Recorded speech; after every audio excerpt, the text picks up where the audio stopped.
Give me reasons to doubt, try to keep me down, but I'll put the flame out, you can't get to me. Throw your sticks and your stones, go break all of my bones. You won't ache my soul, you can't get to me. And there is no barricade that I can tear away. Shoot me down, but fire away, away. But I'm a heavyweight, I'm a heavyweight, I'm a heavyweight.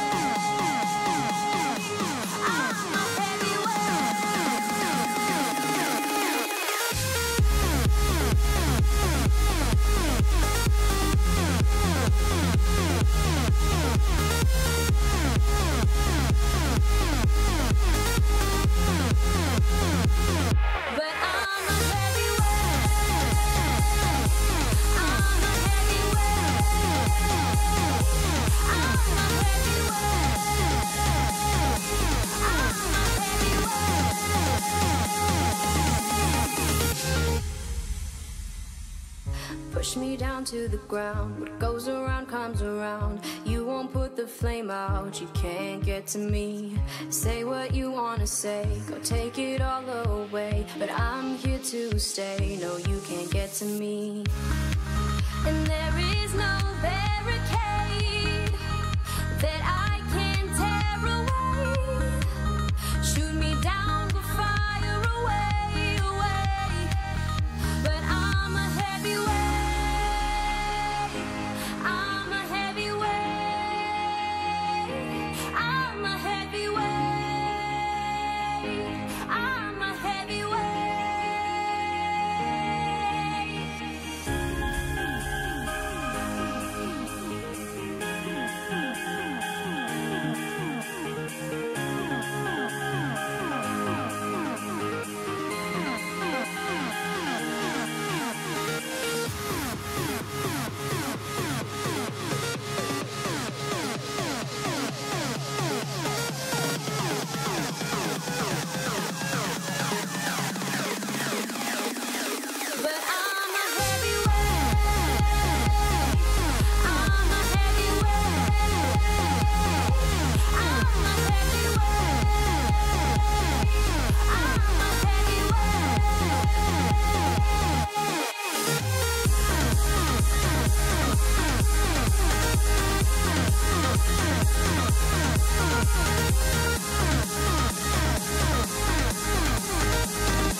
Testing, testing, 1, 2, 3.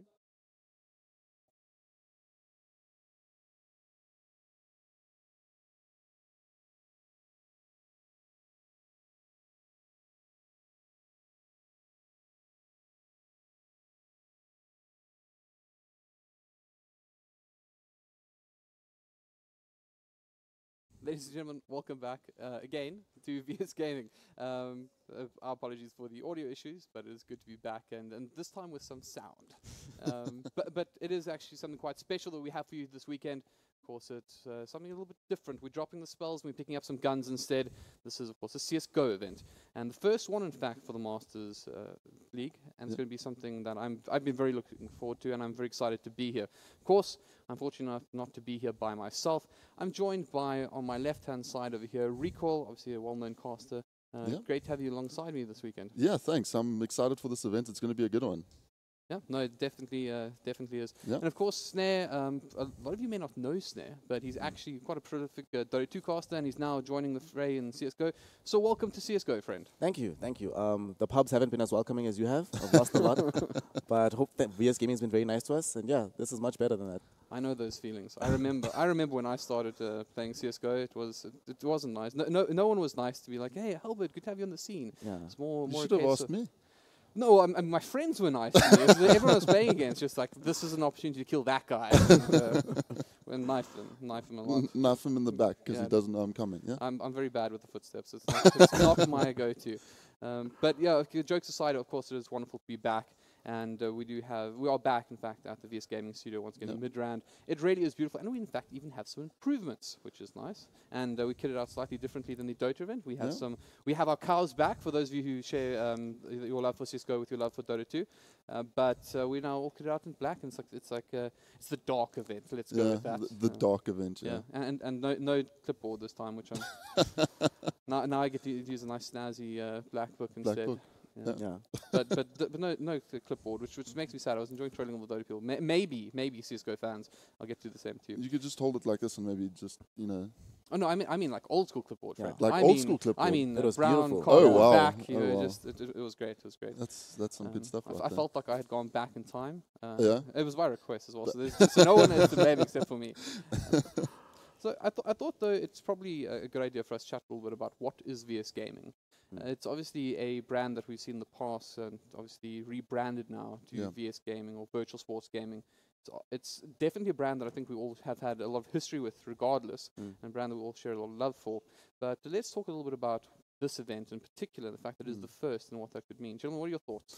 Yeah, I mean, being the first event, especially Masters, it's a good time for the teams to come out strong and show, what they're capable of.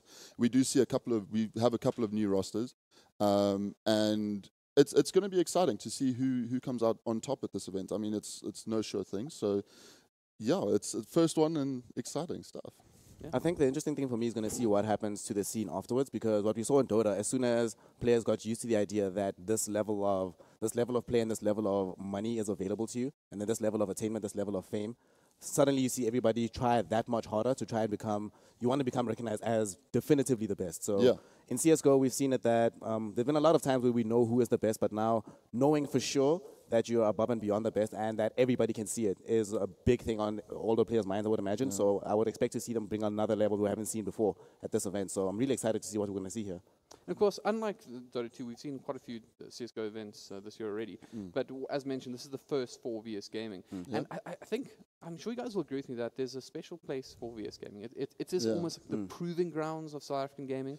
And I think that winning this event, winning the first Masters for CSGO, it would be quite a nice feather to add to your cap for any of these sides. Yeah. Of course, it's also only fair to state that this is an organization that has really grown South African esports from something very amateurish at best to a position where we're all seeing a lot more professionalism in the scene. And big kudos to VS Gaming. And I'm not just saying that is something I think that they deserve to be acclaimed with.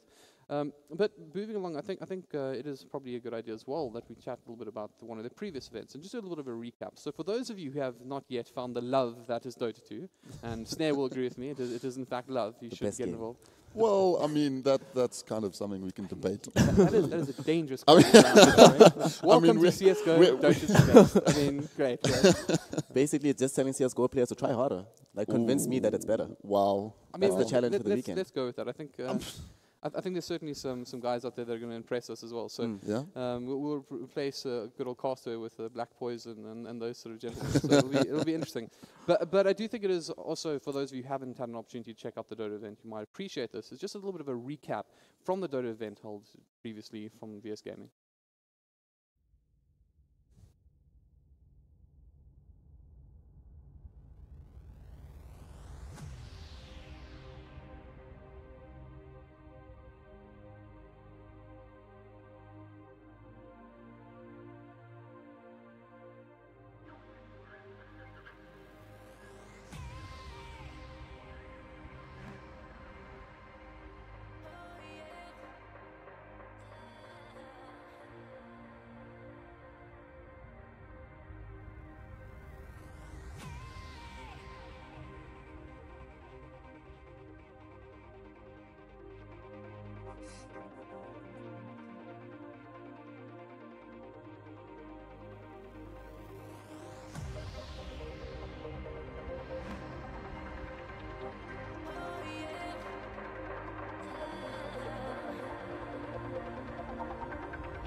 Some really great memories from that event. Actually going to be quite excited for the memories we're going to make at this one. Actually, recall you were chatting to me just at the hotel, and you mentioned that probably one of the best parts about these events is actually just getting a chance to talk to everyone, meet the players, meet the other. Yeah, you know, you coming to these events, yes, you know, we're on the panel and stuff, but the better part of it is putting a face to the alias or the voice you've heard on TeamSpeak, or, you know, and that's always the nice thing about these events is actually getting to interact with the players, colleagues and casters on a face-to-face level instead of, you know, on another voice comm or in game or something. It's a good way to grow, you know.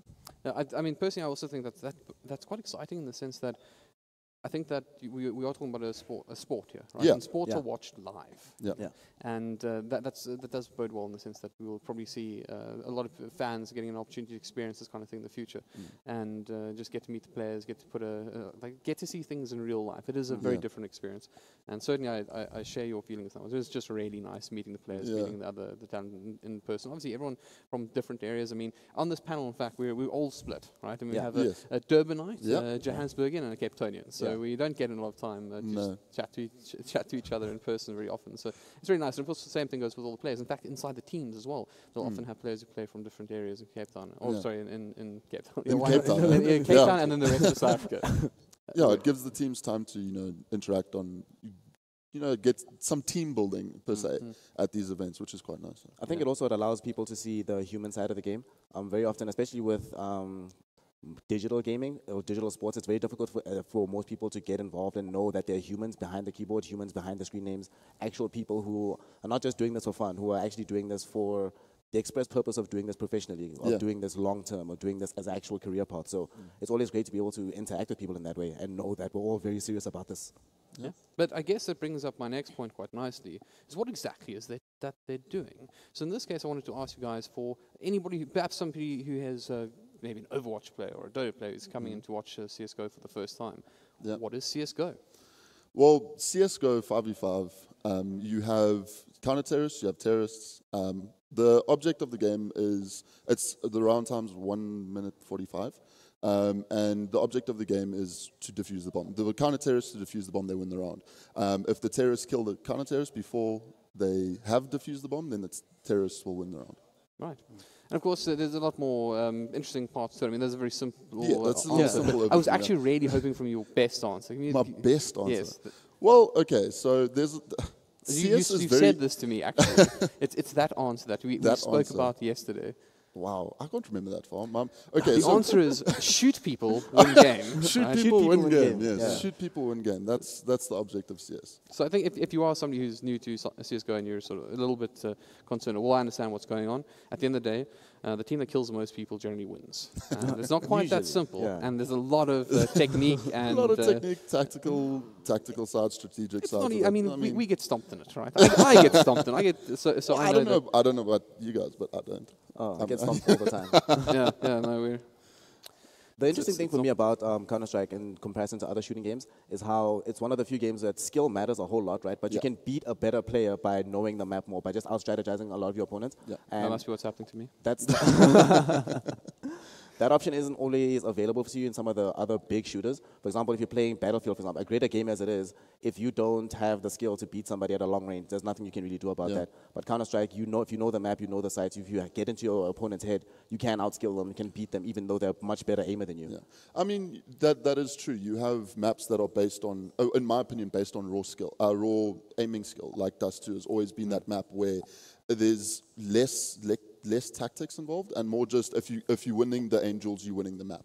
That sort of thing along those lines. Yes, maps like Cash or Cobble, there's a lot of strategic smokes involved.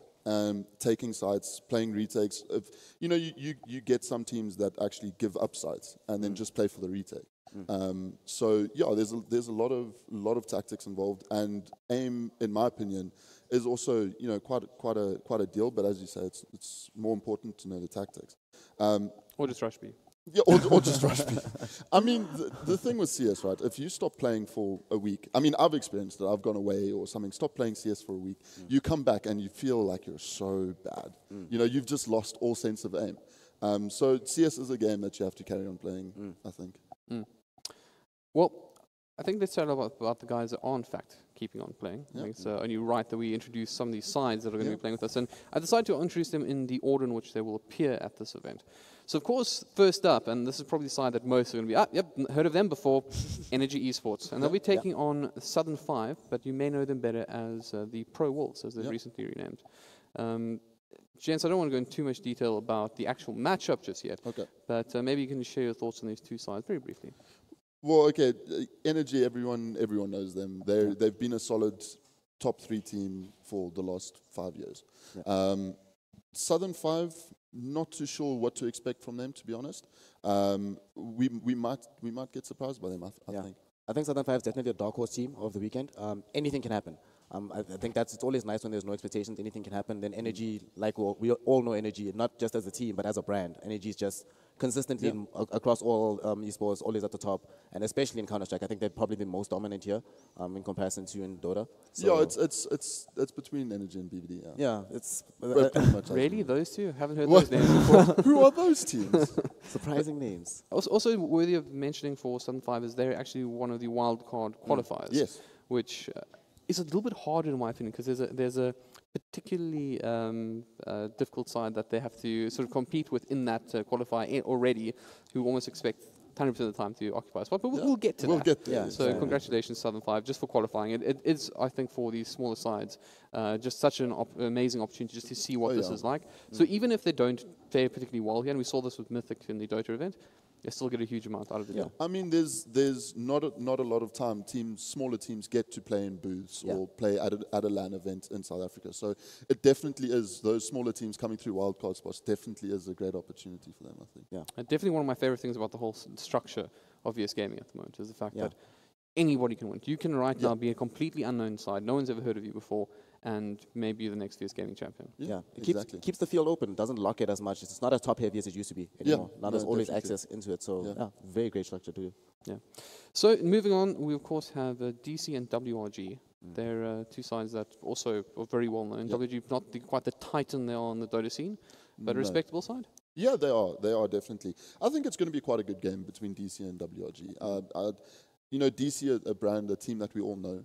They've been around for ever and a day, longer than I've been in the scene. So, you know, it definitely is the matchup that to look out for.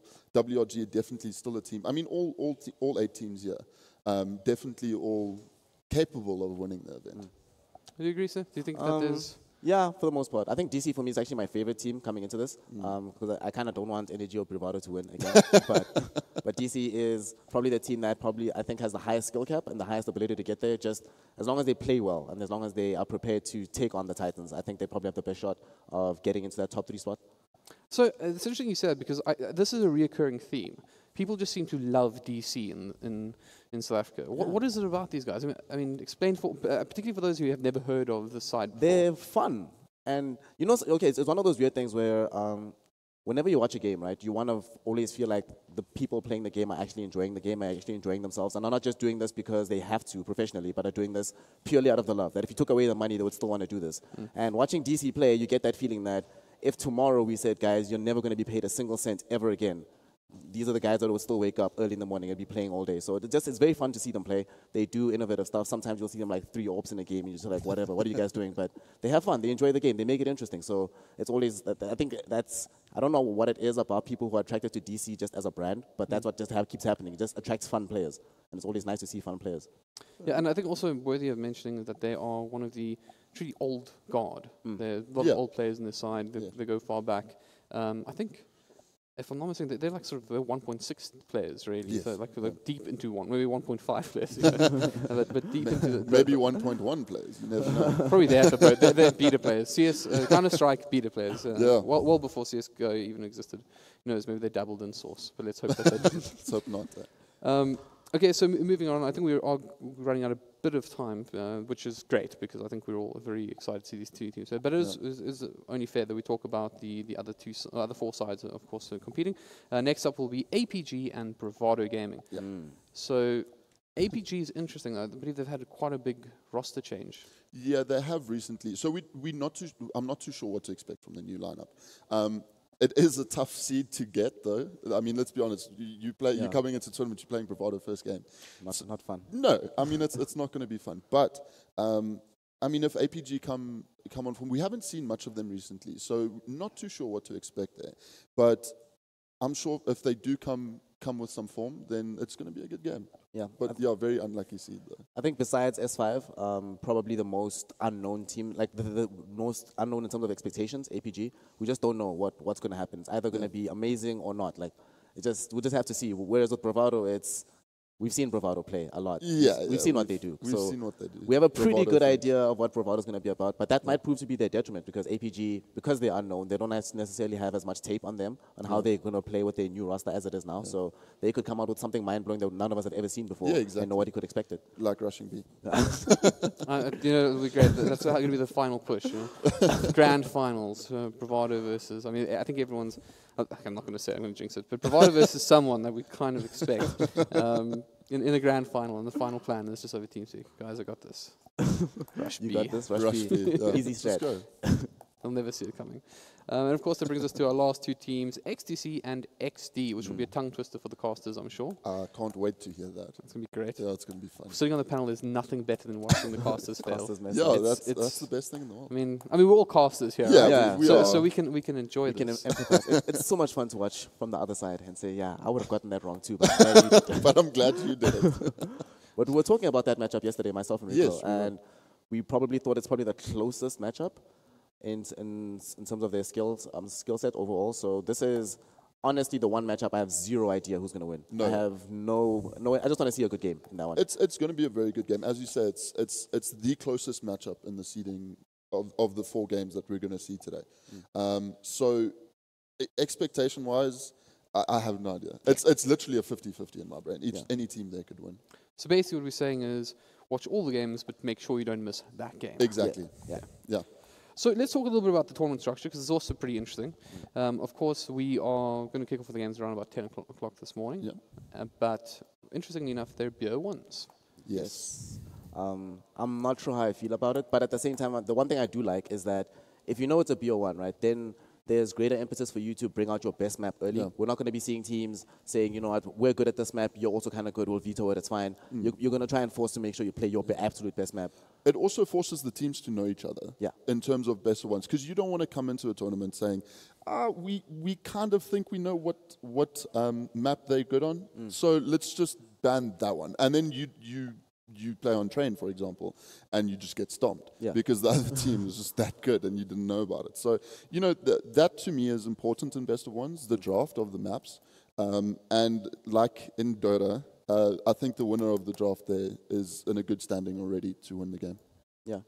I also think that one of the things that BO1s does allow you to do is that it gives you that pure psychological edge in that if you just keep winning on particular maps, even if it's not your best map, enemy teams are forced to veto it against you, and you know that, fine, whatever, we'll play something else where we probably will do better than we did before. And over time, it makes it less clear to other teams which map they should actually veto against you because they don't have as much info about you. They don't know what you've been training. They don't know what you're actually really good at. All they know is that one map, and they're like, cool, you won that. Then you win, 3 times and you're in the grand finals? Yeah. Does that not give you a disadvantage, though? I mean, everyone else spending a lot of time in this booth, and then you go straight to the finals, and you've only been here for a couple of hours. Well, the thing is, right, the team, what's interesting about a best of one format, one of the teams in the grand final goes unbeaten into the final. It's just how the structure of the tournament works. The team coming from losers bracket has to fight through best of threes to get to the grand final.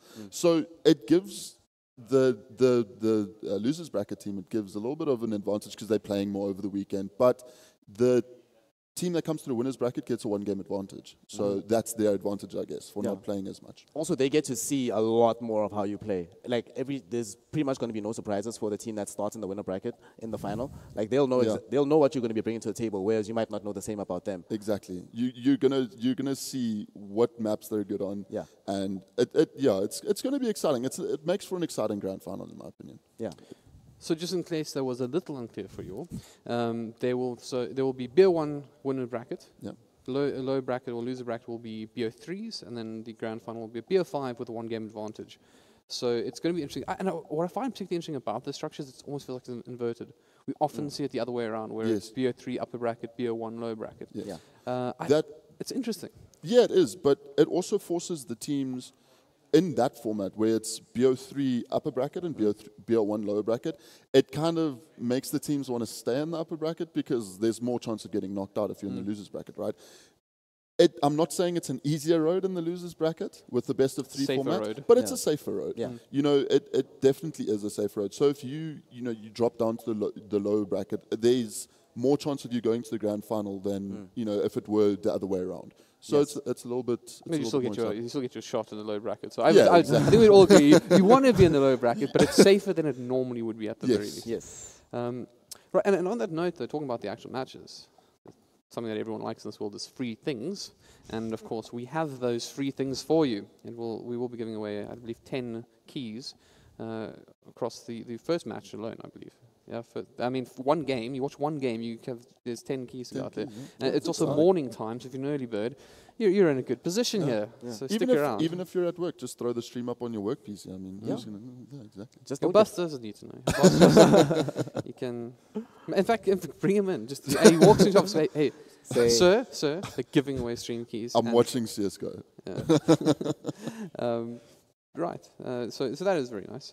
I also think, just before we wrap up on the conversation about the teams and everything, those of you may have wondered about the wild card position, and we mentioned that there was a particular side that we kind of expect to be the wild card team, but I don't think we mentioned we were chatting about them. So Bravado was, in fact, the other side that won their wild card seed, which is an interesting one by its nature. Yeah. And of course, we would kind of feel that they're one of the three sort of big competitors. We're going to save this, but it is interesting to see them come through. Then, of course, they've also made a recent change where they have one of the former Bravado players. In fact, one of the Energy players is now a former Bravado player. Obviously, you wanted to go there. No, it's okay. You can. No, to be honest, you're right there. I saw it coming out of your mouth.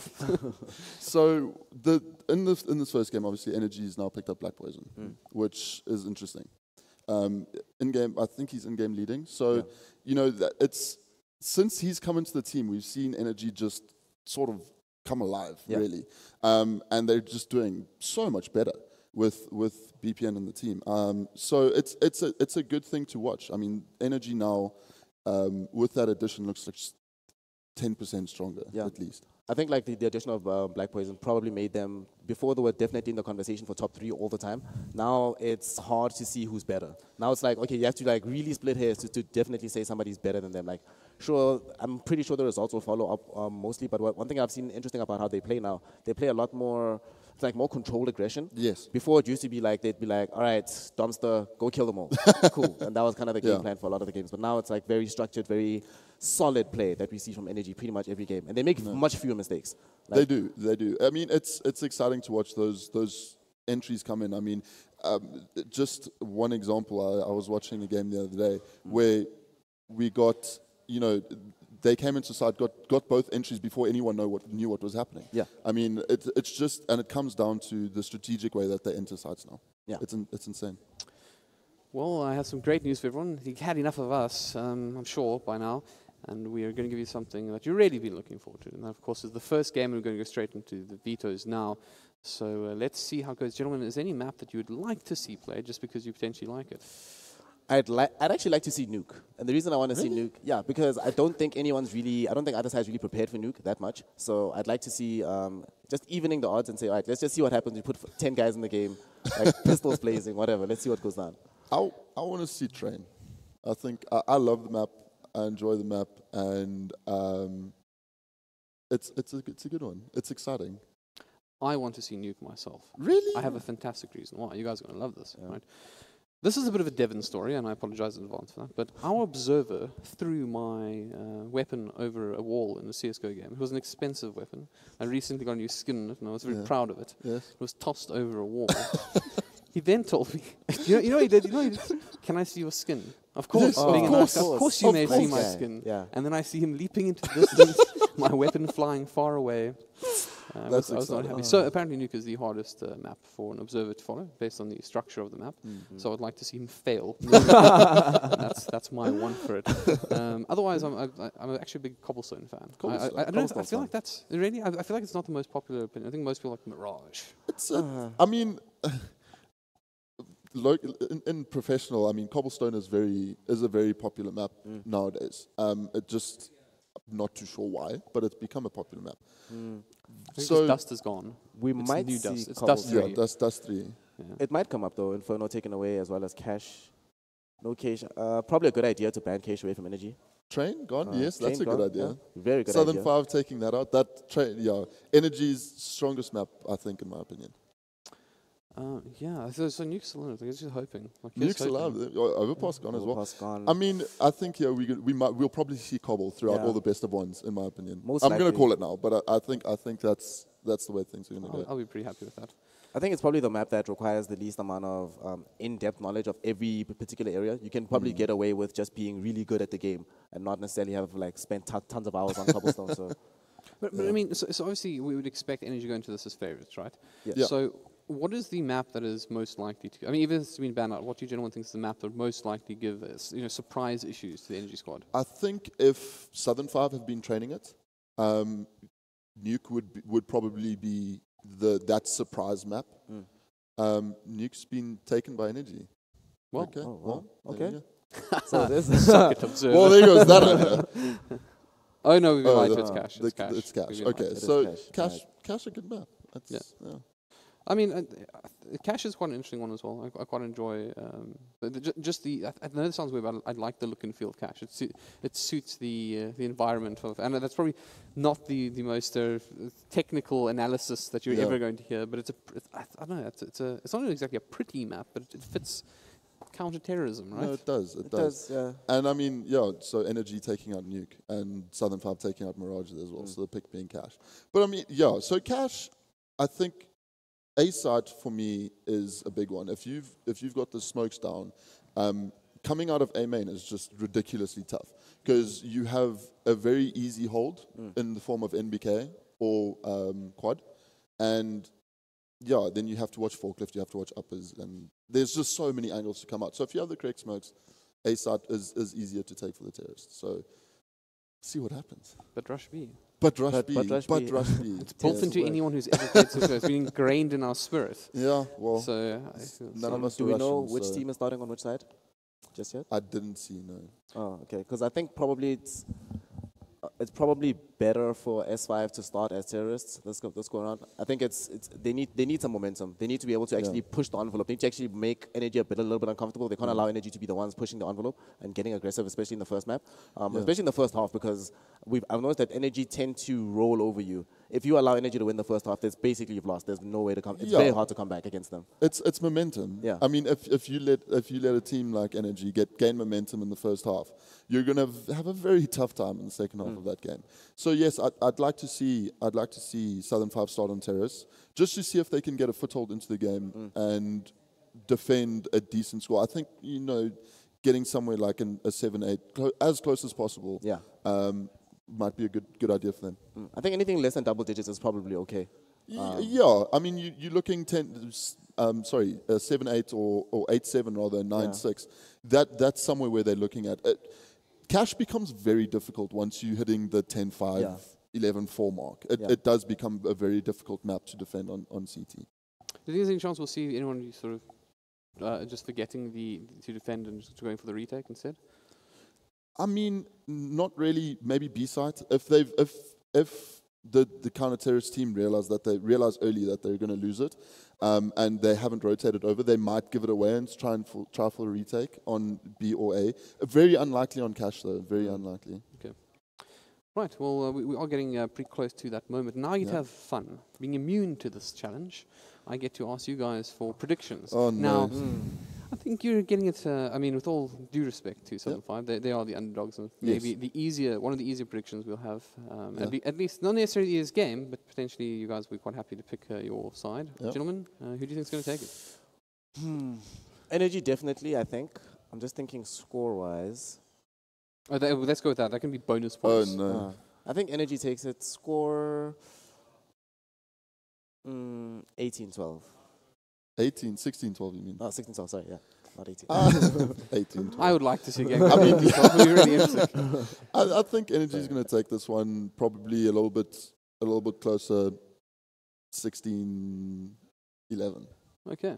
So a little bit more positive towards the Southern 5 side, or once again, as you may have known them, the Pro Wolves. Right, I think for real this time, let's send it over to our casters. Gentlemen in the casting booth, how are you this fine morning? Not too bad, Devin. Thank you for giving us a nice solid 30 minutes of chat there. It's going to be a great game. I mean, looking at these two teams, Energy Esports coming in with top seed, and I guess that is something to look forward to as them as a team. They're looking pretty hot lately. Oh, well, I mean, they're going up against Southern 5, the old Pro Wolves team. Mr. Goals, you'll have a bit more on that. Yeah, look, I mean, at the end of the day, this is the first seed versus the last seed. In my opinion, I think it's going to be quite a rough game for Southern 5. Okay. Well, I mean, we're looking at the knife round right now, and obviously just going to be to decide the sides as well. But I mean, Energy starting on CT, starting on T for them.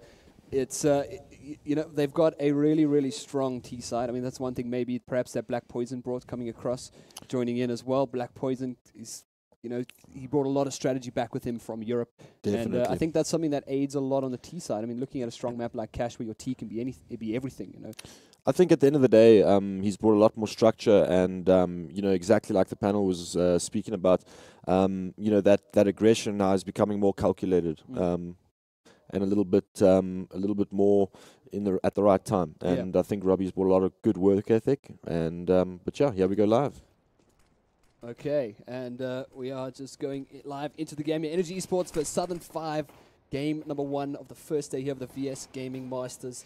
And, we're looking at Energy Esports starting on that T side as well, so we're going to see some nice, exciting play from them at least. And a team that's, I think, is one of the more exciting sides to watch as the terrorists here in South Africa, especially with their new change-ups and their new lineup as well. And, I mean, how are they going to play this? I mean, I would assume they take the first few rounds just to see like what kind of comp Southern 5 are playing on their CT side, what kind of the points are going to be the ones to focus before Energy really start to decide, are they going to put that pressure on mid? Are they going to look to put pressure on the sites early on? Interesting thing here is that Southern 5 seem to have got Sunrim, and they've pushed all the way through B, so they should know this is an A hit. Yeah. And it looks like they're moving into A main here. Some really great situations here. They've breached highway. Yeah, straight up into highway. I mean, that's probably the like I said, they're going to take the first few rounds to kind of just see and feel, but they are going to go for the execute, get the bomb down pretty early. That's going to be a pretty clean takedown. Flexi with 1, Flexi with 2 as well takes on Trogi, and that's going to be an Energy Esports, pretty much a clean sweep coming out there. And it's going to be 5 alive for Energy Esports to take the first round. And, that's going to be a nice little setup as well. So it takes, I wouldn't say it takes 1 round to really get a feel of it, but, Southern 5 are going to go up against a really, really strong T-side coming up. Yeah, and I think that highway entry point is something that a lot of teams seem to disregard. Once you give up that control of middle, you're left pretty much hanging on both sides, really. Yeah, you see, the thing is that Southern 5 were playing retake on A, and they had pushed all the way through to Sunrim. It just felt like the rotations there were, or the understanding of them hitting A, it didn't seem to be there, considering they had the whole of almost T spawn. Yeah. So I mean, but bit strange in that regard. But I mean, yeah, it was a clean sweep by Energy. Cool. But I mean, moving on to this anti-eco now. Yeah, I mean, they took a gamble. They went for the A push into A main, looking for a little bit of information on Energy Esports, but they obviously just could not grab that one out. And Energy actually spread pretty much loosely around B there, keeping it on middle as well. But they will go for the bench play. Yeah, could have been a kill there for Kimpachi on Cannibalistic, but he jumped down very low HP, takes down Kimpachi as well. And that's going to be another plant going down on B. 3 players left alive. I guess the play right now is to try just get at least one of the rifles. They might be able to take down one, but no, Canny's still hanging on. That's pretty much nothing. Gets another frag there. And Energy Esports going to make it another clean sweep, and they hold on to those rifles, which is probably the most important thing on that eco round. On the anti-eco, sorry. Yeah, look, I mean, at the end of the day, they started the round, try to spot the aggression from Southern 5, and they did. They saw it was a man, so they immediately did exactly what they should have done, and that's just get together and hit a site together. And they chose B, they hit B, and they've successfully won the round. Yeah, I mean, the gamble could have worked off. I mean, if Southern 5 had got that A push locked down, picked up 1 or 2 frags, got a rifle or 2, I mean, they could have maybe protected them for the rest of the round. But going into the third round now, it's pretty much just going to be hold it off. Energy coming in with 2 UMPs and 2 AK-47s they kept from the first round as well. Dumpster opens up the round with a kill on Kimpachi. And, let's see now. Maybe just one more kill as well across the map. Black Poison does open up as well. And again, straight out onto that A-bomb site. Trying to bring them down, going up for the ladder. Not too sure about that. Can't really hit those boxes, but can he... Showing a little bit of disrespect here with just the 5-7 out. Trying to get the frag. Eventually takes down Dweezil as well. Well, Call of Duty player too. I feel lots. Everyone's coming over to CS now. Everyone's in CS. So Dweezil actually a sub. I mean, Southern 5 are playing. It's a new relatively new lineup. Dweezil is coming in from I think Mythic Gaming as well. He's coming into sub for Southern 5. So 1 player left alive here. RMP. And Energy Esports are going to make another clean sweep. Not a single death into the third round. I mean, will it be some sort of record? if they end this game with not a single death on a player. Has it ever been happened before in CSGO? To your memory? I'm not too sure, but I mean, that would be quite a rough defeat. Yeah. I mean, you know, just even a one frag here or there, you know, at least. But yeah, I think the power will come now from the buy round number 4, the big one. you see, this is where it matters. This is now where you get to feel out what Energy want to do on their T side, based on what they're going to do on this first gun round. I suspect that they'll just default it up and they'll just wait until they get some sort of information and then hit one of the sites. Going to get Dweezil picking up the AWP as well. As you said, those old COD players on their AWPs, we've seen it from players like Makmur as well. They come in with their quick scopes and their fancy tricks and can catch a player or two off guard. But you know, now comes the time where you have to kind of cement what it is you're going to do. Like Energy Esports haven't really given away too much in terms of what they want to do this map so far. You know, they haven't put emphasis on mid, they haven't put emphasis on A. It's rather just going to be the play and pick here. This first round, I'm pretty sure going to the next round we'll see a lot more kind of structure coming out from Energy Esports. What side they're going to be wanting to put emphasis on, find that weak spot. But it looks like B takes one down as well. That's Stompster taking down Kempachi, and Black Poison's just doing a little bit of lurking here. And haven't we talked about the roles in Energy Esports? So I think that's something that might have changed up a little bit with the addition of Black Poison. I saw both him and Canada picking up the AWP. Now straight into B they go. Stompster takes down RMP. That's the B bomb site wide open there for Energy Esports. Dweezil is around for AWP. He's burning a little bit. Wants to see if he can get that quick pot shot, and gives him a little bit of opportunity to get into the site, get some information, and allow some of these players to get into the site. But again, still no players down from Energy Esports, and we'll see if they can survive a 4th round here with no deaths. Goals. Yeah, look, I mean, this is very clinical from Energy. I mean, you know, even you know, Black Poison sitting in middle, and he just waited and waited and waited, and the patience paid off, and he got the rotations. He's picked them off in middle. And going back to the roles that you were discussing, being in-game leader now for Energy. You know, Black Poison being positioned on the flank is a very, very crucial component of the whole puzzle, because he can just instantly, you know, make a decision based on what he's hearing. And because of the structure that they now have, he can, you know, he knows what his team are doing on the other side of the map, and he can now judge from his side what needs to be done and what needs to be executed. And another good round there from Energy. Yeah, no deaths yet. But I think the greatest thing about playing a lurking role and players who are in-game leading is like if you have a large amount of trust in your team, you can have that patience. You're not leaning. You're not waiting for someone to die on the side and having to rotate early from your kind of lurk position, try to get a frag. We're talking about there's just deaths everywhere right now. Black Poison takes down Kempachi. He's the last frag there. That's going to be on the A-bomb side again, but it is an eco coming out from Southern 5, so we kind of expect Energy to walk into this bomb side and get this bomb down. But yeah, I think that lurking role, when you have trust in your teammates and you're doing the calling, you can afford that patience. You can afford to sit and wait for that frag, because you can catch them on the rotate. You can catch a player who's maybe trying to, I would say, counter lurk, kind of look for information as well. So, I mean, really, really great. And I mean, my opinion at least is that Energy did have a kind of leadership issue in their previous roster. It was cannibalistic, doing a bit of the courting, and, you know, with Black Poison coming in and be like, all right, gents, this is how we're going to do it. And that's it. I mean, you see it paying off right now. Energy Esports are going to take the 5th round there. They did lose 2 players, so Flexi and Dumpster first on the desk there for Energy Esports. The first death is quite a topic to be discussing. Yeah. But I mean, you know, at the end of the day, this is just them, you know, saving, getting basic pistols. So, I mean, we can't expect economy too much. Though. Yeah, no, look, Energy's economy is really, really booming at the moment. I mean, soon Canny's gonna have to start spending that money for his fellow teammates. Yeah. And, well, we're still going to go with 2-1 AWP in Black Poison, and you see paying off there on that last round. What's interesting here is the double AWP setup that Southern 5 have invested into. I mean, this is a big investment. That's actually something I wanted to ask you, because, you know, looking at you look at a team who's not getting any deaths, you're saying, okay, cool, there's obviously an issue that they're losing a lot of aim duels, and we see Dweezil pick up the first frag as well. So maybe the double AWP setup is perfect for them right now, because they're losing those rifle aim duels and have to look for something else. They have to be like, cool, we can't take them with our rifles. Pick up an AWP, maybe look for those openers, you know, look for those wide spots where we can make some room for our team to, you know, just move out and catch them off guard, because now Energy are worrying about, they don't know that there's a double AWP set up yet, but they've just seen Dweezil take a frag, so now they have to kind of just think, all right, cool, let's take it slow, we've lost a player, and then, you know, if they get caught by the second AWP, they might not see it coming, and then there's a round on the board for Southern 5. Yeah, definitely. You know, at the end of the day, that the double AWP setup, it really benefits them in terms of getting information. If they can get the information and they happen to get the first pick, you know, they can instantly fall back and hold down the advantage. Is exactly what they've done. And now, you know, as Energy, they need to be more concerned about what utility they're throwing. And now they, you know, it's the chance of the AWP being there is going to be anywhere on the map at this point. Yeah. Well, Troggy gonna pick up another one there, and looks like we might not see any deaths coming out from Southern 5 this time around. So it'll be a first for them at least, and Black Poison, Canny goes down as well, so now just Tuckborg left alive. And this is exactly what we're talking about. You speak about utilities, and you see, usually when you're going for those setups, if you're unaware of this double AWP setup, you might expend your smokes pretty early, not knowing that you need to keep them for later on the round when you have to try and block off those crucial points for the 2 AWPs. But Tuckborg left alive, and I mean, he's going to pick up one, goes for a second, he might,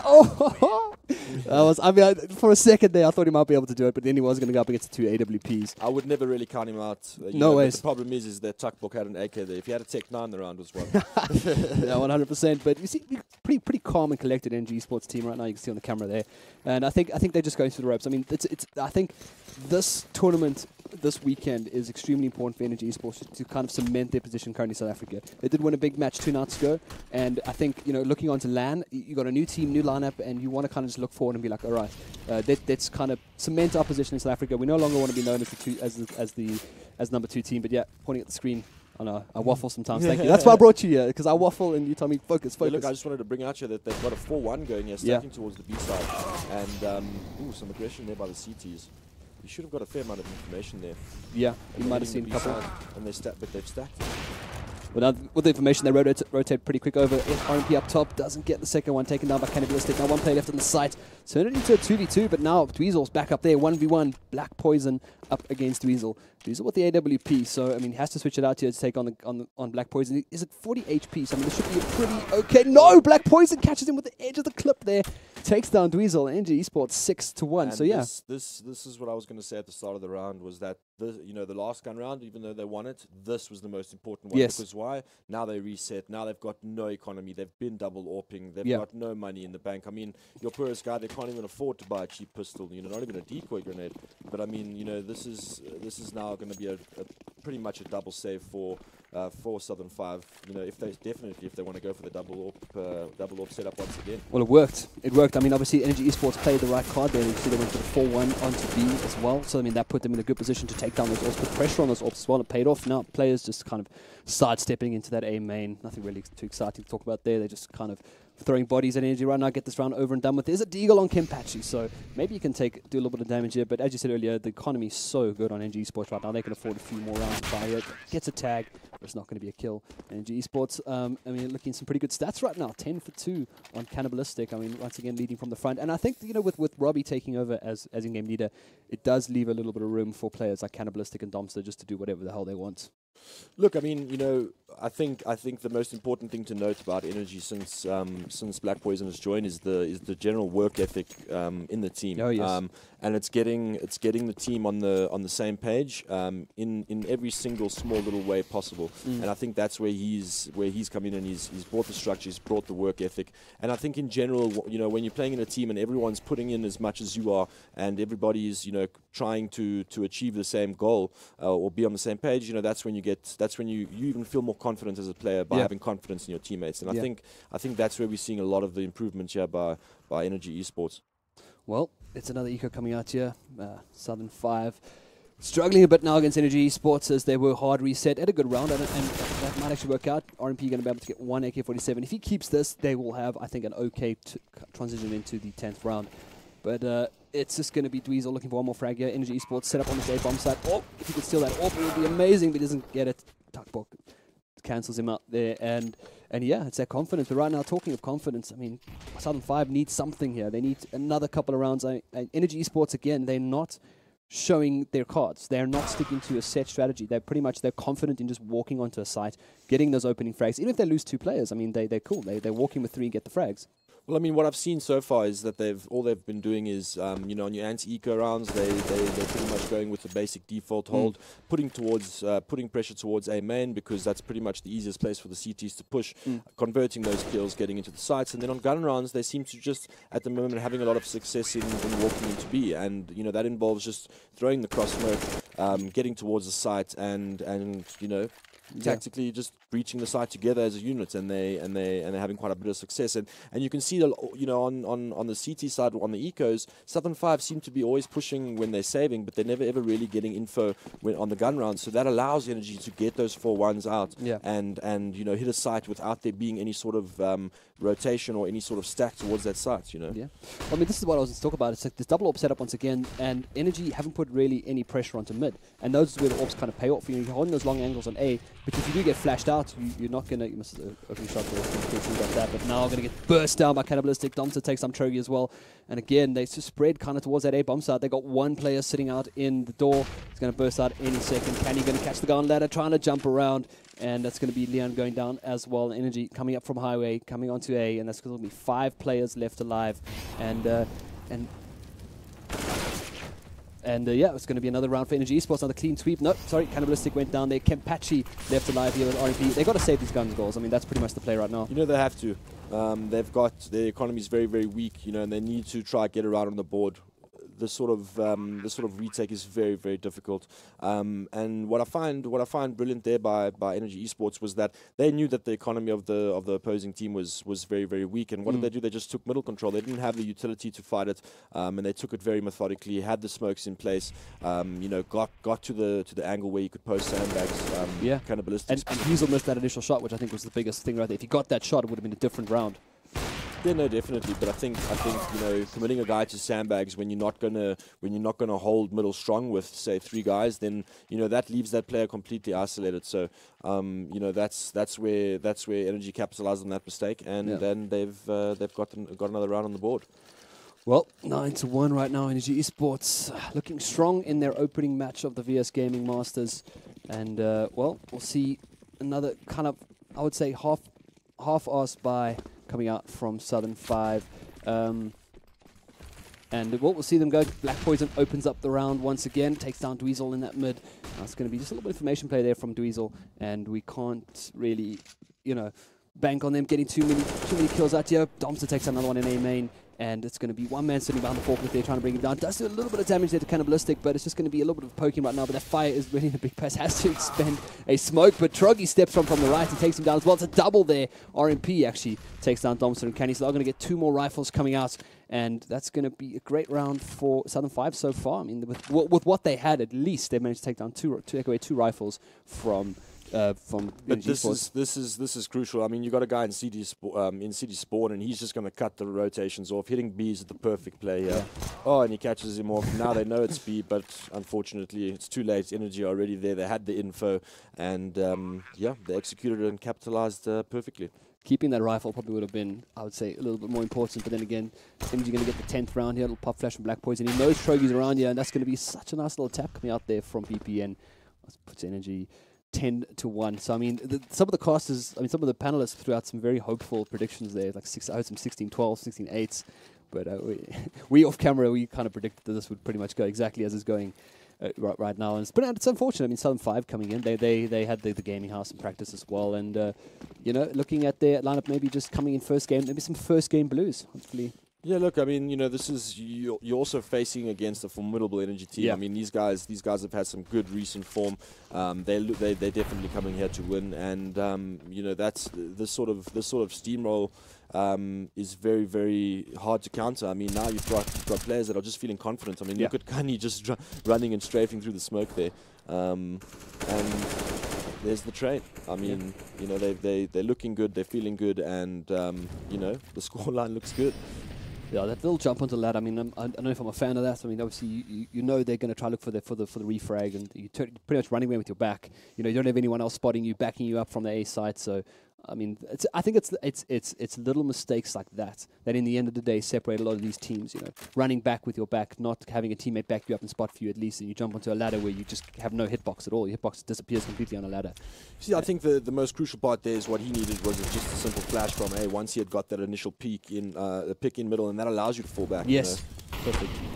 Well, entry onto A once again for Esports. A couple of pop flashes coming out there from Dweezil, but he's going to get taken down immediately. Trogi does answer, but it's going to be a little bit too late. Actually, no, it's a 2v2. I mean, this is not doable. There's a bullpup on on RMP. Why not? And the gun, I think it's one of the most underrated guns in the game. It works in low MMR CSGO. So I mean, why wouldn't it work in comp CSGO? But Flexi, keeping our bomb does go down, and Tuckbook and Flexi left alive here. Another player who I think is going to be one to watch this weekend here, Mr. Flexi. Quite one player. Apache, this is a couple of first chip shots, not spots. The second player, that's going to be an 11-1 scoreline for Energy Esports.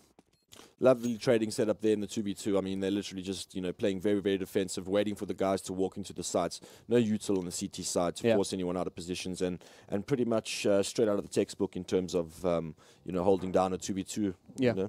Oh, pause comes out now from Southern 5. I mean, I wanna say it might be a little bit too late. I mean, maybe if you're looking at this deficit right now, maybe a pause should have came out maybe at the 1-7 mark, the 1-5 mark, no, 1-7, 1-8. Look, because at that scoreline, you could still kind of sit down, have a think, and be like, all right, gents, what do we need to do? We have 6 more rounds in this map.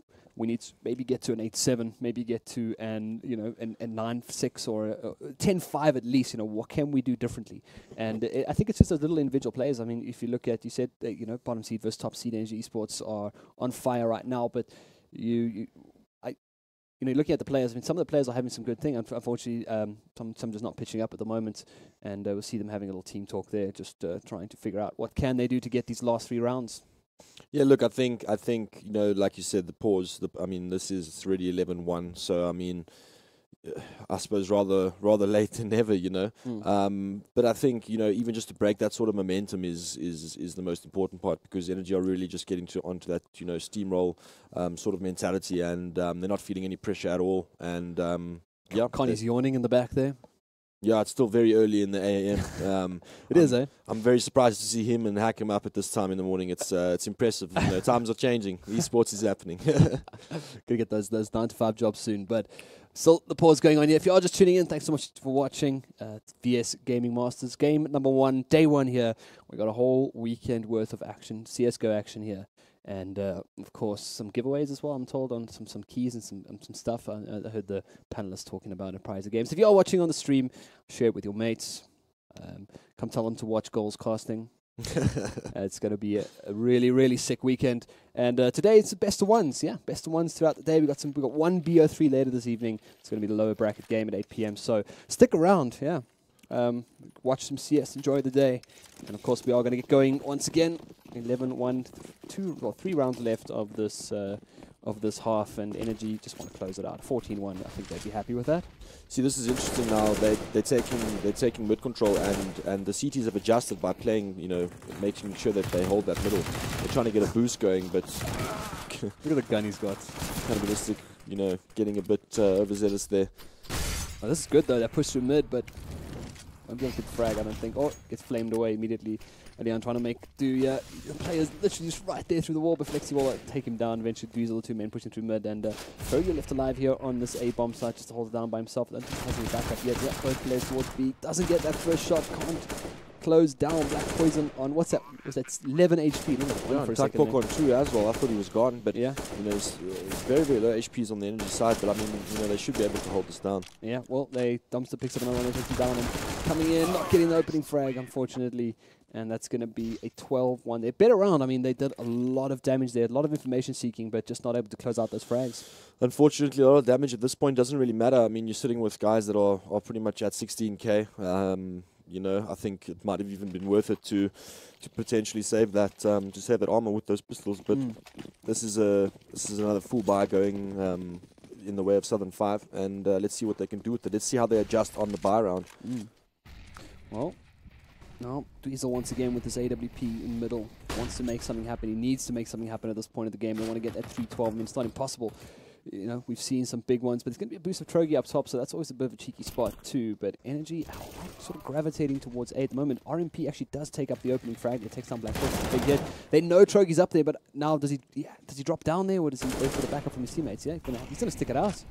I think Dom actually heard him. I think he heard him beforehand because he stepped out straight away to try and shoot him. But I think he should have perhaps waited for some sort of support flash or something like that to kill the guy on boost. And in credit to Southern 5, it was it was important that RMP, took the first engagement and won it, because that takes all the attention towards him and leaves the guy in boost in a beneficial position. Whether he's been spotted or not, it doesn't really matter. It's just having that presence there and having the advantage that's key. Well, Flexi alone here on the B-bomb side up against Kimpachi. It's going to be a little 1v1 action for the time being there. But no, he's actually going to play... Oh, that could have worked out really well. But Dweezil sitting down there, going to take down Flexi, catch him on the rotate. Now 2v4. Kenny picks up RMP. He's the man that caused a couple of problems from that little boost spot there. And now just the 2 players left alive. And this gun that Kenny's got might actually end up being the problem right now. But we'll see. He's left alone here with the gun. Oh, no, there you see. So, I mean, I think it was much better from Southern Fire. But obviously, I think at this point, Energy are just like, whatever. I like that play from Flexi, though. If he had managed to sneak through there and got on that frag on Dweezil, he would have had that back sweep through towards A through the CT spawn. That would have been a nice little cheeky play from him. Yeah, look, I think he just wanted to wait for the, at the end of the day, he's in that lurk position, and, he wanted to just wait for that CT to eventually try and clear his area and capitalize on the frag. Yeah. He unfortunately couldn't do so, and, without the numbers advantage, it became pretty difficult to be effective from that position. And once he goes down, they realize it's not B, and they move on A. But that was really, really fast from Tuckborg. He got up into that vent before they could even think about what they wanted to do. Now, I think as well, Black Poison shuts down the AWP in mid, and RMP and Leon do take down 2 on that B bomb site, so do shut down those 2 players at least to 3v3 right now, but it's going to be a tough one still. They got a flank in middle, and he's just posting that white box area, and you see he converts the frag in middle, and now it becomes a hard round to win for Southern 5. Well, Trogi does take down 1. I mean, this is doable. He's got a flashbang, which is probably the most important thing to have in this sort of situation. You've got Domster on 6 HP, Flexi on 62. I mean, he's got body armor, and he's got a diffuse kit. So, I mean, this is very doable, and this could actually put them in an okay spot if they manage to sneak up a few rounds on the... if Energy become a little bit complacent in their next half, and they're like, cool, well, we were so far ahead, but he needs to keep his eye on that, because Domster is at the back there, and you think you heard him there. But look at the setup once again, Ash. This is brilliant. A little splitting it up nicely there. Very, very good discipline by Energy. They knew that the guy had to, find one of the players before he could convert the round, and they just made it extremely difficult for the CT to actually get any sort of info or get any sort of pick. And perfect, near perfect half for Energy Esports. Well, 13-2. It's going to be a tough hill to climb here for Southern 5, but we've seen miracles before, and people have done more with less. But I mean, they have to take this. I mean, this pistol round is pretty much everything. It's the most now. important, right? They really, really need to do something here with this pistol round. They seem to be heading towards B, very similar to what Energy did on their pistol. Got the split as well. One person going towards A looking for that information too. But I mean, do we have it really established like an entry fragger yet, or someone who's really just looking at the top of the frags for Southern 5, who we're gonna maybe just think like, okay, this guy can open up a little bit for them? I don't actually know their roles that well. Yeah. But I think let's hope that we actually get to see that and get that information from the game if they can take this pistol round. Oh, nice play by Black Poison, catches out their lurker. That's down now. The call is there. They're going for the 4-1, but they have actually rotated a bit. They are going to hit that B really hard. The But Flex CGs is have there. all the info. Yes, and it's Flexi. just a Flexi. slaughterhouse, and he's jumping down. Yeah. Oh well, that's going to be another. Oh no, cannibalistic with the bad manners. A knife on Kimpachi, but yeah, playing from headshot box, Flexi just tapped them 1 by 1, pretty much. That was it. All she wrote. Yeah, they went into a gauntlet there on B. I mean, Black Poison managed to get all the information. He knew where the team was going. The guys were prepared and, holding the headshot angles, and they converted the headshots, and it became a pretty much clean-cut round for Energy Esports in that regard. I want to make an observation here. So they were obviously running the 4-1 split. Black Poison got an entry frag, and then... very quickly. But in the moment, see if they can get the opening frag. Not going enough. Domster takes down RMP. There's still one more player as the rest of Energy Esports come pouring onto this B bomb side, but Leon does take down 2. So that is just a little bit more information for them. And the bomb hasn't gone down just yet. Pick it up and move back towards that A. And also it's 3. Leon's still alive on 3 HP. Having a little bit of a replay here as they're jumping back down. It's pretty much the same positions. But Kimpachi has to do something here. He's got one player to his left. Doesn't get the frag. Has to move on pretty quickly. Look for the more information. But Energy are just kind of moving off. And look what Candy's got once again. This might become his gun for the weekend. But yeah, that was just that response there from Energy Esports. They half expected that rush coming in from Southern 5 in the previous round because they took out their lurker. So you saw Flexi just be so ready for that rush onto B and just took them out one by one. I mean, that's something I was going to ask you while this round kind of finished up here. That kind of play, like, do you half expect that when a lurker goes down? Do you half expect a rush to come, especially on a pistol round like that? Look, I mean, you get to know the teams and the players and the roles, and you can make those sort of assumptions. But at the end of the day, it could making a solid call just based on that would be, there's a potential for them to punish you for that. Yeah. But generally, yeah, I mean, if there lands up being, the cross smokes being thrown and they're taking control of a specific area and you land up picking off one guy and there's no sort of trade or attempt to trade, yeah, I think a general assumption to make, that they're going to hit the other side is a pretty safe and good one. Okay, Canny takes down Dweezil. Did get the bomb plant down, but might just be a little too late as Energy will go into the 15th round here with a decent economy on their CT side. But with that bomb plant, I mean, once again, now tied at pretty much match points. Southern 5 don't have much of an economy. Yeah, look, I mean, obviously they still had hopes of winning there. They bought on the 14th, when they had 14 rounds in the name of the comeback. Yeah. Unfortunately, couldn't convert it, and now they've got sort of a quasi buy going. And let's see if they can maybe make some magic happen. Well, yeah, mid right now, but this is Kempachi firing off into the smoke. But Dweezil, I mean, this might be the better gun for him right now. He's going to match up still up against. The CT's getting aggressive on B there and getting punished for it. Yeah. One down. And Kempachi going to be down as well. And Dumpster, I mean, there's probably much left to say. We're just kind of waiting. Black Poison does take down 2. It's RMP and Dweezil. Might be the final moments of this map. But no, Trogi takes down Flexi. It's in a 2v3 right now. And we'll see if this cannibalistic gun can pay out here. And we'll see one there from headshot box, and that's going to rounding out a game with that gun. I mean, come on. Yeah, look, I mean, as we expected, it was Energy won it in dominating fashion. Yeah. And I'm not surprised at the result. Energy looking strong. They really came here to get the job done, and they've done it. Well, I mean, Energy Esports, somewhat expected victory there for them up against Southern 5. That will put them with a little bit of confidence going into the second round there. It is only a best of 1 for today up until our loser bracket. Loser bracket will be best 3 and final best of 5. So it's going to be, I mean, I don't think we'll see a lot of games like that today. I think as the day goes on, we might see some tougher matchups. We still have a pretty big game coming up next, Damage Control up against WRG. And then, of course, as the day progresses, we'll see some of our other awesome teams here at the VS Gaming Masters. But GG, well played, Energy Esports, make it 16-2, and we're going to hand it back over to Hellbird and the boys on the panel. It's good. Thanks a lot for that, Congo and goals. That was sort of a surprise. I didn't introduce the casters in the previous one too. They gave you the surprise that Goals is actually joining us. So I've also welcome also his first time casting. So they did a pretty good job. I give him a passing grade. Yeah, it was good. All right, but so now, based on that, I'm deducting both of your points for predicting this correctly because you're both way off on how many rounds Southern 5 would pick up. Yeah. So I'm giving both your points to Goals. To Goals. Yes. Okay. So Goals has 2 points. Goals get both our points. Yeah. Okay. Right. That's fine. I think the reason why I think neither of us really expected that Southern 5 No, would I do not accept excuses. But it's a good excuse. We didn't expect as many double AWP rounds. I think we saw 2 or 3 of them. Yeah, we saw 2 double AWP rounds, and it was also not. It was from a position of being behind already. So the first double AWP round they picked up around 6, I think it was. They did well. They won the round. Yeah. Dweezil and RMP picking up those AWPs, and then the second one. They did it again, and they were also just after losing. Now, for those of you who don't know, you get something in CS called round loss bonus. Now, that ramps up to 7 rounds, and then if you lose a round, you don't get that round loss bonus anymore. Yeah. So that round loss bonus helps the CT, well, in this case, the CTs, just buy a little bit extra utility or whatever the case may be. So they lost a round on already. I think it was 5-0. I remember correctly. I think it was, yeah, it was 5-0. So they won a 5-round loss bonus. They won a round, and then they lost a round. So that puts them on a double eco.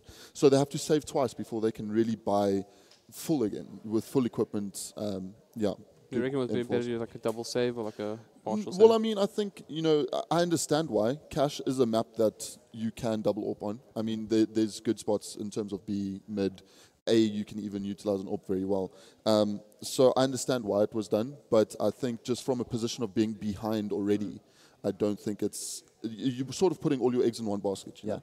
And when you're really behind in that position, the enemy team can buy out fully the next round. And we saw both times. We see a double up, but then Energy wouldn't care. They'd still have a full loadout. And then you win around anyway. So it feels like doesn't really give you the advantage that you wanted to get with the double up. It's offset entirely by the economic disadvantage that you had. So I agree with you that, like, in that losing position, not really the best case, especially the risk of having to go double eco immediately afterwards if you lose. Yeah, and also an interesting point to note is that the first AWP that Black Poison picked up that game was from that double. Yeah, it was from the double AWP. From the double AWP. Yeah.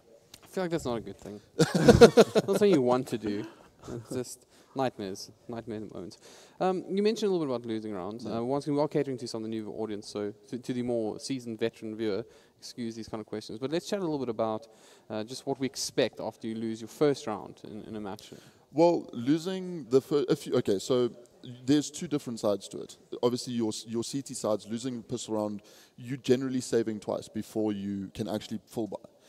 If you lose pistol round on T side, you can... most teams now internationally as well are doing a sort of Tech 9 armor by second round if they lose. If they get the bomb down, obviously you get extra money for getting the bomb down as well. So if they get the bomb down, they'll save one round and be able to buy AKs in the third round as well. So there's two different sides to that. Since this was aimed at the casual viewer, Extend, you want to make that into English for us? Basically, when you lose the first round, especially if you're playing on the CT side, the way it kind of cripples your economy for a much longer time than if you are on the T side. And I think one of the more important things that we saw in this game is just that after the first couple of rounds, right? So Southern Fire started on CT side. We saw Energy start on Terrace. They won the first round, and then they just kept rolling after that. And the problem when you're playing on the CT side, you get a lot less out of quasi-buys than you do out of the terrorist side. So we saw, I think, 2 or 3 quasi-buys from Southern Fire. 2 after the second double up. And that really cripples you, because then you'll find yourself in situations where even if your positioning is good, you just don't have the damage to actually win the round.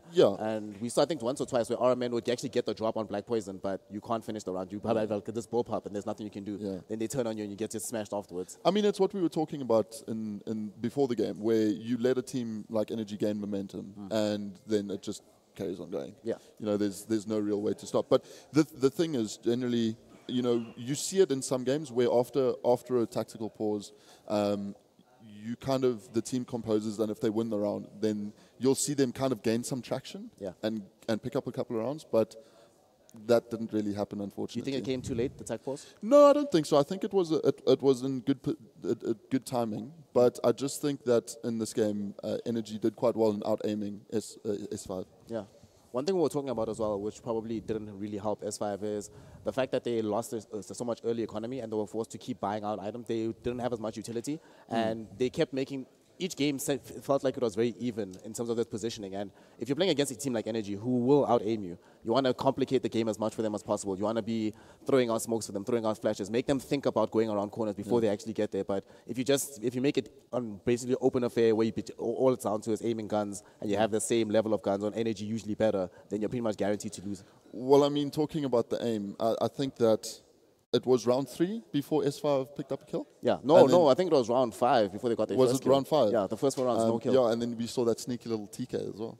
Yes, I was going to say, that is in fact, of course, happened in our first game, so I'm happy with our first TK of the tournament. Who actually, what do you guys recall who it was?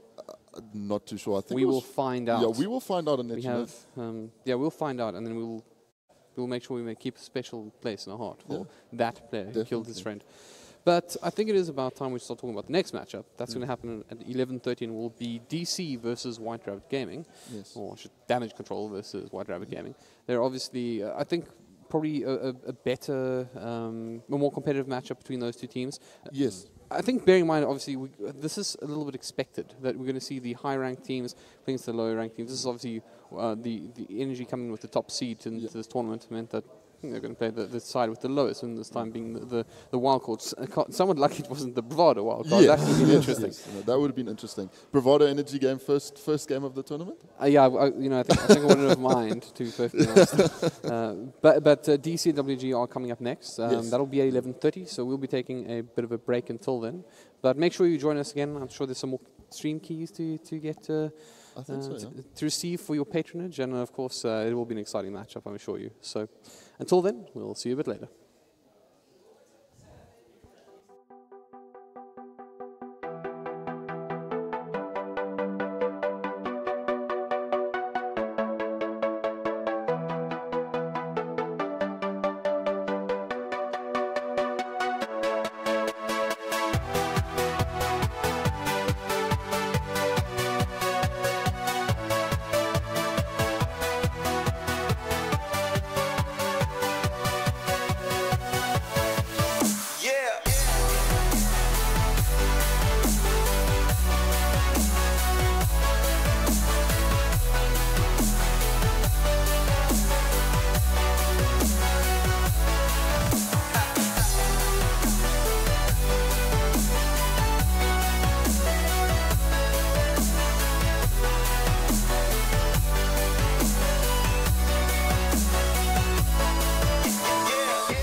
上 it's extremely dangerous.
downfall.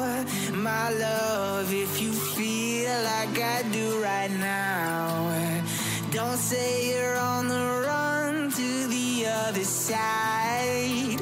My love, you say you wanna try, but you never do. Sugar, there's a reason why we lose.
something to hold on to, gotta find it first. But here I am, 'cause I've been laying under palm trees, waiting for the summer, knowing there's nowhere to go. 'Cause I am happy on this island, wanna be my farmland. I don't ever want to leave, I'm in a tropic club.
Welcome back, everyone. Good to have you with us. We are getting ready for DC versus WRG here at VS Gaming Masters. Once again, joined by my faithful cohorts on the panel. Gentlemen, looking forward to this one? Yeah, it should be a good game. I mean, DC and WRG, they're 4th and 5th seeds. So effectively, according to the seeds, the closest game. But yeah, so it should be an exciting one. For me, I think the exciting thing is going to be the old guard, DC. You know, obviously they've been around forever, versus one of the more relatively younger teams who's made a big splash, but they're still a long way to go, I think, for WRG before they get to that proper settled state where they can say, all right, guys, we're definitely one of the top dogs in this. But I think they can probably learn a lot from each other. DC is most likely going to be showing off their experience, and they're a team that's really good on LAN. WRG, though, the WRG is one of those teams, I think, just across the board, just surprise you all the time. You can never really be confident 100% and say, all right, guys, we're 5 rounds up, we're definitely going to win. Like WRG, anything can happen going into the games. Yeah, I think so too. I mean, players definitely to watch out for in WRG, just talking about it, is Hulkies being the entry fragger. I think he's a vital point to getting into the sites on T side. Definitely a good player to watch there. The AWP battle for me is always important. I mean, the team getting the first kill with an AWP. Generally, your AWP battles happen mid. On Nuke is the only, I think, one of the only exceptions on long. Yeah. Or the outside area. The AWP battle for me is important because it already puts you at a one-man disadvantage. If you're on the T side, being at a one-man disadvantage is, you know, you can still get by. But on CT, you know, losing that mid control or effectively the mid control when you lose the AWP battle is very important. So yeah, Hulky's Biesis with the AWP there on WRG and Style with the AWP on DC. Yeah. And two other players you mentioned were Hulkies and Synoptical. Shall we chat a little bit about them as well? I think Synoptical, the important thing is going to be what we saw in game one of the game that we saw already, right? The one thing we didn't see, is we didn't necessarily see the requirement from Energy, who ended up winning, for real in-game leadership. Like, they didn't really have to do that much. You didn't necessarily see people being called back and say, all right, let's try a change strategy. Let's like readjust what we're doing here. Yeah. But I think it's going to be a lot more important this game. I think WRG need to.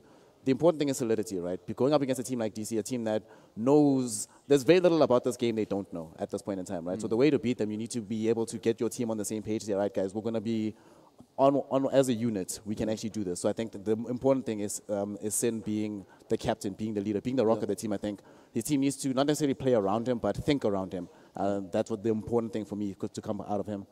Yeah, I think for both teams, though, mid-round calling is a big part of CS. You know, losing a frag on A side, for example, when you're pushing on the T side, and then having to adjust your strategy accordingly. I mean, getting the information, making sure that you're, well, knowing that you can't push the side, and then just falling back, readjusting, reassessing the situation, and then maybe going to another side, maybe taking mid-control, you know, that sort of stuff. Right, so, I mean, we spoke a little bit there about strategies and tactics. Let's talk about what that really entails. I mean, there's more to the game than just calling out where you want to be, but also usage of utilities. So do you guys want to just explore that a bit? Yeah, I mean, utility for me is important. I think more so important than actually having a weapon. Yeah. Because there's most sites, you can we call it a cookie cutting the site, where you throw a couple of smokes, cut the site in half, make sure that you're not getting peeked, and entries, not safely, but maybe taking one peek, or you know, only having to watch one specific angle. Yeah, I think that nothing's more important, I think, than utilities nowadays. It feels like the more the game goes on, or the better players become, and the closer you become to being skilled to one another, right? What's much more important is how you actually affect the other player, how you can psychologically even change their understanding of where the map is. Like every now and then, even if you change up how you use your utility, suddenly instead of coming in through with a flank and a smoke, you come in through mid with fire, and then somebody comes on the far side with a flashbang. It changes the game entirely. Suddenly the enemy team has to readjust, think about how to approach the game differently. So super important. You also put the team out of their comfort zone on the site as well, effectively, is what you're doing. Using Molotovs. I mean, Mirage is a great example. When you have a player holding underneath Palace, and all you need to do, the T side needs to do, is throw a molly in there, and then they mollied out. Yeah. You know, that sort of stuff. Making sure that you're mollying the correct places on the sides, getting the CTs off guard, and flashing them and killing them. Shooting heads, killing people. That's what the game's all about. Yeah. And then, you know, complex things like one-way smokes and all of that stuff. Yeah, it does get a little bit more hectic, right? But obviously, I think the thing is here, one of the big aspects of this matchup in particular, I feel, is that who's going to be using their utilities best. Obviously, that's kind of obvious.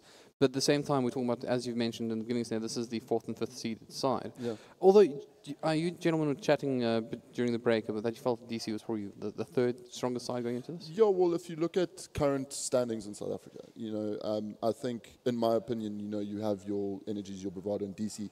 DC have always been there throughout many years of competitive CS. They've always been in the top of competitive CS in South Africa. WRG, I think, if they find their feet, and they play well, I think they'll put up a good game. I think this is going to be a good game. I think what makes DC a lot more dangerous as well is they've been playing more games recently. So they have a lot more practice under their belt, a lot more official games. So they're already in that mentality of, we are competitive, we're trying to win, we're trying to actually, not necessarily prove ourselves, because they proved themselves before, but now we're trying to win the entire damn thing, not just come place highly, but win. Yeah. What's pretty interesting as well is we were chatting to the players downstairs earlier, and they said that particularly the players from Southern 5, and they were hoping for WG. Yeah. So they've already decided who they want to fight, and of course I believe they will play the loser of this matchup. Yeah. So the loser of this matchup will end up playing Southern 5. Right. But on that note, DC, it's kind of a question: do these guys show up? I mean, they've been called land gods by certain players downstairs as well. But they're also a little bit, I wouldn't say wishy-washy at times, but they sometimes just don't show their true colors. Yeah, I think DC, if they show up today, they've got not show up just today, but show up this tournament, they've got a good chance of going pretty far. And look, it's a tough road ahead, being in the winners bracket. So if they do come out top in this game, there's a chance that they're going to play Energy and then drop down to lower bracket again, and then they have to fight their way through there. I'm not saying it will happen, but there's a chance of that happening. So if they show up and if their players come with the right mentality, and this is not just for DC, but for most teams, if they come up with the right mentality, if they show up at an event, especially LAN, there's a little bit more pressure. You're sitting across the room from the other team that you're playing. So there's also a mental game that comes into play as well. If that's the case, then I think they'll do well. I think the important thing for DC is for a lot of it, what I think we're going to see a lot of, or what we saw in game 1 today, is when you have a superstar player, right, who can, not for the whole game, but for the first 3 rounds, right, just get your team rolling. Be like, okay, guys, I'm going to be the guy that's going to take all the damage and get the most kills, get the ball rolling, and then eventually your team can catch up to you. Kanye was that guy for Energy. I suspect Hellhound will be that guy for DC if he comes up. And if that happens, then I think WRG are kind of in trouble, because he is that kind of player that if he has that kind of, it's either he's the best player on the map or he's like in the middle. So it's like, if he does that, it's a nice way of saying he's the worst. You're going there. Nah. I like my Twitter followers. Is that the worst we're going with? I don't know if he actually follows you. Maybe.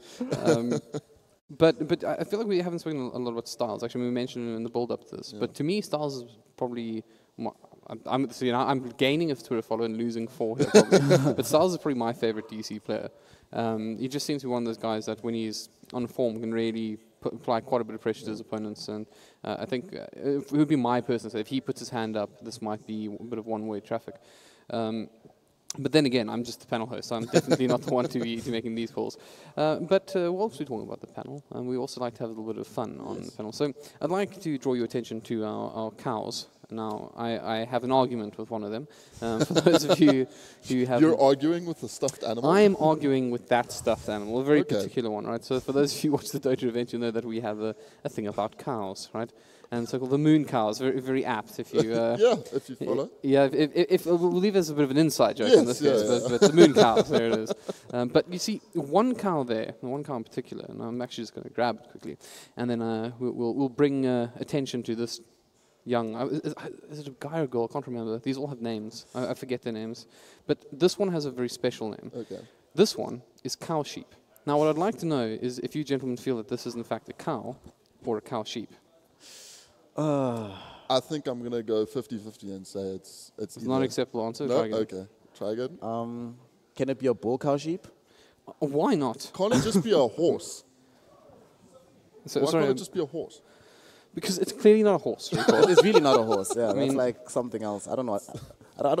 Can it be anything? Maybe it's a chimera. I don't know. It's just... Yeah, let's go with that. It is in fact the cow sheep, and that's how we're going to know it. Scarpy, the expert on sheeps, he agreed. Did he? I think so, and if he didn't, he did now. We're just going to change it. But enough of our nonsense. Let's get stuck into what really matters. We have DC versus White Rabbit game. We're going into the map, Veto. Yeah. Let's do this again, gents, because I'm a big fan of a broad spectrum of maps being picked up. So I'm now hoping we don't see Cash again. Yes. What do you guys hope we see? I was going to say Cobblestone, but I see it's just been vetoed. What is this? Somebody out there is losing my Twitter follower Your now. Twitter follower, yeah. I mean, I'd like to maybe see a Mirage, old Classico. I still want to see Nuke, and DC is one of the few teams that actually plays Nuke as a staple. So if they bring that out, it would be pretty great. I'm not surprised that WRG banned Cobblestone, though. I feel like that's probably DC's best map right now. So good idea, get rid of that. Chain removed as well, so we're down to what, Mirage, Nuke? Mirage and Nuke. What's it going to be? There we go. It's a Mirage. I mean, so, White Rabbit Gaming taking out Mirage, Nuke there, yeah. So, hey, I called it right. Yeah, you did. Inferno. We seem to forgot about another map. How is Inferno still in this? I mean, you always used to Inferno being vetoed in the first 3 or something. So this is kind of surprising. Maybe. I don't know. So, okay, well, we'll see an Inferno, I guess. I'll certainly see an Inferno. Yeah. You don't even have to guess. It's interesting, though, with Inferno. Banana control being very important on this map. So, if the CTs take early control, then... it should be a good showing for CT on Inferno. Old Inferno used to be very CT-sided. Now I think they've widened Banana and they've opened the entrance to B-side a bit. So I think it's becoming a little bit more evenly matched. So if Ts decide to take Banana control early, then we'll see. We'll see big fights there. Yeah. I have a soft spot for Inferno because of Banana, actually. Okay. It was where I learned about all the little hidden gems in the map. Yeah. which I think is it's one of those great things about just Valve games in general, right? All the Easter eggs that we get to enjoy. Yes. For those of you who have no idea what I'm talking about, worth the Google. So gents, I think we're nearing that stage now. It's only fair we make a call here. So what's it going to be? And remember, you're currently both on 0 points because you... -1, maybe? I think we're going to see a close game. I think DC are going to take it, though. 16-12, DC. I like that number, 16-12 DC as well. Not acceptable? Go again? 16-11 then. Well, very well then. 16-11 it is. I won't fight too much about What that. is your prediction? My prediction is a team will be victorious. well, here. Oh, a team. All right. Unacceptable. Well, see, Try as the again. panel host, I'm immune, right? So I'm going to say 16-10 to DC. To DC. 16-10 Okay. DC. There's a very important reason why I picked that number. Because if there's anything less than 10, I win anyways. I think I get a participation point as well. Participation point. But right. I mean, anything else you guys think is of value mentioning? I mean, particular players that might do well on this map. Anything you're keen on seeing? Any plays? Any executes? I think if WRG win, they probably win in overtime. Just have that feeling that if they win, it probably goes a bit later. DC, I think DC has the best chance of just winning in a flat-out, clean game. But then if things get messy, things get scrappy, if we see WRG come out, or if we just see Synoptical with new ideas about how to play this game, I think they probably push it to overtime and end up winning. So hopefully that's the case. I think. Do you think they win if it goes to overtime? Are they guaranteed, or is that just a... I think if they get to overtime, definitely WRG win. I think that DC will probably run out of steam if it goes that long. I think WRG is going to be that team that's like, okay, guys, Are you suggesting that got this. older gentleman? I mean, as an older player myself, I'd like to say that I do just fine in the late game. And Rico, would you agree? Do you think that WG could take it if it goes to overtime? Yeah, I think that overtime is a possibility. If overtime does come through, then White Rabbit Gaming might just pull through and take it. I think a lot of what we're going to see on Inferno is a lot of what we have been seeing. Focus on banana in the mid area, and then obviously apps a big part to hold for the CTs as well. Right. Otherwise, I mean, we're just talking about this map. I mean, obviously, we've been speaking a little bit about holding sites, but for the new players, what does that mean exactly? Okay, so generally the average setup on Inferno, I nearly said Mirage, I've got that stuck in my head. On Inferno is... I'm sure if we ask nicely, guys, listen, is there any chance we could just change the map quickly? I mean, it's not like this is an important it's not event or anything. Not like it's like a Masters. Okay, so Inferno, you generally see a 3-2 hold. Inferno or Mirage? Inferno. Are you sure? I think so, yeah. So a lot of focus being put on the A site, because there's obviously the mid area to hold as well. I don't see many people AWPing down mid anymore, because it's just an easy fight for the T gets there first every time. So it's an easy fight for the terrorists just to take. So you don't see that anymore. But you do see a lot of focus on, as I said before, on the banana area and the B side. So that generally on a pistol rounds, I say generally, people go onto the B side very quickly and not really. There's a smoke for CT and a smoke for catacombs, as people call it. And then, you get onto the side with a couple of quick headshots and you're there. All right. Okay, so I think we're almost ready to throw it over to our casters, but before we go into that, I think probably just a good opportunity to tell a little bit about the popularity of CSGO in the scene at the moment. I mean, we haven't spoken too much about it. It's definitely a title that's grown a lot. I mean, I think if I think about the South African gaming scene, we had the explosion that was Dota 2 with the likes of the international, sort of brought everybody along with it. But of late, we've seen CSGO really take a sort of forefront position in titles. And I'm curious to know what you guys think gives CSGO the edge over titles like Overwatch, for example, which is also an FPS game, but hasn't come anywhere close to it in our scene. I think CS, it's just a long time in the making. See, with CSGO CSGO in the scene now, the international scene exploded. And we know that if the international scene explodes, then that generally filters down to the local scenes. I think, teams have been working a while at getting good with CSGO. And with a new game like Overwatch coming in, yes, it's fresh, it's something new, it's a Blizzard game, but again, there aren't any international servers. So the fact of the matter is CS, it's local, people can be very competitive locally with it, and we do see some good CS. Right. Well, on that note, I think it's about time we send things over to our casters. There's an interesting duo, one that you may have never seen before. In fact, I almost guarantee it will be Ryan McKay as well as Fingers. Gentlemen, how are you doing on that side? Thank you very much for joining us, everybody, and thank you to the panel desk. You guys are doing a fantastic job. With me here is FPS Fingers. My name is Ryan Mackay. Glad to be here. Happy to have you guys joining us on this glorious day that we know as VS Gaming. This is the CSGO Masters, where we have DC Gaming versus WRG, also known as White Rabbit Gaming.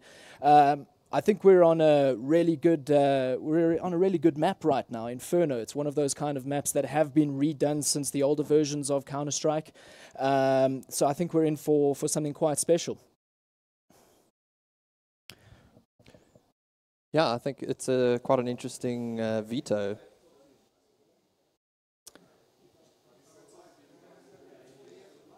That DC and WRG played, I heard from Synoptical, they went 1-1 on Overpass and Mirage. Right. And DC won Mirage and WRG won Overpass. All right. I was told that we have a 94% win rate with DC on this map, I think, within the tournament structure here. So looks like we're going into a knife round. These guys are going straight down middle. Explicit gets taken out. out. Wow, WRG is completely taking DC out. Maybe this was part of their plan, I don't know, but it looks like it might have been.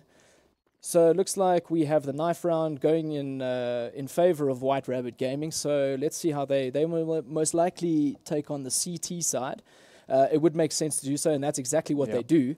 So probably a good choice. Now, see what I've seen from DC on this map. I mean, they are solid on every single map. So if we look at their eliminations, basically DC eliminated Overpass and Train, and basically WRG took out two of their strongest maps, which was obviously Cobble and Cache. Now, I've played against DC on Cache, so that was probably a very good call on their side. So we're left with Inferno.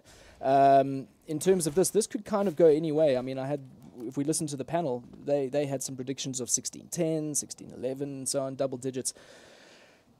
Your thoughts on this?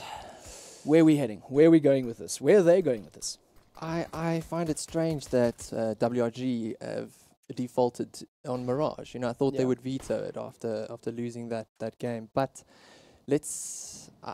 I'm hoping that it's going to be a close game. Yeah. If they went 1-1, I think DC is going to take Inferno. Yeah. And I think Mirage is going to be close. I think, I don't know what people out there watching think. Maybe give us a quick little comment. But I'm thinking DC are strong enough. They know their stuff. They know the map. I think they're going to be very, very comfortable on Inferno. I'm predicting I might get this very wrong, but I have a feeling that it's going to be tough for WRG to get into double digits. In my humble opinion, IMHO. But if we look at it, I'm going to probably be predicting maybe a 16-8, 16-9 scenario. With them on CT, that's where I think they'll garner most of their rounds. But you know, DC, they know each other very well, and they know, I think, who they're up against too. So I'm really predicting not a landslide, but it's going to be a hell of a tough game for White Rabbit Gaming. They have got the skill, they have got the players. It's all going to come down to who's put in more time, who's more prepared, how their nerves are at this stage. You know, it's the beginning of day one, so I think it's going to be up in the air for anyone. I'd like to think that maybe WRG are going to hit double digits and maybe give them a bit of a run. It looks like we're actually going into the first round now. Oh no, we're not. We haven't gone live yet. It looks like we're preparing for that. So thoughts on DC? We're on the second round. It looks like we're on the second round already. Wow. So Damage Control have taken that first round, and WRG are now on the defensive side with just pistols, a few flashbangs in hand and one decoy, whereas DC have got a few UMPs, one AK. I love that, and especially with the AK on Hellhound there, I think he's going to be kind of leading the way in terms of pushing the forward, getting the information. He'll probably be the first to peek and see someone, and hopefully if it goes his way, he'll get the kill with the AK. It looks like Inson has already taken down Synoptical there, and they've left open a site there. I think they're going to be committing. This is what they need to do. They need to take advantage of this. Not sure exactly where. Inson's wondering, where are these guys? He's taken out one, but there's usually two there. He's taken out the second. Fat Cake's off the board. Hulky's coming in from behind to take out Hellhound, and he does. Oh, and he does. he gets the AK. Stahl returns, though, and takes out Hulky's. At least that AK is on the ground now. And now it's And in now they Stahl's have the hand. 8 sides. That's right. Cine left alone. If he just gets a couple of kills, he's already down to 25 HP. Things not looking so hot. I don't even think he's going to try and get any exchanges here with that. But he's going to be sandwiched very, very shortly. And there it goes, second round to DC. Well, that's a very, very comfortable win. They're going to take those UMPs and they remain with that AK in Stahl's hands. Whether he gives that back to Hellhound and Hellhound, then, yeah, it looks like that's going. Stahl bringing up the Deagle. This is something that I wanted to also mention. You know, the panel discussed a little bit around the AWP in Stahl's hands, which is very exciting. But here's the Deagle, which I know I've been on the receiving end before of, and it's very frustrating. Oh, look at that boost. Yeah, that's very good. They are stacking the B site. 4 players there, and they have 1 on the A side just to call that early rotate and maybe make a bit of a noise and keep them guessing. Explicit, I think DC know that they have superior weaponry, so they're just taking it slow. They don't want to make any mistakes. Yeah. They want to try and remain 5 players at the end of the round, taking that into the 4th. Yeah, Explicit's trying to establish that banana control and just slowly move into that B site. Taking it very slowly right now. This is DC in their element right now. They have the advantage. They're taking it slow. They know that they don't need to rush into anything committal. And risk any loss of life there and subsequently loss of guns and some utility. So they have got full utility with armor and full head armor as well. So, you know, with their USP silence, they gonna have to definitely get some 2 guns per player on the entry there. So if they want to take down even at least one of the players, looks like they are pushing forward here. Explicit in a bit of a tough position, takes down Stahl, returns some Synoptical. DC Stahl, this is the Deagle I'm talking about. There's 3 kills right there. And all they leave for Cine and the rest of the team to get is just a Deagle. I'm sure he was hoping for an AK, but all that's left is that Deagle, and he managed to get a 3K there rather easily in the head of each of those White Rabbit Gaming players. Left now, Cine, he's down. Fat Cakes remains. Maybe try and sneak up behind and get a sneaky defuse or some sort of exit kill of sorts just to see what kind of income they can get from that. Not that it's much, but at least maybe they can pick up some weapons and utility to take with them into the next round. That's 1 down, Ensign. Fat Cakes maybe for a second, and he doesn't, unfortunately. Look, that was relatively okay from his perspective alone, but Style with that Deagle. What did I say? It's deadly. It is unbelievably deadly right there. All right, Style with the AWP. Now he's trading that Deagle with the AWP. Looks like he might be sticking with maybe a Glock handgun if he can afford anything more. He's got $800 in hand, so he's just remaining on the AWP and full utility with armor there.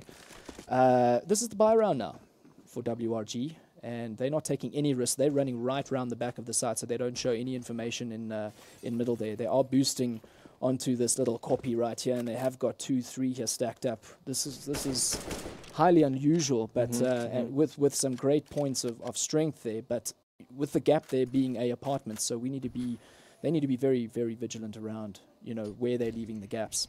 I think they're exposing themselves to flashes and that boost, but they're hoping for that surprise attack.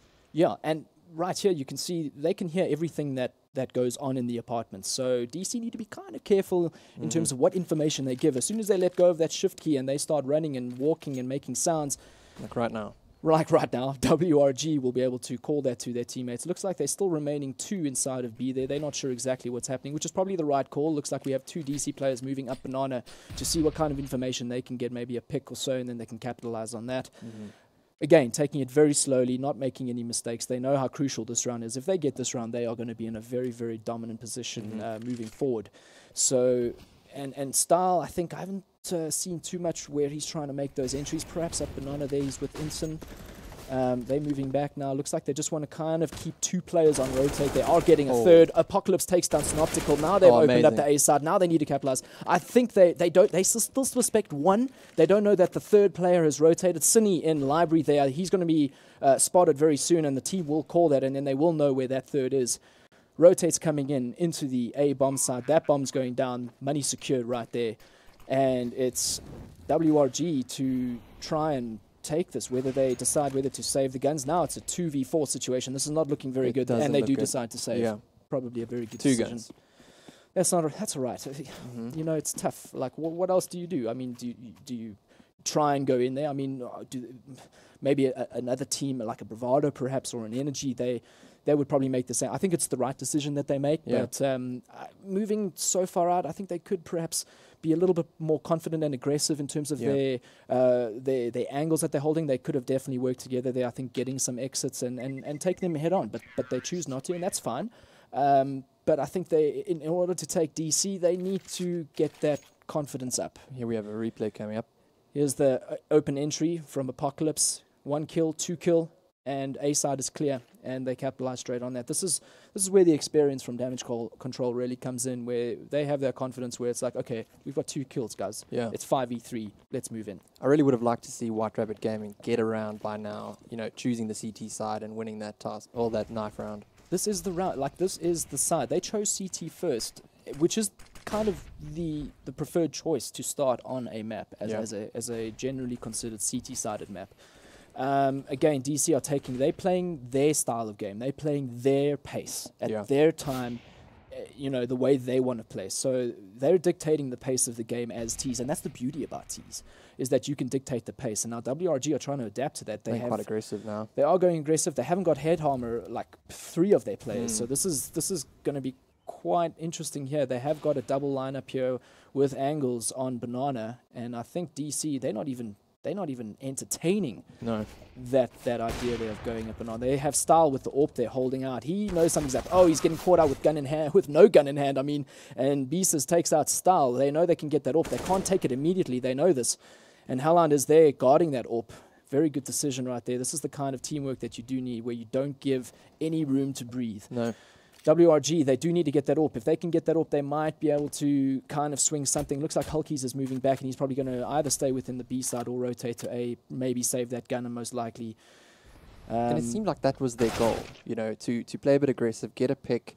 And like Cindy just did now, that was really well needed right there. Now it looks like they're going to be taking a crucial round for them to take. Now it's a 2v4 situation in favor of White Rabbit Gaming. 20 seconds remaining on the clock. They've got to make a move soon. And they've called it. They've called it outright. DC are going to get munched here. And I say that, and Ensign. It looks like they might get the plant. If they get the plant, that would be amazing for them. There's the cash in hand.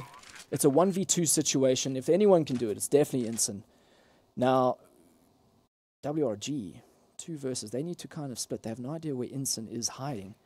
I think if they can kind of sniff where he is based on the bomb plant, but they have no idea. Ensign is playing it very sneakily, playing the mind game now. He's moving in slowly. He knows where they are. They don't know where he is. There's the one. Oh, not getting that pick, unfortunately. Now they know where he is, and this is one tough game, and that is well needed. Well done to Fat Cakes for taking down Ensign. That was a very close game. That could have gone either way. But luckily it went into WRG's favor there. They have secured that 5th round. 1-4 in favor of DC, but now they took a crucial round. Unfortunately for White Rabbit Gaming, DC have got a lot of money. Full buy at hand. Full AKs, no AWPs, full utility, armor. And this is now where things get a little interesting. The AWP now is on Besis, which is going to be probably at Banana side. There's Hulkies and there's Beasters going quickly down to Banana to get that pick and hold off. I suspect that once they have secured that B side and Banana, looks like there's the boost, and Sunny I think is rotating back to A, which is probably right. And they can make that call when they need rotation help. And again, the game is slowed down. Again, I don't think damage control expected to lose that. I think White Rabbit Gaming were expecting to win that round. They had to, and they had to have that. They had the confidence to do it, and they took it. And now things have become quite interesting, and they just need to kind of take it step by step, kill by kill. Yeah. A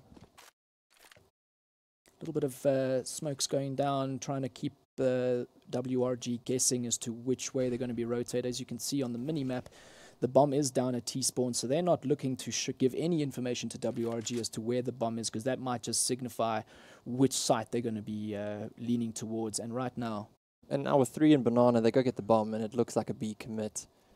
They're going to try and sell that A site and try and keep those 3 players in A while they push that B. We'll see the execute happen. Very good. Explicit. I mean, if you think about it, 1 player is holding back 3 in the site. I think if DC can execute their smokes and they get their flashes right for entry, they they might not have any clue what's happening. There's the one smoke deploy. They might just see there's two smokes deploying. Now they're sniffing something out. There is a rotate from A, and Explicit is going to be playing the... Is he going to catch it? He might just catch them from behind. Let's see. One entry pick there from Halland with Flame. That's amazing.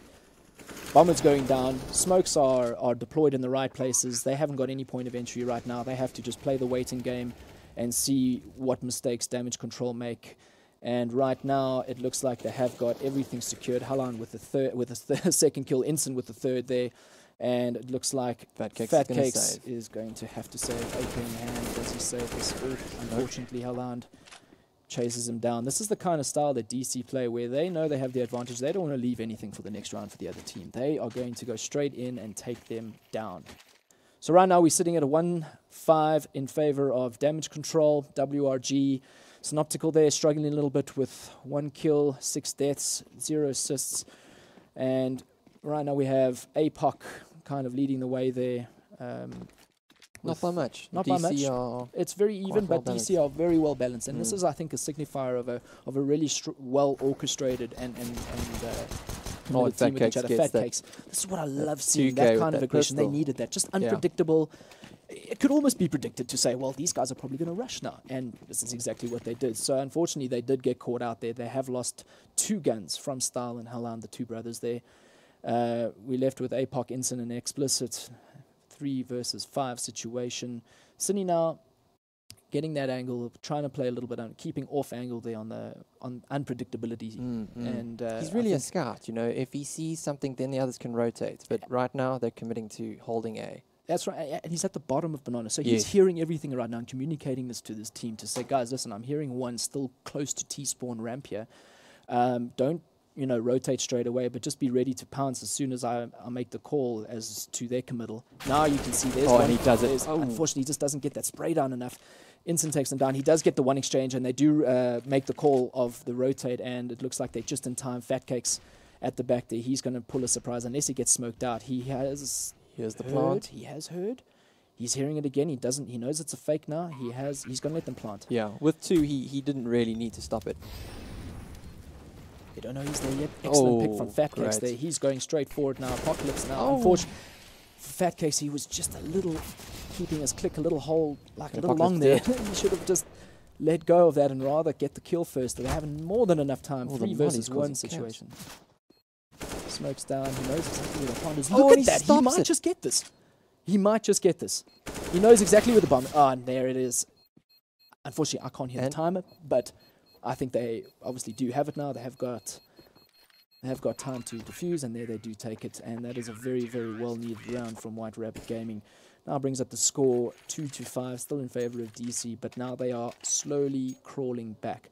If there's any time for White Rabbit Gaming to take easy, well, not easy rounds, but those rounds that they should be taking is on the CT side, which is they had a bit of a wonky start in the beginning. You know, now they're getting back. That's a we can hear now. That's amazing. Excellent. Now we can hear those beautiful grenades and flames going down there on Banana, not allowing them to capitalize any further up. So DC are now again taking it very slow. They haven't got as much utility as they did the previous round, but they have got enough to infiltrate and take advantage of the space they get inside of Banana there. Hellhound leading the way there. Apocalypse got a bit tagged there, Hellhound as well. Apocalypse down to 58 HP. This is a little... He's going to have to let Hellhound or Star or Explicit or someone start taking the lead. Explicit there, seeing what he can do. He's playing quite aggressively. He wants to get those picks and keep the CTs on their side of the map and their round. Now it's keeping them split 3 in the A side and 2 in the B side. This is exactly what they want. Looks like DC are leaning towards B side there. They're setting up their smokes. All right, now the team is going to call that rotate. Now WRG is sending one of their players from A over into CT spawn for the rotate.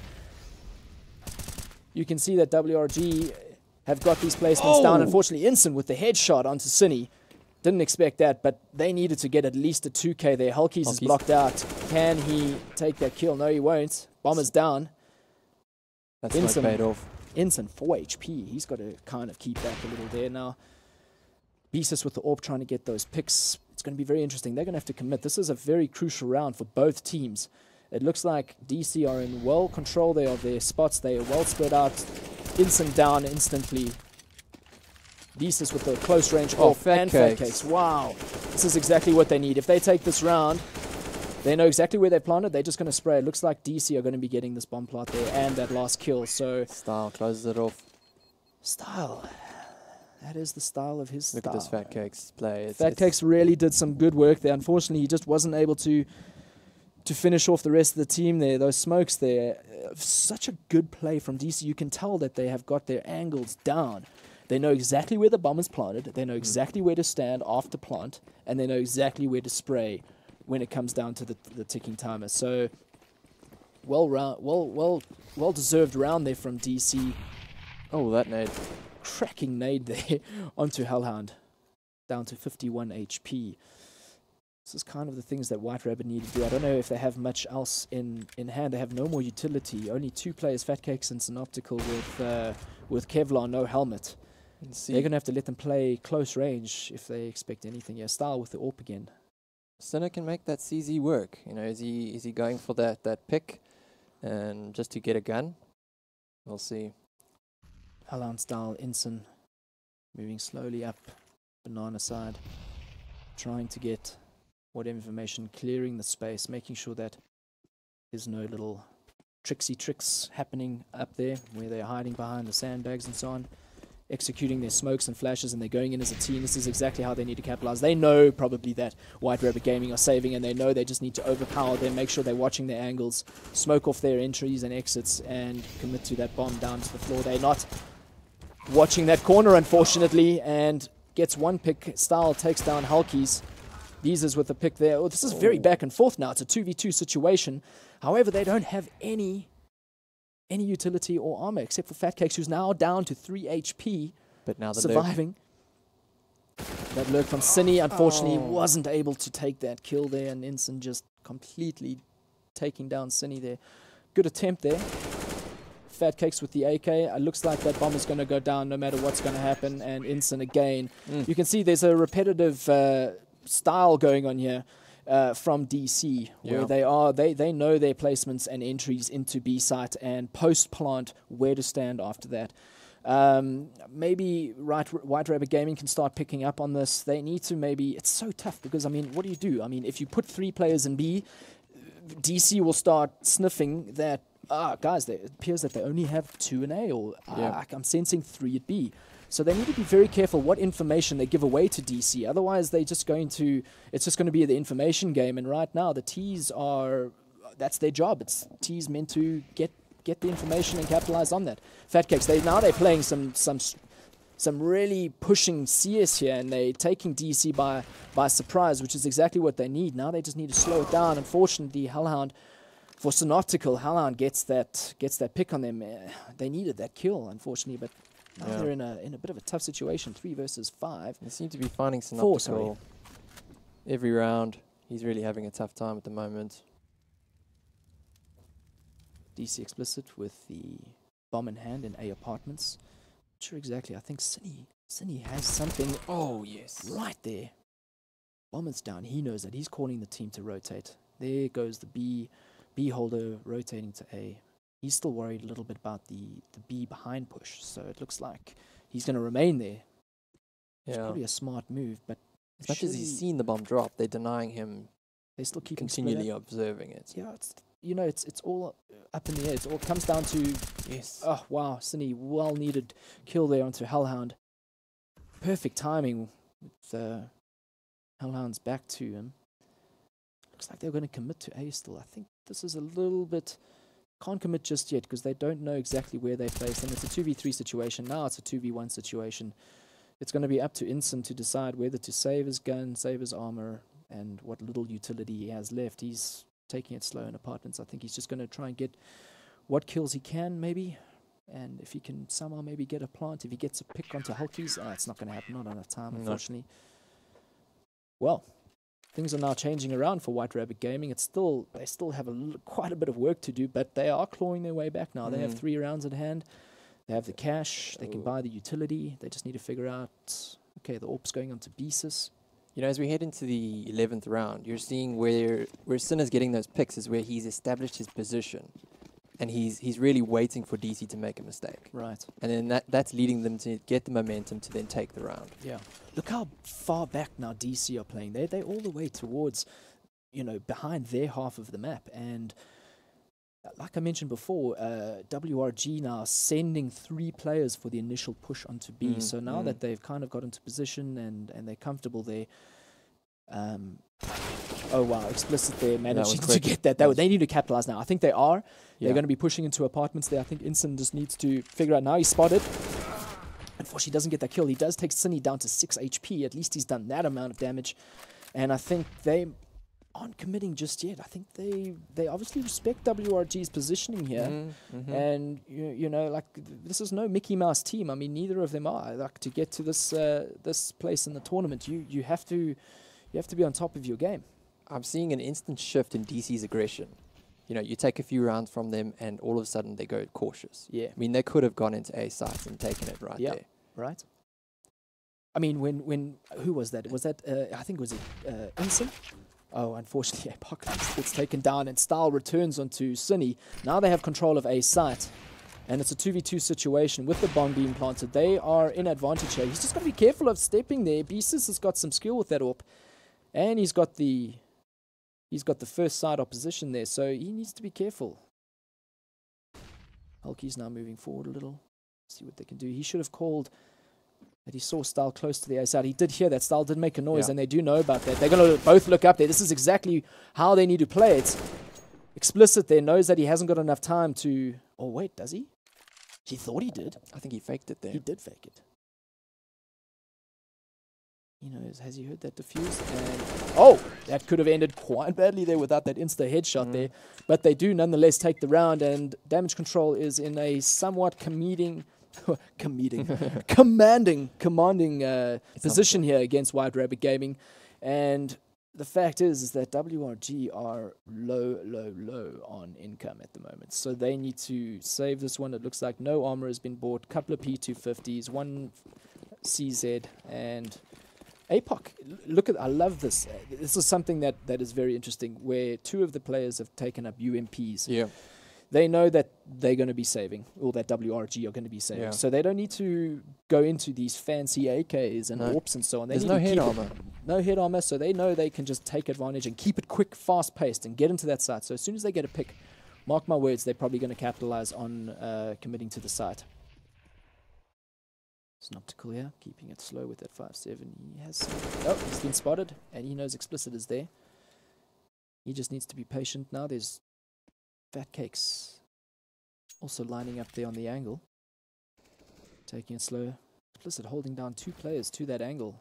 That's still good work from him there. Obviously, they would be greatly appreciative if they could get that AK off of Explicit there. Looks like they do want to make a move into A here. Unfortunately, they're not sure how many players are in A, and WRG are committed there with 3 full players into A site and watching from CT Arch.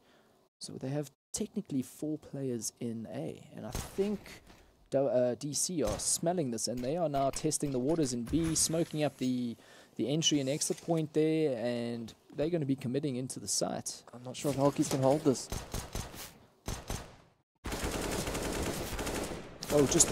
Hellhound finally managing to take down Hulkies there. That was a little bit of a... DC are very low right now. Very low. This could be anyone's round right now. Cinny taking on Apocalypse. That's amazing. And he's going to be coming from behind. Can he get another pick? If he does, this is looking really positive. Unfortunately not. What can WRG do? Yes, there we go. There's one pick now. It's 3 versus 2. They just need to turn their backs. They need to understand. Oh, Explicit taking down 2 players there. This was looking very positive for WRG. Unfortunately for them, they weren't able to take DC down, even though they were so low. You know, with that kind of firepower and that crossfire, it would be really difficult. I mean, they did well with the CZ and with whittling them down to that low HP to then have that chance to retake that side. And look how cool they're looking. I mean, well, both teams, they're looking absolutely cool right now. There's DC Hellhound in the front there that you guys can see. He's looking absolutely chilled. The guys, like, I've watched them play sometimes, and they just they don't really scream and shout at each other like one's going there, need backup here, da da da da da. They literally just play it calm. They know each other so well that it's like, hey guys, I need some help here, and then one player rotates. But I think at this kind of level, this is the kind of thing that you would expect from these teams, and it's really showing you the kind of quality that these teams are at. This is now the 13th round, and it's really important now that WRG makes something happen. They need to get to 6 rounds to have some kind of, real chance when they swap over to T. They have to get the last 3 rounds, and that'll bring them up to 6. So, like I said, it's going to be tough for them. I was predicting a single-digit, round game for them, and it looks like it's heading their way, unfortunately. But they need to pull together now. They have got the guns and some utility. They just need to kind of slow themselves down maybe and not overcommit and hold the angles. They need to kind of figure out what is DC's plan here. I mean, it's easy for us to see as an observer to see here's Explicit. He's always in A apartments. Oh, Fat Cakes, I think, right there has read Apocalypse and take him down from Boiler Room. And currently they are in a little bit of a lead there from a 4 versus 5. Now 5 versus 3. Oh. Silly taking down Style. Less than 20 seconds remaining. This is what we needed from them. This is exactly what they needed and what we needed to see from them. They need to get this round. Hellhound left on 51 HP. He's going to probably be saving this gun over here, maybe getting an exit. So smart move. I mean, no need to give them. I mean, look at all 3 of the WRG. They've got AKs, all complements to damage control there. So they well equipped there with some guns. Now they can spread their wealth to their other teammates who won't be as fortunate. But now they can swap some guns, and everyone should be able to full buy with utility armor. And it looks like Fat Cakes and Cine not with any helmets there, unfortunately. So they've got to be very careful of some UMP play from DC. Yeah, well, I mean, look how well Fat Cakes and Cine are playing. You got to ask, is it a positioning thing that's getting them those frags, or are they just outplaying the rest of the team? Yeah. And the other thing, Ryan, is do you think you're going to see more AWPs on the DC side of CT? From B side, yes. I think, I think if things get tight, look, we'll see when we obviously go over there. But I'm predicting if they do a double AWP setup, it'll be one middle side, maybe into library. They'll have one in library and one in B side watching Banana. One watching B, one watching A. Right now, it's a bit of an exchange between Haaland and Cine, and then Synoptical takedown Explicit, and then Hulkies onto Apocalypse. This is what we're talking about. This is the kind of kills that we need from WRG. They need to take this round for if they have any, and they do. And now they bring it up one more round closer to that half round status where they need to get 6 to 9 at least, so that when they go over to the T side, they take the first 3 rounds. That'll level the playing field. 9-9, and then they should be in a somewhat comfortable position to just take it slow and kind of read DC's play, figure out where they're standing, how they can take advantage of player positions and so on, and they just kind of do what they've probably been drilling for weeks: smoke placements, flashbangs, entries at the same time. Well, who's watching where when you're breaching into a side? Okay, I'm watching there, you're watching there. I know I'm covered. Let's just, and it's simple textbook play. So right now, obviously now DC are making it a little difficult to play textbook. But Fat Cake's reading again that someone is most likely in Banana there. Hellhound taking that peek into middle. Style with the Deagle again. Oh, Style with the Deagle. I love watching Style with the Deagle. Yeah. Amazing to watch. Not amazing to play against, but amazing to watch. Yeah. Looks like they are committing into A. They are calling early rotate. They're not rotating early enough from B. Now they've got complete control of A. And now only are WRG rotating from B. Hellhound taking that onto Synoptical. Cine with the return onto Apocalypse. We are now sitting with a 2v3 situation. Instant on 9 HP. He's got to be careful. Style with that Deagle.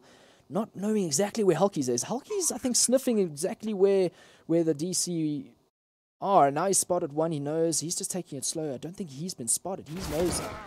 Unfortunately, wasn't able to take that round. So we're sitting with a 10-5 half-round score in favor of damage control. That was a good half. Very good half from actually both teams. They feeling the prayer there. Yeah, rub that face. Rub that face. That's it. You can do it. Yeah, get in the game, guys. I really cool as ever. Cool as ever. DC. I really saw a momentum shift. There's a point in the game where WRG just started getting what I think a psychological and an economical momentum. Yeah. And it's just carried them to that 5 5-10 score, because I do think if they hadn't got that right, DC would have kept playing aggressive and they would have kept going until that 15-0. All right, now we're sitting with 10-5 in favor of DC. They're on the defending side now, and Synoptical takes down Style. What a great pick for the beginning. This is exactly what they needed. Now they need to capitalize onto A, which is exactly what they're doing. Hellhound there is calling the early rotate now. So come, boys, come help. There's 3 already inside. Does he get one? He doesn't, unfortunately. Looks like there we had a bit of a bloodbath, and looks like the terrorists now are going to get down that bomb and seem to have lost a little bit of video feed.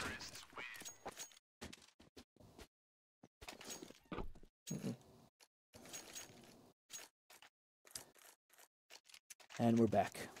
All right, White Rabbit Gaming, this is exactly what I was saying, is that if they can take that first round, they need to lead that into the second and third round, bring the score up. Well, it would have. I was expecting maybe a 9-6, but now it was 10-5. At least they got this first round. Bring it up to 9-10, and then they're kind of in the game. Then they have round. Then they've got into double digit and they can take that forward. Well, 9. Hopefully they can keep moving forward as they are. They have UMPs and quite a bit of utility at hand. DC on the complete defenses with a few 5.7, well, 1.57, maybe 2.57s and some P250s. Deadly weapons at close range. Yep. Looks like they're going to completely allow White Rabbit Gaming to enter into B site. They have got 3 Apocalypse making that call with some armor. Oh, he finishes it with ins. This is where they get this is where DC are such a challenging team to play against. You can't just, hey, I've got a gun, I've got armor, they don't, I'm going in there, guys. Yeah. You can't just think like that against these teams. It's got to be calculated. You have to be precise.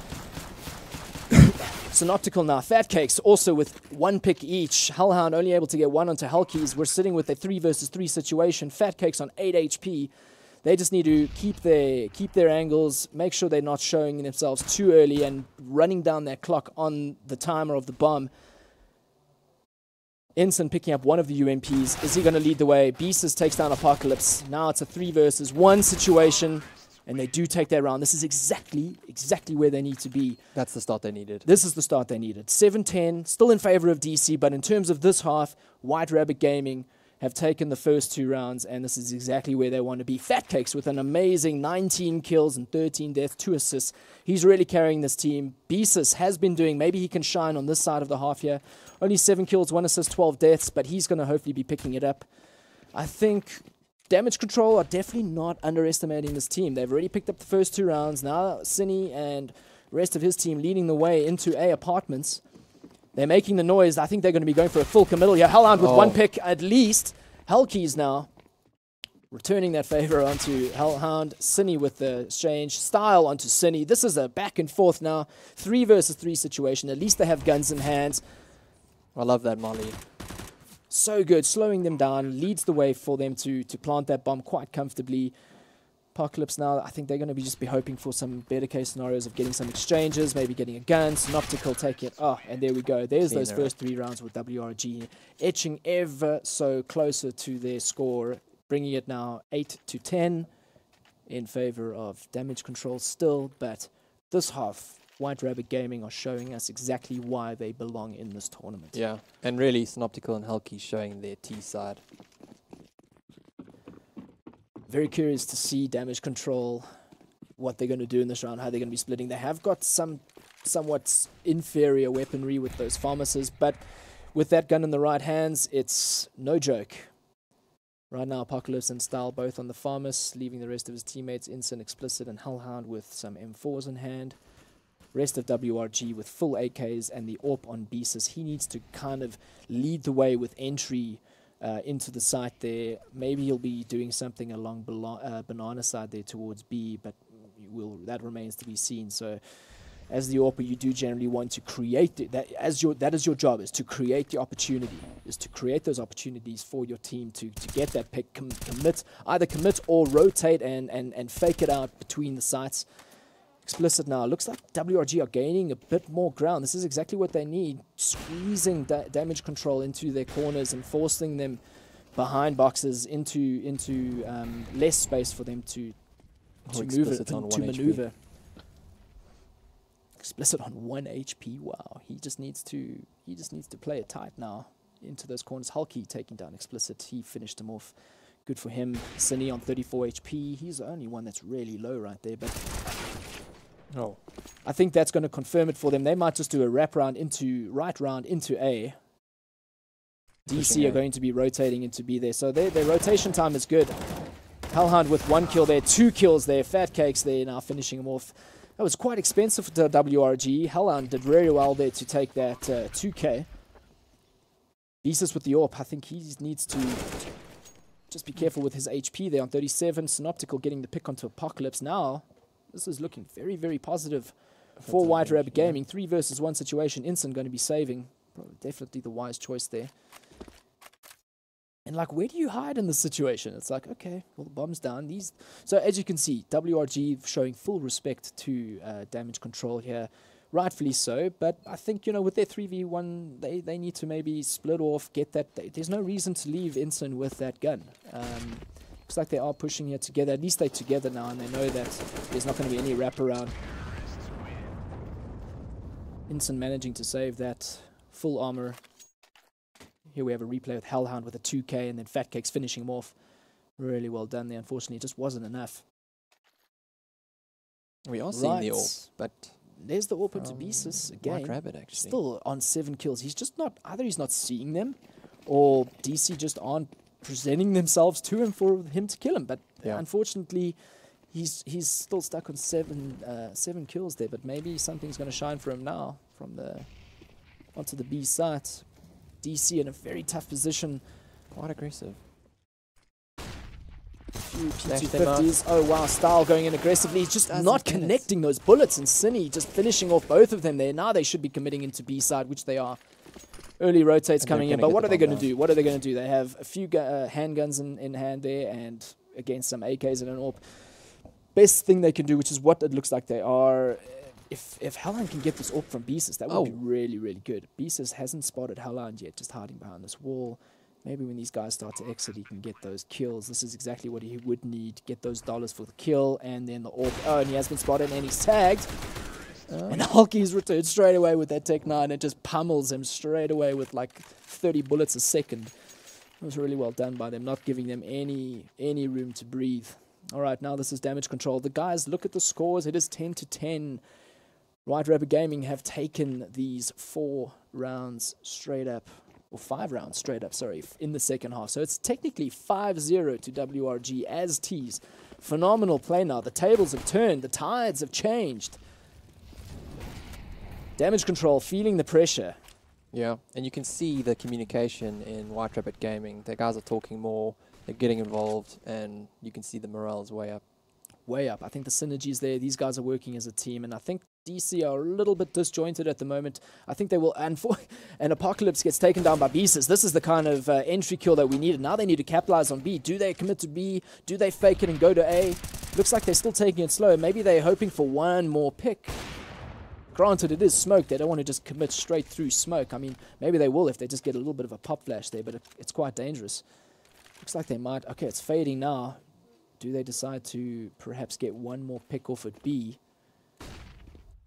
Little do they know that it's just Inson alone, and he has a smoke to slow them down. Now it makes it a little bit tougher for them to commit straight away. Sonny's just got to be very careful there. Inson's got some amazing reflexes just to shoot through them. Yeah, they are. They're taking it very slow. They know if they have the advantage. They just need to. They just need to play it slow, take the time.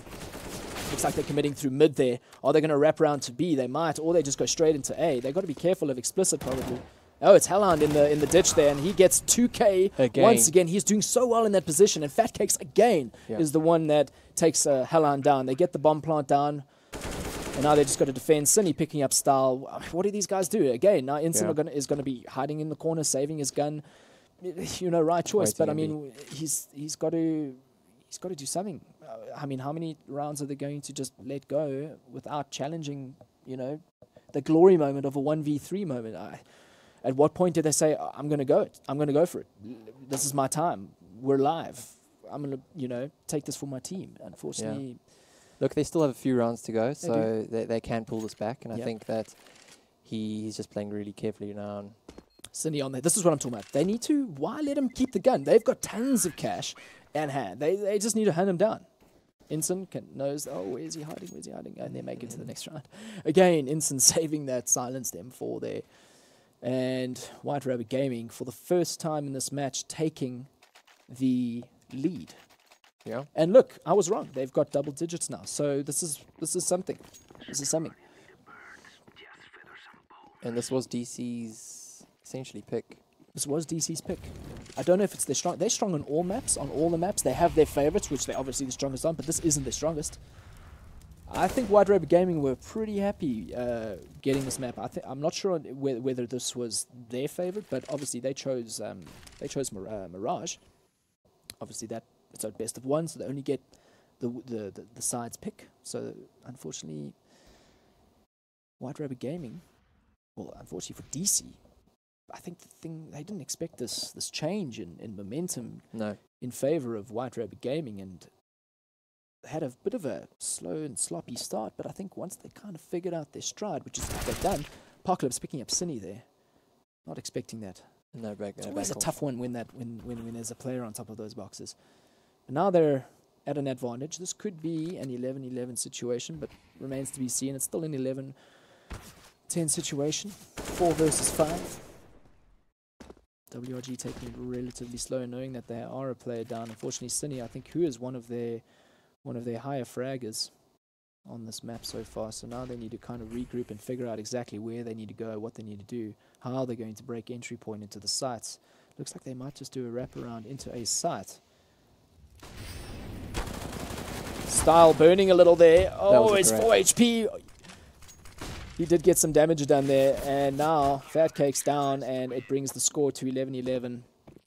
This is exactly what DC needed. Excuse me there. White Rabbit Gaming, still tons and tons of monies in the banks. Lots of monies in the banks. DC really needed that round. They're still scraping the barrel in their bank side. But they have got some good artillery, got some good utility, they've got some armor. Now they're going to try and figure out how they're going to do this split. Looks like they do have a 2-3 split on B and A respectively. WRG are trying to poke and prod where they can along the sites. Here we have Synoptical and Cine trying to see what they can do in terms of Banana here, but in true DC fashion, they're not giving any information away as to where they are, how they position, what their crossfire is going to be. They're just taking it slow. It's like, okay, if you want any information, come right into the site and see where we are, and then let's see how it goes from there. But White Rabbit Gaming not exactly falling for that just yet. I think they're going to wait until they have absolute assurance. Maybe they get a pick, and then they capitalize on that. But right now, it's 5 versus 5. Beasus on a slightly lower HP. It's 65 HP, and yeah. But look at the pace. You know, they lose one round, and the pace just changes instantly. Absolutely. Absolutely. It's almost as though the reversal now has happened where... But it's, like I said earlier, it's the terrorists, it's the T's that determine the pace of the game. Usually. Unless you get an outright, over-aggressive, you know, not caring whatsoever, no respect for the other team, and the CT's just pushing down mid, pushing down banana, pushing apartments. Flashes come in. Running over the fire there. I don't think Apocalypse expected that from Cine.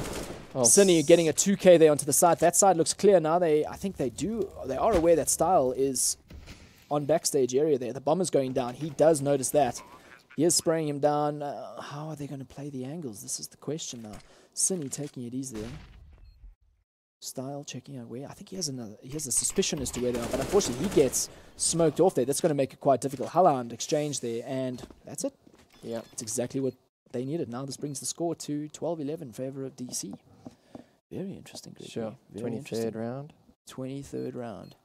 This is way closer. I mean, I'm glad that we're I'm glad I'm wrong, actually. I mean, this is amazing that WRG are actually showing DC like, hey man, we're here to compete. We're here to, you know, show we're here to win, actually. You know? The vets known as Damage Control. I mean, these boys have been around. They've done it all. They've played it all. And White Rabbit Gaming are kind of showing their stuff here against DC. And Well, it remains to be seen. Now they're behind by 1 round, but this is how it goes. It's back and forth. This is a very back and forth map. We're really going to see some experience come into play now, and who wants this more. Yeah. You know, it's so close. Yeah. BMT, man. Who's got it? Mm. I think they both do, but who's got it more? But who wants it more? Who wants it more? And I don't know, definitely man. think like, it's such a White difficult Rabbit. thing to like. Who wants it more? Well, they both do. They both want it more. But like, who wants it more? Well, right now it looks like Damage Control are showing that they want it more, and they're trying to show a little bit of off-angle play here. Both teams now taking it very slowly. They're lining up. Looks like they're doing all their lineup. This is what they've practiced at home. They're bringing it to the competition now. We have all 5 players lining up in Banana ready to breach. Inson with actually a great little boost there. So he's going to see over that smoke that's deployed to block off CT and the B site. They're breaching into the site. They have no idea. Inson just letting them walk through. No need to let him know where he's down. Oh, takes down 1, takes down 2. Fortunately, he gets taken down by Cine. This is a very back and forth now. Now it's a 2v3 situation. They have breached the site. They just need to get the bomb down. It's a little touch and go because, I mean, what do you do?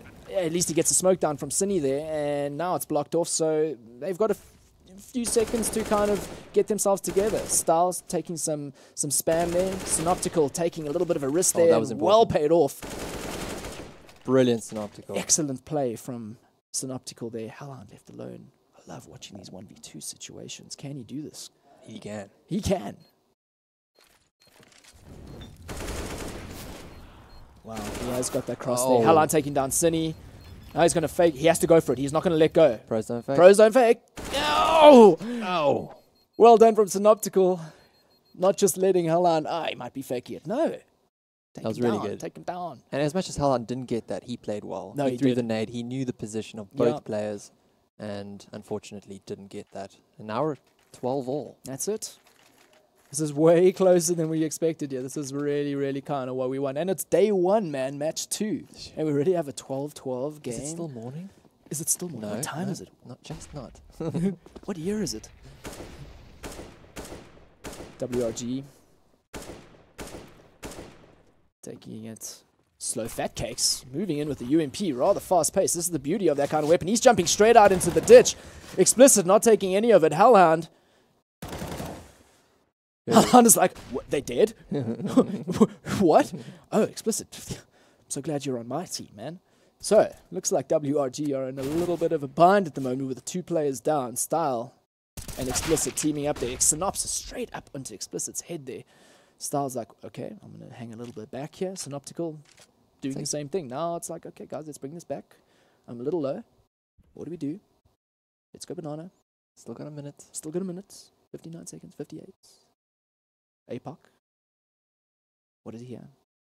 Nothing yet. We have 2 players moving up into Banana. Taking the bomb all the way. Oh, they made it, I think, a little couple of steps there. Does he? Yes, there's a bit of a sound. And Inson is already there. Oh, this is the problem. rotation. Whatever information you give them, they will use that. And they've Look, already he's pushing down mid. Pushing down from mid. behind. 1 down, Style. 2 down, bomb down. Cine, what does Cine do now? Cine has to be trapped. Now I think he's going to go back to A. Now he needs to go back. But look, I think there's still Halland. That's Halland. There we And go. he's gonna Halland's still in sight. And he's not going to allow any shenanigans to happen there. Cine has to make a decision whether he just goes straight into B or he goes back to A. But he knows, I bet Halland is still in that ditch. Yep. And it's the With case. 24 HP, he's... Now the teammate is calling that he's in B, so Halland is making his way. There goes down Cine. And that brings the score in favor of Damage Control at the 26th round, 13-12. And... Do they buy or save? No, they take 9. They need to, yeah, what do? I mean, do they allow it to go to 14 for Damage Control and then bring back the next 2 rounds to bring it to 14-14? This is where, as the team captain is, needs to really kind of make the call. Or the coach, but I don't know if the coach is allowed to say anything during this time, unless they do a timeout. They haven't even called a timeout yet. It's interesting. Maybe this is the time that they do. Maybe after this round, after this next round, they call a timeout.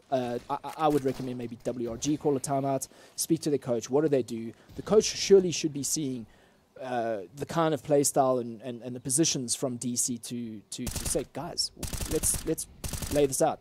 These are the positions. This is how we work it. Fortunately for them, Style is completely taking them down. 3K right there, leaving only 2 players remaining. Inson on 1, Inson the second, and that is all 5 players down, and that takes it 14-12 in favor of Damage Control. This is where they need to call a timeout. I agree. No timeout. No?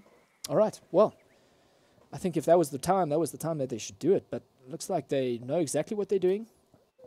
Getting their guns, this is what we said now.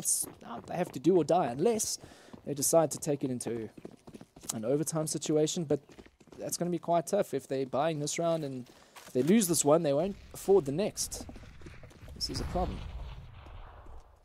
Synoptical trying to get as much space as he can up Banana side there. He doesn't see anything. Obviously, DC are not allowing them any information to make a call, so Synoptical alone there, just seeing what he can see, what he can pick. Hulky's moving slowly into boiler room there, dropping off a smoke. Looks like they might just do a wraparound into A side there. Explicit needs to hold this if they do come his way, which they most likely might. No, looks like they're moving around. Explicit smells that. Hellhound ready on the corner there for anyone coming out of apartments, and he'll be able to double up with Explicit. So they're very well positioned to take on any crossfire they need to take down the team. Hulkies hasn't given away his position just yet. He's waiting for that moment. Explicit doesn't see him yet. Both teams using up their utility. Good moves. Hulky's taking down a D. This is just back and forth now. So now it's a 4v4 situation. There's Halan on the corner. Does he hold that corner? Unfortunately not. Fat Cakes takes him down. It's been a real battle between those two in this game. But they dropped the bomb. They did drop the bomb. That's going to slow them down. Oh, and they just missed that there. Oh, what's happening? Both teams in sight now. Now it is a 2v2 situation. I don't think they realize that both players are in the site. Looks like APOC is going through A apartments. He can't make a sound, and for every step taken, it's 1 second on the clock taken down. Can't run, otherwise he gives his position away. Inson eliminating possibilities of where they might be with those flames. Synoptical taking that there. This is exactly their gamble of taking it the following round like they did now has paid off. Now they flush, they should be able to get some weapons, and that leaves DC in a bit of a tough position financially. Was that rotation from Apocalypse a little slow? I think it was. I was going to say, yeah, it was. I thought it was a little slow, and it's okay if he's running for it, and the other team says he's coming from it. It's okay. Where else could he be coming from? So it's like rather get that pace, get the angle where you need with your teammate. But look, these are the guys. These are the pros now. That's a lot of damage. Wow, those nades really did pay off, and they didn't. This is the beginning of the round. So effectively, 41 HP on Cine and 53 on Synoptical. That's pretty much almost one player down between the two. Yeah. Not technically, but kinda. Yeah, it's really going to play into those FAMAS. WRG know that they're in a good position now that the CTs will have inferior weaponry. How are they going to capitalize on that? Where are they going to go? I think they're just taking it slow. Where can they get the pick? They themselves are quite low. Now Synoptical on 34 HP. It's going to make it difficult for him to actually be, that entry fragger. So Fat Cakes has obviously been doing an amazing job. Yeah. Maybe Fat Cakes should lead the way into A or B and make the play for them and call the timing on it. But looks like they're taking it slow. They have got 45 seconds at hand to make that decision. Things are very slow at the moment. This is the way they need to take it. I think they know what's at stake here. Oh, I think they kind of missed up that flash a little. Immediately the flames go down. Style knows exactly what's going on. Inson picking up Beesus. Now things are looking rather tough. Hulky's taking down Hellhound. That was a really good pick. And WRG are taking A side, and they're getting the bomb down, and it's a 3v3 really situation. Now they need to hold. One of them should try and get an apartments if they can. Good smoke. Smoking of Style there. Does give them the opportunity to get into apartments for much better positioning. Already again, it's really... Maybe TC... Oh, Cine. That was really good. Wow, so good from WRG. They know exactly how to hold their positions, and they're trusting each other on the angles that they have. Style going to save this gun and move into the next. Oh, Hellhound shaking his head there. You can see not happy with that situation. Should he not try clutch it, Yeah, no. Maybe Maybe if it was like 20 seconds earlier, but again, they would rather save the gun going into the next round. It now brings the score to 14-14. What an amazing game to cast. I mean, I didn't expect this day one, game 2, DC versus WRG. Yeah, he's smiling now. They're looking much better now, much better in terms of their composure. DC obviously keeping theirs. Hellhound knows he's got his head up in the air. He knows exactly what they need to do. This is where the BMT is going to play a major role in their decision making and their timing. It looks like they might be thinking, okay, well, if we can get a fast round here, or just let them come to us. They have got a 3-stack onto B, so they are dominating on B side there, and it doesn't look like they're going to be going that way at all. It looks like WRG are making the right call to go towards A site. I think they're going to figure out that maybe they can wrap around into CD spawn, CD archway side, and wrap around into A from there. Yes, looks like the other 2 teammates are joining them from WRG, and looks like they might just do a 5-man into A with one watching the back and mid.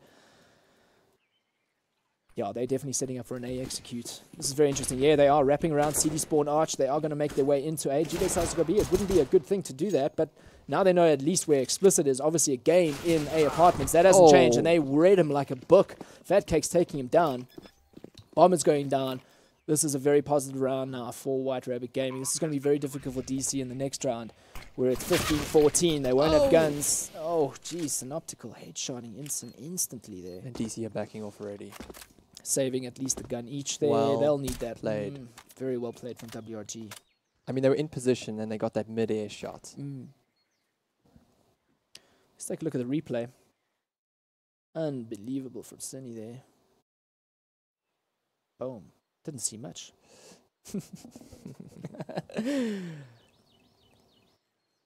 Well, looks like we're moving. Looks like the WRG are going to find. Are they going to search for them? No, they're not. No, they're not. Maybe they do. Too much respect. Look at that Too scoreboard, much respect. 15-14. Match. Match point, boys and girls and everyone watching out there. Oof, tough spot for DC at this moment. Sure. Oh, what do you do in this situation? They've got very little money. Low eco. Can they scavenge their way forward now? Yes. All right. Well, they got some good buy. This is exactly 29K. They had the lost round bonus there. So Style with the AWP. Now it means this is business. Now he means business. Beasus with the AWP to return. I wonder if those guys are going to have a go against each other. Not so sure. Not so sure. Look like they're doing the boost again. APOC. Will they catch out Cine or anyone trying to enter into the B side there? Let's see. Bomber's down. They're not showing any information as to where that bomber's going. They're trying to be as sneaky and calculated as possible. Not allowing DC any room to make early calls for rotation. Taking it very slow from both sides. Oh, a little bit of team damage there.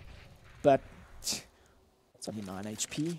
Then again, what about those times when you land on 1 HP and you survive? Now, that just takes it a little bit more dangerous, but I'm making a big thing out of nothing. Both teams taking it very slow. We're already down to 50 seconds on the clock. Do we go into overtime or WRG take out DC in the first day's first match for themselves? This is WRG's game. This is WRG's game. They gotta see what they can do here. But this is DC we're talking about, man. 35 seconds. White Rabbit Gaming, Apocalypse taking down Cine, just what he needed there. Now he's getting back to a safer position, and he's got that double up with Inson right there. Do they commit to B? It doesn't look like they will. They've got... they are. They have to. This is it. Now they're doing early rotates. They need to move from A. They have to move from A. As soon as they spot the bomb, I'm sure that Halan is going to be coming around. Fat Cakes. Now they're doing a full... This is a back and forth now, 3 versus 3 situation. They're getting the bomb down in B. Both teams will soon have all players on site. Style getting slowed down there. This is looking very positive for WRG. Halan coming from behind there, up Banana. Yes, he's been spotted and he gets taken down. Now it's a 2v3 situation. Beasus takes on Explicit. Now it's a 1v3 situation. Style remaining with his AWP. What is he going to do? Can he clutch it with the match point AWP? Time is ticking. No! And it's down, and this is White Rabbit's game. 16-14. Played. GG. Absolutely stunning match from WRG. Unexpected. Look, I don't even think they expected it. They were hoping for it, and they got it. There's a lot of hard work around, there. Hugs all around. That was really well done. And now they're moving forward into that winner bracket. And yeah, coach was obviously very, very happy. Oh, and we're back. Hello and welcome. What a game. What an exciting game. You were on It was amazing. Thank you for casting. Look, that was an amazing game to cast. What a great game for the first day. I mean, wow. Damage control versus White Rabbit. Who would have thought it? What can be said? I mean, I'm flabbergasted, man. Look, I was completely wrong. I'm happy I'm wrong. I don't mind being wrong. I think the chat, did you expect that? I didn't expect that. You didn't expect that. We didn't even think they would get to double digits, and they shocked us all. Yeah, I think, well deserved. And I think they've really proven that they are contenders for this competition. I think, DC's really good. White Rabbit have just shown they're better on the day. I think we need to have a little bit of an analyst discussion. So over to you guys. Let's see what you think. Thanks very much, Ryan. That's quite an interesting result we've just gotten. But before we get into that, there's two things I really like in this world. One is looking smart, and the other is other people being wrong. And this is a fantastic opportunity to do both. Yeah, I was closest though. Well, you guys weren't alone in your wrongness. That's the important thing here. And I have a statistic that makes me look smart. So 96.7% of the general populace out there enjoying CSGO felt that DC would win this. And you're all wrong. And so you guys, as I have immunity... At least we're not alone, eh? Yeah, at least you're not alone. You're all wrong together. But, oh man, what a fantastic match. There's a lot for us to chat about. Yes. But get out of your system first. I mean, I can't even talk. I mean, just to start off with, DC looked very strong in the first half. They did. I mean, they 10-5 first half. On the T side, they went over to CT side, and WRG just woke up. They won the pistol round. They took 6 rounds in a row, and then they lost. Yeah, then they finally lost a round to I think it was the Instant boosted up onto B side. Yeah, and WRG were pushing onto side. They didn't catch the boost in time. Instant got 2 kills. Yeah, he did. And then they lost. Then 2v they lost the round from there. But then from there it was just tit for tat. WRG wins 2 rounds, DC wins 2 rounds. It was incredible. Very, very fun game to watch. It was incredibly fun. I think at the beginning as well, it looked like DC was prepared to just roll over WRG. Yeah. But then Sin just decided no, actually. So he came through, I think it was the 2 rounds in a row, he got 3 kills. Yeah, and after that, immediately you see like suddenly WRG started getting that confidence. We were talking before about you need that one player on your team who's going to give you that confidence, going to arrest the momentum from the enemy team, give you guys that boost and say, guys, come on, you can do this, follow me, let's make this happen. And he kept doing that. Then we saw Fat Cakes catch up. Yeah. Fat Cakes almost got 30 kills. Yeah, I think he did 30. I think he actually got 30, 30-31. Yeah, it was insane. So out of nowhere, suddenly all the WRG players started catching up. I mean, and it's not like DC played badly, by no stretch of the imagination. They actually played an amazing game. It's just WRG were so good on their movement around the map. And very often we would see that even though DC would have the foresight to get into position knowing where WRG might want to move to, you'd still see flank players coming out from the rest of WRG. And we spoke before about the players that show up. The player I didn't expect to do as well as he did. Synoptical really did well in my opinion. He was very on point with where he was. I think he brought the most utility throughout the game. He was always throwing smokes, always had a couple of grenades in him. Yeah. He was doing extremely well for his team, censoring them, showing them, okay, guys, we can actually take these fights. We don't have to square up against them just through banana. We can move around DC, make them actually make DC uncomfortable moving around the map. We saw for a long time, especially on the CT side, DC just had to hang back and wait because there wasn't really much they could do about being aggressive. No, that's true. None of you gentlemen have had your opportunity to rant, right? Let's go, and rightly so. I think it was that fun. But I just want to go through a couple of points that I think are of particular interest. Firstly, at the beginning of the game, we saw WG almost very passive, holding their sights, and DC were more than happy just to keep the game going slowly. What are your thoughts on that? Yeah, I think I was actually about to touch on that. I think DC made WRG play their game when they were on T side. They played very passive and they played their T side very well. It's only I think the first round on the 6th round was the first round that WRG picked up, and they picked it up through aggression on a half buy. Yeah, they were just aggressive, looking for frags, and they won the round off that. And then the next round after that, they lost, and then they were on another save and did the same thing. Some good aggression in banana, smoked off the bottom of banana. They came up close. They picked off Style with the AWP. I think it was BSCs that got the first kill onto Style with the AWP. Yeah. And then they just carried on rolling from there. So the aggression worked for them, and that's something that they, I think, need to look at. Not letting the other team let them play their game for them, basically. Right. Well, I think this game deserves probably a part 2, so we may touch on it again when we come back. Yeah. But that is us for now. We'll be back again at 1:30 for APG versus Bravado. I don't know why. I realize APG is a new team, but to me, it's still I'm still living the days of the APG versus Bravado rivalry from Dota, Yes, and it makes me happy, right?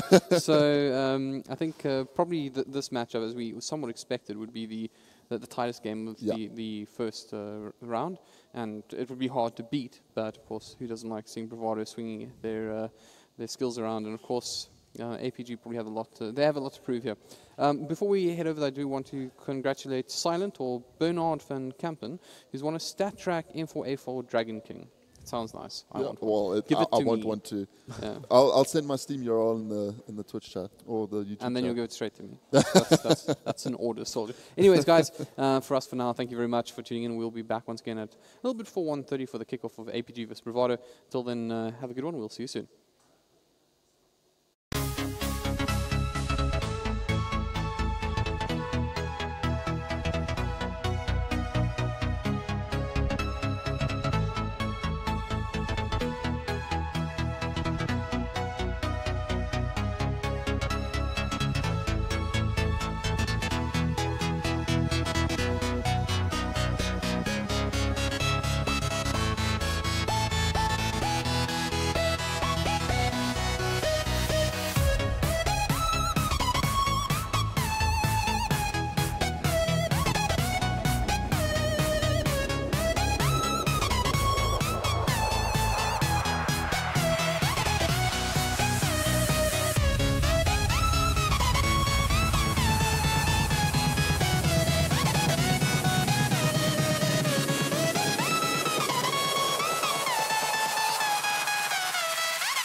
reasons to doubt. Try to keep me down, but I'll put the flame out. You can't get to me.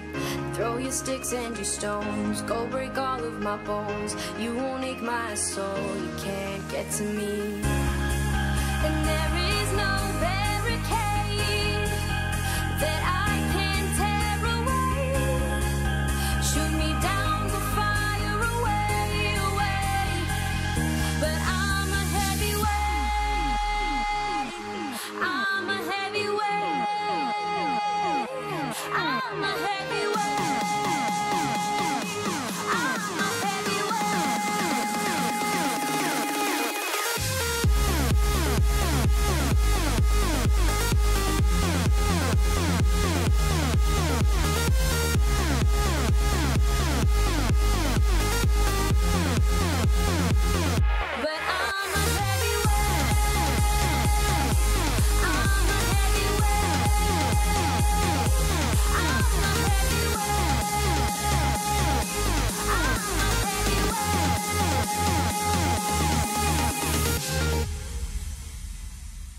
push me down to the ground. What goes around comes around. You won't put the flame out. You can't get to me.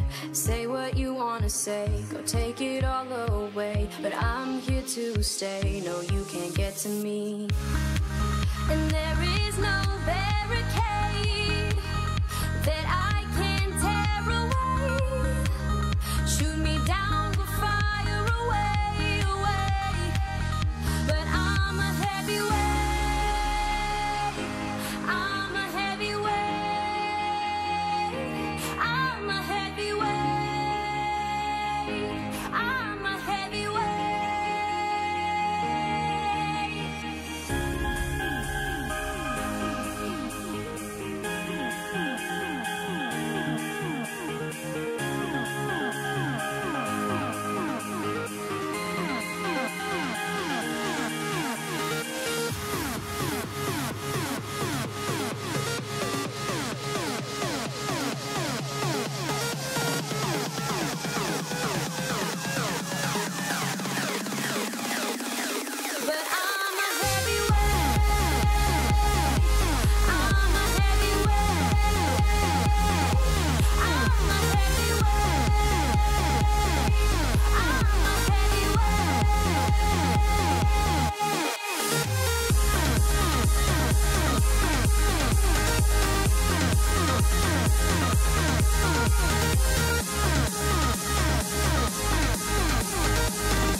yourself. It's extremely dangerous.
Let's have a bit of fun till I downfall.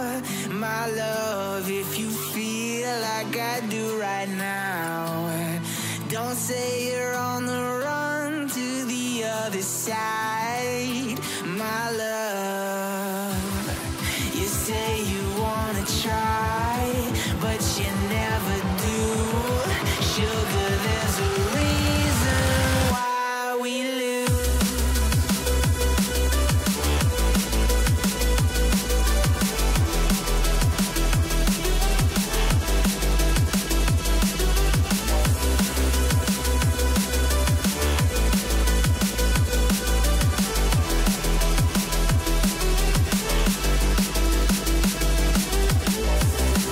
You say you wanna try, but you never do. Sugar, there's a reason why we lose. You say you wanna cry, but you never do. Sugar, there's a reason why we lose.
Welcome back, ladies and gentlemen.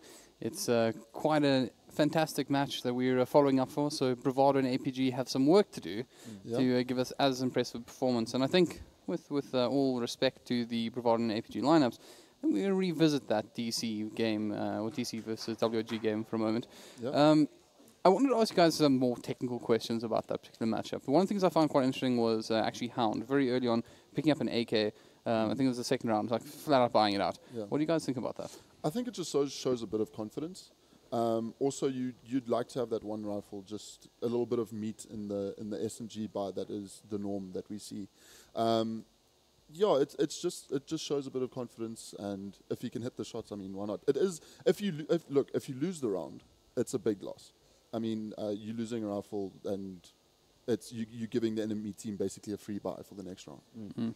No, it is a risk, but it definitely paid off. It was, what, 5 rounds until they lost? Yeah, and it definitely did pay off. He went like 3 rounds without dying, kept the AK the entire time. So by the time he actually lost his life, he could insta-buy the next weapon again. So it wasn't that big a deal, but it was a risk that you take, and it pays off massively.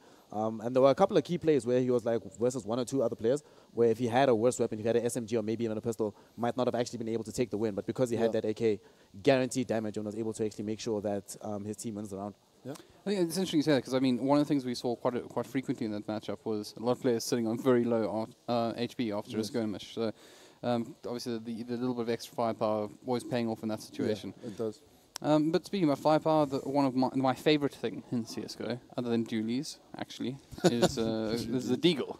And style picking up. I think we had a split decision, because we were uncertain was it a 3K or 2K early on in the matchup with the Deagle.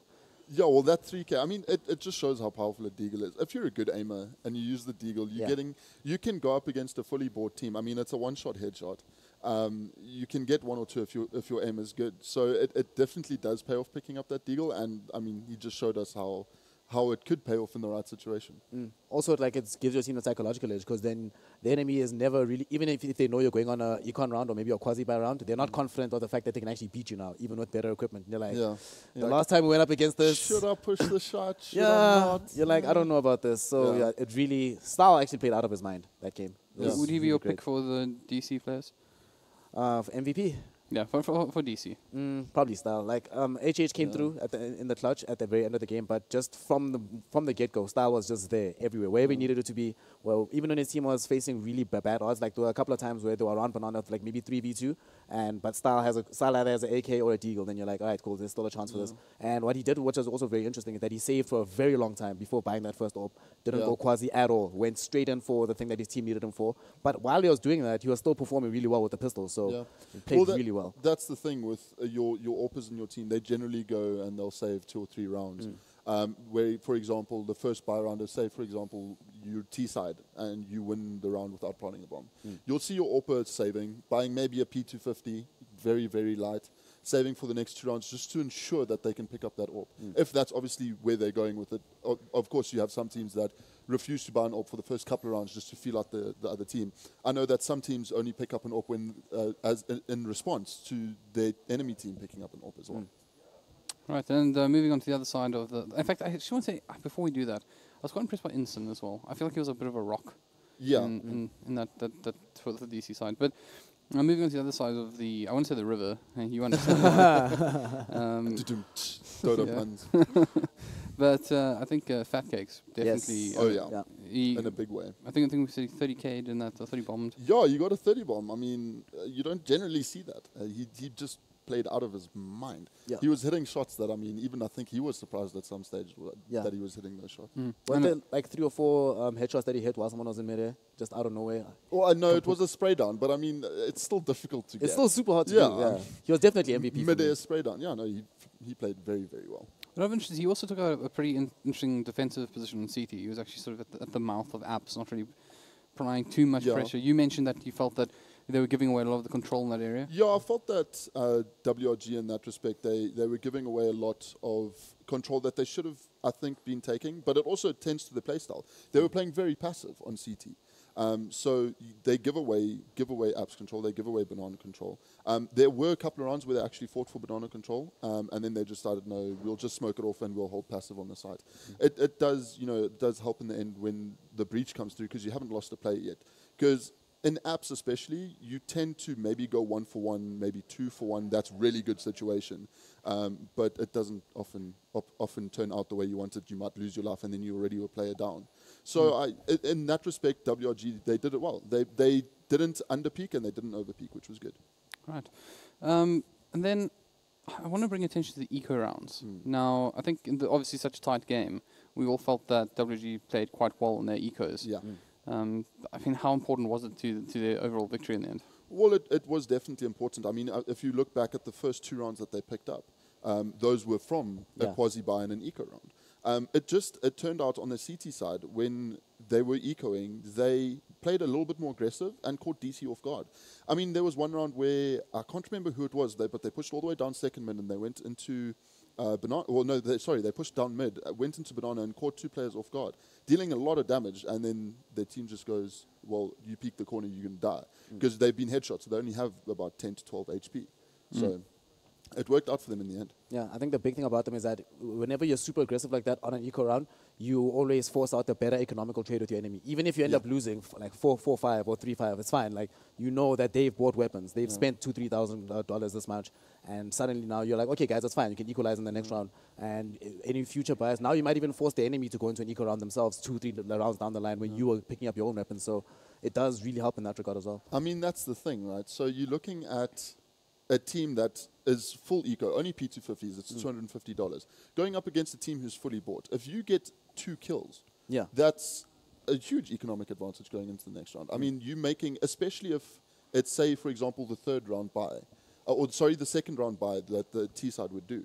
You get 1 or 2 kills. That means that those players are either going to have to get save or get dropped by their teammates. And it just dives in deep little bit too deep into the economy. And I think the second eco round, I forget which player it was, but somebody picked up an enemy AK as well, which also helps a lot in saving for the next round as well. Definitely. So yeah, it was really good play from WG. Every eco round, I think that's going to be really dangerous for all teams going forward. Just watching WG, what they do when they're going to be having an eco round.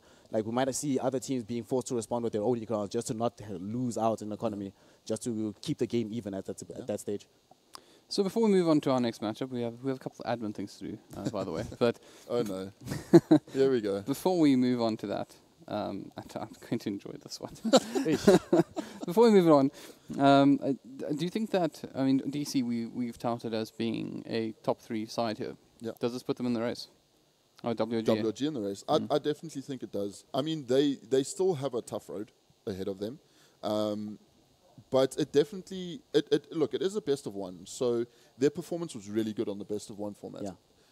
They're in the winners bracket, which is best of 1. So if they continue this form, they definitely are in the running. Yeah, I would agree 100% with that as well. Yeah.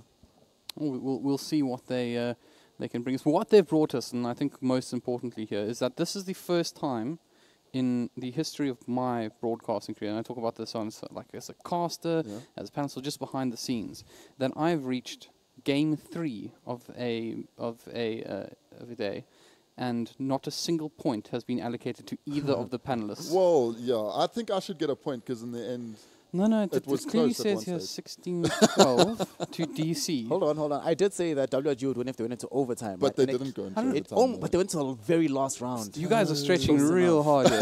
Real hard. We want the not points, close enough. Yeah, man. So 0-0, lads. Come on. Come on. All right, we'll come back for this. Relax. Yeah, we'll come back. It was half time. Lunch was half time. CSGO is based on comebacks. Yeah, we've changed sides now. Now we're on the other side, so cool. We'll make the comeback. Okay. It's a T-sided map. If you guys don't get every single game right down to the map from on, so redeeming yourself.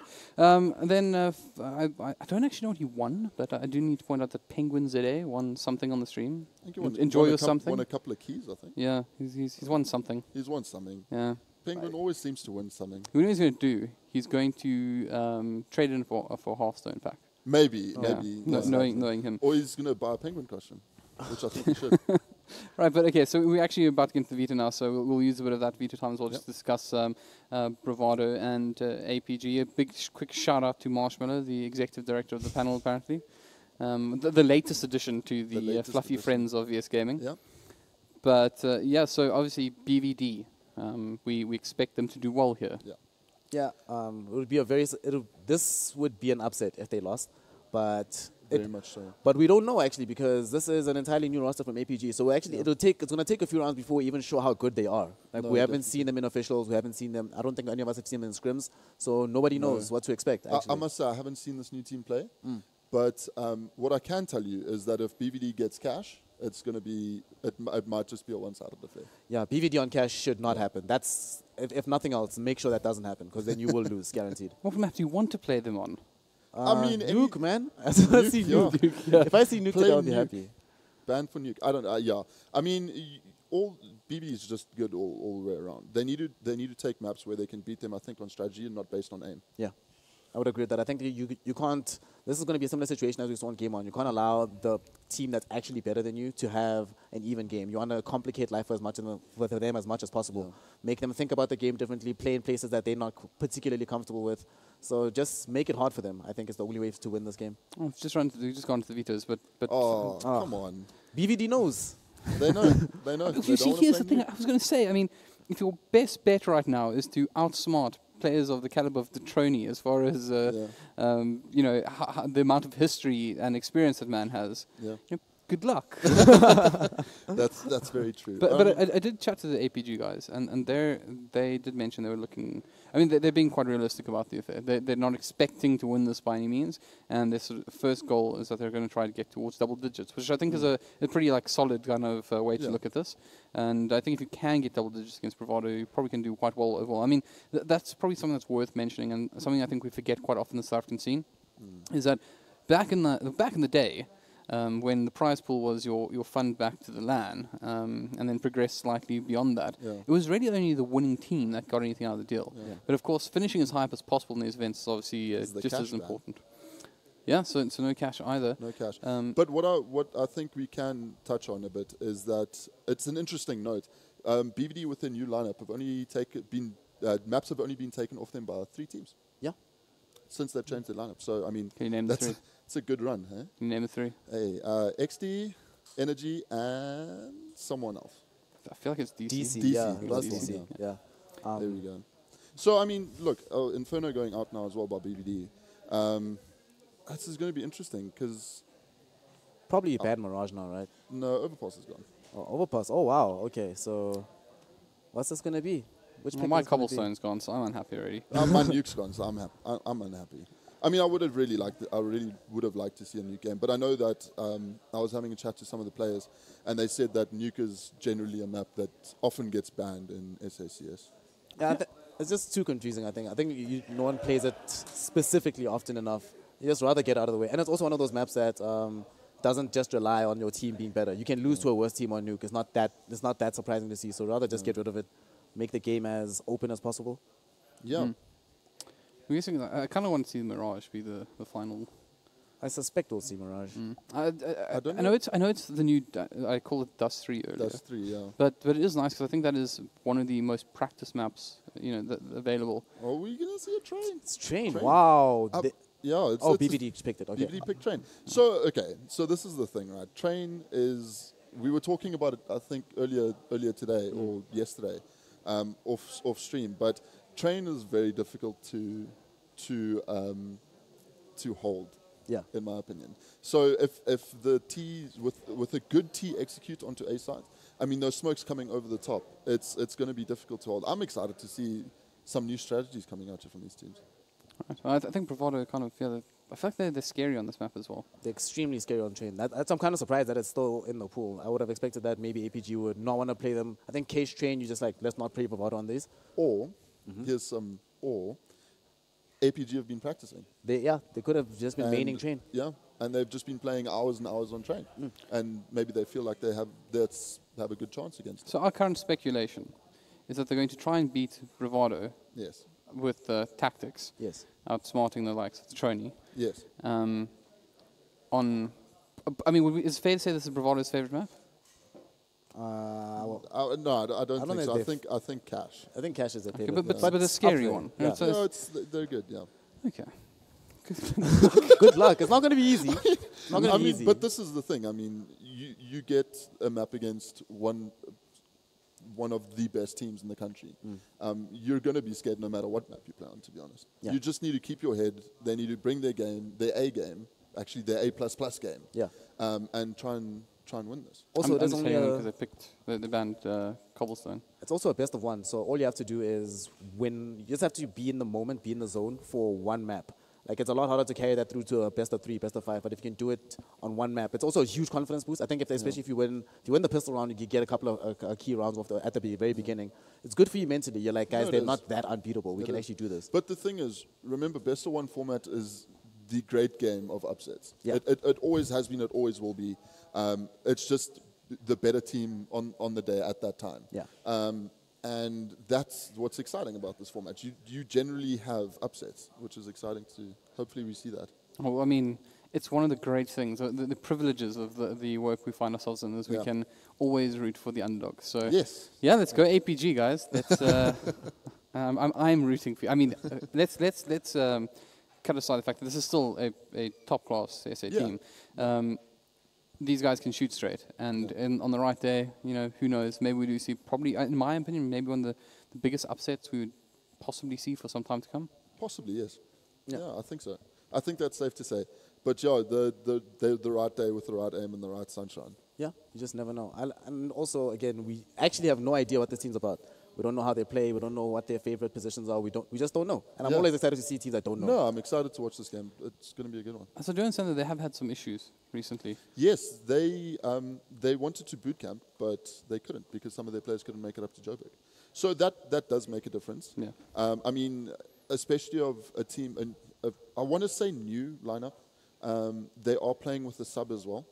So especially with a team like that not being able to boot camp, I think it takes a bit off of them, to be honest. The thing is, you can play online and you can practice online as much as you want. There's a different style of play when you guys are actually together in one room. You're right there. It's always different. Yeah, I think the part of the thing on being a LAN is that it's not your own space, you're not very comfortable, so you have to be very comfortable with your team. And getting that team comfort can take a while. Like, no matter how good you are as players together, right, you still have to have that human element. You have to know each other as people. So when you're in the same room, egos may flare. If things start going wrong, we don't know who might be controlling the game anymore. Anything can happen. So it does help a lot if you have that practice, have that ability to, that consistency. And they don't have it yet, but this is their first proving ground. So we'll see if they gain it in 2 rounds against Bravado. We'll see. Well, I'm sure some other individuals who are quite keen to see what it is the side can put together is, in fact, Congo and Goals waiting for us in the casting booth. Gentlemen, take it away. Thank you so much, Mr. Halberd. We're back again for our second game of the day. And, well, we got APG versus Bravado Gaming. We got a really, I would say, the favorites perhaps coming into this tournament, Bravado Gaming. They've had a fantastic year so far of CSGO, and against APG, one of the newer lineups coming into the VS Masters. And they've taken some players, Divo coming in there as well from Mythic Gaming. But the veto process was pretty interesting. Goals, you were talking a little bit about the choice of train for Bravado Gaming, and I wanted you just to talk about that a bit more. Yeah, look, I mean, historically they've always had a very, very strong train.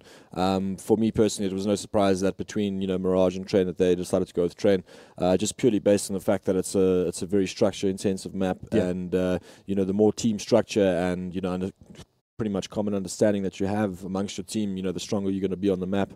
I mean, even in mixes and stuff, to play without structure just ends up being a very frustrating ordeal. So no surprise for me. I think they're gonna.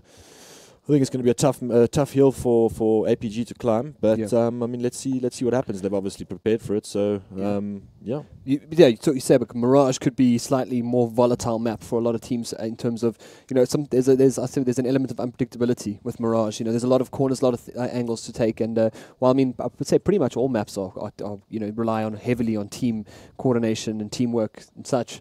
You think Mirage they might be sneaking a 1 or 2 because I guess there's a lot of like set tactics for Mirage. That A breach, B breach, it's there. I think the general problem with Mirage would be is that well, for BVD at least, it's just that they have a lot of everyone has a lot of experience on Mirage, whereas not everyone has a lot of comp experience on Train. Yeah, but I mean, here we go. Well, we are going to go live with a knife. Yeah. Just a knife round coming up here. We're going to see who gets what side. And, I mean, I guess it doesn't really matter for Bravado what side they get on Train. I mean, and looking at I would say I kind of like seeing teams like Bravado start on Train because you have a lot of momentum-based... starting on Terrace because you have a lot of momentum-based players going into a map where they can just open up wide with frags, and you kind of see that play throughout the game. They just have this amazing amount of momentum, and it I wouldn't say carries the team, but in a sense it pushes the team to kind of perform at the level that they're playing at. Look, for me, I mean, the reason why I would pick Terrorist is just being the first game of the competition. Yeah. So you don't want to CT being the favored side, you don't want to kind of be left in a position where you're not really in the game and you perhaps lose a couple of rounds that are worth a little bit more. Yeah. But I mean, as expected, they should have started CT. They did start CT, and it's just to establish a really, really solid scoreline and just try and dominate as much as they can. So I mean, here we go. Get that momentum going nice and fresh. We're into our third game of the day. It's Bravado Gaming versus Aperture Gaming. The Golden Boys of SA, as they've been pretty dominant throughout the years, but the scene is changing fast. And this weekend, they have every single thing to prove as they're going to go to their, I would say, their first, big LAN tournament outside of it. And Sonic opens it up immediately with a pick. And that's going to be down on that A bomb site. And so anyone close to get the bomb down here, I think is the most important thing. But it's not going to be enough elusive. He does get traded out pretty well. This looks like a pretty good round here for APG. And that they wanted to get the bomb down. That was the most important thing right there. But now it's a little bit of cleanup. But they've got a 3v2 as Crucifier takes down Fady as well. Good start coming out here for APG. And look at that, goals. Very quick outside execute from the APG guys. BVD had the information by pushing inside, but they did it so quickly that it didn't really factor in, and they knew that it was coming afterwards, and just decided to post the angle. So I mean, very, very, very nice, quick and confident strat by APG. And I think if they've got any chance of upsetting here, it's to come out with a bang and with confidence. Stick to the basics, perhaps. Maybe looking at set smokes. So it's not to a point where you're predicted, but to a point where you have these strats, you can execute them perfectly. perfectly. And, you know, and that's it. Matching Bravado's aim might be tough. Elusive gets tagged up there going into ladder, and he might actually go down. He does. Absane takes him down. And it's got an inside push coming out here from APG. They're still playing a lot of information game, but that bomb is making its way into up B here. And it's just a little bit of people making noise here on the A bomb side. Nice little molly coming out as well from Divo. He doesn't want to go down here or give a gun away to Bravado Gaming, so not going to be a clean sweep here. See, I think APG are busy trying to sell the fake here while moving inside, but it seems like they're taking a bit too long, and those guys committed way too much. I mean, now you're sitting in a 4v2 situation and, well, 3v2 situation, and, you know, it's a bit tighter than it should have been, considering that they got the first pick. Yeah, you'd think once those first few picks are down, you'd think they'd move out and try and assist on the B. You get that, but they didn't sell the fake too much. But now we're going to be defending a Casimir right up on the bomb side. Won't get the kill as Detrony jumps in with that P250, takes the second frag. Now Crucifier left on, and Detrony makes it 2. And that's just the power of the 5-7 at that close range. And Bravado will get the eco upset and get that first defuse. And a really, really good round coming out there from the boys in blue. Yeah, you know, I think what the problem there was that, you know, off the bat, APG came out looking for the info, convincing them of the fake, and once the first player went down, it felt like the confidence generally across all the remaining players just seemed to come to a grinding halt. I mean, all the players are now hiding, not holding angles, not using the guns, the rifles to their advantage, and I mean, now they find themselves on a force by themselves. Yeah, I mean, that momentum from the first round should have maybe kept them carrying a little bit. That's probably why they felt they could take those duels on A. Nice nades coming through there. It's going to shut them down immediately here in A as they continue to move out. Detrony just cleaning up alongside Sonic there. And what was hoping just to be a fast push, perhaps get a bomb down, leaves 2 players left alive here for APG as they hide inside the ladder room. And a nice little think there through the smoke will hit Elusive, but... It was definitely a teammate just shooting him. Oh, it was a teammate? I thought he got dinked. I think so. I thought he got dinked there from one of the players, perhaps Kasparov with the Tech 9. But I mean, they don't have the bomb. Bomb's miles away from them. And, actually, I'm making my way back. I think Bravado spotted, it's inside A main, so they're not going to be able to get back to that bomb in time. And I guess now it's just a couple of exit frags if they can. At the end of the round, push it out for the timer, get a gun or 2. But no, good flash comes in from Elusive. He's going to bring down Kasparov, and now Divo. He's decent with the deagle. I used to play a lot with Divo back in the day before he started playing more competitive, and also comes from Call of Duty background. I think he was actually a console Call of Duty player, strange enough. And also the thumbs are warm, but you need the index finger for this one. You need the big index there for that one. Almost had the line. Maybe he plays with the controller. We didn't actually know. We haven't actually seen. Can we see Divo? Oh, he's right in front of us. Nah, he's got a mouse and keyboard there. I can see him. He's the closest on the camera there, young man Divo. But coming from all the other guys come from COD PCs, from COD console. What I liked there with that round was that Bravado remained disciplined. Yeah. They, even though they got the quick 3 frags, they didn't really go hunting for the last 2 players. No reason to give them a rifle. They ended up just sweeping up the round like they should have, like APG should have. Now we're going into the first gun-on-gun round here. Oh, it's going to be a quick clean up there for Elusive. He scores himself an AK-47 as well. So nice little trade up there for him. Upgrade as well. And, I mean, where is that pressure? I always feel like Train, this point right here, Ivy, plays probably one of the most important roles as a T-side. A good Ivy player who's able to draw attention from the other players to that Ivy because he's causing such an issue. He's tagging people, he's killing people. I would look at someone like Olaf Meister, who has that, who plays that Ivy so well that they always have to commit 2 to 3 people there. One person on a flex and 2 people actually watching it just because that player might actually come and kill someone.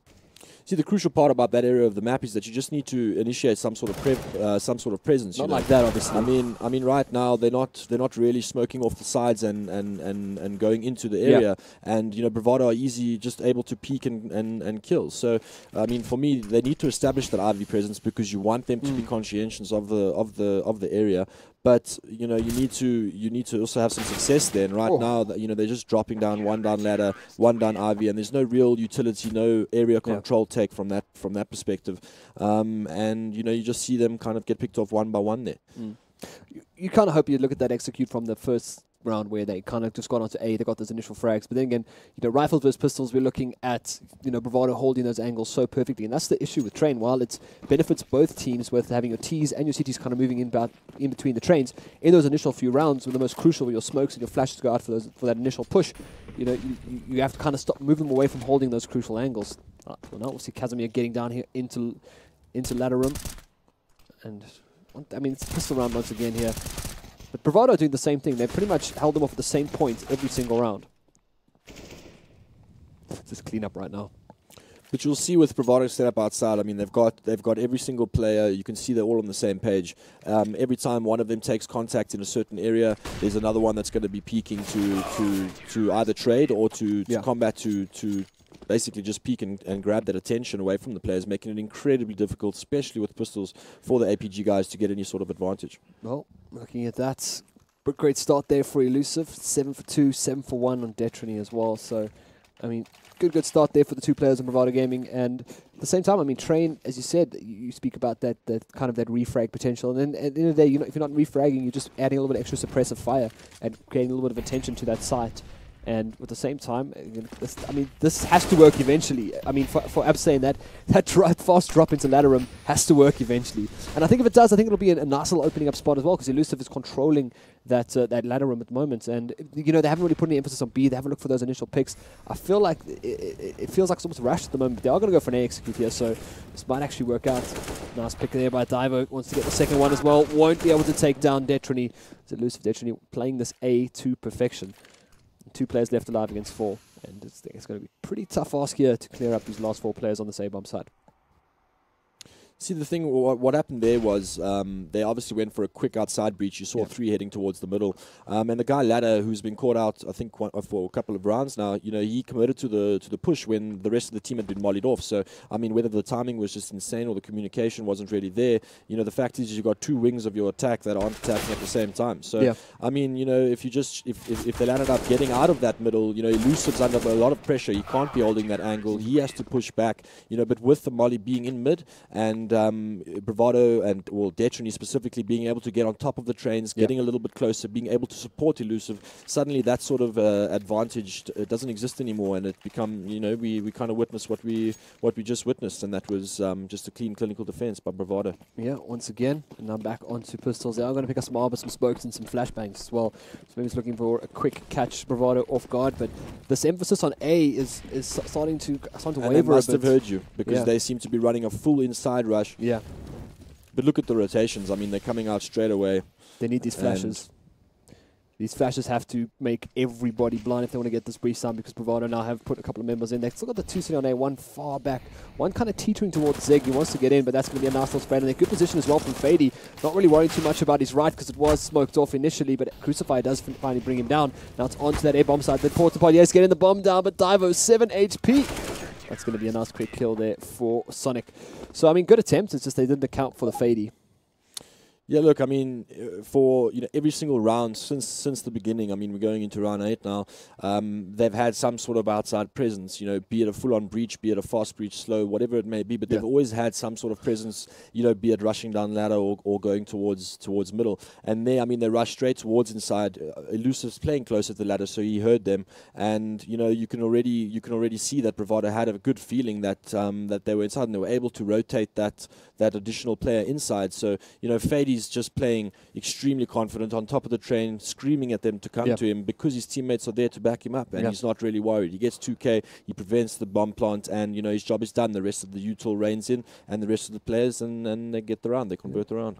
Well, we do see quite an early pause coming out here from Aperture Gaming. I would say probably at the best time possible. They've had a good start. They got the first round. They showed a little bit of momentum, but it just fell apart from that round after that. So calling the timeout pretty early on here, 6-1 to Bravado Gaming.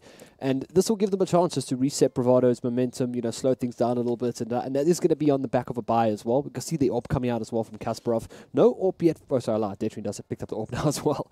So, I mean, looking at that, Bravado, the ultimate kind of bad man of play here is right after a pause, Bravado go on the aggressive. Instead of what they've been doing for the last 6 rounds is, hold those angles, kind of just allow Aperture to walk straight into them.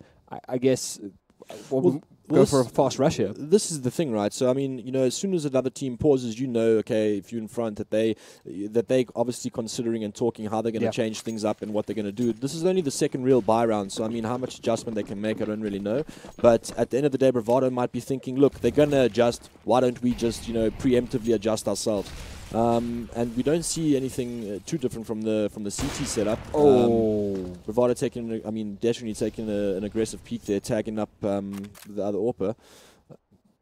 But that was close. I mean, that looked like a kill for me. It looked like it just nicked him on the leg or something. 7 HP Kasparov, and he was looking for that early pick as well. I guess right now putting a little bit of pressure onto this Ivy as well. They're not able to win the duels coming out in A main. They're not able to get down ladder because Lucif's just tearing them apart. But at the same time now, this could be the push. It could be Ivy that's the one. Get those smoke offs on either side. Maybe walk towards back of train, get towards CT as well. Make your way back there. And here it comes, first smoke out onto Ivy. And we might actually see a bit of progression. If they can take down JT here, this is going to be huge. They do flash him out quite well, but it's going to be a team flash coming out too. Elusive takes out Absane, who was looking to put pressure on that A main, trying to split the attention away there. Perhaps with 3 players about to burst out here, and Ivy, it's not going to be enough. Could it be a spray down for JT, but only manages to clip 1, leaves the other 2 pretty low. 3 left on Ivy. Casimir on 6, Kasparov on 7, and he's got the AWP, so that doesn't really matter. If you miss a shot with AWP anyway, you're dead. So I think he's feeling fairly confident with that. Divo left alive. They've got a molly. They still have a bit of equipment goals, so being able to perhaps flash Bravado into a position where that AWP can pay off. The most crucial point is this flank that's going on right here, and he can potentially get right. Oh, there we go. And he managed to get the pick. He could quickly get an inside plancher. This will help the result of the round be worth way more. Yeah, that's pretty heads-up play there. And suddenly it's a 2v3 in a winnable situation. Oh, we have to wait and see. They still got that AWP. They've still got quite a bit of utility as well. The one molly left with no. Kasparov does go down. Not able to capitalize with that AWP. Perhaps in the wrong position. Perhaps, but I mean, at the end of the day, I mean, he had to get the bomb down, and once he planted, he was on such low HP that as soon as Bravado, Fady got killed on the flank, they had pretty much little time to react or get into better positions. This replay right, was talking about perhaps a little bit. I guess that was kind of playing against Detriny's fast movements, that he flicked so quickly that he could have. I feel like if he taken an extra breath, he might have been able to actually just get the clean kill. But the flick was just so quick that he might have just clipped his leg. I guess that's just a side effect of having very fast AWP fingers. Oh, trying again with the fast here. Upside out already. He's in a pretty precarious spot. But again, he's out. His team's not. Now he has to try to decide: am I going to stay here, die, lose a gun, give away position? Or am I going to just not commit? Because my team didn't commit. You see, this position is very important, though. I mean, to get one out there, it's quite safe, and it gives you a lot of control. But most importantly, it makes your opponents aware of the fact they need to worry about you. Yeah. And I mean, if you see now, they've managed to get the first pick, but they're going to come and find him and hunt him, and this is what Bravado are doing, and they're doing it well. They're getting all the pickoffs. Well, it was an attempt on A at least for APG, but Crucify is still alive. 2v2, this is still doable goals. And we'll see, still got a little bit of utility left, but looking at Bravado as well. 2 flashes the molly, but Crucify opens up, takes down Fady. It's a good one there. Sonic left alone here on the B bomb side, and he's got the AWP, so the obvious call here is to save. Or is he going to? 7-1. He's definitely not going for the save. I mean, come on, it's Sonic. He's going to go for the win here. The economy's strong. I mean, he needs to, try and win the round, or at least just remove one gun if he can. Any frag at this point is good. They can afford it. And, if they don't have a gun going into the next round, their buy is going to be a bit shaky. And if they lose that round, they're going to be reset. So, it's still a very, very important round after this one, no matter which way it goes. Oh.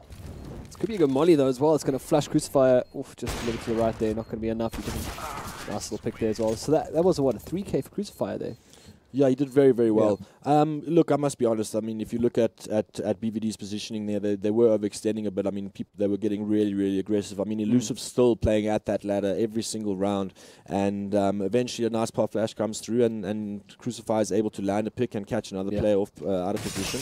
And suddenly you find yourself in an advantageous situation, and they capitalized on it. And well played to APG. It was a slightly slower round for APG as well. You could see they took their time because they know that this kind of quick play and rushing, they're getting shut down by Elusive, they're getting shut down on Ivy by JT, and Detriny's is backing up there from kind of between Bomb Train and Electric Box. They're just holding it out perfectly. Fady again getting a bit aggressive here on this B bomb site, so this could actually work in his favor. He's on the edge of the smoke. They might not spot him. They might have heard.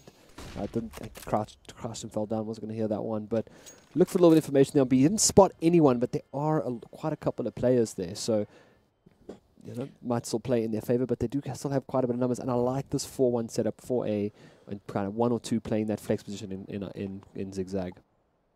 Yeah, look, I mean, at the start there, Fady's just trying to get some early information, whether they're moving close to ladder or to inside. And he did manage, he actually heard them take control of that area, so he is aware that they are coming, well, there is a presence inside, and that's why you can see the backup the backup is coming through. But this changes things. Look how fast they've rotated now. Yeah. They feel like they're committed, and this is exactly what you were discussing earlier about that RV position. Look how concerned now you have to be at CT stairs. Yeah. And the guys that are playing underneath heaven, you know, or I think he's in heaven. It leaves that whole A train side open. Exactly, but what's going to be interesting is how APG benefit off of this, and they seem to be wrapping on the A site with a distraction inside, which is working perfectly. But 30 seconds and the bomb's down towards T-spawn, so they need to react quickly and make sure that they capitalize on this over-rotation by Bravado. Yeah, perhaps a little bit of a mistake leaving that bomb so far behind, because they do still have moments to work. Detrony roasts alive by Kasparov. Sorry, Kasparov, and that pick actually worked well to their favor, to the fact to pull Bravado towards that B bomb side and pull them so far back away from A. But JT does take down one more. 2v3 right now. Fady is pretty low HP. Kasparov once again going to make light work of that. And now we'll see with the AWP. He's got sight on the bomb. He just to step a little bit there, but you know they're going to try their best. Actually, no, he doesn't have. I thought it was planted, but further back, Kasparov not going to land the flick. That's going to be another defuse for Bravado Gaming. So, I mean, that worked out slightly better, the kind of the slow hold it out for the round.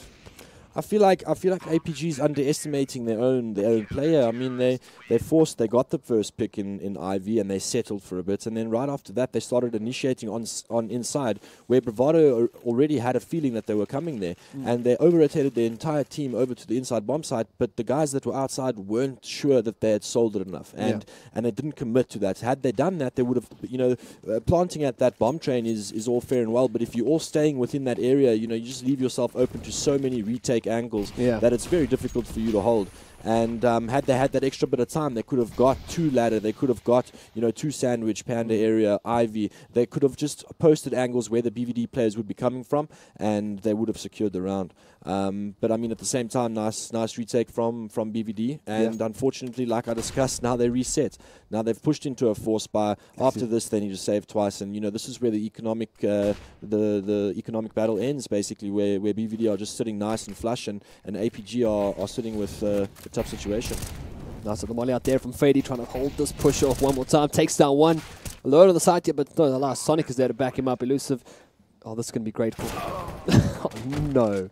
Come on. 1 second too late there for poor Abson. It's going to be another kill in there. One player left alive. The bomb did go down, so get a little bit extra cash. We'll get them that buy. But that reset was hard, man. That was a bit tough. And yeah, you're 100% correct. You said it earlier, about, in our previous game, you talk about teams like knowing their opponents really well.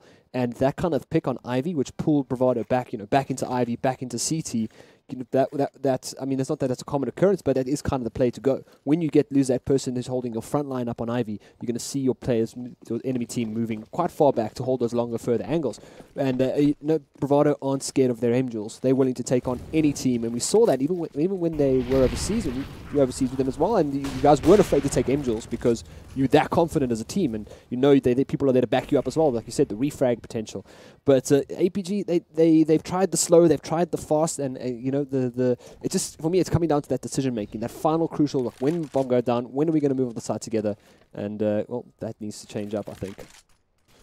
Look, I mean, with any sort of team that you play against, especially when you have a real top side playing against a slightly weaker side, the kind of rule of thumb is that they're going to disrespect them up until the point that they earn that respect, and then only once start putting a couple of rounds on the board, then you'll see more of a standard style by the stronger team. But I mean, with that being said, Bravado are still being disciplined. Yeah. And I mean, if you look inside now, they seem to be, they've reached the inside bomb site, but I mean, Fady with the flank, staying alive the whole time inside, and but there's still it's a 3v3, very winnable situation. But there's a few low HP players, and the bomb isn't down. So, I mean, let's see what happens. Yep, they're keeping APG on their toes at the moment by just the sheer fact that numbers aren't really known, positions aren't really known. Definitely does take down one more.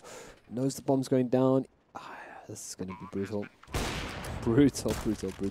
One player left alive. Crucified with the AK-47. He's got a molly, so this is good to stop that first defuse. But no one's started defusing it just yet. JT used his smoke for the lower ramp, so you can't counter the molly, but there's more than enough time, so they're going to just wait it out and post the angle. And now they know where he is. Perhaps giving away his position there. I would say smoking out that lower, but They know exactly where he's going to come from. It's such a quick defuse as well.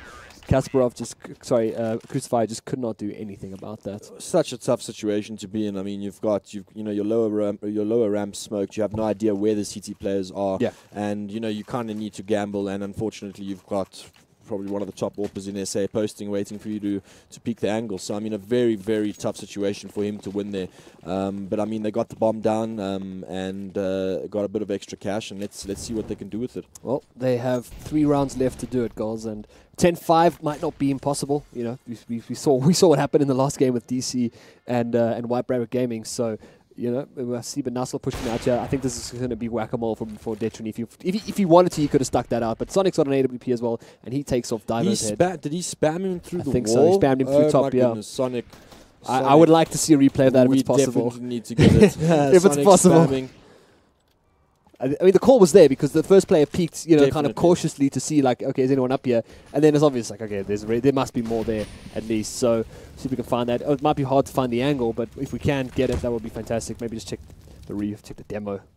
No, okay, no angle, unfortunately, but wow, smart play there. Fady once again, and I mean, I want to give MVP this game to Fady. Bravado have been confident enough to just leave him on that B bomb side, and he's done such a great job.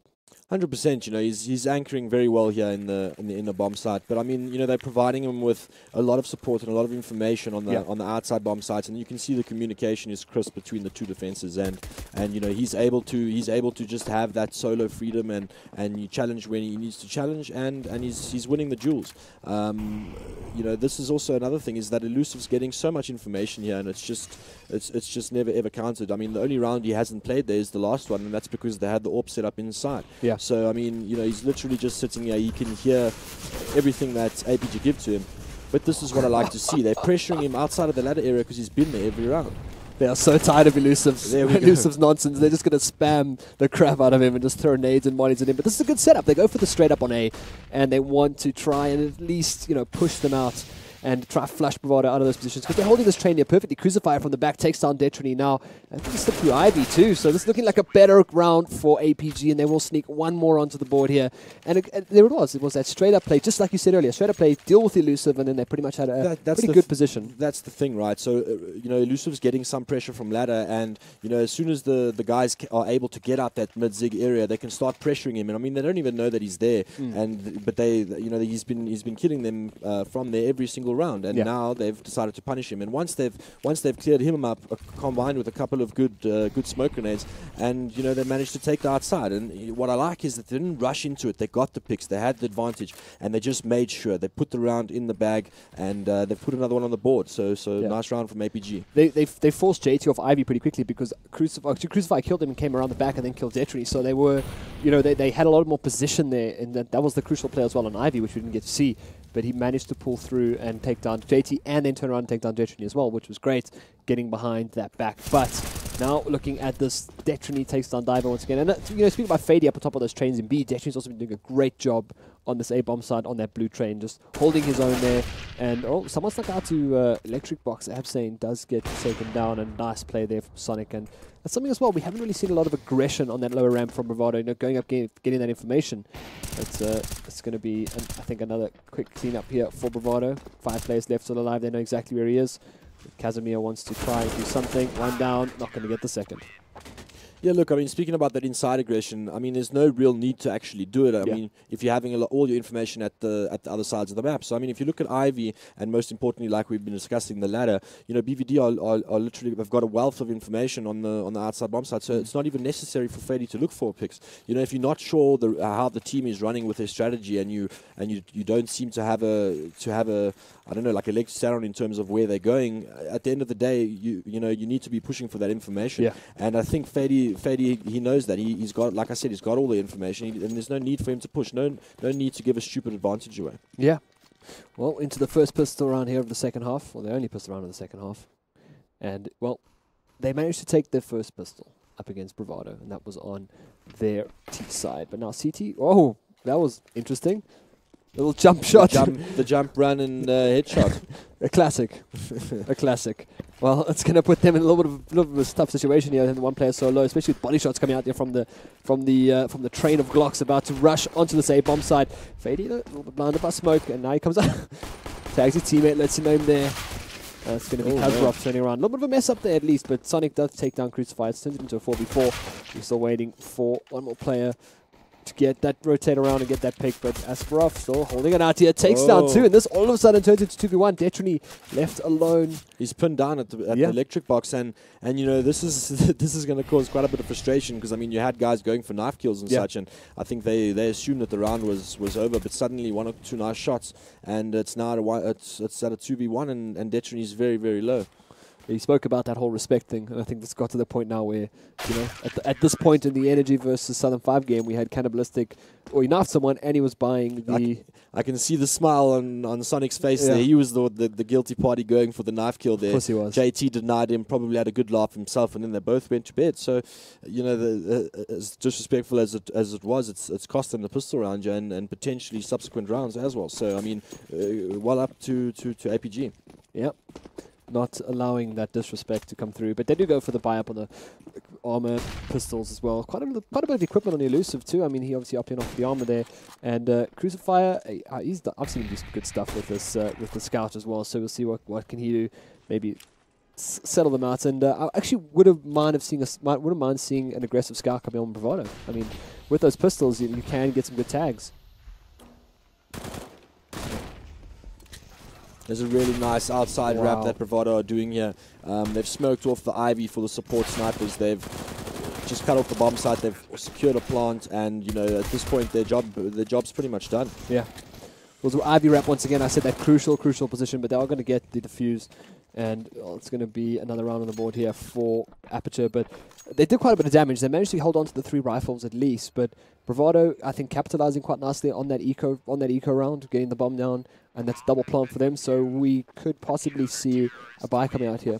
No, they'll definitely. On this round, they will save. I mean, you know, on the next one, that's when they can get a full buy going. You see, when you force buy, a lot of people say, well, I mean, at least we got the bomb plant down. But I mean, they invested fully in that round, and you'll see 2 of those other players that managed to survive on very low HP. If they die, then suddenly it becomes worth it. But I mean, right now, they have nothing. They have no armor. This should be a full team wipe on the side of APG, and you know, the next round is where we're gonna see most of the action. But I mean, this round, let's see what happens. It looks like they're setting up for a nice little plant inside, which is pretty much the best bet to get the plant down and get some money for the big buy round. Yep. Looks like Divo is the man in that B bomb site by himself, but nice little pop flashes coming through. He's got an M4, so I mean, this 30 bullets as well, so this could be working out in his favor. But no, in comes Bravado, takes him down. So a very crucial round. We might not even see that gun versus gun round coming up next if they continue to dent the economy. Like, there's still 5 players alive here for BVD. JT right behind there. Not going to be enough. Absane takes down 2, but it's going to be elusive. That rounds it out. And Casimir is really low. He's got a little bit of utility, but I don't think that's enough to survive on 10 HP. Yeah, this is an extremely tough retake for him, especially since you know, Elusive's got the rifle in a very, very defensive position, and Detrony is literally just waiting on the trains. And the only angle that he can kill him by, Elusive's got the cover. There we go. So that's just the textbook, you know, straight off page 2 on how to trade in a post-plant situation. I mean, well played there. But the problem for that round was, I mean, firstly they had a lot of information in terms of no one really doing anything towards the outside area. And I think the rifler that was playing inside, he was playing very, very timid in a sense that he wasn't constantly peeking an angle, and the guys managed to sneak all the way up to him and run, and you know, he wasn't aware of that or hadn't even taken contact. I mean, at that point you got to just, you know, whip out the rifle and just start gunning at people so that you can put a few down and let your team take care of the rest. But unfortunately, it allowed them to get all the way to CT spawn before they had a rotation. I like this position from Divo, but I don't think it's going to pay off. There's 2 players there from Bravado Gaming. They'll take him down pretty quickly. Ballsy play, perhaps. Nice little tap there as well, coming out from Fady. And it's going to be, you said, Nico. Nice little clean kill coming out here for Bravado Gaming. And I mean, the choice to save, really, really smart there as well. Obviously, they could have put up a quasi but now going into the what would be the ultimate round, they will have to go all out really. they pick up the AWP double once again. Yeah, look, I mean, Train is one of those maps where, you know, double AWP setup is almost your standard, and then it's only worth mentioning if you go for the 3 AWPs. But sorry, just a note on the previous round, I liked how BVD, they just stuck in their pairs, and the player that was on by himself just played very back, very reserved, close to an angle. And here we go with a full outside execute, extremely fast by Bravado. Well, it gets shut down momentarily as JT goes down, but Fady does answer immediately, taking down Crucifier. So out it comes. This peeks with the gun first, but then pulls a grenade out in the middle of nowhere. Very ballsy indeed, but Detrony playing out this Ivy position as well. I mean, getting behind them right now could be pretty crucial, but Divo actually right behind them too. They hear him drop, but this is good. Not going to be good enough though. It's a 1v1. Oh, I'd say nice little tap there. Nice round for Fady. I mean, he killed, I think, 3 or 4 players there. But I mean, I don't know if you noticed, but what was nice to see there was they did the full-on execute. Yeah. They got into outside bomb sites, and you know what most teams would do is they would just run, get the plant, and the chaos would resume. But they got the control. They got the control of the area. They waited until they planted the bomb. Yeah. They waited to see if any CTs got impatient to penalize them. And I mean, they landed up winning the round. Yeah. Well played, Bravado now, 1 round away from winning. Struggling bar coming out here from APG, but they will be able to trade at least. But JT just cleaning up in that A bomb site, and now Absane all the way to back in Ivy needs to make his way through. Sorry, back train straight to CT. He's going to get smoked off pretty quickly, so there's only really one place he's going to come from right now. And where the other 2 players are coming in, one upper B as well. JT peeks him out, takes him down, and I think this is going to be all she wrote for APG. As hold on one second, Casimir does take down one more with 19 HP with the UMP. Could be quite a tough ask. And there it is, Bravado Gaming. 16-5. 16-5, yeah. They don't look too thrilled. I mean, they don't want to fall off their chairs with excitement. But no, I think, you know, at the end of the day, this is what they expected. I mean, they came into this game knowing that they were the stronger team. And I think the mentality is going to be that, you know, job done. Well, yeah, there's Sonic, who made a conscious effort to make his hair look like that today. I don't know why, but yeah, I mean, good game, Bravado Gaming. I would say at times slightly more exciting than our first match of the day, but then again, you know, APG did pull off some good stuff. I think there's still a little bit of work for them to do in terms of just, it looked like there might have been some communication errors at times, maybe a little bit of uncertainty in not only themselves, but perhaps their teammates too. There might be something you could add on. I think, personally for me, I mean, you know, playing against a team as well practiced as Bravado on Train is a tall order. I mean, they're really, really strong on that map. They understand it. Their peaks are all in congruence with each other, and it's a really tall order to compete with them on that map specifically, any map actually. But I mean, you know, at the end of the day, this is how you learn. This is how you develop. You go into these games, you get to play against the best, and you go home, you rewatch the games, and you improve.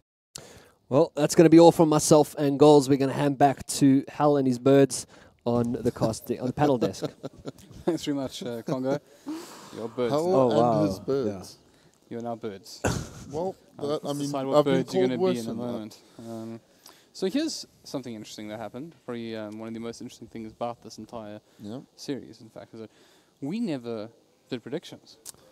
I think I'm glad about that. So I'm going to award Marshmallow a point. Which means why Marshmallow, though? Marshmallow deserves it. Look at Marshmallow. Really? Okay. The turtle thing. I mean, okay. If you were a turtle, you'd need points. I would give it to your beard. So but that gives us a tally, as far as our points go, of Goals 2, who's not part of this game, Marshmallow 1, who is a fluffy toy, and Panel Expert 0. Yes, completely 0. Turtle. I mean, yeah, okay. It happens. I'm just replacing you. I'm just replacing you with Marshmallow. And should I just leave cow and sheep then soon? No, we're just smurfing. Is it sheep cow or cow sheep? Yeah, we're just smurfing, trying to make you look good. So just the more wrong we are, the more wrong we are, the better you look. I mean, I haven't been right either, but I'm immune. So. Are you? Are you really? Yeah, because I make the rules. Oh, okay. Well, in fact, see, that's okay. In fact, you're playing for second place. I have an infinite number of points. You've actually won already. We're just here to facilitate. Exactly. I'm like elusive on this last match. Yes. In fact, let's just open that up. There isn't a huge amount, obviously, for us to discuss in this pretty one-sided traffic in the end. Yeah. But I guess one has to have to elusive, getting a 20 bomb in the first 10 rounds. Yeah. by the 10th round. And how he got it, right? In the 10th round, he got 4 kills. A quad kill to pretty much win out the game. That was pretty incredible. I think at a stage, maybe until 5 rounds before the game ended, he was sitting at a 4 KD. Yeah, he was sitting on a 4 KD again, you know, in a Masters event. Yeah. I mean, that's good showing. He really did come out to play. But on the side of BBD, it just felt like a real elusive Fady show. I mean, both of those players just came by and they came to play and they did really well. I mean, nothing away from the other members, but those are the 2 players who kind of really stood out for me. Right. I mean, let's just point out as well that APG are not small fry. I mean, these people would destroy us, and they are 3. Yeah, I mean, we'd get wrecked completely. Classically, with these. So I think this speaks more to how strong Bravado are, not necessarily that APG are weak. Yeah. Even in the way APG played, they didn't actually play a bad game. Like, we saw most of the rounds that they lost were very closely contested rounds. Only I think they maybe lost 4 or 5 rounds where they got swept, but most of the time it was very close, very contested. BVD, they actually had to work for it. It just so happened that they worked so much harder and they made it look easy. But looking at the actual games, APG, against the worst caliber team, it definitely wouldn't have been a score like this. They played really well, they aimed it out really well, but I think part of the problem was BVD on train. It was too good. Sometimes you'd see smokes would land before APG players had arrived to the destination, and it's 3 or 4 of their players, and you're like, oh, now what do we do? The thing is, the rounds were very closely contested, but what actually stood out for me, and the difference between the 2 T sides, was that BVD's execution onto A side was, I mean, I've seen the same stuff being done overseas in the same fashion, you know, but in terms of their executes and their peaks, they all peaked together. I mean, there was one round that just stood out. They executed onto A side, Elusive peaked out, and Fady was there to back him up. Yeah. And Fady gets 2 kills. You know, that's just the sort of thing that makes a good CS team. I mean, you peaking together, you're making sure that you're getting the trades. Yeah.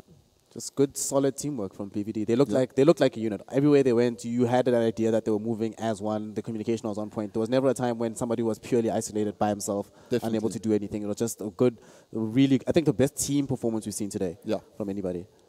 Cool. Well, I think we do have something of interest to show all of our viewers at home.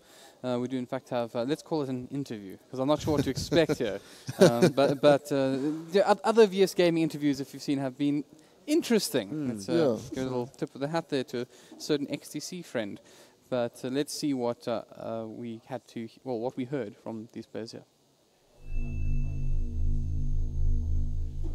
Alright, welcome everyone to the VS Gaming Smack Talk. You saw it with the Dota 2, but now we're going to get slightly more cringier with the CSGO guys. We've got Sonic from Bravado Gaming and Casimir from Aperture Gaming, and they're gonna smack talk each other. So I'm gonna give you guys have the highest seed, so I'm gonna let you start it off. I'll tell you what, bro. I'll play with pistols the whole game, and we'll probably still win 16-2, 16-0. Okay.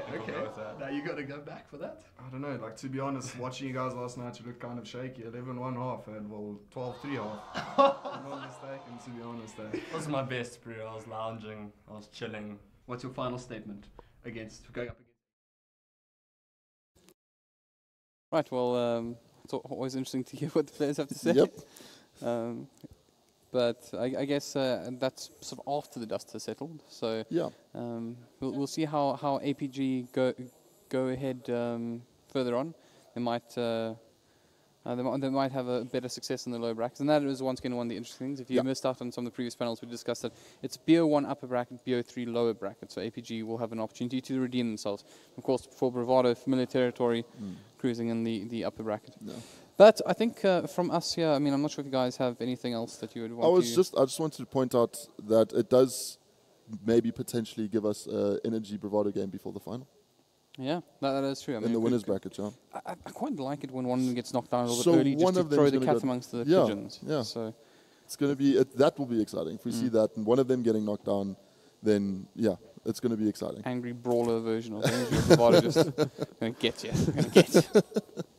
I think the one thing I actually want to see, I hope that the winner of I hope somebody knocks down one of them before they meet in the final, before they meet the winner bracket first. I hope that if Energy and Bravado play, it be in the grand final. But what would be even more interesting if they don't play at all.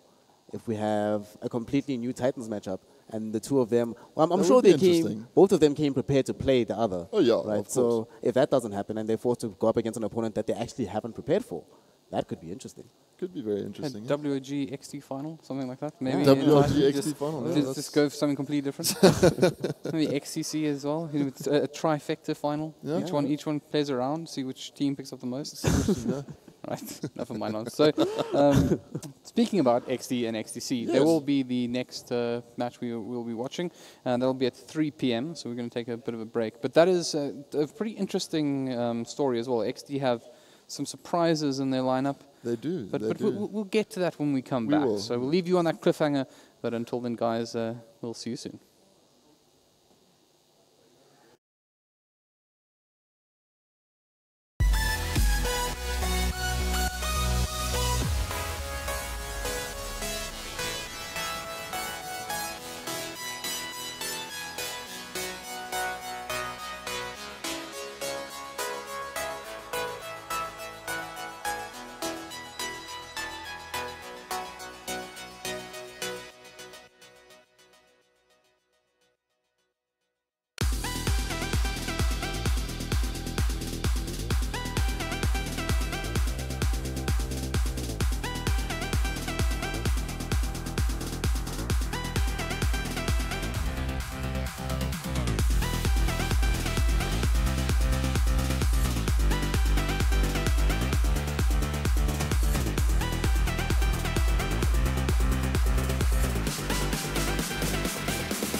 we were traveling the mountains just to find the loudest tears. We sat down by the fire, knowing we could aim higher, but we didn't know that yet. So if you want something to hold on to, gotta find it first. But here I am, 'cause I've been laying under palm trees, waiting for the summer, knowing there's nowhere to go. 'Cause I am happy on this island, wanna be my farmland. I don't ever want to leave, I'm in a tropic club.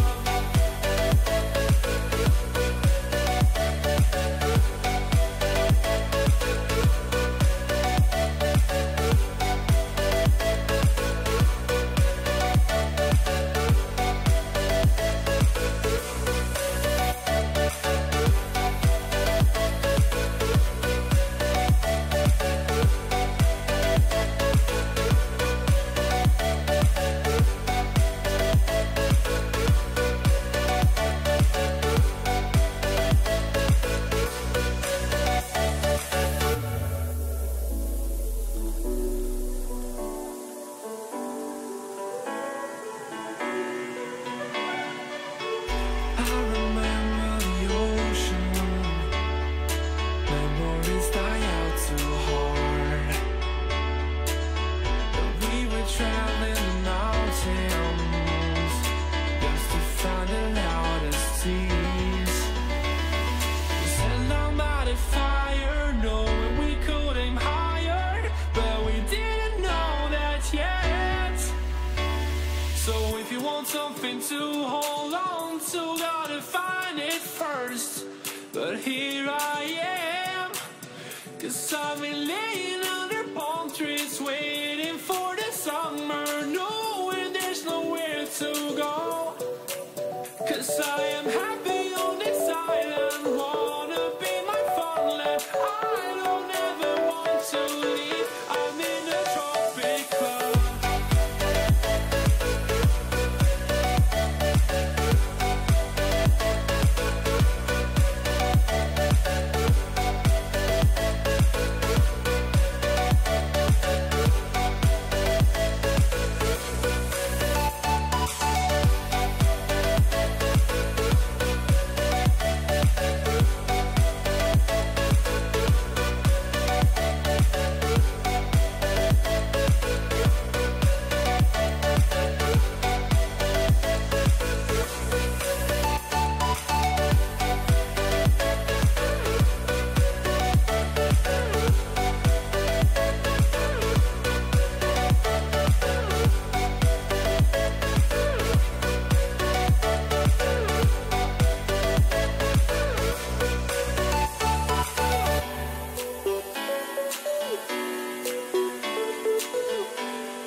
reasons to doubt, try to keep me down, but I'll put the flame out. You can't get to me. Throw your sticks and your stones, go break all of my bones. You won't ache my soul. You can't get to me. And there is no barricade that I can tear away. Shoot me down to fire away, away. But I'm a heavyweight. I'm a heavyweight. I'm a heavyweight. I'm a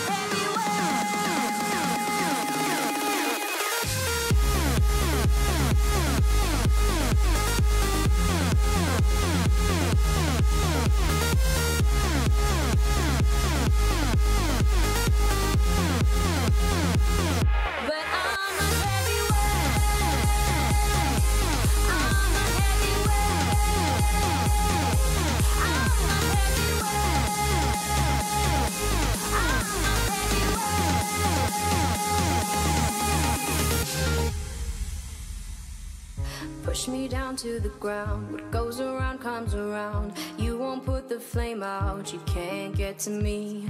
Say what you wanna say, go take it all away. But I'm here to stay. No, you can't get to me.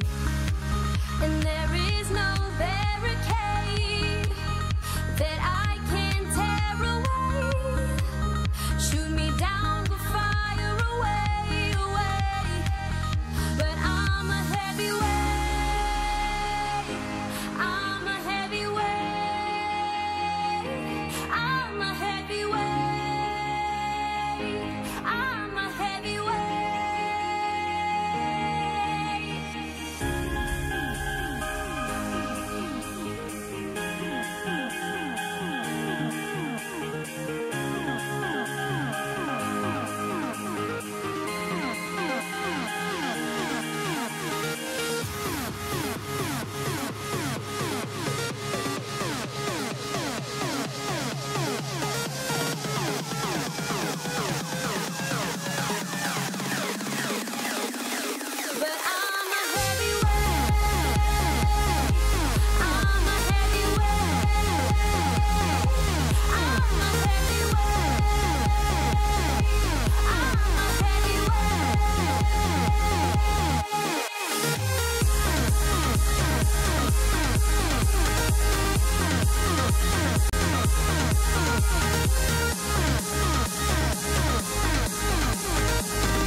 Welcome back, ladies and gentlemen, to some more VS Gaming action.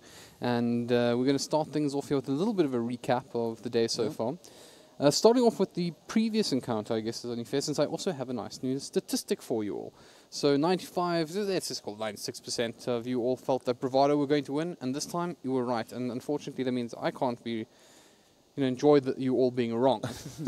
But I think there's a brave 4%. I feel that there's some staunch APG fans out there, so hopefully in the lower brackets they'll do you proud. And I also have an announcement that Paul Turon has won himself a StatTrak Desert Eagle Commuter Dragon. It's a Desert Eagle. Now I want that one. Well, as I said, I'll just link my Steam URL and then you can just give it to me. If you give it to Recoil, I will find you. just a warning. And Recoil's got a big guy as well, so you may not realize, but I'm big too. Well, so, yeah, it'll it might probably wait in badly at all. I'll just end up apologizing for my poor jokes. We just hug people. Pretty much. Are you a hugger? A little bit of a hugger. I'm also a bit of a hugger. Are you? Yeah. Okay. I like, especially when you see something like third time, that's like hug time. I think how many times have I seen you in person now? Twice? Twice? This is second. Yeah, so technically tomorrow is third. So so tomorrow you may be gifted the joy of seeing Recoil and I hug. Maybe. We'll see. We already hug, so. Yeah, more than once. Yeah, that's it's lost us novelty. I feel a bit jealous, I'm not going to lie. Well, you just have to wait till day 3, or time 3. So next event, actually. Next event.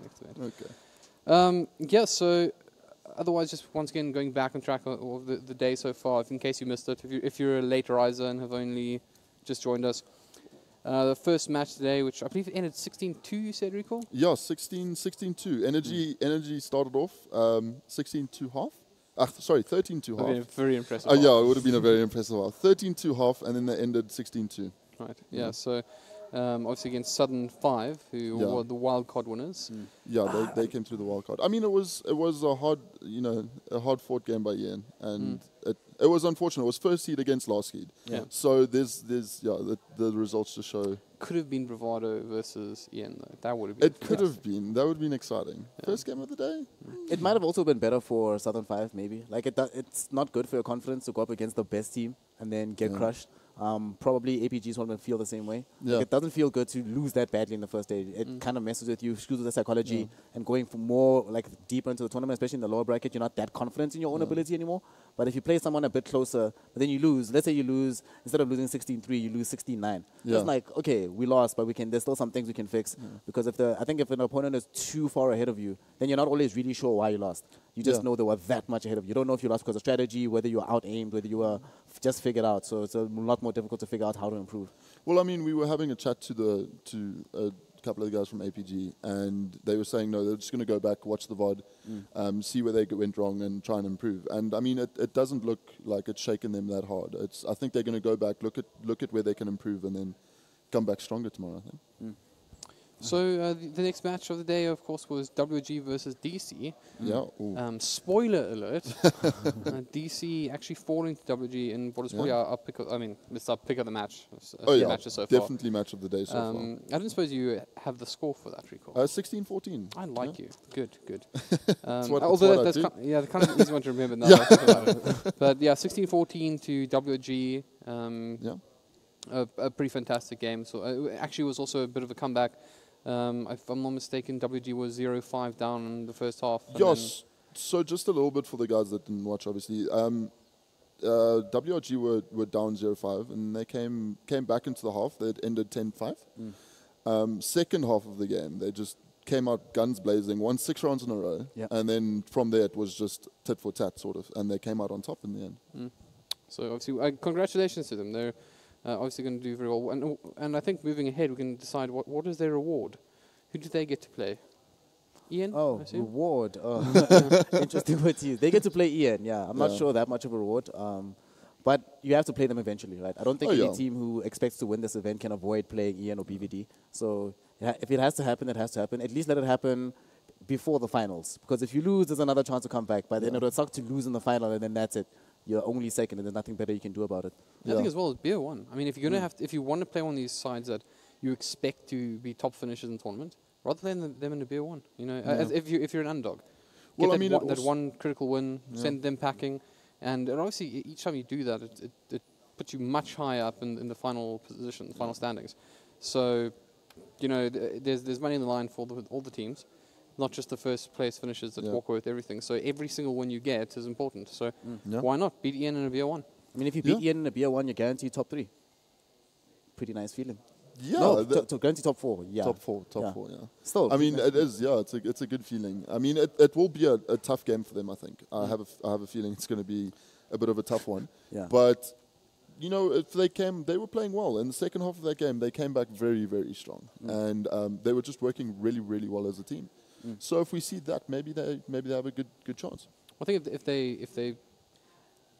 they don't have the same sort of shaky start that they had against DC, I mean, you know, maybe. Yeah. But talking to some of the players, there's the general consensus downstairs is that Energy are going to take this one quite comfortably. But let's see if WG are going to put up with that sort of shenanigans, or if they're going to go out swing, or even go forward swinging. Yeah. But yeah, I mean, that's obviously their next matchup. But what else do we have? Obviously, we have our next matchup now, which is XD versus XC, but we'll cover that a bit later. Who does the winner and loser of this matchup play? So the winner goes up against BVD. Great reward. Yeah. Good times. And then the loser of this goes up against, not DC, against APG. So given that APG didn't necessarily have the best start to the tournament, right, I would imagine that anybody who loses this doesn't necessarily feel the worst going into that APG matchup. But at the same time, we saw a lot of signs of life from APG. Yeah. And the fact that, to me, like watching that last game between BVD and APG, it seems like it only really went off the rails after around round 12 or something. Yeah. After that, when it really went downhill. But before that, it was actually relatively close. They were handling it. So against a lower caliber team, like a team that's already in a loser bracket, that hasn't won against one of the better teams, perhaps they actually have a better chance of actually fighting back against them. So I don't think like XD, whoever winning or losing is the next match is not fun for anybody in this matchup. It's not going to be an easy ride either way. Yeah, no, it's not going to be a fun one. But yeah, all said and done, I think APG, although the scoreline doesn't show it, there were a good couple of close rounds, and they didn't, they didn't look that weak, as you say, until about round 12. So yeah. Right. So moving right along, I think we'll have some fluff here just before we start talking about the important stuff. It's time to introduce our latest member of the panel. It's Snuggles the Panda. Well, the twerking panda. Yeah. Did the panda also get a little lower thirds? There we go. We need lower thirds for the panda. Turn them around. There we go. Hello, stream. So yeah, you know why I'm glad the panda's here. Huh? Why is that? Because you don't get pandas in CSGO. But another game that we play, you do get pandas. Yeah. Can we not talk about that game? We need a panda skin for some of the guns. I think that would be pretty cool. A panda skin. A player running around as a panda. Yes. Yeah, I mean, no, that's just not going to work. That's just, I mean, maybe one day they'll change the chickens to pandas, but then, CSGO loses 100% of its popularity. I think that they would never sell that game in China ever again. Yeah. But the thing about gravy, you get the pandas to follow you around in game. What a treat. We get. Yeah, well. Yeah. It would be good. Maybe they could have done it for Chinese New Year. They could have made pandas instead of chickens, but they didn't. No, sadly, unfortunately. Yeah. They didn't even give us panda costumes, but I mean, we could have a new game with pandas versus poachers. Pandas versus. I think that's a controversial subject to be honest. Too soon. Too soon. Yeah. Thanks. I think that's Snare's a contribution to not to being against. He's definitely voting for the. I mean, actually, if you think about counter-terrorists versus terrorists are really bad, right? Yeah. But let's not go. No, leave the pandas alone. Leave the pandas alone. Look, they're how happy. cute he is. He's a pretty cute panda. Yeah, he's a cute guy. He just wants to eat some Cuddle bamboo. him. I and think give hugs. he looks like he needs a hug. He does, and roll around because they do that. Cute animals. Come on. So interestingly, we do also have another player interview. I know how much we enjoy them. We enjoy them so much. They're one of our favorite things. So we'll jump to that in just a second. In fact, yeah, let's get straight stuck into it. Actually, straight stuck into it. That's gonna be a phrase soon. Straight stuck That's gonna be a meme. That's what that's gonna be. That's the meme. There we go. So without further ado, let's get straight stuck into it. Welcome to Smack Talk. With me in this very, very safe environment, we have Panda from XTC Gaming and we have King from XD. Two teams that are very, very difficult to spell in their own right. Guys, I know that there's a little bit of rivalry between you two. As I mentioned, this is a safe space, so you guys are free and welcome to express how you are feeling and what your thoughts are towards each other. Let's keep it clean, but again, this is Smack Talk. I just wanted to say I think it's nice that VS Gaming is introducing amateur teams into the competitions nowadays. Gives you guys a chance to get out there. I'll sign your profile afterwards as well. It's a nice try, but how does it actually feel to never have performed well on land? That was a slice. Do you guys want to hug it out? Can we? I'll give Connor a hug always. We'll see you guys.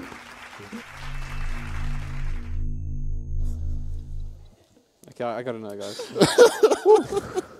Recall suffering. Just get out of your systems. Otherwise, you're gonna get stuck in that awkward breathing laugh. Yeah, that is the awkward. I mean, anyone who's gamed a lot with me, if something sets me off, it's tough to. You're crying, friend. It's good. That was really funny. That was really good. Not me. This is one of him. He's the one crying at the moment. Right. I think that's probably the best. The reason a lot of us keep coming back to these games, as angry as they make us, right? There's something about when someone talks smack, right? Now you want to play. Like, no matter how bad the game was going, now it's like, oh, okay, you think you can say that? Fine. You can get away with it. Everything's been said. I mean. So, who won, though? Who won the smack talk? XTC. XD, man. No, that amateur comment, that was good. Yeah, I'm sorry. I mean, XTC, I'm with Rico on this one. The amateur comment is hot, right? 1-0 definitely. Okay, but think about the context. If we're on LAN and I'm saying to you, you never do well on LAN, that's... I thought it was a bit weak, to be honest. But it was also kind of true, which is what makes it a good Are you suggesting that XTC don't do well on LAN? I'm suggesting some true things were said by an XD player. Right. I'm not saying anything. but they were true. You are agreeing with them. There goes 5 Twitter followers right there. It's just gonna be great when Snare gets back to the hotel. It's been a rough day, guys. Just kick my shoes off, get back in. Let's see how Twitter's going. 0 followers. Yeah, man. I won an XTC shirt at the last event. I think I might have just lost it. Yeah. Maybe, they haven't actually handed it over to you yet, have they? No, they haven't. Yeah, because they're going to give it to you at this event. Probably in the fire right now. The XT have reclaimed it. Just they've not. Thank you so much. But, we'll be giving this. We'll be sharing. We're cutting in half, sharing to the guys who agreed with. I think so. Oh man, I feel so bad. But you should feel bad, meanie. Panda agrees. Panda agrees, yeah. Panda's on my side. Panda agrees. No, certainly not. Well, funny is Panda, and there's a PND that plays for. There's a PND that plays for XTC, and I'm glad to see that PND is here actually because he's been away. He's been away. some up and down situations between XTC. So I'm glad he's here. It seems like there's more stability in the team. Yeah. What we will hope to see, because I was talking to a couple of players and no one's really sure where XTC fits in to this event right now. Yeah. No one's really sure what their roster's about. We know the names on the roster, but it's not. No, the interesting thing about competitive teams, especially in esports, I think, is how much. Remember talking about earlier, if you're away for a week, and how different your sense of the game is after that period of time. And if you're away from your team from a week and you come back into it, they've progressed within that week. They've changed the understanding of the game within that week, and now you have to play catch up. And sometimes, especially if you're the rock, if you're the player that normally people look up to, people that they expect you to always be the one that's performing well and leading everybody else. If you're the one coming in now that's a little bit behind in terms of your own understanding of the game, it changes things entirely. So we don't know actually what XTC is about. It's interesting you say that though, because XD have a pretty interesting position that they find themselves in. So with a little bit of explanation here, XD call themselves a 6-man roster, with Freaky being the rotating player, I guess. Super sub, if you would. Yes. But they are actually running this with... So he's a sub by definition, but the team considers him to be one of their core players, right? Yeah. But they do, in fact, have a sub this week anyways, and this in the form of Ranko. Now, Ranko is an interesting character because he's had a history in COD, I believe, strong ties with Bravado Gaming. Yeah, he also, I believe he also played for Bravado, CS. So, you know, good player. And I think as well, with the addition, with Freaky and him playing together in the team, I know we were having a chat to Devet earlier, and he said the team's looking quite good with both of them in. So, they definitely are a wild card, as, you know, but I'm not too sure in performance-wise against XTC. I think it's still going to be a tight game. Yeah. I mean, you say looking good, or that Devet Ridditz said looking good. So for those who don't know, Ridditz being the MGO owner of XD. Yes. His words for this matchup were, his thoughts on it were, GG easy XD. That's his thoughts on it. I don't think XD will be too happy here. He dumbed it down or made it more polite afterwards. Yeah. But that was his first reaction, so we'll see if that rings true. But he also said that he felt that his side was the team that could beat anyone, but could also lose to anyone. Yeah. I think that's to be honest, a pretty bold statement to make, because, you know, you could say that about any team. You could say that if you're good on a specific day, if everyone's landing shots, everyone's playing out of their skulls, you know, any team could beat any team. And yeah, saying that, I mean, if that's the case, then we'll see it today, I guess. Yeah, we'll have to see the proof in the actual game. It also depends on the maps. Like, what we've seen today is how much the game can come down to the map. Yeah. Like the last round we saw, I don't think it would have been as bravado dominant if it wasn't on chain. Yeah. For example, so an Energy probably wouldn't have done as well on a different map, even though they probably would have still won. XD. They banned Cobblestone? I would have actually suspected that they would have picked Cobblestone. I thought we would see a Cobblestone here, but unfortunately. So guys, we're done here. Yeah. Pack it up. I don't think we're seeing Cobblestone this week, this weekend. Doesn't seem like anybody's interested in playing this. Well, so it'll be the grand finals. The fifth game will be a Cobblestone. Cobblestone, yeah. Funnily enough, Mirage being in the map pool hasn't been picked or banned. Yeah. So it's like, you know, that kid nobody wants sort of thing. But here's the interesting question about these two sides, right? Because as we've mentioned, XT have been a little bit inconsistent. We're not too sure where they stand. They're, you know, on uneven ground. Yeah. Now, we don't know what they're going to pick, what they like. No, not but at all. XT are also crazy people, so we don't know what they're like either. So then there is justification. Us literally just putting our feet up, watching it unfold. And just watching it unfold. Yeah, it's going to be as much of a surprise to anybody watching as it is to us. So I guess this just comes down to one really important thing, panel. Oh no. Yeah, that's right. That's right. I don't like this part. Why don't you like this part? Because we've been wrong. Yeah, hasn't been a good day. I don't like being wrong. Can't we skip this part? The last time we skipped this part, we were right off stream. We did quite well, because we were right off stream. But doesn't count. The viewers need to be entertained with your correctness, not wrongness. With my correctness. I mean, what I'm surprised you guys haven't done is just disagreed, because then you get a point, like guaranteed. If we disagree with you, another nuke ban. That doesn't count. What? Nuke ban again. Okay. Yeah, I don't think we're going to see nuke. But okay, before we get too far down this road, gentlemen, please your predictions for this matchup. Hey, 16-14 XD. Damn it, I was going to say that. I got in there before you said. So now I have to say 16-13 XTC. 16-13. So we're going two separate teams here. Yeah. Oh, right. So finally a point will be given. I mean, I don't know. So a point should be given. Oh, Cash. We actually see Cash. One of you will catch up with Marshmallow. potentially tie with goals if you get the rounds right as well. Marshmallow got a point and just ran away. Yeah, So that's actually true, but we'll probably see more of Marshmallow in this weekend. Probably. Maybe. So Cash, Yeah. you know, that's interesting. I mean, there's a lot of places where you can take individual angels, but also, you know, a lot of execution needed to get onto the A side. Yeah, getting onto A side. Also, there's a lot of blind spots around Cash that if you can exploit, especially around the B side, around the Jeep, you can just hide. And if the players aren't really keeping tabs exactly on everyone else, especially if you get there before T side actually makes a rotation, you can hide there and get a couple of picks off. But we'll see if that actually ends up panning out. Yeah, I'm excited. Yeah, Rush squeaky, guys. Rush squeaky. the 5-man squeaky push. Yeah, there we go. Yeah. Interesting though, to me, Cash. If Mirage is dust 3, then Cash to me is dust 4. Is that fair? Yeah, okay. I mean, in terms of popularity, well, I guess, yeah, popularity-wise, yes, then definitely. Then yeah, you could say that. And Cobblestone is clearly. I actually thought we were going to see a lot of, because Cobblestone generally in a best-of-1 format, you see a lot of Cobble, but clearly the teams don't feel the same way here. Perhaps that's why people are like, well, we see it all the time. Let's play something else. Let's play something else. Something else that like none of us are comfortable on, and maybe we're a little bit more comfortable than you are, and then we can come out on top. Exactly. Yeah. Well, it's the second Cash we'll see. So I'm going to give a point for in our little. Is our tournament even? It's not even relevant anymore. It's not even relevant. Of course, when I say tournament, I mean our game that we're playing. Yes. But I'm going to give a point to the first team that picks Cobblestone. The first team. Okay, that's fine. So that's going to be my thing. You're going to give a point to the team or the caster that calls it, or the the panel. team. I'm going to give the team that picks it. Okay. Does the team that picks Nuke get 5 points then? No. Oh, at least one Nuke. Let's just say the team with the guts to pick is its Nuke own. just Picking Nuke is its own reward. Picking Nuke is its own reward. I don't know why you guys like Nuke so much. Because it's fun. Because it's like and our observer will suffer. Oh, that's true. Yeah, the observer gets to suffer. The players all suffer. Nobody has fun. So it's fun for us. Exactly. That's a good way to think about it. Okay. You just become, it's automatic. The moment you sit on the panel, you become sadistic. Beforehand, everyone here was nice. Oh, so good to see you guys. Now have a great tournament. And now it's just suffer. Suffer. Yeah. Can I say I really am enjoying these little cutscenes that we're being gifted with. It's quite nice. Can you read that on screen at the moment? It says Rush B. I think we need to try and get some guys to try and read the writing that's on CSGO maps.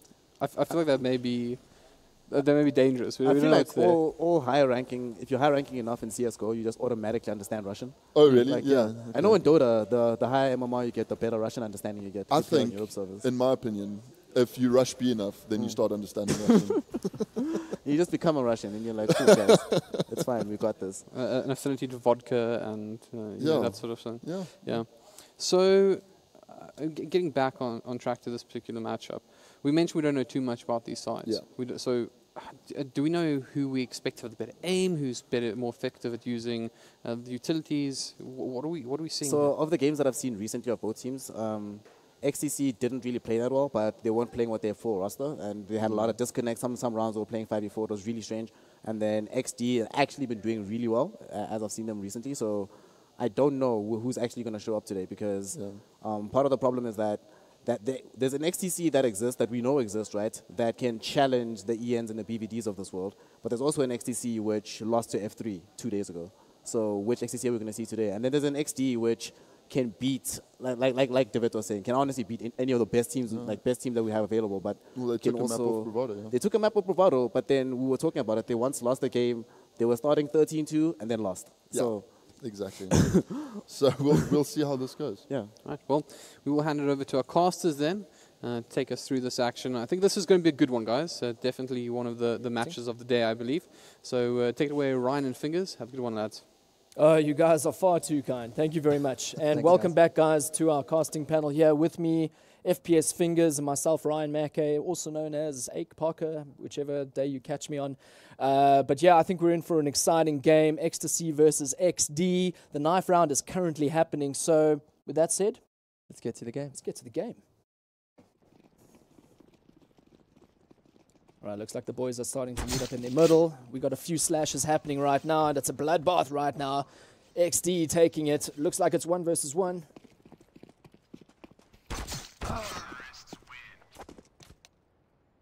And it looks like XD take the knife round. Let's see what they do.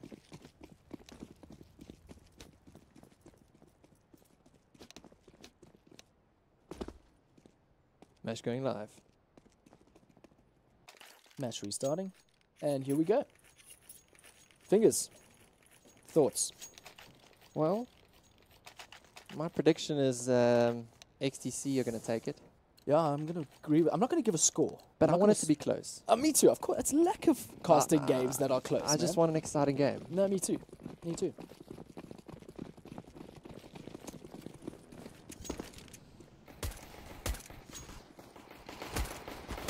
And moving into B, Terrace are taking control quite efficiently and effectively.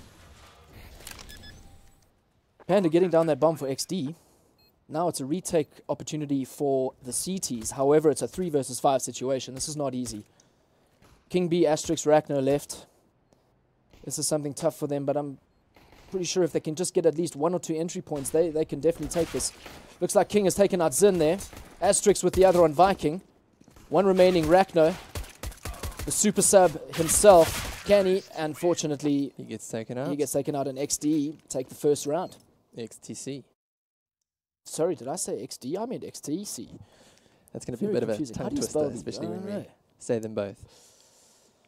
So yeah, just quickly touching on these CT players here. I mean, they've got 2 super subs here, Rachno and I believe it's Asterix. And I think Rachno coming in from a BVD perspective a couple of years ago, so he's still got that mentality and he's got that skill set. I mean, I've seen him, I've played against him. Yeah. Amazing, thoughtful player and super sneaky as well and amazing aim. So XTC can't think that this is going to be a walk in the park. No, not at all. And you know, really, I'm hoping Rachno shares some of that experience with the team. Fortunately, King getting taken out there by Weisger. Let's call him Eisger. Well, Rachno's down to 3%. Rachno down to 3 HP. This is going to be a little tough for him now, only with a P250 in hand. The terrorists quite dominant there with 1 AK, a Galil, and 3 UMPs. They're looking quite strong. If they get that bomb down, then I think that is going to look quite pretty for them in the bank. And it looks like they're moving towards A, which is a great move if they commit to it now. Yeah, CT's taking that chance where they're all stacking on B, hoping by some chance that the T's decide to all of a sudden change route towards B. But it doesn't look like they are. They're going to be taking it. They're sussing out things now. And they're walking into an open site.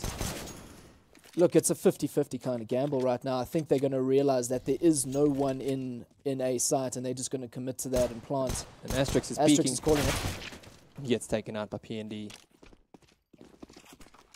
They're going to get the bomb down. XTC showing quite a little bit of domination here over XD. XD just need to kind of maybe slow things down. I think we can really start judging them once they get guns. Yes. Rachno there, losing that 3 HP that he had, keeping him alive. Spoof remaining. And he gets taken down, and this is a 2-0 to XTC.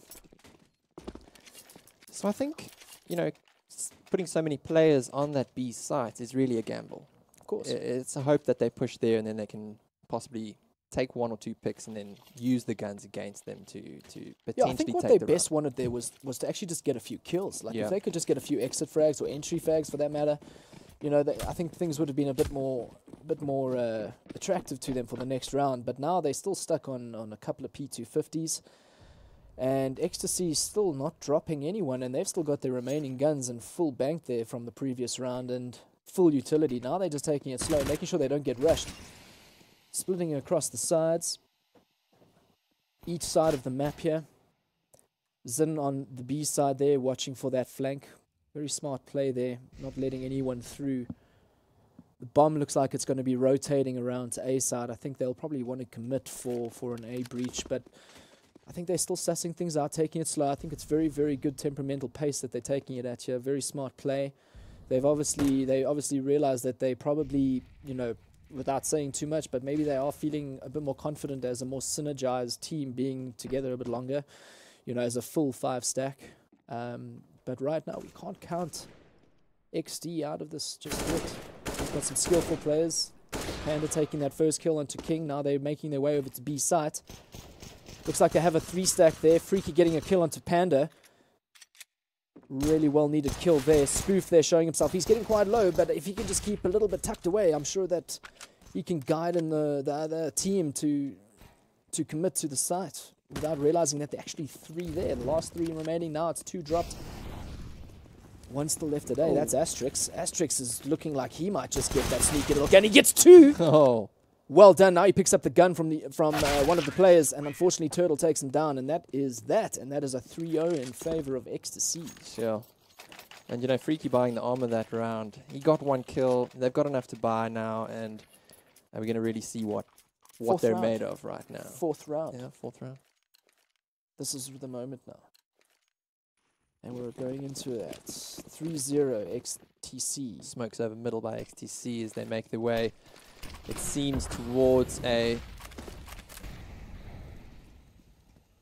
Oh no, it looks like they're taking things quite slow, leaving that flank on A side open. Luckily for them, no one is actually taking advantage of that, tucking themselves away. Know about the sandbags. Viking takes down Asterix. Now it's a 4v5 situation. Not exactly where XD want to be at this time of the round. It's already only a few seconds, 30 seconds into the round, and already they've lost a player. That was quick work there by XTC. King with the AWP. Panda taking down Rachno. Now that wasn't expected. King with the AWP taking down Iceco.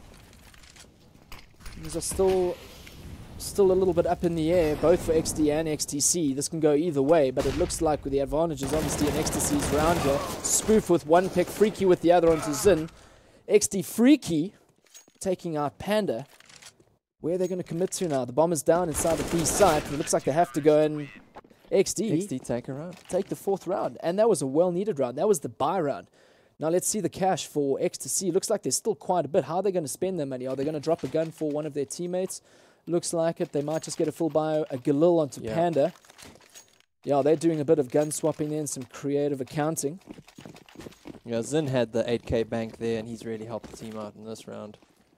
The AWP still on King, and for those of you that do know XD and King himself, he's quite a deadly guy with that. Super fast reactions, very smart player. Viking getting boosted into mid. Rachno smelling something. Does he get the pick? He doesn't, unfortunately.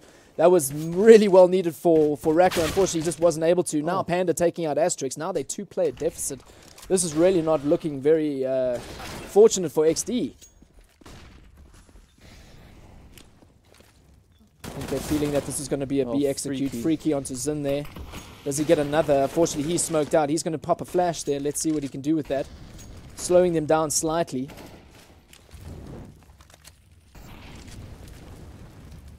Everyone's scrambling now. They're trying to scramble to get that bomb down. King's moving up with the AWP in heaven. Can you get something from there? But it looks like the guys are keeping themselves well tucked away behind cover. Not going to be easy for him to get that pick. They so desperately need one before they decide to move in. Look at Viking and Panda on 8 and 9 HP respectively. And he gets it.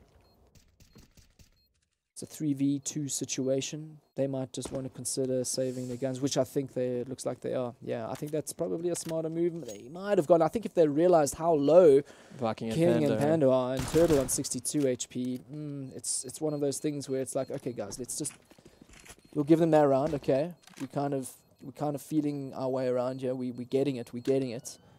Let's save these big and expensive guns into the next round. Rachno in the camera there, composed. Yeah, and I really thought that XD were going to take another one there. You know, they won the round, they had their full buy, and XTC just shut them down. Well, we're moving into the 6th round now, and it's 4-1 in favor of XTC right now. XTC setting the tempo and the pace of this game as T-side. I think they're looking very relaxed. I think their communication is up. They're getting the crossfire. They're looking good. King with that AWP. Jeez, I don't even know where that was from.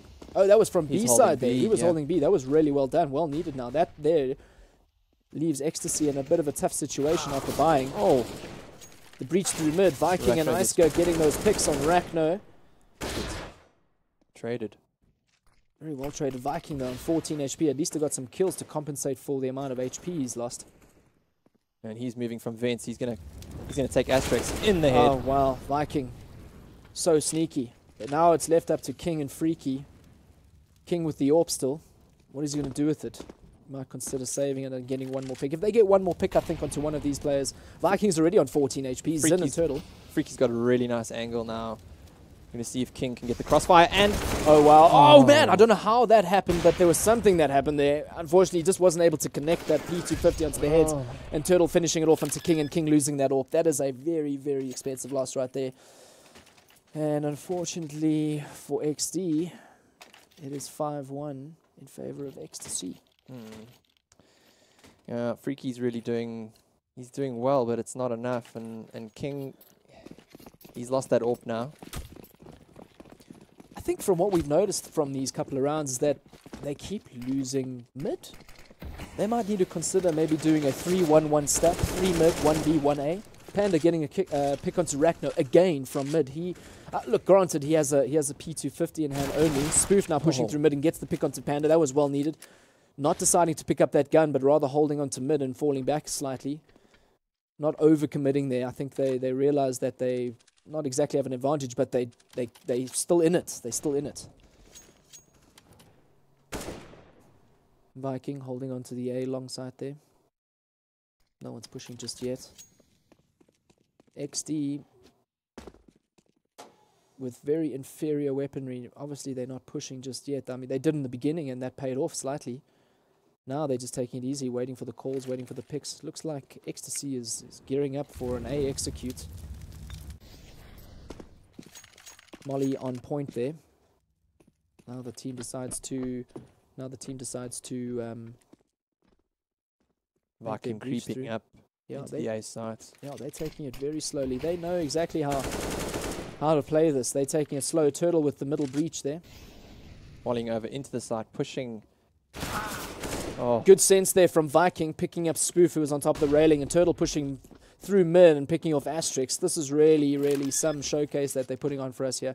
XTC in such a dominating position. Freaky left on car side there by CD Spawn. Pushing out now, and he gets the headshot. Wow. King pushing up. Highway now. Can King maybe pick up that gun? I think Freaky needs to communicate that there was a gun drop there. He sees it. Does he pick it up? It looks like he is going for it. Unfortunately, Viking's watching across. Wow. Viking and Turtle. This is looking like a bit of a one-sided look. I mean, we were saying XTC has had the players together as a five-man. We're going to see how important that synergy is. It's showing, clearly, it's showing. But look, I mean, with our previous match, I mean, when we were looking at WRG versus DC, this, you know, things turned around very quickly. Yeah.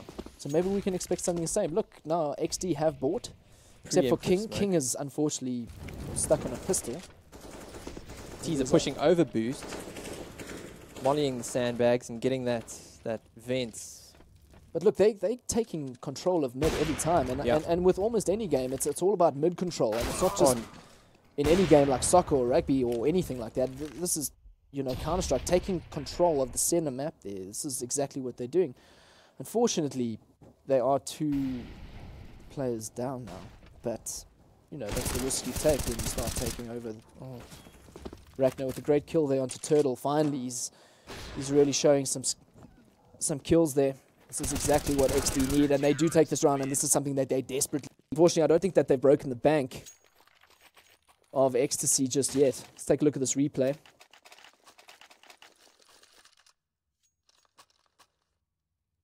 And here we go. Scores are quite even there across each side. However, the actual deficit scores here for XD is not reflecting the amount of kills that each player's got. So they need to start converting their kills into round wins now. We've got the double AWP set up with Spoof, holding B. King with that pick onto Viking there. That was really well needed. I think that was, near mid. So King is holding mid with an AWP, and then we have Spoof with another AWP on B side, which is pretty smart play. Looks like they have 2 riflers in A. XTC completely dominating right now, taking down Spoof. That was a very expensive kill. Panda takes him down, unfortunately. King waiting very patiently there for any attempt to get onto that platform, and he gets that pick. Such fast reaction there, and was so well needed, taking down Panda. Does he get another? He's waiting patiently there. Zin knows exactly where he is. He's probably communicated that to his team, and guys, just keep back. Let's get the bomb down. Smoke off. They do need to smoke off. Do they have any smokes in hand? They don't, unfortunately. Just a nade in hand on Turtle. So they have no utility to really work with. They're taking this very slowly. Rachno gets that kill there onto Turtle, and a second onto Zin. This is really looking positive now for XD. And he's got the utility to slow this down. Bomber's still not down. Very nervous. Oh, unfortunately, King waiting ever so patiently for them. And they had a molly in hand to flush him out. Here we got a replay of Turtle. Oh, Rachno. Rachno with 2 excellent kills there. That really was the game-winning play right there for that part. All right, moving into the 10th round. XTC 6-3 ahead. XD slowly pulling this back. Rachno really pulling through there with that 2K. Fortunately, there are a couple of their players, Rachno and Asterix, without any head armor. They've got to be very careful with some of these SMGs coming in from... And Tech9s, wow, look at this. It's a bloodbath, people. They're moving into a site, and Viking playing it so stealthily. They're going to get that bomb down with the cash. That's a quick plant. King taking down Viking. We're now set with a 3 versus 2 situation in favor of XD. This is a breach situation. How they're going to do it? They're all coming in from a main side. Freaky getting 1, Panda taking him down. Spoof taking down Panda in exchange, and they managed to get the defuse. At least they got the plant, right? You know, that was a great retake. You know, they all came from main, and they just made it work. I don't think they expected that. They were probably expecting someone from car, CT side, but you never know. I mean, that was a very good wraparound there from XTC. I mean, sorry, from XD. Not expecting that 3-man from a main. Yeah. That was really good. Doing the unexpected, paying off. The AWP is back on King. Where's he going to hold it? He's holding mid again. Looks like they're doing a... Yeah, they're holding mid strong there, and they're probably going to have 1 holding in A once they realize that there's a rotate going on. I think this is much better play, and then they can change it up later. Exactly. Right now, all they need is 1 in A side to call what they see, and then say, whoa, I need some help back here, please. Need some teammate backup. Nothing called as yet. I need to get taken down. Oh, that is very uncomfortable. Asterix getting taken down by Asker.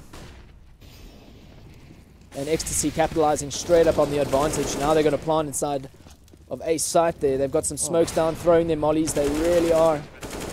Spoof pulling in the sneaker. Unfortunately, only gets 1 kill. Viking taking him down. Freaky and King versus Viking, Isker, and Turtle. This is a 2v3 situation. Now a 2v2 situation. Excellent AWPing there from King. Turtle exchanging onto King there. Unfortunate. Freaky now knows where that player is in A main. Gets the pick. Does he know where the second is? I think he has a feeling where he knows his backside. He's running out of time, though. He's moving quietly.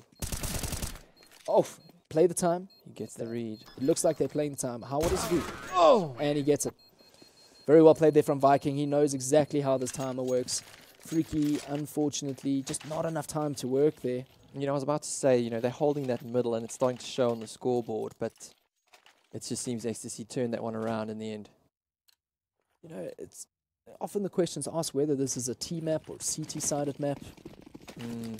But I mean, it's almost with these 2 teams specifically. I mean, it could be anyone's game. I mean, 4-7 is relatively close, and XD is setting the pace, and they truly are, you know, dictating the pace and the timing of the game, and making XD guess as to, are they going A, are they going B?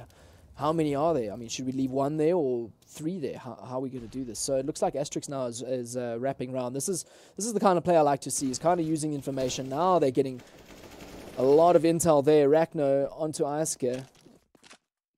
Pure exchange trade there. Now it's a 3v4 situation.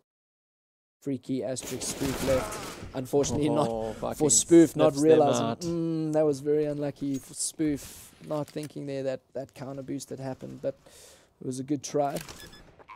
Bomber's going down for the tees. This looks like it's most likely going into XTC's favor. Viking getting that kill onto Freaky now. What is Asterix going to do? All he has is a 5-7 in hand, no armor. You might as well get some exit picks if that leads that way. Ooh, it's got to be careful there in terms of that smoke spray there. Very careful. We might just get one pick onto Zin. Let's see if that happens. Unfortunately not. Now I think things are starting to pull away. Excellent kill there. Not expecting that. And it's on the 13th round. We've 8 rounds to 4. Looks like there's a match paused by Spoof. Good call from he's very good this way in terms of his captaincy style as well. You know, he's got that experience where it's like, whoa, guys, yeah, we were better than this. What's going on? Let's take a slight pause here.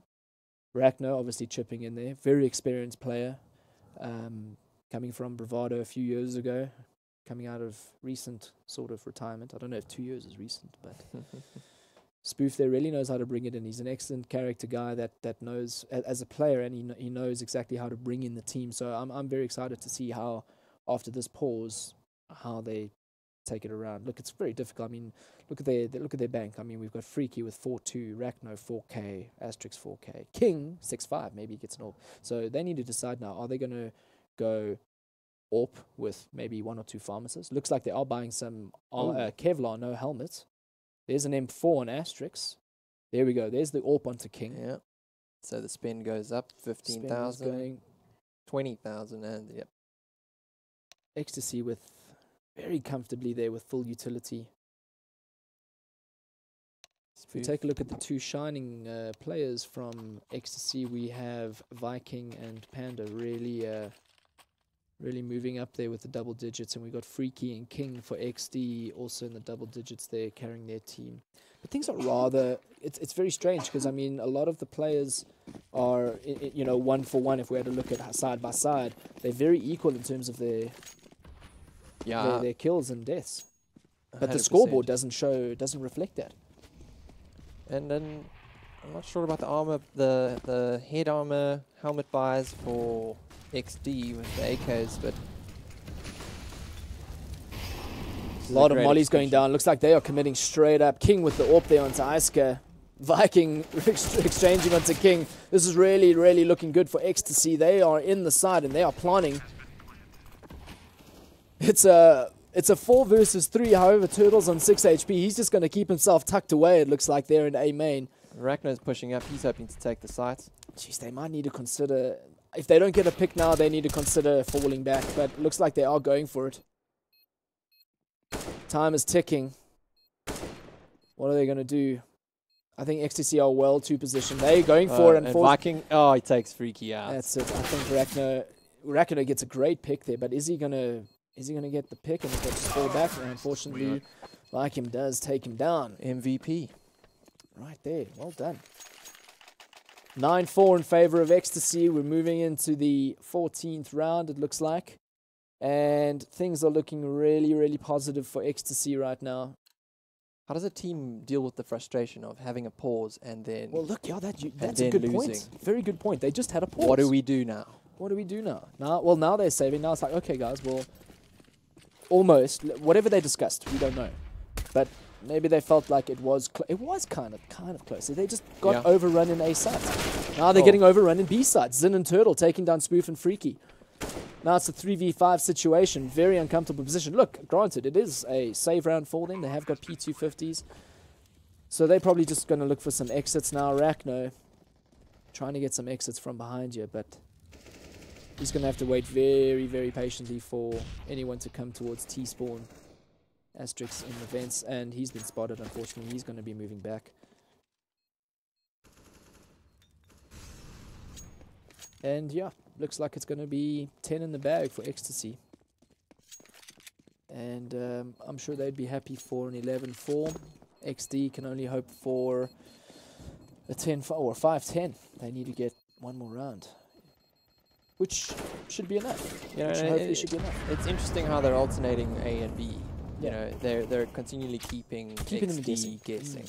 And that's important. Yeah. They're unpredictable and they're powering 10-4 and they may even get 11. Look, I think it goes to show like they haven't put in enough time, I think, to practice the what ifs. You know, okay, guys, what if we lose A? How are we going to take it back? Whose role is what? Where are the positions? Where are the angles that you look, I look, I throw smoke, you throw a flash? What is our timing? Rachno picking up Turtle there. Really well needed there from him. He's down to 46 HP, but definitely enough to work with there. At least he's alive and he still has his M4. Zim dropping the bomb. Quite a stack there on A side. Looks like they've got 3 holding there, and they're reading this pretty well. Taking it slow. Spoof with the AWP. Very patient. I think they really need this round. They need this round in order to I think be competitive in the next. Yeah. Or second half at least. Iska edging closer and closer, seeing what he can maybe pick up. He's not over-committing.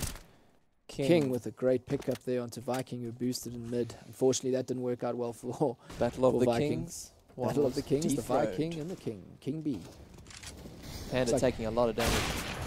XTC moving into a site here, it looks like, and unfortunately they are just not getting those shots off.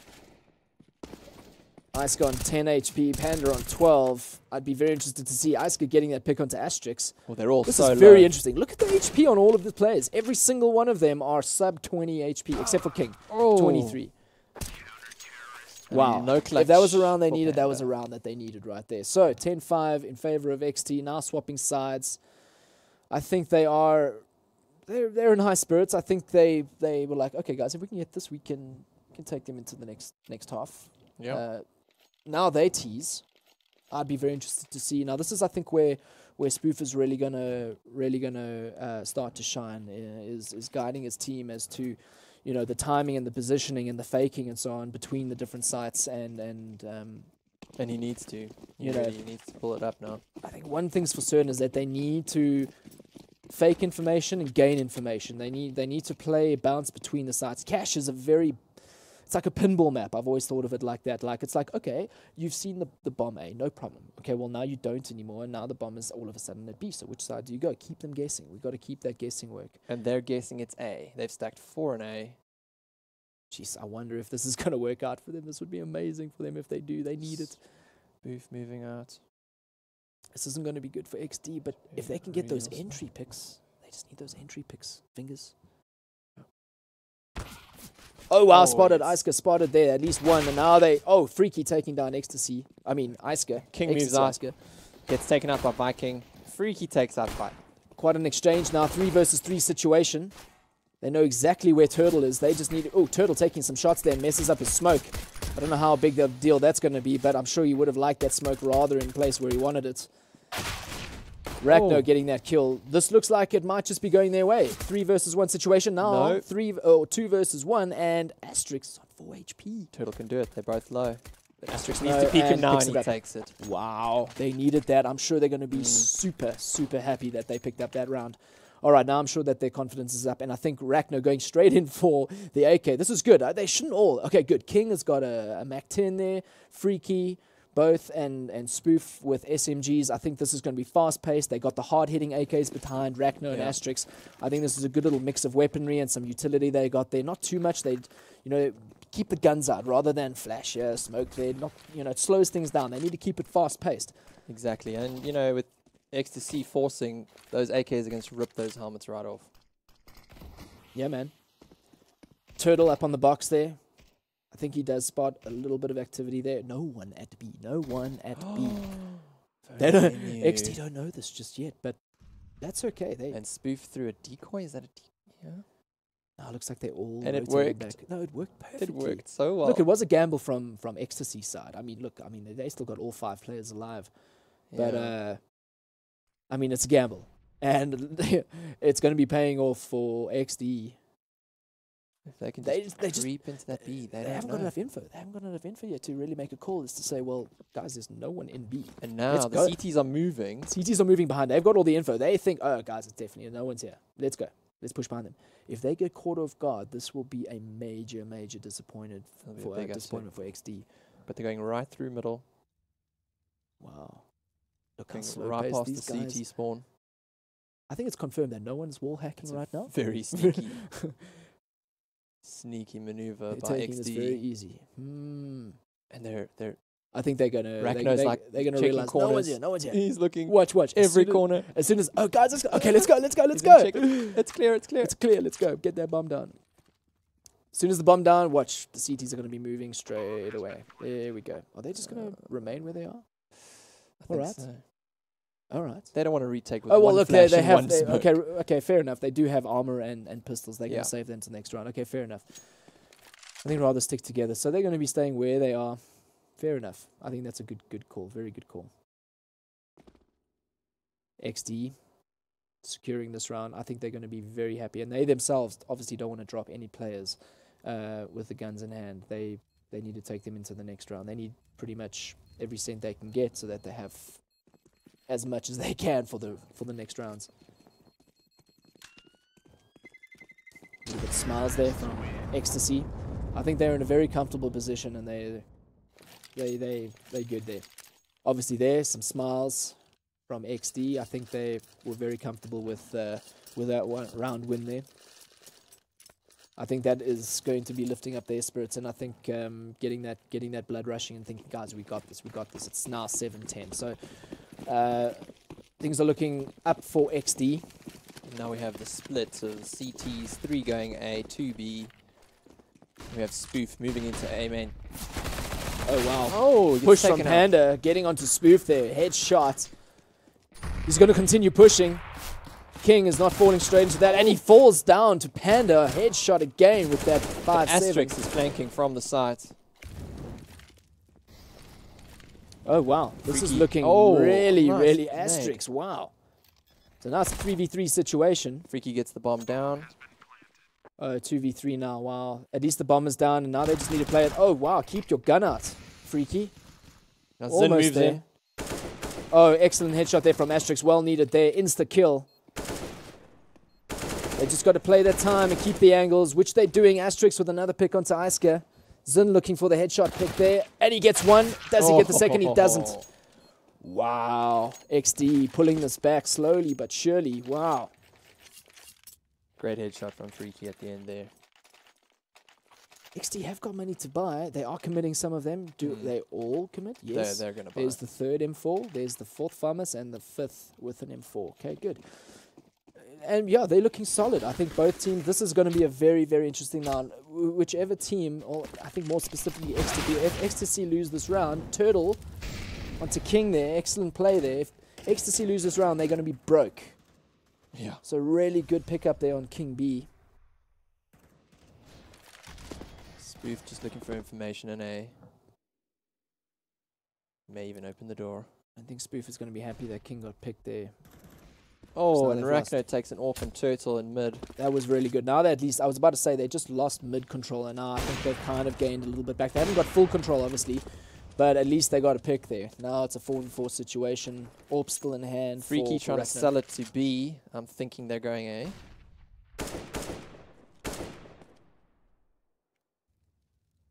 Freaky alone holding that B. He's keeping 3 at B. He's 3 keeping at B. This is very interesting. And there's no one at A. No one at A, Fingers. I don't know, and the patient Spoof just hides behind that squeaky door waiting.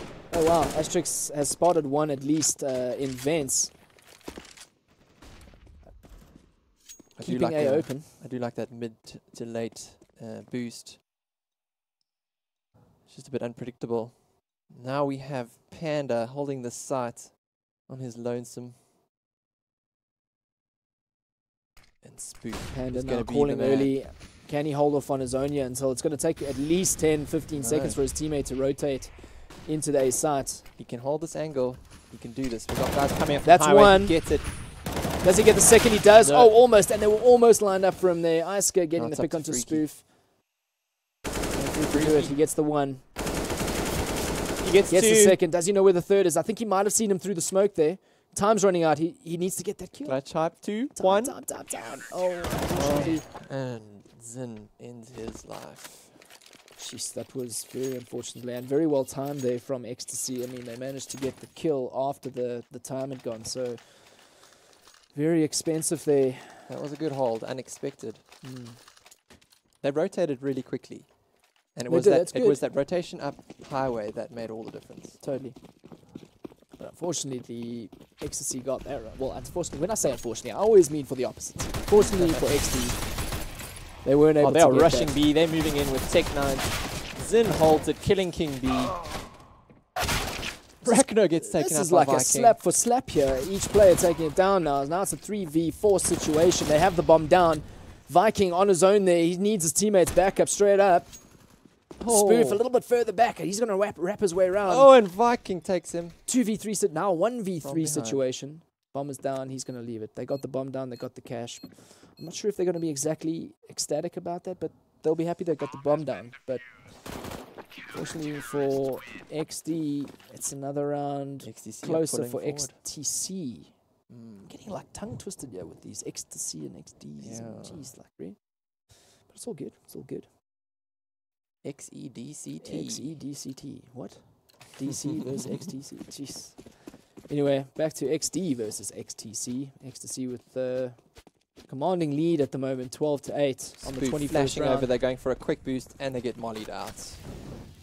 They smoke the molly, and Rakno, nope, falling back. King is holding that angle on B.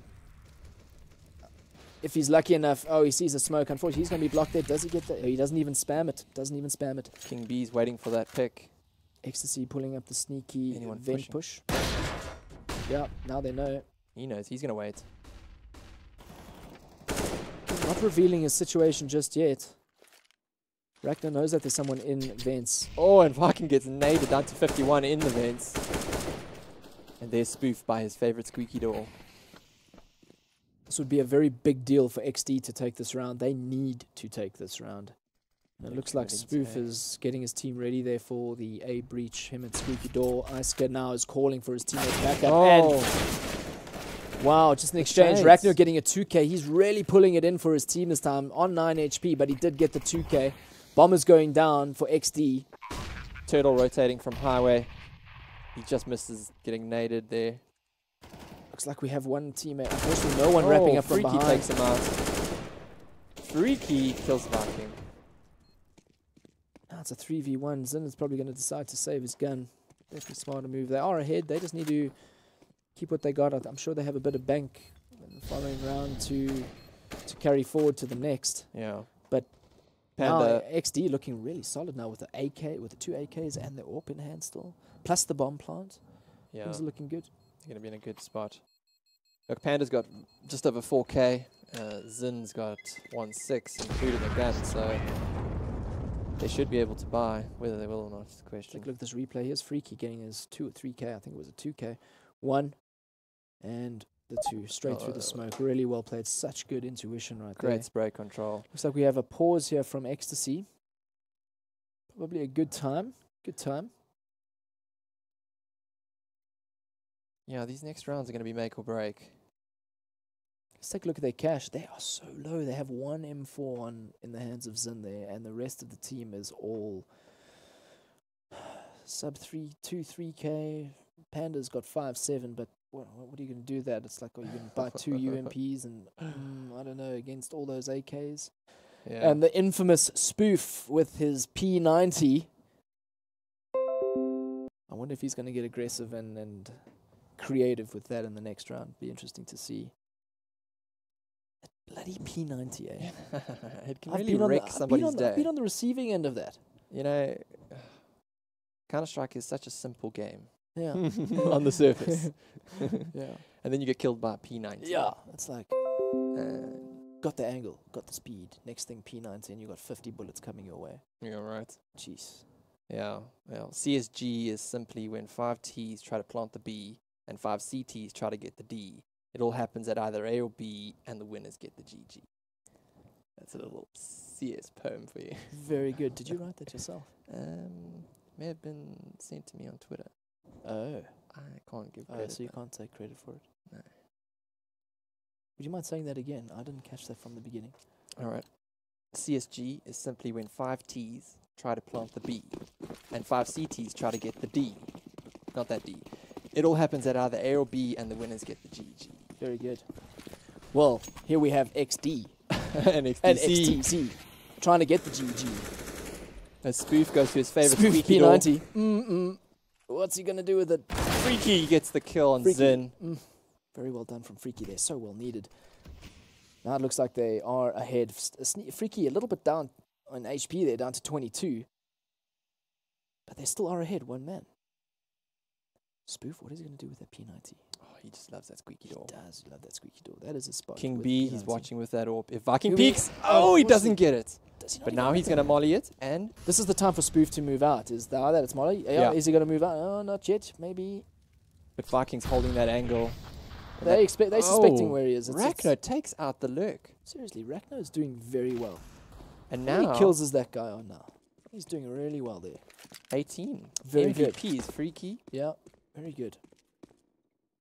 Looks like Ragnar now is taking it around to B, and I think he's called it for his team to say, hey boys, this place is clear. Ooh, Turtle now calling his teammates over. Does he see the bomb? I think he does now, and there should be a rotation. Freaky coming from behind and taking out Panda. Ragnar taking out Turtle. This is not looking good for XTC. Viking's going to probably see what he can do here. He has only a P250, no armor, 49 HP. And he's going to save the P250. That's awesome. Well, luckily XTC does have a bit of bank. So they will be able to buy on the back of this, I think. Well, hopefully. They need this round. Okay, well, they're going to take it then to 10-12. And Asterix closes it off. Well, Spoof with that. Spoof with that Oh, P90. Well, at least he gets that. So now Spoof is on 8 kills there. Equal to Asterix. The two shiners are Freaky and Ragnar. Really pulling it up for the team there. I think they're doing exceptionally well. Freaky's And crosshair placement is just phenomenal. Whether it's behind a smoke or just breaching into the A from main. Very good control, indeed. XTC, I think now, are feeling a little bit of pressure. They have board up. 2 pharmacists on the field. Turtle gets taken out by Ragnar, boosted. Viking trades Ragnar. Zin takes out Freaky. It's very strange. I mean, Ragnar in an earlier interview was like, well, he's like a support player. He likes to say he's a support, but in this game, he is completely opening up the game for the team. He really is making the plays, and Panda takes 2K. Panda there. King with an egg, with an AWP there. Wow. Getting that kill onto Panda. With the Tech 9. He's got a lot of time. He just needs to take this time, get one more pick, and then it's a 1v2 situation. Right now, it's a 1v3. I don't know if he realizes how much HP Zin is on. He's going to come behind. Zin is coming from behind, and he's sneaking all the way around. I think King, if he doesn't get a pick in the next 20 seconds, I think he's going to probably consider saving this gun. I think he's really trying. Maybe he goes for it. Like, let's see. So when I said that, it was at 1 minute. If by 40 seconds he hasn't got a pick, he might just decide to slow down there by a flash. I think Zin should be moving. It's hard to say. It's very difficult moving in there when you haven't got that information. And I don't think the other team will give him that information that he wants so bad. King peeking out, He just checking wants car. to peek. He just wants to see someone. If he just sees someone, he'll get that kill. This is Oh, dangerous. he's moving in. Take 9. He can take Viking out with that. Viking's low. Oh, and yes. He does. Does But he is get he the going mark? to... Very well played there by... Here's the 2K from Panda. Did he Oh, have time? King, sorry, that was after, and then King gets that. Well, legs him with the AWP and then finishes him off with the Tech 9. Wow, 13-10 in favor of XTC. Oh, man. I'm loving the slow-mos in this. Loving the slow-mos in this. The stream.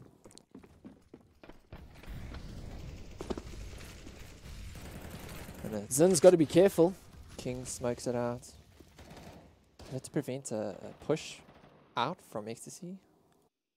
I'm liking the way XTC are holding this map at the moment. They are taking control of mid. They know that mid is crucial to holding. Wow, bit of a spin-off there in the head to King through the smoke. That was Zin, I believe. Well done. Down to 23 HP. King is not happy about that, I'm sure. It's very difficult to always play it very in the beginning of the round like it is now.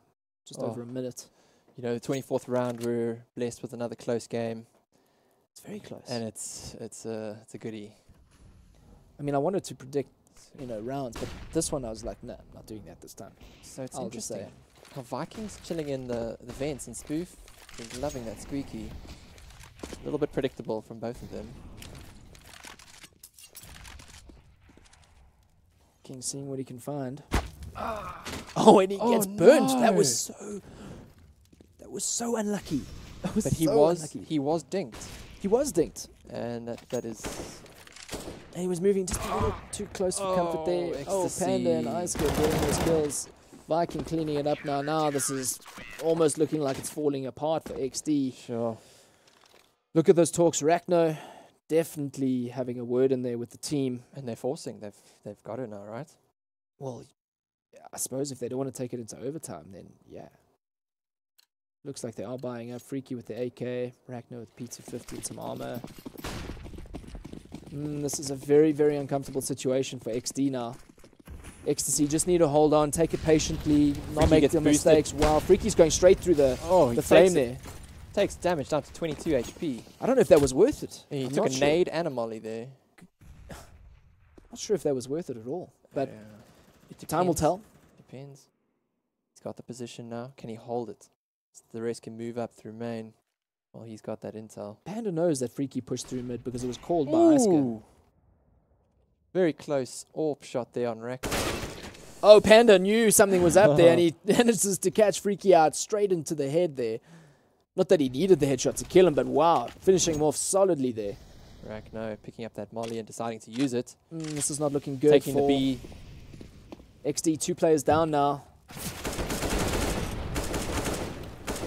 Oh, just Rachno taking so much damage. Looks like they're committing, and XTC are completely all over the map, and they just know every single play that XD are playing right now. Doesn't look like I have that cohesion that XTC have at the moment, and it's really showing. And I think, is he saving his armor? Without speaking too soon, I think the stronger team is coming out on top at the moment. Maybe. It is as predicted, but Rachno with an AK. No. It's still been a great game. It has been a good game. It has been. It's been great casting with you. It's been a pleasure, actually. Great games. Loving the games. Loving the games right now. Rachno saving. 16 HP. I wonder if the other guys are going to... This is what I don't understand. These guys are so far ahead. I mean, and surely they have money for the next round. We'll see next round when the cash stats come up, but there's no reason why they shouldn't have just gone off in pairs and hunted him down. Yeah, Why leave him that? Yeah, they've got plenty of cash in the bank. They could have hunted him down. Why not? But anyway, we're not playing. They are. Yeah. Rachno And has it is armor there. in it. Yeah. And an AK. And this is match point right now. BO1. XTC just need this round to close it off. XD need to bring it up 5 rounds in order just to get to that 15-all score. Looks like they're committing to B. They're moving in. Freaky with the Tech 9 enters. Gets taken out by Zin. This is done. 2K there from XTC. It's a 3v5 situation. Zin taken down by Rachno. Rachno moving in. He knows he needs to close this right now while they have the time. Viking moving slightly back there, not wanting to die, waiting for his team. Taking down Rachno through the smoke. What a great spray through there. Bombers down for XD. It's all up to Asterix and King B. Can they hold this 2 bomb? versus 4. This is very difficult. Viking. Oh, Asterix gets a 2K headshot. Wow. Oh, he and gets a a third. 3K. This is wow. What? Look at that. The This is something they are so happy. I don't think they expected that. Cost is cursed, Ryan. You said it was over? I did. No, I said, am I not talking? Maybe I did. Yeah, you did. I did. Said it was I don't mind being wrong, man. I'm happy for these guys. They brought. Look how happy they are right now. They are like, yeah, boys, we are back. Oh, it's just getting a little bit XD closer. taking an unexpected round there, being 2 players down and actually taking the round at the end with the bomb plant. I'm sure they're very happy. Now they are moving straight up onto B again. Are they? Have they figured XTC out? Oh, there's a Zin. Oh, this is just chaos right now. Viking getting a 2K. Freaky getting the return there on Iska. 2v2 situation.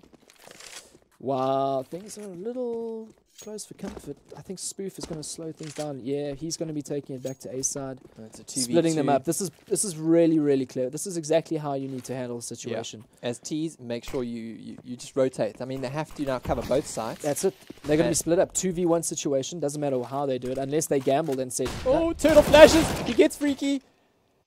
And now? Wow, Spoof. It's really up to Spoof. Knows the bomb is down. The Squeaky Pro. Oh, and that's it, guys. And he spotted him. there we have it. All the fist pumps. I'm sure they are super stoked around that. I'm pumped for XTC. That was very pumped. Wow, that was a good game. Rachno deliberating. Team is like, guys, we did okay. I think they did they did okay, man. I hope the viewers enjoyed that as much as we did. I'm sure the chat was going a little. Rachno contemplating there. I think they are obviously a little disappointed. No one likes losing, but I mean, I think now, what does that make them now? This means that they go into the loser bracket. They're going to play against what, DC? So 16. And we're back. 11. Welcome. Thank you. That was an amazing game. Jeez. Another one. I expected XTC to take that, which they did. I wasn't expecting maybe that a closer, but I don't know. I think it is what it is. And the better team came out on top, and I think XTC showed that they are here to compete. Yeah, I mean, I called it, 16-11. Did you call 16-11? Yeah. Oh, that's very good. Let's wrap it look, up. I think that with us there, I mean, that was really fun. Let's hear what the panels have to say. So back to you guys. Thanks very much, gents. I want to point out first and foremost that something magical has happened. Yeah. Something truly... A miracle. A miracle, one might say. Yeah. And a miracle that Recall has absolutely nothing to do with. Snare has a point. The first one of the day. Listen, he didn't even get the prediction right. You said 16-12. That's for the bonus point, Recall. Don't be mean, a sore loser. No one likes round a off. sore loser. One round off. It's one round too many. No. One point. One round too many. 1 point. Well, I did figure out the formula, right? I think you were right before because you said that we kept agreeing and both getting it wrong. The key is disagree with him. Yeah. Disagree with if me. If I disagree with Recall, because you've basically just been agreeing with him every time. Yeah, pretty much. Yeah. So basically, Recall, you're minus a point now. Yeah. You're now a negative one, and Snare is on one. It's like I got bringing down the panel. Unbelievable. Even worse. So we have a lot to talk about. It was a really good game. Yeah. Let's start things out at the very beginning. I want to talk about Freaky's 3K very early on. Yeah, look, XT were down, and Freaky came out with an amazing 3K. And it looked like that was the point where they started building rounds on the board. It wasn't at half, I don't think, that they expected, 10-5. I mean, I'd like to see, always on cash, I'd like to see a 9-6 or an 8-7. Yeah. As closest to, I mean, obviously every team wants to be ahead, but I think that cash in particular, you're looking for that 9-6, 8-7. Yeah, it's kind of hard to, because Cash is not one of those maps that's particularly dominant by one side. Yeah. It's very hard to, you can't be like, it's not like playing on Inferno where you're like, guys, we're playing on CT, we're 10-5 down, whatever, we'll be on T just now, and we can dominate now. Exactly. So it's always very close, always very difficult. So you, like you said, first half you want to get it as close to even as possible. Yeah. There is another player that I actually want to highlight from the first half. Freaky did an amazing job, but King B, I think it was round 7 when he picked up his AWP, and he spent 4 rounds not dying, putting in a lot of work. I think most of the round wins came off the back of that AWP initially. Yeah. And then they actually started losing as soon as he lost it. So that's something they probably have to think about. Like, okay, how do we ensure that King B actually is able to have the range? Always make sure that there's somebody covering him on the backline and that we don't just rely purely on Freaky to pull out 3K, like a 3K every round to save it when things go south. It's good to see, though, that the teams are building off their teammates' success. I mean, it's not the first time today that we've seen that. Yeah. I mean, when I think it was Sin got the 2 3Ks back to back. Yeah. And his team started building rounds. You know, it's things like that where the teams just pick up on their teammates' success and start playing well. I actually want to talk about that asterisk 3K on the in time. In time. Okay. Precious. I'm excited. I mean, I'm sure we all are, but we need a moment. So that's right at the end, really. Oh, yeah. Because I think one thing is, you mentioned some the players' performances, but I think we'd all agree that at the early stages, it was really King B and Freaky that were the ones keeping the hopes and dreams alive for their side. Yeah. But towards the end, it was Freaky and Rachno, actually. Yes, Freaky and Rachno did pull out big there for the team. Rachno obviously being the sub. Or the stand-in, and he did well. He did well for the team that he played for. One interesting thing I think that the interesting about XTC is if we were to look at the scoreboard, right, a lot of their players had a lot of kills, right, but I can't highlight a single player and say he's the reason they won or he's the reason. They were just a well-oiled machine. They kept together a lot of the time. Like we can easily imagine if XD didn't have Freaky or like Freaky's performances in the early game, right? It would have been much worse for them. But I think XTC could have changed anybody and it would have been fine. Their team chemistry just seemed super on point today. Well, it's always nice to see a team where there isn't one person just carrying per se. It's the whole team putting the effort in, and it's the whole team making sure that that team gets that victory. Yeah. I mean, I agree with you. If Freaky didn't get the kills, the 3K, then it would have been a lot more disappointing on their behalf, I think. But yeah, it's nice to see that the whole team's putting in the effort. Right. So I have a quick question for our audience and for you, Recall. Yes. To you, Recall, it is, how badly do you want to talk about Asterix's 3K? I mean, it was a lined up double headshot. I mean, I feel like you're talking about it right now. I feel like we're just discussing how badly do you want to. Okay. I mean, I guess. Either way. Are you trying to play hard here? Cool. And to our audience, how badly would you like to know who won the next prize? Well, you can't answer. But I'm sure you want to know quite badly. Unfortunately, though, you're going to have to wait till after the break. See that. Yeah, good. Building suspense. Yeah, building the suspense. Now you have to come back. So we'll be back in not too long. At 4:30 will be our next match. Energy versus White Rabbit game. We will still chat a little bit about the previous matchup as well. I think it deserves that. And then lead into what is hopefully going to be something of some serious interest. I think also, specifically since WG seemed a little bit, I wouldn't say untested is the right word, but was their performance a fluke, or did DC play poorly? Where do they really stand? Those questions will be answered soon. So until then, guys, enjoy. Get yourself a cup of coffee because there's still a lot of CSGO ahead of us. We'll see you in a little while.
Don't try this yourself. It's extremely dangerous.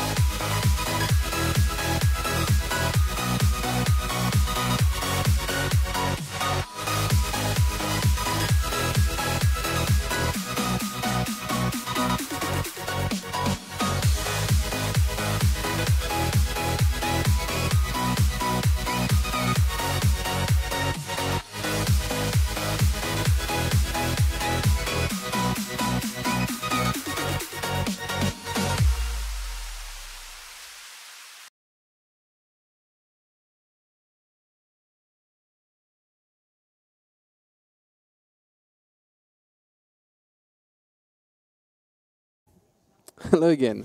As you can see, we've been constructing a battle panda. I feel like it's Daisy. I believe that's the name of the panda. That's right, of the cow. Stacy. The Stacy. Stacy. Yeah, I can see it being more of a Stacy. It's just a. It looks like a Stacy. One of these things was the girlfriend of somebody that was on the previous panel for. I can't remember. Well, it has a name. We're going with Daisy until otherwise corrected. So Daisy riding Snuggles into battle, leading the charge on behalf of VS Gaming. Of course, where we are, enjoying some fantastic CSGO. Yes. Two pretty exciting games in particular so far. We're going to talk a little bit more about that. But before we do that, I want to first give you some stats, because stats are fun. So 49% of you felt that XTC were going to take that game. So look at the other 41% and shake your finger, laugh, mock them, that sort of thing. It'll be good. I expect to see stream responses. Get going. You have work to do.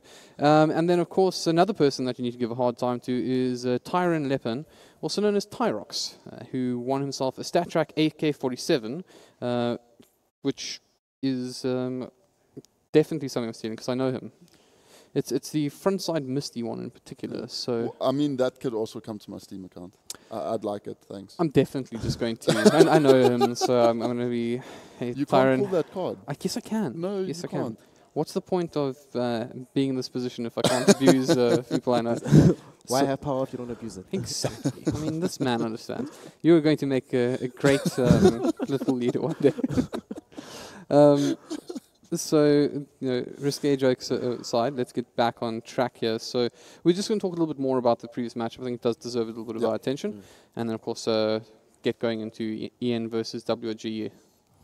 So, first thing that stuck out to me was that XTC really seemed to favor planting on the A plant in on their side as T. Yeah. In fact, I was keeping the note until round 12. Like you were keeping note, I just stole the stat from you.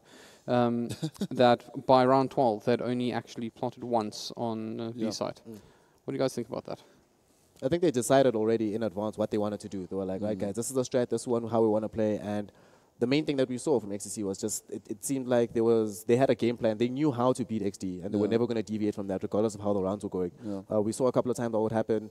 Did we even see them tag pause? I don't even think we saw that. Like the entire game, what would happen is they'd lose one round, right? Yeah. And you would expect that, okay, next round they're going to try to change things up, go a different place, maybe even go for an econ round or go for a quasi-buy. It never happened. They did the same thing, the same structure the entire time, and it worked for them. Yeah, if it works 7 rounds, why change it, sort of thing. If you're on that amount of a win streak on a site, and you found the weakness and you know how to abuse the weakness, then by all means, carry on abusing it.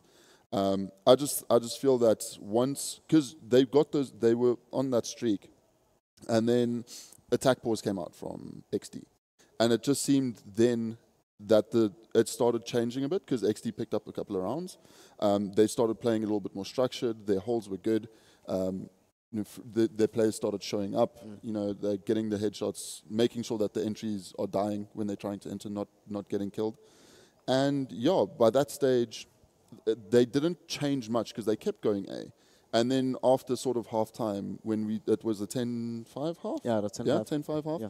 After that, then we saw a bit of, obviously them going on the CT side. They, again, played passive and, holding on the side. What was really impressive for me watching how XTC were playing it, PND, he kept, I think like 3 or 4 rounds in a row, he was always ready by the boost point.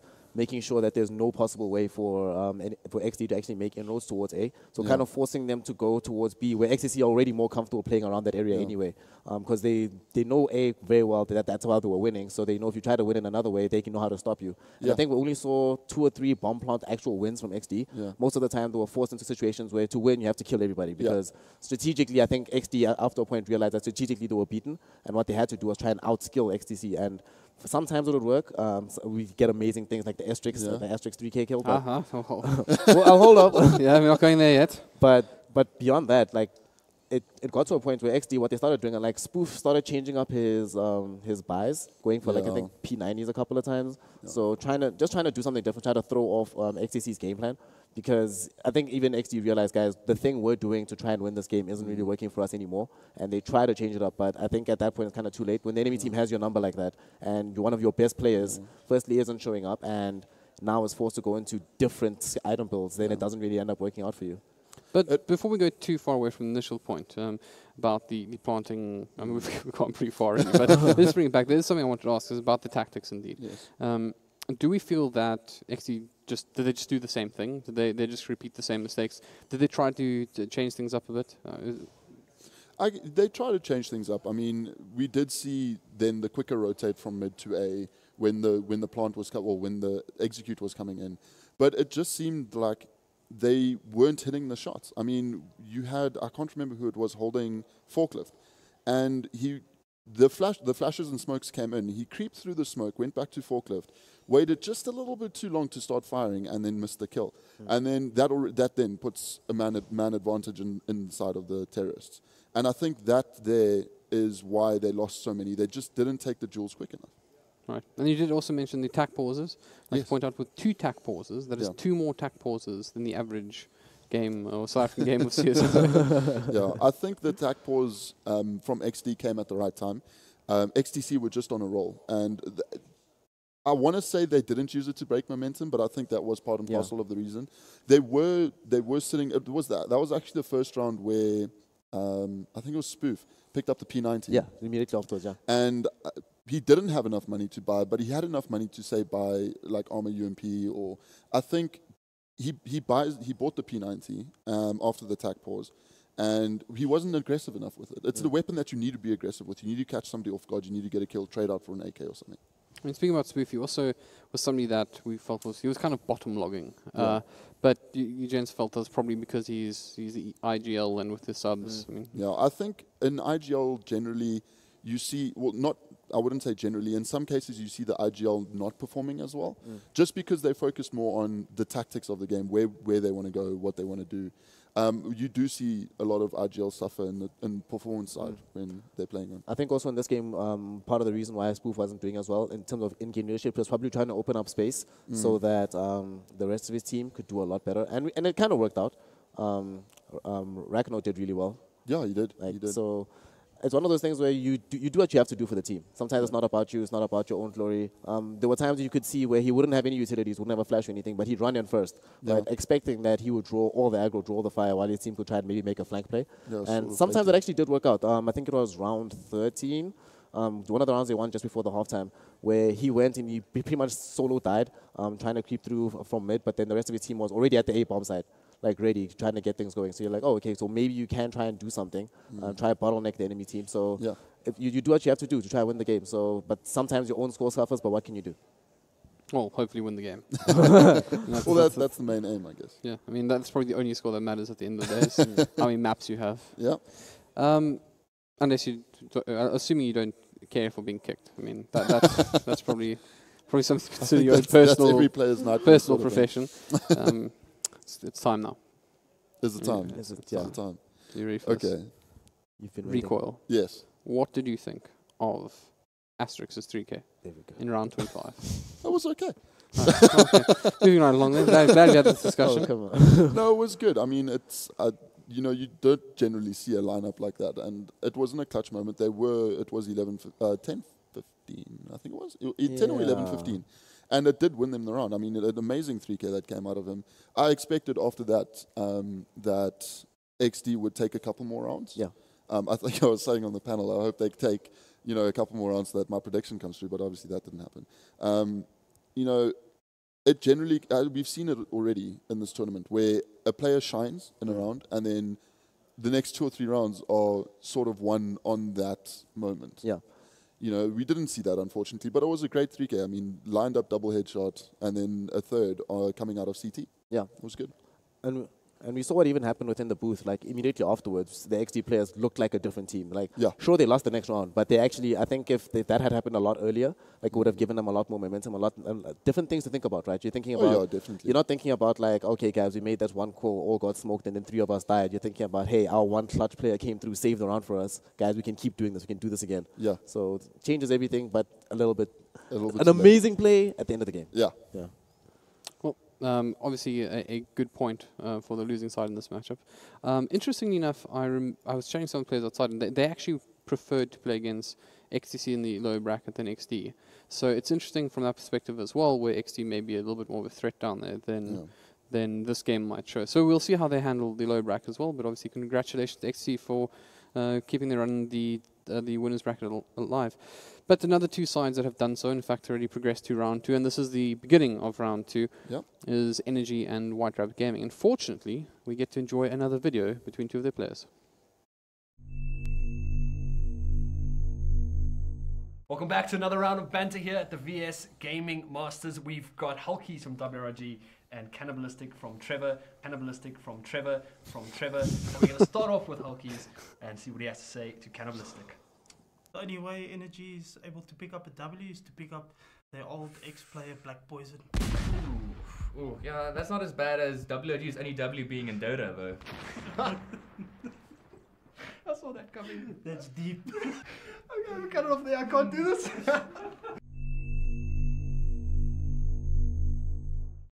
Right. Well, that happened. Oh, you know, apparently Dota keeps coming up at this event. I don't know why. Who would possibly know? Who could possibly know? Who could possibly know the answer to that question? Like, you know, maybe Valve being involved might have something to do with it. I don't know. I don't know.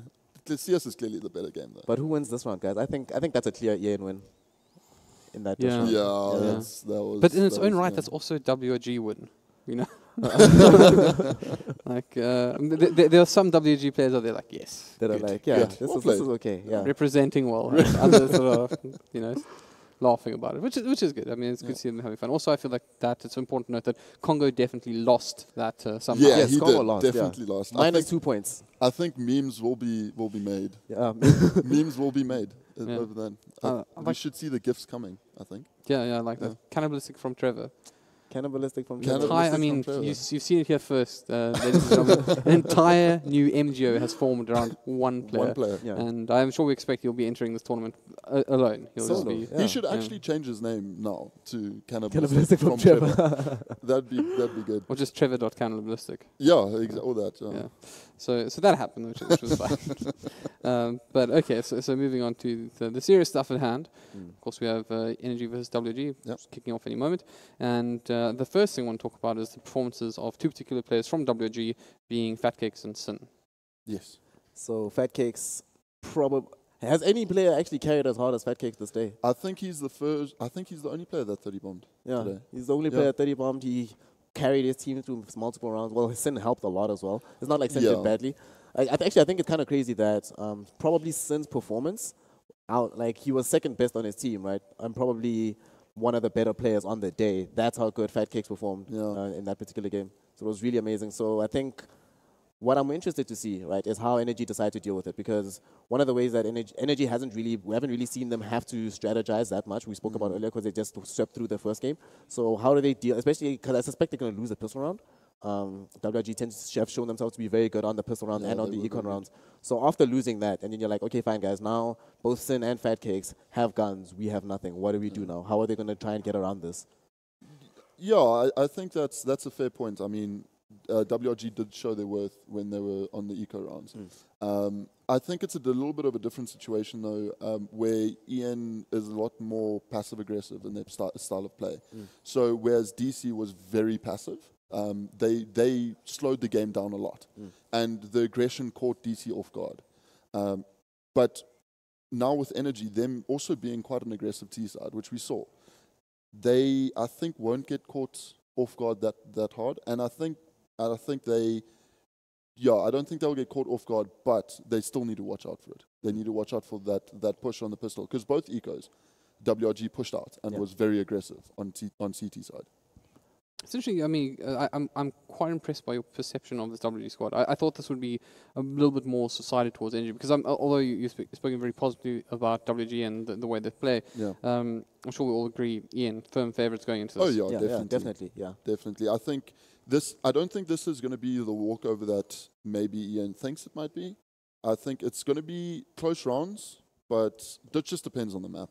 I mean, if we see another Inferno coming out, then WRG might do a bit better, because that's a map that favors aggression. If you're not watching apps and the CTs push out of it, then you're going to get punished. Yeah, you will, definitely. So WRG, that's the map they're going to be trying to keep in the pool as much as possible. I think so, yeah. Whilst not trying to give away cash or train.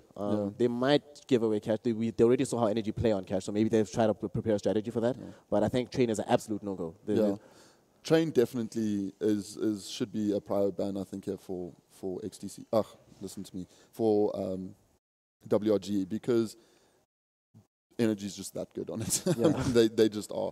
So as we see, first ban from WRG is train. Yeah, and it then just has he's to getting be. banned out. And Inferno. I mean, so energy, might have been. Yeah, they were watching. They know. They were watching. They know what's up. So we see both maps being banned out here. Best map from energy, in my opinion, and Inferno being banned out by energy, just because of the good showing WRG had on it today. Bonus point time, guys. Will we see a Mirage pick or ban? No. It doesn't. I don't know. Given what we've been seeing from the teams in this tournament, I doubt you'll see that. I think most teams have been trying to go for maps that you can either be aggressive or you can actually hold back and try and control the enemy team's movement. Mirage kind of favors. Like Mirage, you don't really have the option to just let the enemy team come to you. You can't really soak up pressure on Mirage. You kind of have to go out there, especially if you're playing on the CT side. So I think most teams are looking for maps where on CT you can just soak up aggression, hold back, and then come out with counter attacks every now and then. Let's see. Here we go. Oh wow, completely wrong. Oh my word. Listen, is somebody just pranking me? Because, possibly. I say something and the opposite happens. Yeah. I think it's the cost is curse, man. That is not how the cost is curse works. This is exactly how the cost is curse You're a panelist. You're supposed to be right. This is not acceptable. I mean, I literally didn't see this coming, because this is the first time. I know you didn't see this coming because you're wrong. That's the first time the whole I was expecting Mirage cash available. Mirage hasn't even been banned. Can I just say, I was being super lenient, right? So I'm taking your point away, right? You're back to 0. Yes. Oh my gosh. There we go. At least minus from him. And you're still ahead because he's -1. Well, -1. No, minus another one. No, I like that. That's no. Otherwise, you know what's going to happen. By the end of this event, he'll reach 0, and that's. I mean, we can go into negatives. I don't mind beating him by being -4 and he's -10. I mind. They mind. This is not okay. Anyways, I mean, Mirage is interesting though. I didn't think it would get picked up, just because on the pure fact that we haven't seen it picked or banned at all today. So WRG picking up Mirage. It's going to be interesting. I'm actually really excited to see this map. So jokes aside, definitely. It's the map I think that it will lead to the greatest amount of unpredictability in how the games are going to play out. Between CT and T, you're never going to be sure who's going to be the side that wants to make that initial jump. Especially because we know for a fact WRG is extremely aggressive on the eco rounds. We don't know exactly how Energy is going to perform, because we haven't really seen Energy have to change their game style. They just won basically from the get-go. So I don't know. We'll see. On Mirage, though, specifically, mid-control is very important. Yes. Because, for those of you who don't know, mid-control on Mirage means that you can either split A, which you can go on through T-Ramp and connector, or you can split B, going on CAT and through apps. So it's an important part to get control of for the CTs and the terrorists, because you don't want to be pincered on a site. I mean, you just don't. Well, it's actually interesting, because you guys also mentioned beforehand that you thought the AWP battle or battle was going to be quite interesting between these two sides, and mid generally something you control with an AWP. So maybe the best player in that position is going to be the one that decides this. I think so. I mean, the AWP battle's interesting in Mirage, because the CT, depending on spawn, can get there gets there before the terrorist. So the terrorist is peeking into a CT that's already established. Most of the time, depending on where the CT is in window, you can get a quick pre-fire and you get the kill. But it just depends on if the CT is holding through connector or through window. Well, let's let's hand things back over to our casters. Gentlemen, perhaps you could tell us if you think Mirage was going to be picked. Of course, there is Congo and goals. Take away, guys. Yeah, Mirage is a map that I think Energy always want to go towards. I think it's one of their more comfortable maps, but as Goals pointed out in the last game with Bravado and APG, Mirage does have that kind of, I would say, a level of uncertainty for a lot of the top teams playing up against teams that they might be slightly better than. Look, I mean, for me, I mean, this veto is going to will come down to Cash or Mirage, just purely based on the fact that the form that Energy have had on both Train and Cobble has been really at a high level of late. And at the end of the day, the two other maps which Energy banned were just some of the not really that played maps. So it was coming down to Cash and Mirage, and I think it was a coin flip between the two. I don't think this necessarily changes much. But I mean, to touch on what the panelists said, it's going to really revolve around the mid control, not only because of the wrapping onto the sites, but also to be able to leave a really potent flanker in a position where he can catch all the rotators, and I mean that's your goal as terrorists, is to do exactly that. Nice enough win there by White Rabbit Gaming. That means they will get to choose what side, and they're going to go for the CT first. Obviously, I kind of like this. Looking at an underdog team, the CT does give you a certain level of stability that you can, hold your sights, hold your angles, get more comfortable with your aim, get locked into the game, as well as get a feel of your opponents. When you get a good CT side off, I think T side becomes a little bit more of a breath of fresh air, knowing that you've got some good momentum going and you've held some good angles. So yeah, I would say good choice at least for WRG picking up that CT side.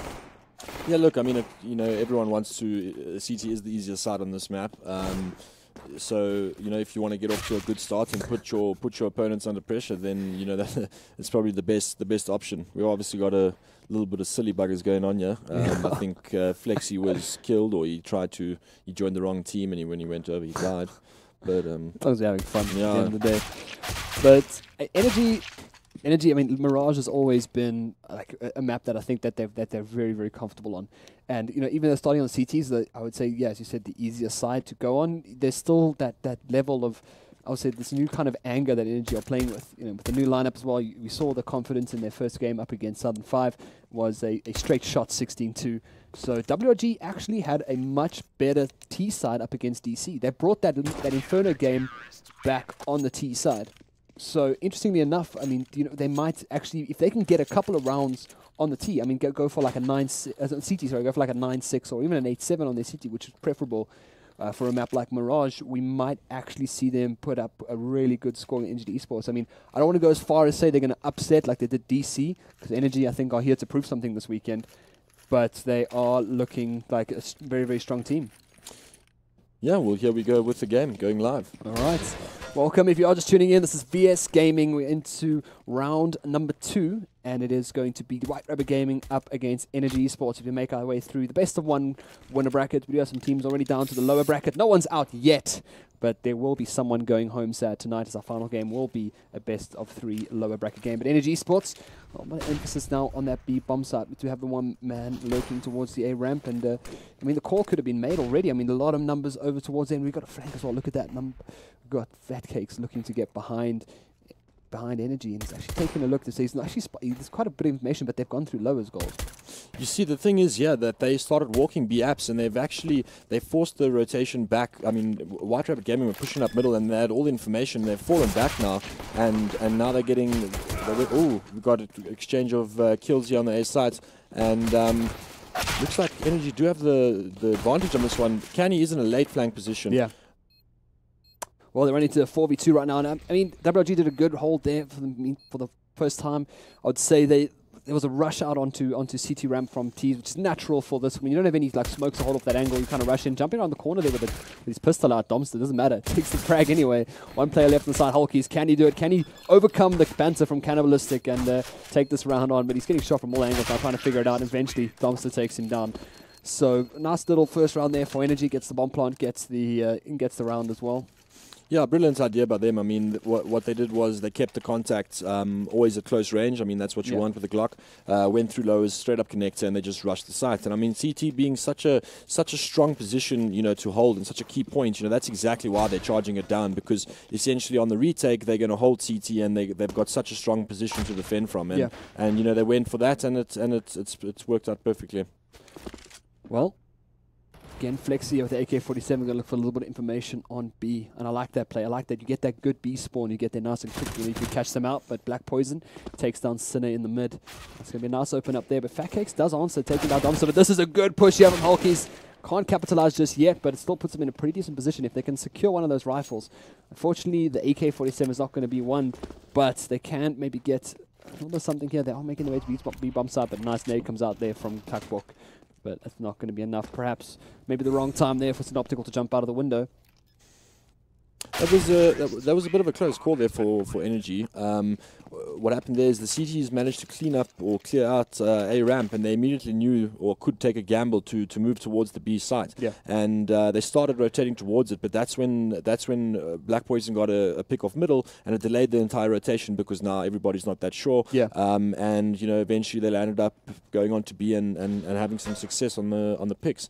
And again, a nice idea as they did the basic thing to go against an anti-eco, and that's to stick majority of your teammates together and another feeler for some information. Yeah, that should be. I think that should be like on one of the Valve home pages for pugs. Stick together when you're against an anti-eco because you can get killed one by one.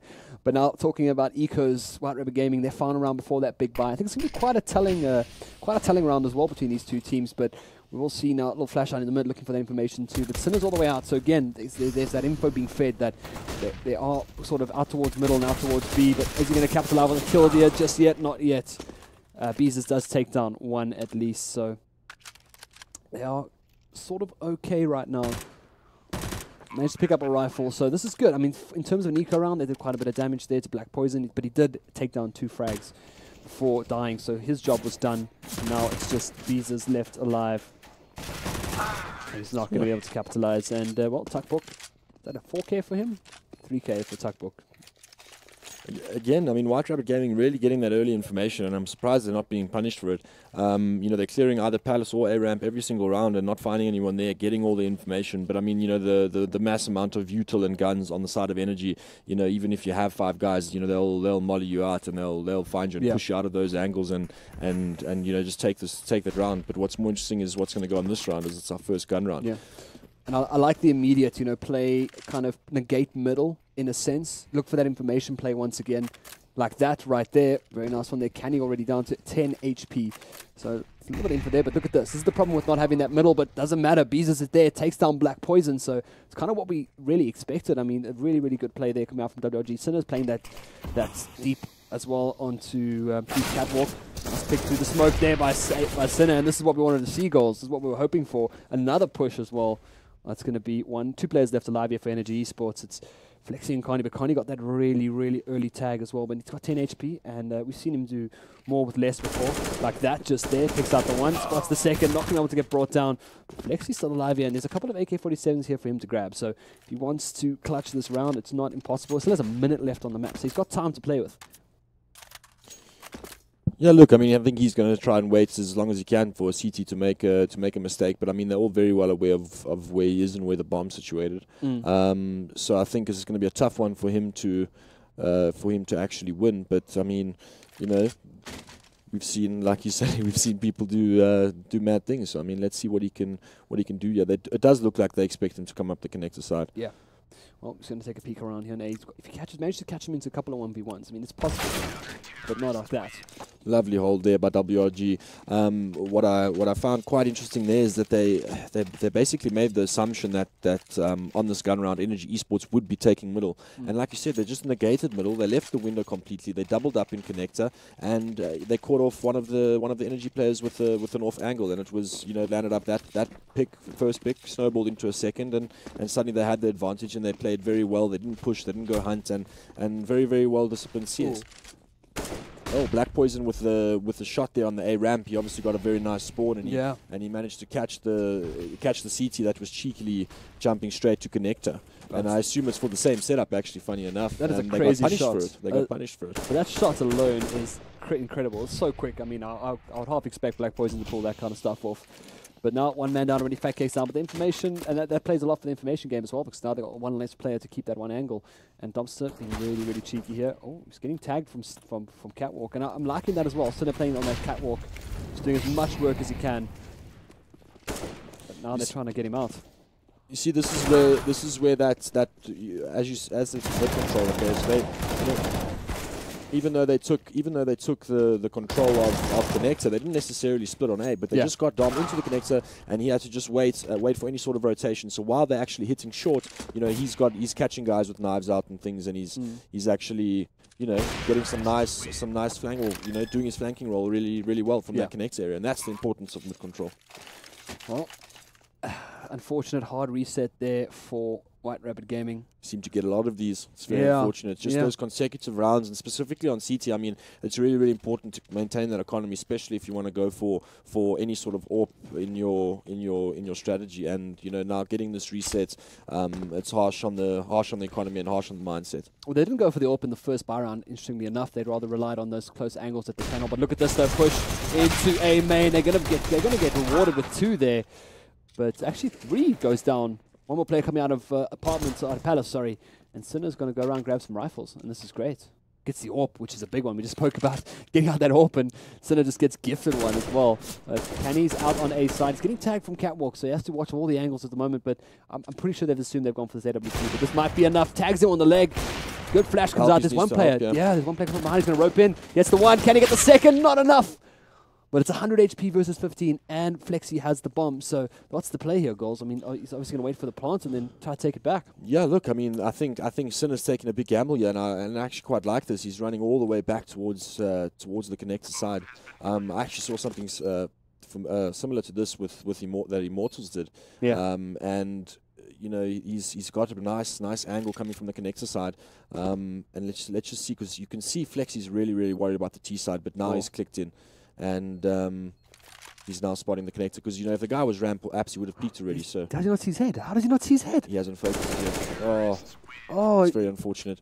But nevertheless, I mean, to go a full James Bond eco round and manage to pick off that many. I mean, look at the cash. Exactly, they've balanced out the cash. That was a really good full eco round from WRG. And what I liked there was that they decided to do something together, and regardless, they committed together as a team. And the benefit being, if it was 1 player or 3, they could try to get as many picks off the bat as they could, instead of getting just mollied out of corners and going into default holds. And they're doing the same thing here in middle. I mean, I really like this. They're just investing. Oh, unfortunate team flash coming out there. Attack box ready now, waiting for them to all push out. That's just going to be an absolute slaughter on the mid. Very unfortunate team flash. That would have gone very different if they didn't get that first man flash, but obviously just a little bit of, I would say, overzealous pushing coming out there. And it's just unfortunate. I mean, that final round, the previous round was just, just so close for being probably one of the biggest rounds WG could get in this map so far. But at the same time now, he has the angle, but it's not going to be able to capitalize on it. It's getting sprayed by Flexi from the opposite angle. And, well, I mean, there we go. Energy 6-1, and now we're going to see the bar coming out from WRG, but are they going to opt in for that AWP now? They are, in fact. Hulky's going to switch it over to Synoptical as expected. I'd be interested to see where he actually takes this AWP. I mean, middle is probably just going to get smoked off, so I'd like to see him getting aggressive in B-apps or I was thinking, take it towards B-apps, or even, look for that connector shot as well. Black Poison, a little bit of a worse spawn coming out here. And the AWP is out in the middle. So interestingly enough, he's going to try to look for that pick. And that's spot 1 player. Let's be a nice little molly to flash him out. And he's going to be able to get that information. So you might have seen 1 or 2 players moving across there. If flashbang comes out from a teammate, it's not going to be enough. And now that he's kind of pulled their attention perhaps towards middle, he can kind of back off a bit with the AWP. But Black Poison right now won't be able to get it. He gets peeked by Beasters. There's double AWP setup. We actually missed that. Silly me. But gets peeked by Beasters as well. Peaks advantage, takes him down. And that's going to take out the AWP on NG Esports. But Dom's is in a pretty good position here as well. And I'm not sure if they've noticed, but he's still holding on to this middle position too. Synoptical doesn't want to give it up, because now they've kind of got them in a bit of a hold. They've taken out the guy in A. And now what are the options left here for for Energy Esports?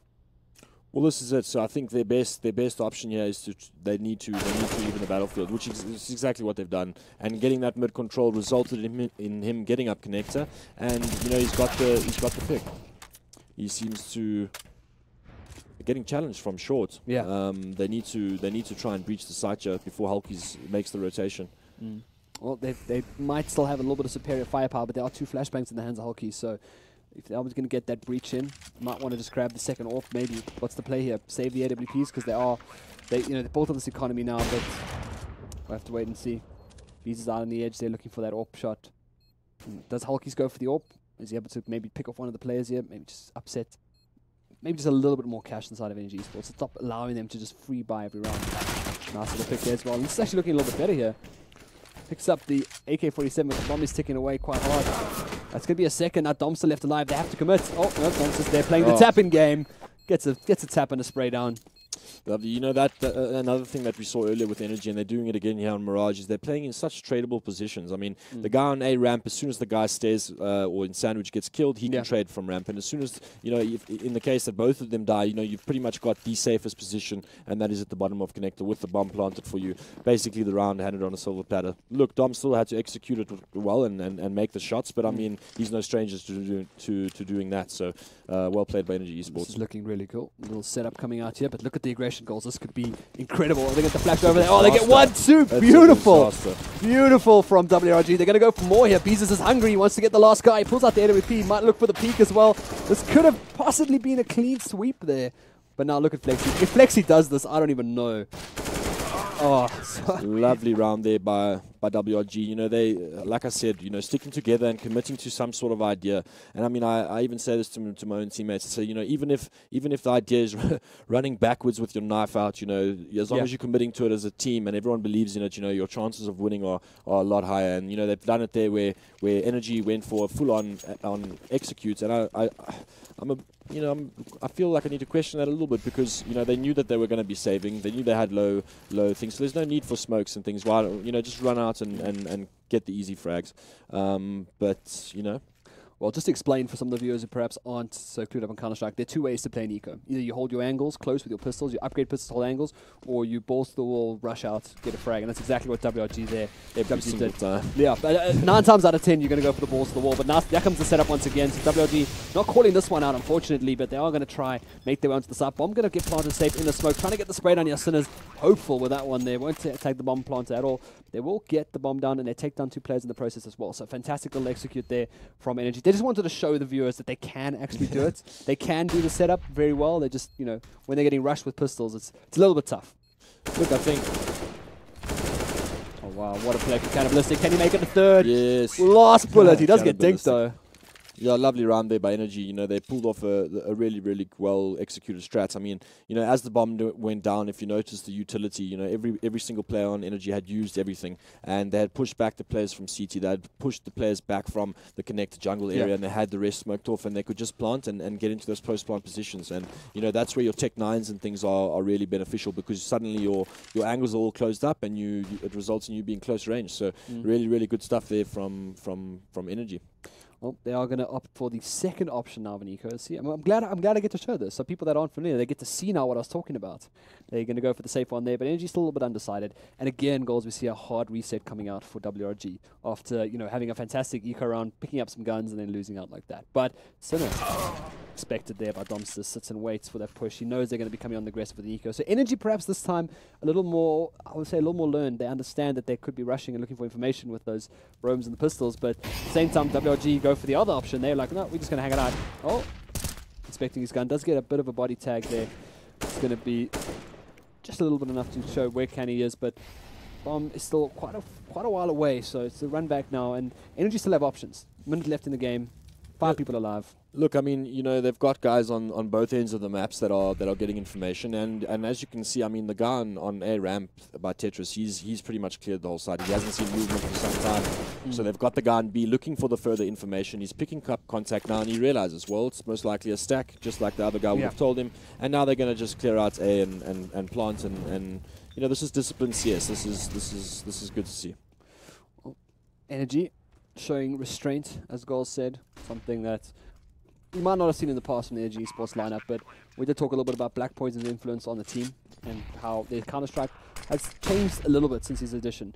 But now it's an optical, very low HP. A sneeze might kill him, but God, 1 second too late there on the trigger.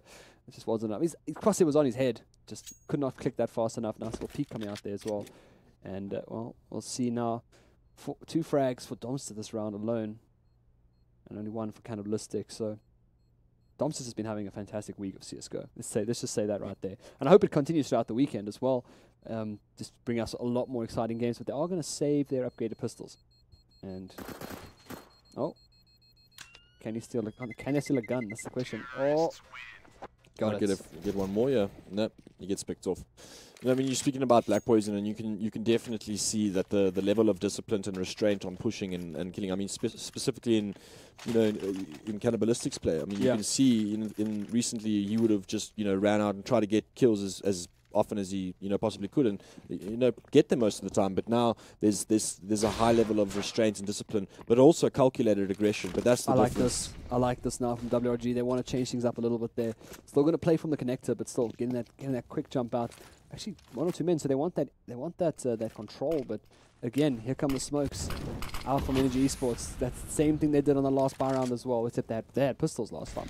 So WRG looking to get more points there, and I think we've kind of passed that point of pause right now, where attack pause would have been really beneficial for WRG just to kind of slow things down, because you speak about the Cannibalistic, and I've even noticed he's no longer triple peeking people. He would usually go peek. Peekalistic. Yeah, and everyone would expect it, and everyone would kill him for it. So we don't see him doing many of them. He does from time to time, but I think there's that restraint coming in. But again, out onto A, they go. Lots of mollies raining down here onto the A bomb side, from both teams. In fact, Fat Cakes picks up one. The Orb still channeling in onto that Palace push as well. Nice from top of the smoke. Synoptical makes one. He wants to go for the bomb plant. He doesn't get it in time. Oh, she did. He killed him. Fantastic double kill there for Synoptical before he goes down. And now after the hold coming out as well, Fat Cakes deals with Cannibalistic. One player left alive here. Tuckball. Oh, the Tech-9's out, goals. The Tech-9's out. He's got it. He's got it. My money's on Tuckball. Yeah, Tuck is going to win this one. Tuckball 9. Tuck-9, here he comes. First kill. Another First kill, one. there it is. It's got 41 HP. Come on, Tucky, keep the take the Tech-9 out. Oh, no. It's a 1v1, though. Both of them 60 HP versus 41 HP. So, I mean, they both got... one's got AK-47, so whoever lands that first tap is going to win this round. And that's going to be fantastic play. The bomb and is... Fat Cakes with a really nice player. He's just going to the short. What a lovely move there of position. What I really liked there was an adjustment from both teams. So on the gun rounds, Energy have been really focusing on that mid control and making sure that they get a person into middle. And WRG's adjustment after their series of saves, they've decided now to get aggressive in middle with guns. And once they cleared it, they had to fall back. Energy, they were waiting to set up for the A execute, and they delayed it a little bit, and that allowed WRG to get back into the site and be able to play it a proper default hold. Had Energy executed just seconds earlier, they would have had the site, with no problem. Yes, Hulkies out from lowers. He gets the one. And now they know he's there, but they haven't really looked to punish him just yet. I mean, is he going to get flashed out of middle? That's the question. He's still holding down on lowers, so there he comes out, and he manages to sneak all the way back with that nice little smoke coming out there. And WRG doing some good things right now. Domster does go down as well. That's the raid boss down for Energy Esports. So now it's just to look forward and see if they can get a couple of more picks. Going to be the B push once again. Have to go back all the way back for that bomb. They have got control of Catwalk, which is always, I would say, a little bit dangerous. You don't really have your back looking towards that connector. They have smoked it off as well. So now it's just this play. And they've actually gotten themselves in pretty good positions here. Cannibalistic. It's going to be a tough one, but I would have loved to see what Hulkies did there. Oh god, this is going to be it. Oh. See, that's exactly what I was talking about. When you take middle, you want to get a guy in connect, or you want to get a guy into ladder room, and they can very easily see if you force the rotations or not, and that's exactly what Energy have done here. And what I liked as well is that clearly WRG are tired of getting bullied middle, and they've decided to take it into their own hands and contest it. And I think they did a good job at the beginning, but getting the guy into connector, into Ventrum, and punishing the rotations, that was the game plan, and it seems to have worked. Oh, double spray down there for Synoptical. He does get the bomb planter though, but now Black Poison and Cannibalistic alive, and this is where I think this combo is quite deadly between these two players. We've seen the kind of setups Energy do when they have the bomb plant down, and Canny's actually going all the way back around. And this is lovely. Yeah. No, it's going to be a nice little flick. He spots his shoulder and he gets it so quick for us. I mean, we were on like a 25 tick server for Go TV, so those shots look incredible for us. They just flick. But the pause comes out now after another hard reset for WR. It's actually an Energy tech pause. Interestingly enough, so Energy opting in for this pause right now. But I mean, look at that. As I said, Domster just having a great round. I mean, but what you talk like? Is it now?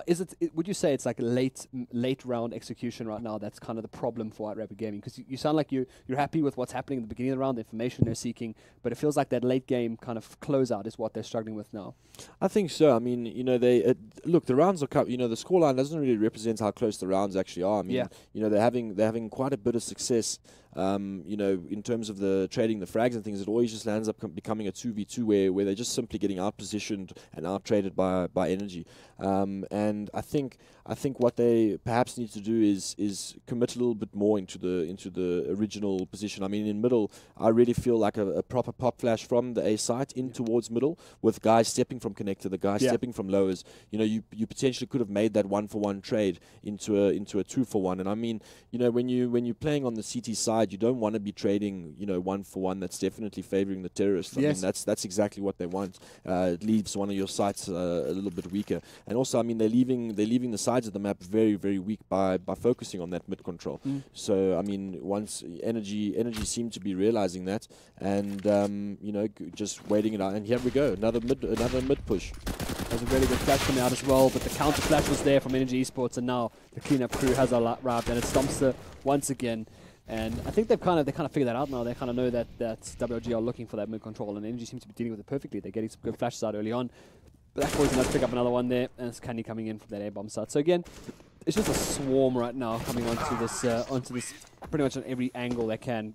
Energy swarming onto the site. They're going for the last round. They want to buy whatever they can. In the last round, try get that those 4 rounds, so that if you do lose the pistol, you've at least got 3. You got a gun round to work with and make the big comeback happen. So I mean, you can't really expect much from a full eco. I mean, the 1 round they did manage to do very, very well, but generally speaking, it's very, very tough to actually get some any sort of result, especially like you said, Energy playing very disciplined in the mid control, making sure the flashes are there, whether there's a person or there's 5, and they're covering their basics, and they're doing it well.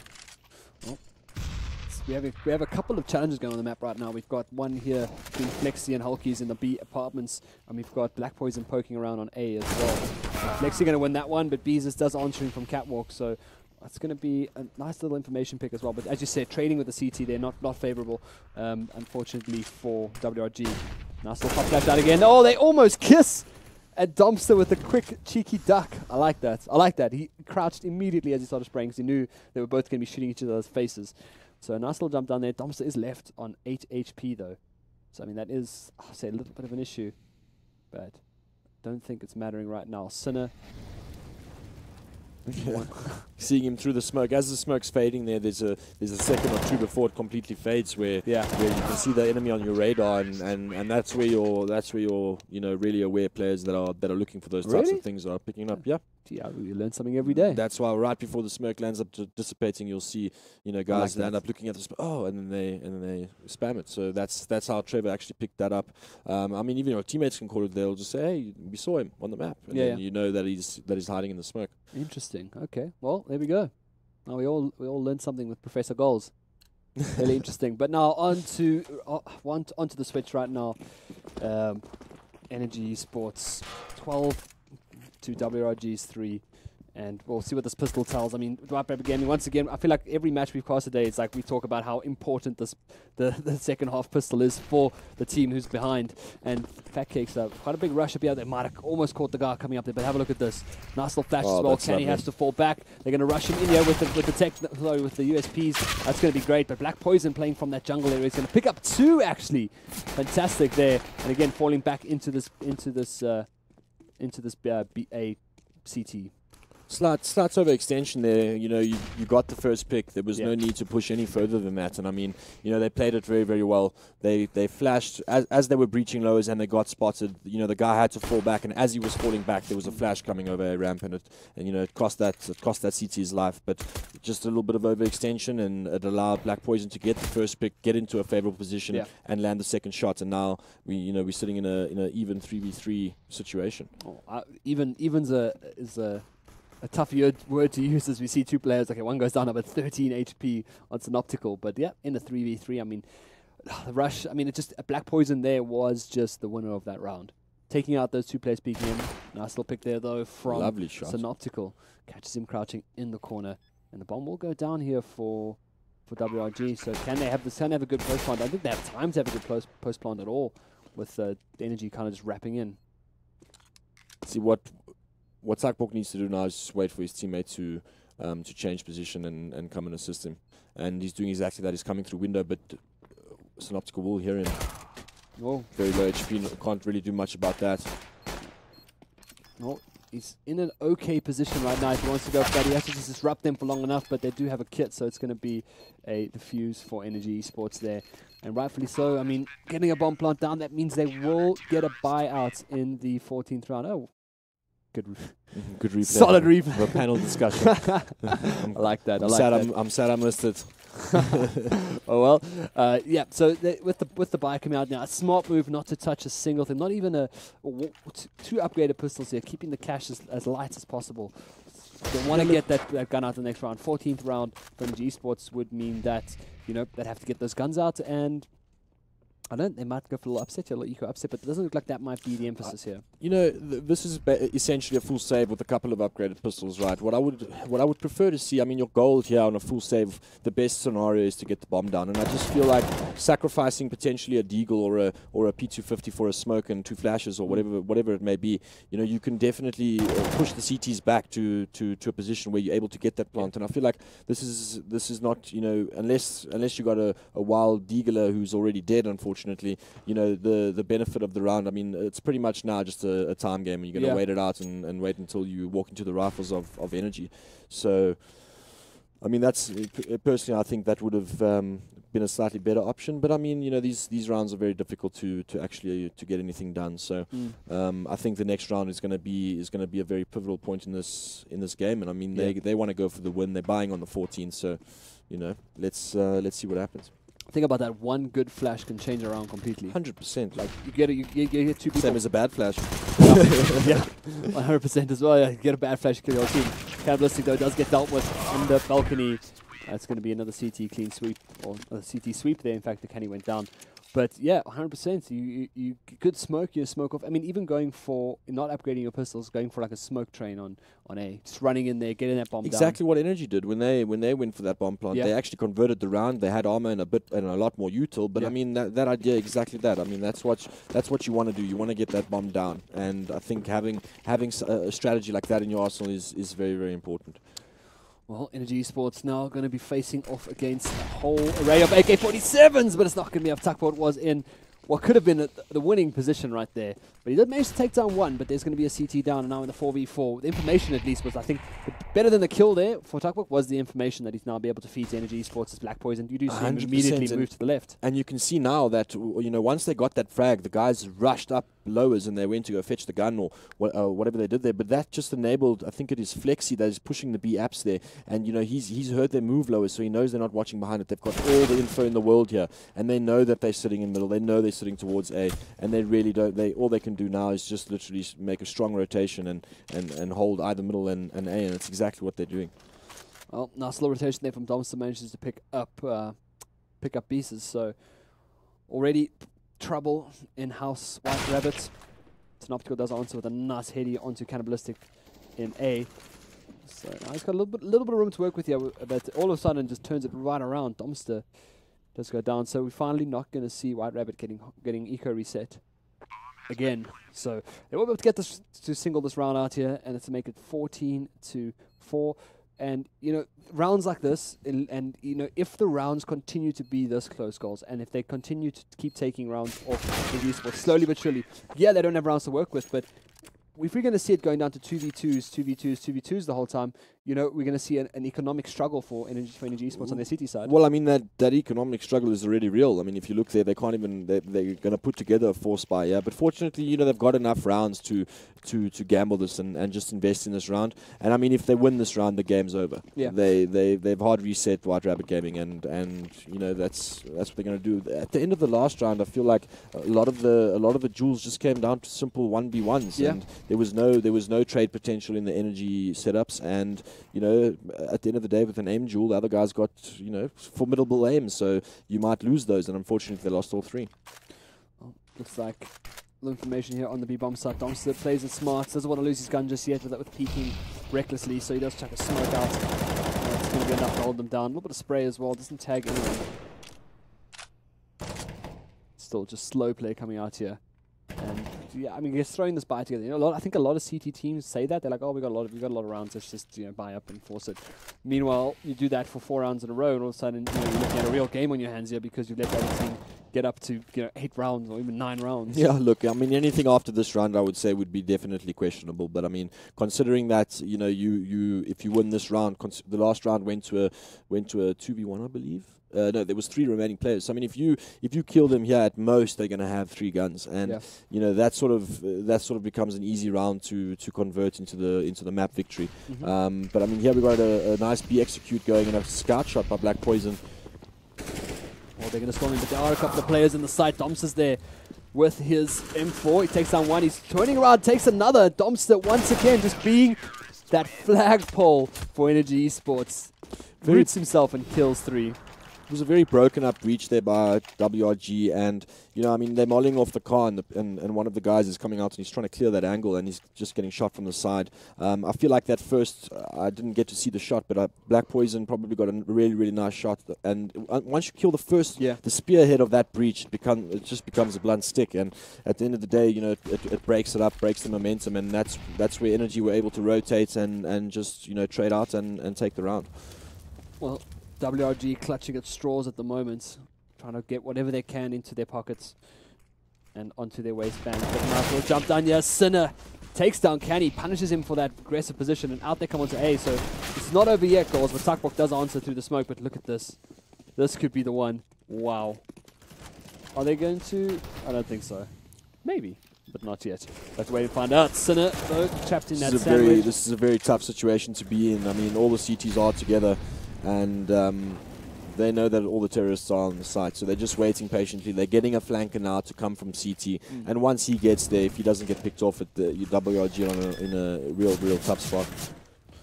It's spread onto the box there as well, but WRG are pretty low, and there's still a little bit of utility on Energy Esports. There's 2 flashbangs coming out for WRG, so they can use those to their advantage as the bomb ticks away, but they're a little bit aware of the play and sandwich. He flashes himself out to get away, and that's going to be 2v2 right now, but Energy Esports do want to take that final W against WRG, and there it is.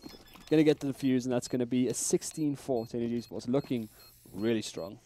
Looking score lines, and 16-4 and the previous one was 16-2, both of which they started on the T side. So they've really shown today that they are forced to be reckoned with, and you can see obviously the guys very glad their games are done for the day, I believe. So yeah, they look very strong, and I'm looking forward to seeing them playing tomorrow in the upper bracket games. Yeah, well, we still have 2 more games left for the day. We've got the next winner bracket game between XTC and Bravado Gaming. That's going to be a cracker as well. And then we will return later after dinner for the best of 3 lower bracket final, where we will unfortunately send someone home on the first day. And I don't know why comps do that, man. Let the guys at least make it to the Saturday, throw them out in the morning, chuck them out. I'm most upset that I got the first game in the morning and the last game of the evening, so it's going to be a long day. But it's going to be a great day. Well, it's what we do for what we love, so no problem there. Well, guys, we're going to hand it back over to Halberd, Snare, and Recoil, and they're going to round us out for this game as we prepare for the second last game of the night. Great, thanks very much, guys. In the end, it seems WG not quite able to keep up with Energy. A couple of valiant performances from attempts, I guess we can say. Yeah. But in the end, obviously, Ian just too strong. Somewhat what we expected. In between the panel, we actually did our predictions. What was your prediction? I said 16-4. No, 16-6, sorry. I said 16-6. I was just about to say. I said 16-6. But I'm the closest because you said 7 and he said 8. Yeah, I had a bit more faith in WRG. I said 16-8. Look, the scoreline really doesn't show how close the rounds were. Yeah. I know Congo touched on it a bit, where he said every round was close. Literally, there was 1 or 2 players left on the side of Energy, and if that had carried on when they were on CT side, it really wrecks the CT economy, because obviously we know CT weapons are more expensive than T weapons. I think the problem that came in though is as close as the rounds were, and usually there was only like 1 or 2 players left. Very often the 2 players left on the Energy side would be Domster, which Yeah, Domster and Carney. Domster and Carney would be the ones that and Carney just had an amazing performance. So it's like, okay, cool. The two people that we can't kill are the people that are killing everybody else. So it was kind of a problem. And I also think for WRG, the players that we, like the way that we expected them to play, it felt like Synoptical had to step up a lot in this game. He plays a lot more slow style. And we saw the majority of the kills that he was getting was slow, encroaching upon the positions where Energy was hiding somewhere, knowing where they were, just down to pure map knowledge, and then getting kills. But just in the 1v1 duels, we saw that most of the time Energy was outclassing WRG. And so I think, honestly, Synoptical calling the movements around the map, or calling the movements around how they should move, especially around the mid area where we saw Energy having complete dominance, right? Kept them in the game. The scoreline could have actually been worse, but it was really good. It was still an amazing performance from WRG, but sadly, strategically, they just couldn't get the map win, which is what you actually need to get in this game. Yeah, mid control, and I emphasized it before the game started. Mid control and Mirage is game winning, and that's what we saw from Energy. They dominated the mid area. The one round I actually want to touch on is where WRG had some aggression going up mid. It was the 7th round. They all rushed up mid, and they flashed once, and they caught, I think it was Takbok and Carney completely blind. And then they flashed again, and the whole WRG team was flashed. And then Takbok and Carney was like, well, we know you're coming, so have some bullets in your heads. Which was very unfortunate. We did see a lot of WRG aggression on the eco rounds, though. Again, it paid off for them. They won 2 rounds off of it. One very good rush down T-ramp. Energy was setting up for an execute on A side. And they pushed through and completely just decimated them. Flexi came from behind, got 1 or 2, but still, there were 3 players left on the side of WRG, and that's economy-wise and saving weapons-wise, that's amazing. I mean, they got an AWP out of it as well. Something interesting though. Do you guys think that for something I noticed is that WRG didn't do well in all the rounds that they had an AWP, but when they didn't have an AWP, where they had lower grade guns, they did extremely well. Basically, I think that the key might be for WRG just to not buy weapons that require you to kind of sit back. Just not buy weapons. Buy things. Just not buy when weapons. They don't buy weapons, they win. When you just armor up. I think they should Basic learn pistols. from I hate to bring back Dota, but their Dota team's mentality of just run at the enemy and cool things will happen. Because we actually see that skill-wise, they can actually do this. If they just run at the enemy and force them into a position where you're uncomfortable, you just have to react immediately on the moment. You can actually win, and you can actually force even Energy to make a couple of mistakes. All the rounds that WRG won was rounds where they either were extremely aggressive, where they forced Ian to make mistakes. That's true. But just don't allow them. Don't let them be comfortable. Don't let them actually play the strategy, because in that case, it's not going to go well for you. Yeah, it comes down to what we were saying earlier. You want to let the enemy team play your game. Don't play the enemy team's game. So you said something earlier, Snare, that I thought was quite interesting. You spoke about Synoptic, and you felt he was playing quite a smart CS. Yeah, he was playing an incredibly intelligent game. So very often, there was one push where they were trying to go, I think Ian was going towards A side, right? And then he just slowly crept through the T ramp, and he was walking, and he got 2 kills out of it. He brings down Carney, goes around. Domster was able to get a kill, but before Domster could actually get the diffuse, or if he comes in behind him and kills him as well, then you're like, oh wow, where was this guy this entire time? But just quietly. I think he actually had the most kills on his team for WRG. I'm not too sure. I didn't see the end. I suspect it feels like it, because all the times when good things were happening, it was just him quietly and calmly making really big plays happen. And even the couple of times that he died, he would die in a situation, right, where Energy can't immediately capitalize and they can't immediately get an advantage out of it. So he played very smart and intelligent to it. CS, sorry. Well, what's the habit? We're playing CS. What's the habit? He's just dropping some hints about what he wants the next VS gaming event to be. Right, well, I think we'll wrap things off here, but I think fair to say that WG probably a force to be reckoned with in the low bracket. Nothing to do. Consider being a breeze. They'll definitely give some good shows. They said some close rounds. Just Ian, obviously more experienced side, and obviously more claimed side, doing what they do best. Before we go off to the break, I do have, of course, some more stats for you. 95% of you were right. Energy did take this one, and kudos to the 5% who felt that WG would do this. Good fans once again. Yeah, good hardcore fans. Yeah, go. Let's go. There's not one offside. Go watch some Dota. You'll be right there. And of course, congratulations to. I'm not even going to try and pronounce this nickname. It's like. Oh dear. Black KGZ. JP Detroit. Your name is weird. Your entire name is weird. but you are the new owner of a stat track, AK-47 with a point disarray. So congratulations for that. And on that note, I think it's about time we all take a little bit of a breather and allow you guys to, I don't know, WhatsApp your girlfriends or something to remind them that you still exist, because I'm sure you're all glued to your screens watching the CS. But until then, we'll see you a little bit later. Cheers, guys.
Let's have a bit of fun till our downfall.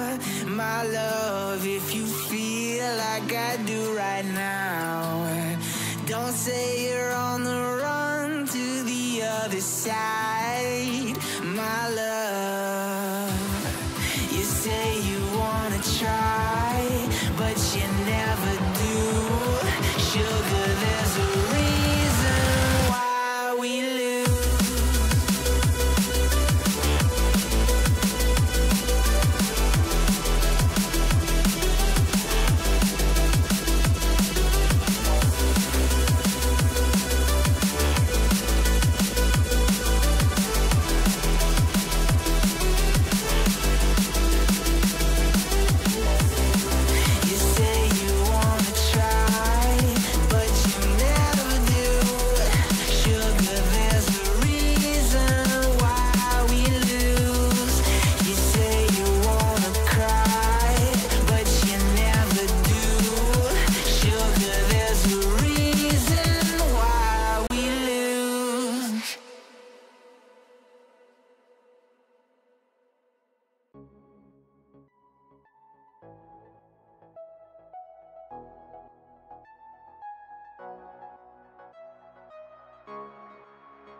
am happy on this island. Wanna be my farmland. I don't ever want to leave. I'm in a tropic club.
Something to hold on to, gotta find it first.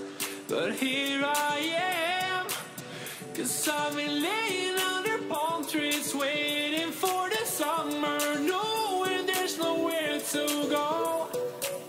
'Cause I am happy on this island, wanna be my farmland. I don't ever want to leave, I'm in a tropic club.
Hello everyone and welcome back. This is a weird angle. It's a weird angle. That's awesome. It really took me by surprise there. Like, okay, cool. I mean, I think based on that introduction, I'm sure it was as shocking for you as it was for me. We are gonna reintroduce our friend. So we have reintroduced cow sheep. I can't remember if it's cow sheep or sheep cow. Sheep cow. Sheep cow. Yeah, sheep cow sounds better. Sheep cow. Sheep cow sounds better, yeah. 51% sheep, 49% cow. That is stolen straight from the production. Like, how do you work with those ratios? Like, how do you get it down? I don't know. I mean, well, I'm glad you asked, because we went into great discussion about this on the previous panel. Oh yeah. And you'll notice that the this particular sheep doesn't have the sheep cow doesn't have an udder, which is pretty good pretty good evidence, in my opinion, that this is in fact a sheep and not a cow. Yeah. But I mean, yes. They have suggested that this is in fact a bull, since it does have horns. It's that's interesting. Yeah, but what if it's a sheep cow goat? A sheep cow goat. Yeah. because of the horns. So don't be ridiculous now. Okay, yeah, I'm sorry. Like I went too far. Like I wasn't being reasonable anymore. Yeah, you really did just extend past the boundaries of reason here. Yeah, yeah. That's, I mean, yeah. Sheep cows is where we stop, right? That's the only thing that we'll accept as logical in the world. Probably. Yeah. Or cow sheep, we're still, it's a discussion. You know? Science has just gone too far. Science has gone too far. But of course, joining the fray with us, and considering who we add next, I can't remember these things' names. We need names. That's what we need. I can't remember What them. we need to do, we need to set up animal Hunger Games here, and then. Oh, okay. Well, we have names. Stacy is writing Snuggles, sir, not Cuddles. Production friends. Sheep cow. We agreed on sheep cow is beside it, and then we have and then Daisy and Marshmallow are still to join. The fray. Marshmallow has a point. No, Marshmallow has a point. Marshmallow has a point. Yeah. Yes. But wait, is sheep cow the designation of the animal or its name? Both. Both. Both. Okay. So Yes. so it's kind of like a Pokemon. Yeah. Exactly. Yeah, Like exactly. Pokemon. Like Pikachu. Yeah. In fact, this wasn't shown on camera, but we were actually throwing Pokeballs onto the table to release these creatures. Yeah, we were. It was tough though. They didn't want to come out. Yeah, no, they're a little bit stubborn sometimes. Yeah, sometimes. Especially the So you panda. guys But I will- think the panda is a little big. So If you had a panda in a Pokeball, you were literally smuggling endangered animals. Well done. why do you always have to make it go there? Why is it, I mean, if you're having Can't you just light-hearted have fun, banter. Snake? Well, I can sometimes, but smuggling is also fun. Do you know why Snake can have fun? You can't. Why is that? Are you sure you want to ask? No, it's because of my bad predictions, probably. Well, I'm glad you brought it up. I didn't bring it up. But the current scores, and this is fantastic, is Goals is currently sitting on 2. Once again, he's How did Goals get 2 points? Because you guys were bad the first round, so I gave him your points. Yeah. Okay. Right. So Goals has 2 points, Yeah. currently leading the charge. He's then followed by Marshmallow, tied with Snare for 1. Did And Snake? Oh, you. Yeah, okay. Yeah, And I'm still sitting on -1, eh? No, you're sitting on 0. 0. You got XD versus XTC. Ah. No. No, he called. He Oh, no, correctly I called gave you the point for Ian, yeah. Yes, So you Snare get lost the point. He should get less than me because my prediction was closer. That's not how this works. The rules are very straightforward. with me You being can on get 0 0.8. points? Come on, 0.8. No. Are you trying to 0.8. win by bringing him down as far as possible? Probably. Yes. Because you realize you have to actually be attacking Goals then. He's the one who's ahead of you. Yeah, he's the one that is ahead of you. The problem is, And like, if Marshmallows goes missing, we know why. You know I what? like winning, man. Competitive nature here. Right, so moving right along, I'm sure people have heard enough about stuffed animals and points that don't matter. I may have stolen that line. Whose line is it anyway? Yeah. Yeah, that's the one. Showing your age though, Mr. Beard. What are you suggesting here? Nothing, sir. Nothing. feel That you look glorious. Who's the one with the grey hair and the beard? Well, technically they can't see on stream, so it doesn't exist. I promise you. And I think, you're super close up on recoil. Top left moustache. There is, in fact, a grey hair there. That's not. There we go. That's my face. You really can't see Where do it. you see the grey hair? There's nothing. It's there, our Snare. Can confirm it's there, guys. Can confirm. Snare's got the. Whatever, Snare. It's been staring at the Snare the entire time. Close up on my face. I hope it keeps going in. Now you can see how red my eyes are. Let's see. I feel like this isn't going to work. This is not going to work. There's Oh, there nothing. it There's is. nothing. There it is. Just There's nothing. there it Oh, is. yeah, I you can see it. You can There's see it. nothing. There we You go. can. There it is. Grey hair confirmed. Confirmed. There are some angry viewers. Yeah, right now. I didn't think nobody likes seeing an ugly face close up, to be honest. I mean, I certainly wasn't suggesting that. I was simply suggesting that we're full of nonsense this evening. I can't help it. It's my fault. I actually caused this. Devin instigates. You bring it out of us. I know. I know. I'm just. I mean, yeah. So moving right along to things that do matter. Yes. Let's talk Bravado versus XTC. So the first thing I think we need, I want to bring up, and this is a Hellbird point. So you guys are immune from any damage you may cause, and Snake can even keep your Twitter followers for this one. Right. Do Bravado need to try in this game? Yes. The only reason I think they need to try definitely is because when they won before against APG, it was very clearly a strategic win. It was also a in-game play win, but it was more importantly a strategic win rather than a pure skill win. However, XTC, when they won their game, they won a game where the skill was effectively even, but where they were out-strategizing their opponent. So they probably have to just try in terms of making sure that they raise the skill so far above XTC that XTC can't compete on a strategic level. So I think in that sense, BVD are going to have to try. I think if they take it easy, then they might end up losing strategically and tactically against XTC, or at least XTC will put them in a position where BVD don't want to have to be. So it might make the game closer than is comfortable for them. And it's always better, I think, in these kind of events when you have a best of one to get through it as quickly as possible, as dominantly as possible, and prepare for the next one, rather than spending all your time bogged down in this one map. Yeah, I have to agree with you there. I don't think a team can come into a best of one Would saying... a point suggest that you would change your mind on this matter? The pen is ready. So, what I wanted to say is that no team can come into a best of one and not try. There has to be an aspect of preparation, and no matter who you're playing. I mean, we've seen upsets of tier 1 teams getting beat by tier 3 teams at some stages. So no team can come into a best of one format thinking they don't have to try. Yes, there's an aspect of they might be better aimers, they might be better tacticians, the in-game leaders might differ in skill by a large margin, but there still has to be that aspect of we need to come here and dominate the performance in the best of ones, get that one game advantage, and move into a good position in the grand final. So moving along to XTC, and more specifically, did they prove themselves in their previous matchup?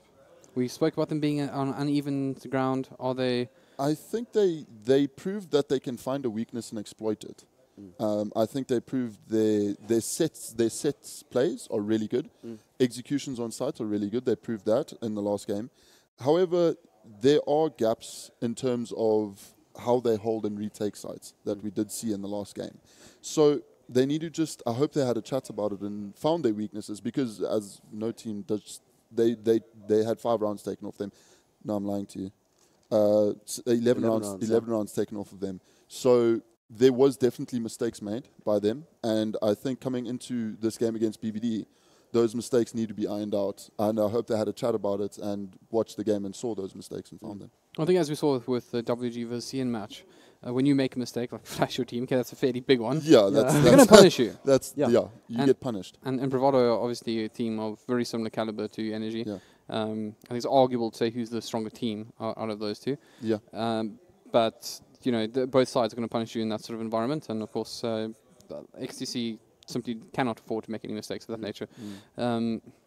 But even more specifically, the ones of less importance. I mean, I think we spoke quite a bit in one of the previous matchups about just how players are supporting each other as they went into duels and picking their fights very well in that regard. And XTC can't afford not to do that. If they're going to do a trade, it must be 100% of the time correct and make sure that they don't end up just losing 2 players for no reason.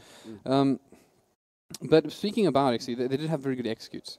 They did a good job with that. We saw some. I mean, we've actually seen some pretty cool stuff already. I mean, I immediately throw back to the Ian game. To be perfectly honest, we just saw that wall of smoke coming out from them. But obviously, those kind of things, XTC have themselves done quite well. Do you guys agree? I agree. I mean, on Mirage, I'm lying to you. On Cash, when they played, their set smoke executes onto A site were really good. I mean, the one round that comes to mind, they smoked off forklift, the CT position, and then they threw mollies for NBK and 2 mollies into quad, just making sure to clear out the AWPer from that position, or making sure that they don't get killed. And for me, those are the things we need to look for here. Their executions have to be on point, because unfortunately I don't think they can win aim battles against BVD. They just have solid aimers on their team, so they need to win this by making less mistakes than they execute, Yeah. to be honest. I think the one really strong thing we've seen from XTC is that they played very well as a team. So I think if they can keep their composure as a unit and say, all right, like you're mentioning, every single time that they actually made a good execute, there was never a time, by the time the first smoke is in the air, there's already a player moving into position to cover that area and say, all right, cool. Even if it fails, Hello we still and have some welcome to backup and Smack there's something Talk, else we can do. VS So Game. I think that if they can keep that on lock and keep that, never allow themselves to be in a position where they feel as if they're on the back foot as a team. As long as whether you lose a round, fine, as a team, but never allow yourself to tilt. If one player tilts, fine, but as long as the team itself stays solid, even against the caliber of players like BVD, because like you say, you won't win the aim battle versus BVD, but you can beat them as a team. And what the one thing you can't afford to do is just don't tilt. Don't tilt, play your game, keep calm. And even they're probably going to lose a couple of rounds that they won't expect to lose. I suspect they lose their first buy round anyway, but whatever, regardless, just keep playing, keep your aggression, just keep executing like you do, and keep using your utilities. Because I think that's XTC's most powerful tool. They're very good at how they use the utilities, especially like you were mentioning, the smoke and Molotov plays. Whenever they're on the T side, we see that every second, third round, we've got like 3-4 Molotovs coming out, clearing out areas, and they can keep that kind of aggression going and have a good shot versus BVD. We'll see. Right, so we're just moments away from going into the map veto itself. Gentlemen, I want you to will this with me. And I'm accepting nuke. I'm accepting nuke, but we can decide this. But I really want to see Cobblestone. Yeah, so I agree. I mean, Cobble here would be good, I think. And it's an enjoyable map to watch. And we have spoken about the importance of executes. So yes. I think, once again, tell me I'm wrong here, but to me, Cobblestone in particular has complex executes. Yeah, you generally, because there's only one or two entrances into B side if you take drop down, you have more luck winning the Angels on Cobble than actually a set execute. So basically what we're looking for here is a map like Mirage or Cash, where you can actually go and execute onto a site and win from there. I think the one thing that they have to absolutely ban Train. You cannot allow it. We saw what BVD did on Train, but I think the most important thing about Train for XTC, the reason why they should probably remove it is just you don't want to be in a situation where BVD has the ability to out-execute you and out-control you. So I think maybe Train Mirage, these kind of maps where the mid is heavily contested and heavily controlled, especially by the CT side, is something that they want to try and avoid on the side of XTC. Ooh. Oh, so it is Cobblestone. Cobblestone's going to be the match. Interesting also before we go there is that Bravado themselves banned Train. Yeah. Which is quite an interesting one. I think before we go into the game, though, we do have something that we all enjoy here. Yes. And it is, of course, another Smack Talk videos. It's now been dubbed. Smack Talk videos. So we always like to hear what the players have to say. Yeah, this is going to be great. Take it away, guys. Hello and welcome to Smack Talk, VS Gaming's official safe place. Gentlemen? Sweet, I'll start it. For a team claiming to be the best in SA, you guys weren't that impressive last time we played you on Train on LAN, eh? Yeah, well, I'm just going to say straight up that XTC is a joke. And that if they get more than 4 rounds versus us, I'll be surprised. Guys, there's this massive rivalry going on right now, and I just want you to kind of express your feelings. I'm going to start with JT. How are you feeling towards XTC right now, and your confidence maybe going into the next rounds and so on? I'm not really thinking about XTC at all. I'm thinking about the final because I'm actually going to make the final. Look, it's tradition in this room that we do, even though we say the things we have said, and you can't take them back. Okay. But we do have to hug it out. I know it might be a little awkward for one of you to hug. But isn't he like a minor? Like, isn't it like considered a bit weird? Like, he is so short. I don't know. I'm pretty sure he has to go do his homework after this. That's alright. I'm just going to stretch my arm. Jeez, do I have enough arm to put up here? I don't know. Guys, I wish you all the best in the rest of the tournament, and may the Smack Talk continue on the actual LAN environment.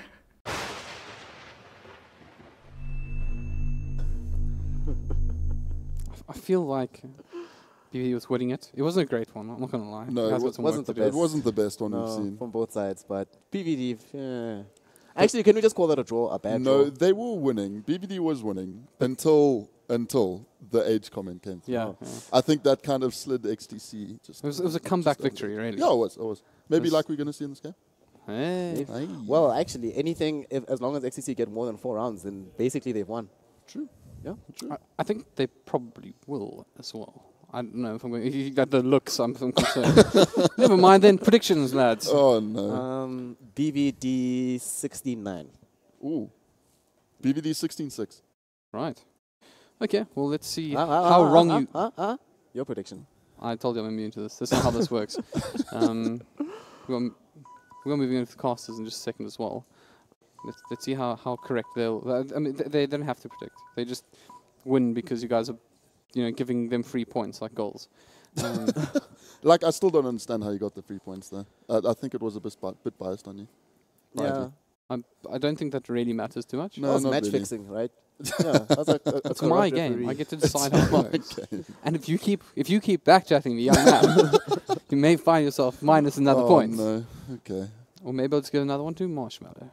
But let's hand it over now, because I'm sure we've had enough of our nonsense, to our casters.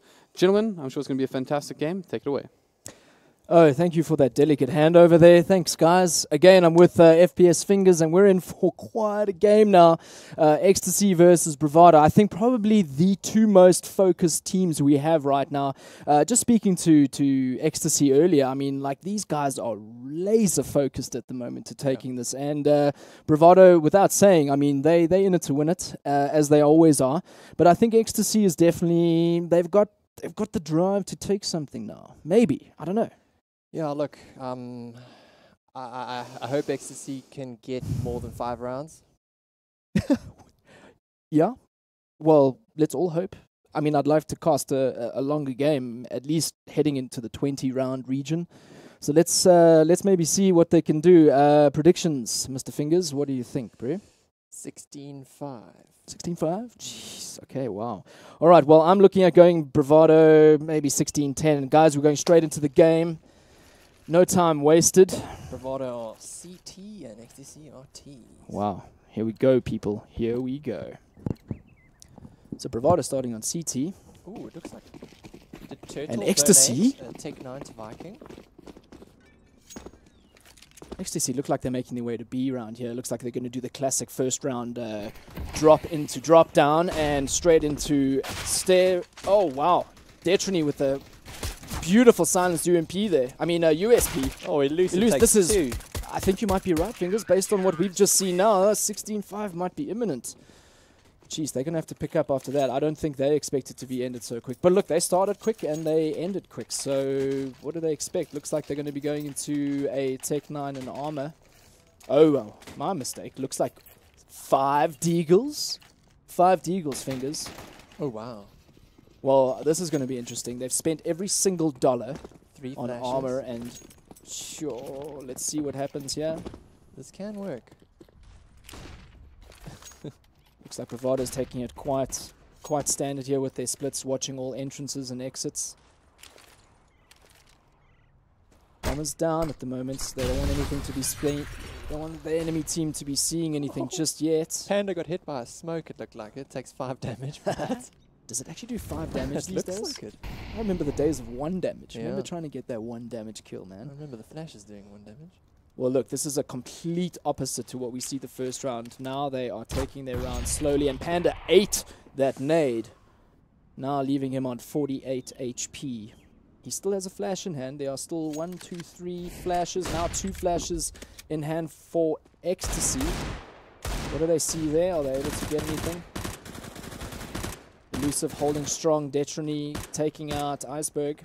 Looks like they're rotating back to A. How are we going to... Let's just get this out the way. How are we going to say this guy? And I heard from... Isengard. Isengard? Isengard. Panda taking down Fady with an amazing headshot deagle right there. Wow, this is exactly what they need. It's now a 4v4. Panda's still on very low HP. JT holding A site quite strong there, with a 2-kill, and Detrony taking out Turtle. And that round is completely over for XTC, and that leaves Bravado with a 2-0 lead. Oh. The Deagles didn't work, did they? Not at all. Not at all. They're going to be doing a hard save now. So Panda getting 1 flash there. It looks like they're going to be using their Glock power. Oof, it's always an uncomfortable way to start a round when you only have Glocks. Let's see what they do. They're probably just going to try and maybe rush it again, first round kind of style, where they're just going straight into B. You got one flash, exactly looks like it. that. Okay, they've stopped now. Viking.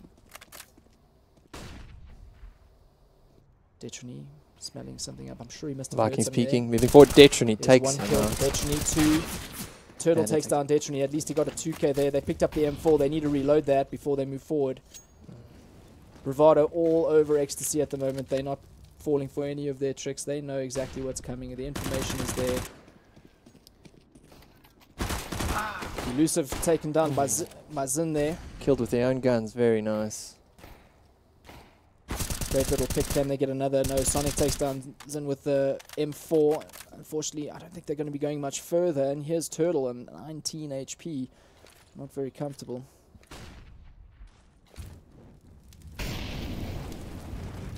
Sonic taking it quite slow. He knows what's up. He knows what's coming. He's taking some shots at... Oh, and he finishes them off. Oh, wow. They make it look easy, eh? Closes it. Yeah, they really do. But is it easy for them? For them? For Sonic? Oh, for Sonic, yeah. Definitely. Well, we're coming up to the bye round now, entering into the 4th round. Bravado leading 3-0. This bye round for XTC is crucial for them. They've bought up their AKs, utility and armor. Let's see what they can do with this. Bravado leaving 2 towards A side, 1 mid, 1 A long, and 3 in B.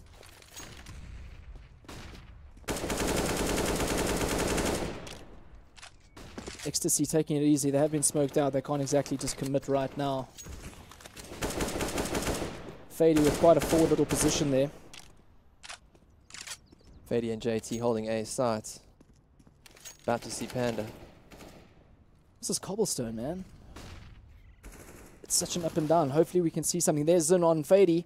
Taking that headshot with the AK is exactly what they need. Now it's a 4v5. Panda's moving forward. Gets taken out by JT. JT on Panda. Double on Viking. Things are falling apart now for XTC. This is not where they want to be. Still a minute on the clock. They throw the bomb down. Zin forced to fall back a little and regroup. JT with a 3rd kill now onto Zyger. Oh. Sonic taking down Zin, and it just leaves Turtle alone to fend for himself. Oh, he gets a beautiful little jumping headshot onto JT. Unfortunately, I don't think you'll be able to finish him off. They're taking it very slow, not allowing for any entry into the site. So solid. Bravado looking absolutely solid right here. JT holding onto his gun and armor there. Plus Deagle, and he's able to get, along with the rest of the team, full utility. 4-0, and they're buying some Tech 9s, some flashes. Wow. And some armor on the bomb carrier. So you predicted 16-5, hey? Was that ambitious? No, I don't think so. It's realistic, but I mean, XTC, we've seen him turn things around as well. Alright, moving into, looks like an A. Again, looks like they've got some Deagle's Tech 9s. Oh. JT, Fady, onto Zin there with the 2k, taken down by Zyger. However, he's left on 14 HP. That's going to leave it difficult for him to lead any forward trooping into the A site. They're going to have to fall back and perhaps think about their next point of entry.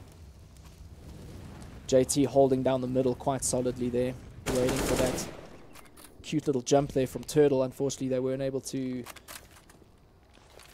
finish him off there. Looks like they're moving in, and JT completely dominating. With his wow, this kid is good. Solid play by Bravado. Here's a replay. JT, 1 kill, 2, 3, and that was that. And a beautiful blue knife to end it off with. Well, Bravado Gaming 5-0. Round 6. Leading into 6, that's right. JT taking a forward position in mid, smoking off. Maybe you can see something at the top of that smoke. Running 1 AWP, loads of utility. They're going to try and breach this B, it seems. Zyger's got the AWP in hand. See if he can get that pick, but I think Bravado probably suspect that, you know, they need to take it cautiously. As you can see, that's probably elusive there, I think, on the stairs. Is Detrony going to peek? Zyger really wanted to gonna get peek? that kill, He and does. he will, and he does. And Detrony, unfortunately, Stepped at the wrong time there. Paid the Elusive price. now is going to be taking the position where he was. Gonna try and get that orb. That's right. He So does. he wants to maybe get a little bit of information there. He's moving back probably to Chicken Coop. Probably a safer option for him. Sonic. Holding drop down. Now we've got JT taking over drop down with Incendiary looking to stop the B push. This is tough. They only have Timing. 1 in A. Bravado have 1 in A, and they've got 2 Ts coming up on long A there. Let's see if they can do something. Obviously, if they get the kill here, they're going to secure the site. Oh! Viking takes out Fady, and they've got no more mollies to stop this. And there it is, the rotate. They've got control of the site. There's going to be a fast rotate. Elusive needs to move. Hopefully. And he does. Bravado in a little bit of an awkward situation, but I'm sure they've got enough practice behind them to know exactly, like Sonic does. Evening the playing field now, 3 versus 3. JT on 42 HP, Elusive with AWP in hand. Bomb has been planted. Zygo waiting patiently at the door there. He just needs to keep focus on that. Oh, do they think Sonic smoked out when he isn't? Oh, and he gets the headshot. Sonic taking... Oh, wow, Turtle up. Very well done on that return there on Sonic. Well done, but Zygo, nice this quick is scope. exactly what he needs. This is their... Oh, wow. As I was about to say, this should be their round. That was a little bit premature right there. I think he should have given at least a few more seconds before he stepped. But it is what it is. Bravado going into the 7th round, 6-0 ahead.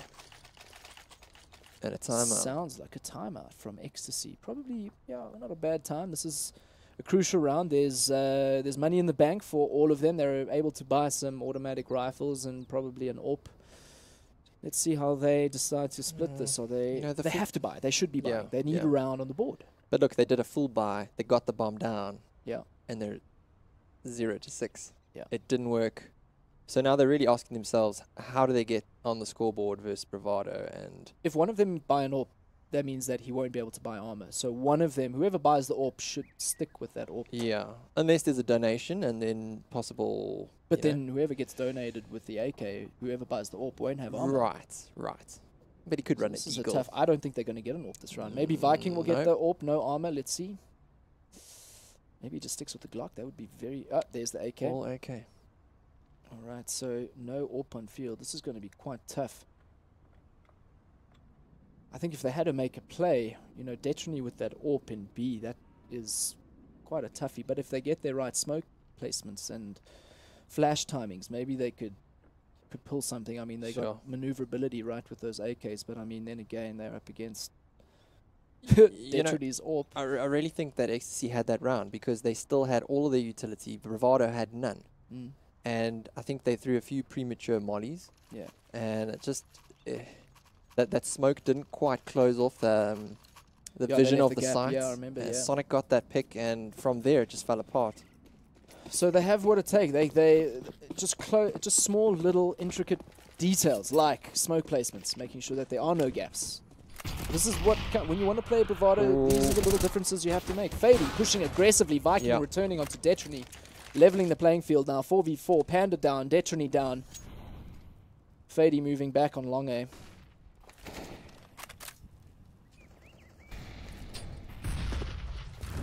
Zin takes out Elusive. That is exactly what they need. Now they need to decide where they're going to capitalize. Yeah. Zin is securing the site. Oh, and Fady takes him out. Oh, wow. That should not have happened. No. Oh, at least Viking takes down the Fady. Very nice. And Viking needs to... Molly for good measure. Get that but bomb now down. Sonic, does he hear the plant? No. Oh, Sonic sleep. Turtle. Well done, Turtle. They needed that. Now, Clutch JT. 3v1. Clutch JT. Nope. Unfortunately not. And they're on the board. They are finally on the board. They needed that. Now they need to pick up maybe an AWP. Here's a replay. Well done. Early pick. What did they change there, Ryan? Well, they had 5 AKs. Sorry. Yeah, right. Zin managed to get into the A site. Yes. And they Unfortunately got traded. picked off, but then that took time away from where he was looking originally and got picked off. Fady, I'm talking about. Yeah. I don't think it's going to bother Bravado too much. I think they're going to probably learn from that. Elusive with a nice little shotgun there. see what he does. He's probably going to be playing, yes, exactly, as you can see on the screen. He's going to be playing close there by the broken wall. Oh, and Panda takes 5 damage from that nade. Great little place there. He's going to probably either let them run right by, or if they try and jump through the broken wall there, Elusive's going to be waiting. Turtle Fortunately, Sonic, well done by Turtle there. Unfortunately, they're not committing down there. They either giving them too much respect, or I don't know. There's something I learned is always, you know, take the space left behind. If you won the space, take the space. Yeah. Maybe not. Well, Elusive goes down. Now B's for their taking. But Detrony. Oh, this is so well played. This is what they needed. JT and Fady. You can never count them out. Here they were. 3 players ahead. 5 versus 2. And now it's a 2 versus 2. Like, this is Bravado. You can't just think, we got this, boys. No, you got to always think. Fady. Oh, the Battle of the Orps. Who's going to get it? Who's going to get it? Can we do bets right now? Can we do bets? Oh, my money's on XTC. JT he knows. switches to the AK. JT knows. He made a sound. He knows. No, Back to him. Oh, wow. Unscoped right there. JT taking the round for Bravado. Leading now 7-1. Here's the replay from JT. No scope. Boom. Right there. So good. And you know, when Fady came into that site, he threw a flash. Yeah. And both terrorists couldn't plant the bomb. No. I don't know where they were. Yeah. And that allowed JT to get that position. Hugging that fountain there. JT again going up for a fast mid control there. See what he can see. Obviously realizing that XTC are quite low on money. Sonic is hearing. He's going to ninja them. Slaughter. This is going to be a slaughter. He is not even firing on them yet. He's sneaking up from behind. Will this work? Oh, one bomb goes down. Wow. Unexpected. One left. Iceberg. Yo, Iceberg. I'm calling him Iceberg now. Iceberg. Sonic. Sonic taking down Iceberg. Wow. That was a quick boost and it paid off. Yeah. I think he may have engaged a little bit quicker there. But, I mean, still. 8-1. I think they're just forgetting that, you know, Bravado are so comfortable on any map that a simple boost up onto drop down there is like, okay, well, if it was a matchmaking, one would maybe expect that, but it's like they're not. They thinking no, they're not going to do that. Exactly. We moving into the B side so quickly, it doesn't matter about the boost, but it does. Sonic was so quick. Oh, up there. and Viking takes out JT. They're in A. Straight on double kill from Sonic there, Elusive. Fady, it's just a bloodbath right now. They didn't even manage to get the bomb down, not even close. Viking with a great little pick on there, but fortunately that just was not enough. Not enough. Oh, and they buy up. This is crucial now. They got to get some rounds. They got to get some rounds. 9-1 in favor of Bravado Gaming. Round 11. JT and Sonic are on fire. That AWP is really it's quite pretty. Paying dividends. Yeah. And it looks like XTC are moving towards mid. JT missing that shot. Turtle entry. And the second. Turtle. Gets the third. And the fourth. Taken up by Panda. Fady. That guy. Always right timing. Unfortunately taken down by Viking. Now Viking's moving to the side. And Elusive has no idea. And the bomb is down, right? This is a round for them to take. It's now. They got to get that bomb, figures. And it's a 2v2. Are they taking their bomb back in the round? I think they are. Viking's going to be... oh, no. They're actually going long A. Ooh. That's interesting. Detrony and Sonic. Might keep them guessing. Detrony still has that incendiary, which... Viking making a bit of noise. Questionable around that information now. They kind of know where. But it is what it is. They get the bomb down. Bomb is down. That's really important for them. Oh, and Sonic just... Oh, and that is that. And that is all she wrote. Sonic completely just reading these guys like a book. That crosshair placement. Crosshair placement. I mean, that's like twice 10 hours. That's 10 hours a day's practice right there. Yeah. This guy just, look at that. I mean, he didn't even have to move a millimeter there. He just had his crosshair on point. Oh, and they're AKing up. AK armor. XTC, I think, are feeling a little overwhelmed right now. Zin with the Tech 9. JT with the AWP. Oh, and he's going aggressively down and round. That's, oh, wow. Pays the price. Pays the price from Turtle. think they may have heard them. JT, I mean, Fady, now A on his own. I think he's managed to slow them down enough with that. And they're taking damage. Turtle takes 16 damage from that incendiary. It's a lot, eh? It's a lot. Another one goes out. Another molly. Oh, and that's definitely slowing them down way too much. They need to Oh, reevaluate. They have got the advantage still, 5 players to 4.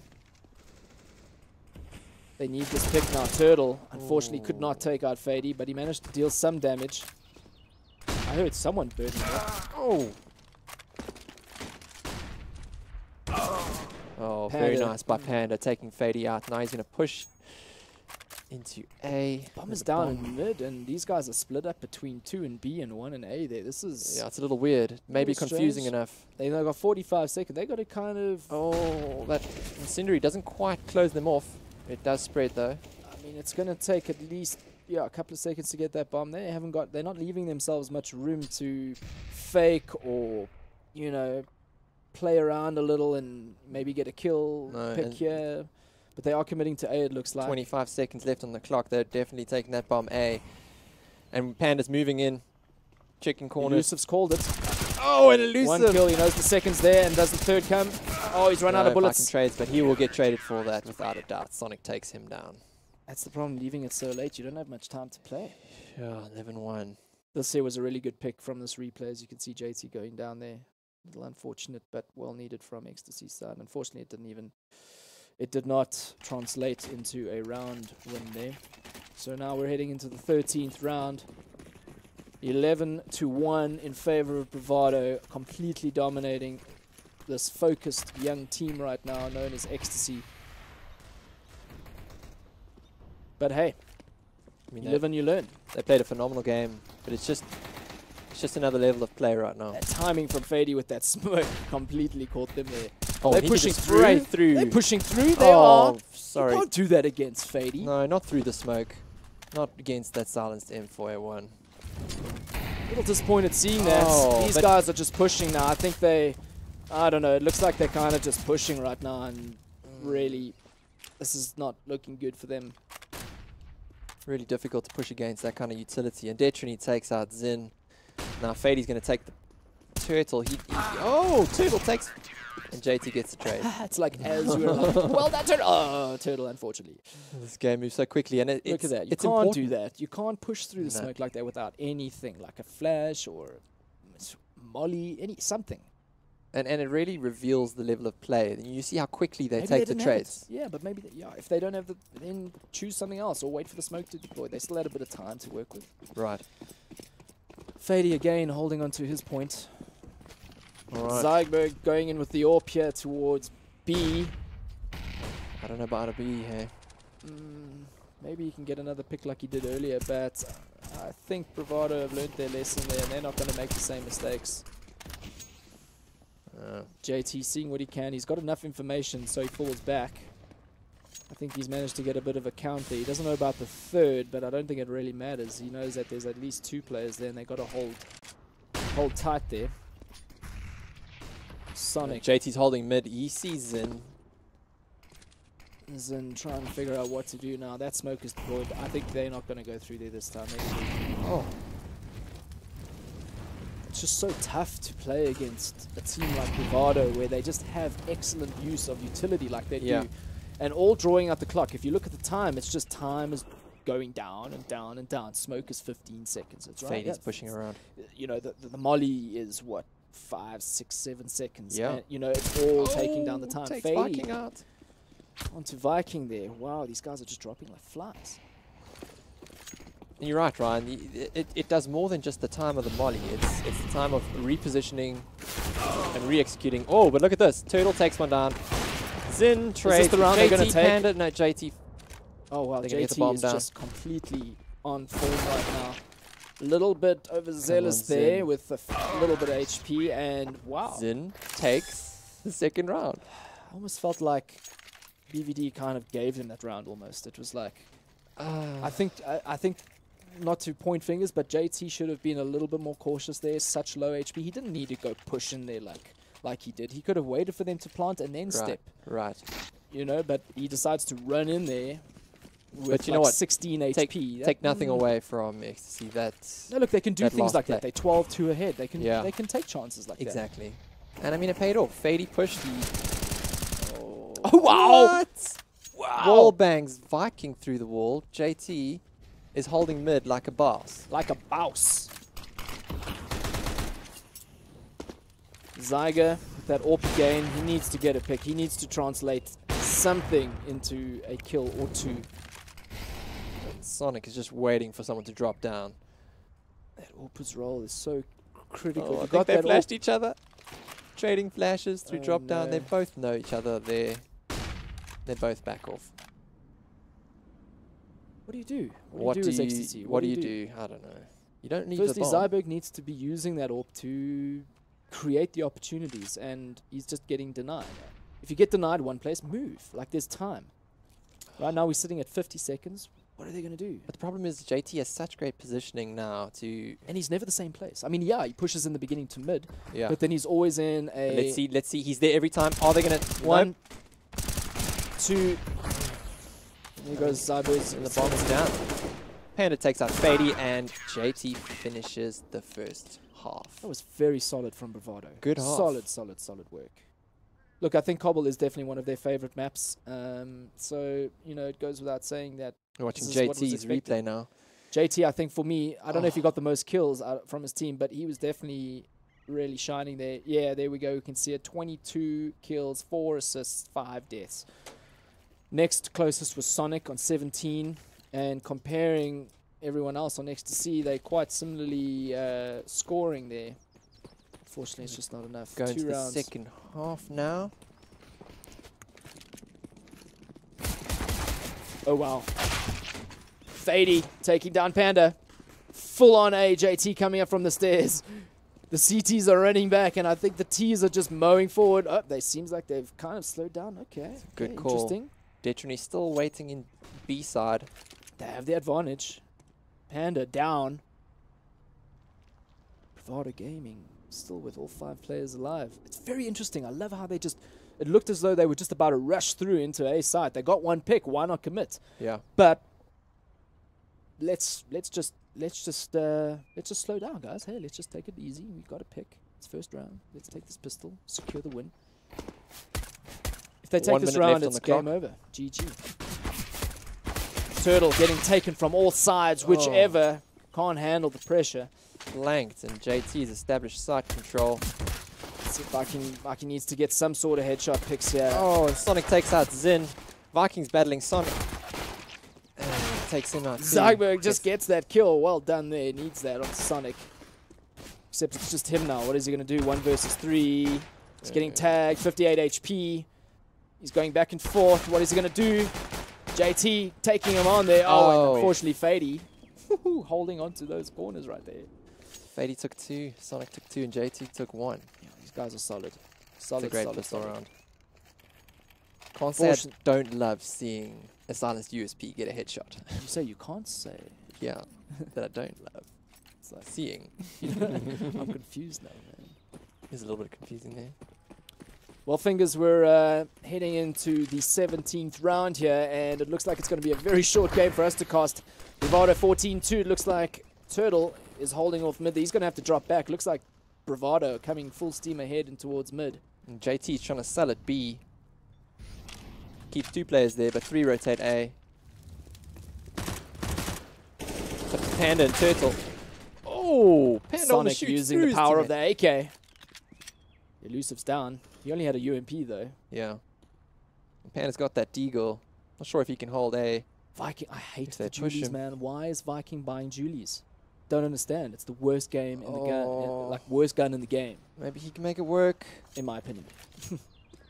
Worst game in the gun. The worst game. Quote me on that, people. Quote me on that.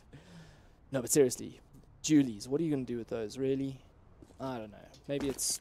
I don't know. Maybe he just wanted to spend his money. Alright, the bomb is moving B side. The only person, there's only one holding B.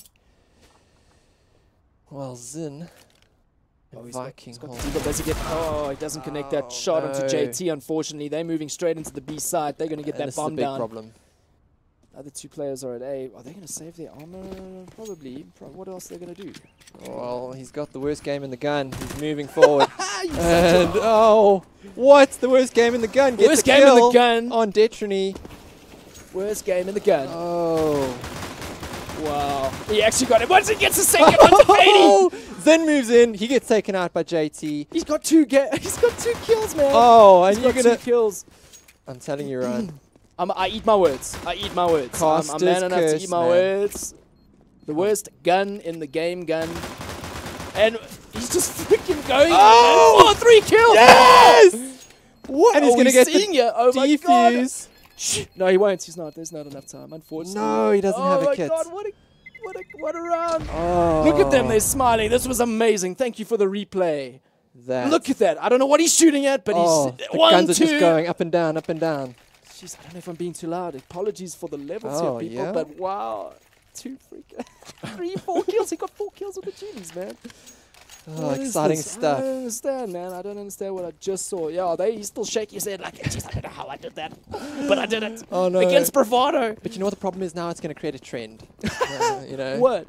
I'm not going to follow that trend. I hate those guys. You man. might not, but there will be others. JT moving into sight. Oh, gets the pick, gets the trade. Oh, JT, double headshots Wall right bang. there onto Zygo and Zin. Wow. This game is looking like it's almost over. Oh. It's up to Viking. 4 versus Julie's 2. king. Oh, Detrony Rex Panda. Wow. Viking. It's all up to Viking. It's all up to Viking. There's a kill to Lucid, and Oh, unfortunately Sonic takes him down straight away. And the final score. 16-2. 16-2 figures. 16-5 16-2. was. 18 rounds. Let's see Alright. these Julie replays. Wow. I want to see Oh, that again. yes. There's one. There's Yes. What takes out? What is that through the smoke as well, man? Like, he needs to save that and post that to Facebook. Or somewhere. What is he shooting? Like, what is he shooting? Oh, he just That is sprayed- amazing. That was amazing. Guys. Wow. Wow. Okay, well, at least they're Are you not entertained? That was awesome, man. 16-2, but that was a lot of fun. Yeah, that was a lot of fun at the end And- there. Look, you predicted 16-5. That was way off. Way I'm off. sorry. Fingers, jeez, I'm like, sorry, you know, like, really. At least I said Bravado were going to win, which they did. Yeah, but yeah. Worst game in the gun. unfortunately, Well done. XTC weren't able to bring it as a focused team as they are there. I think they still have a lot to work through. Bravado are obviously streaks ahead of these guys. And just showed great show from them. And I'd actually be very, very interested to see what our good old panel guys have to say. Over to you guys. Thanks very much, gents. What I have to say about this is I see you too, Viking, are a man of culture. He understands the joy of dual-wielding weapons in CSGO. Yep. Creating absolute misery. The worst game in the gun. Gentlemen. Absolute worst the game worst in the gun. game in the gun. Yeah. Shown here against arguably the best team in the country.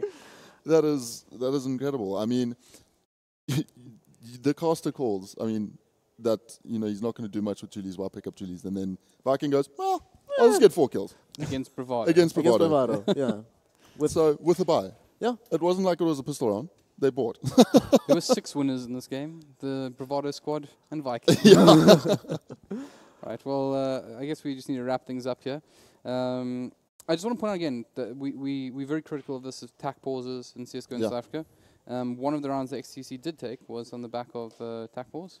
Yeah, it was actually done quite well. They paused, collected their thoughts, talked about what buy they were going to have, came back in the very next round. They took it. So it was a very good demonstration of how attack pause is used. I mean, you stop the momentum and you get around.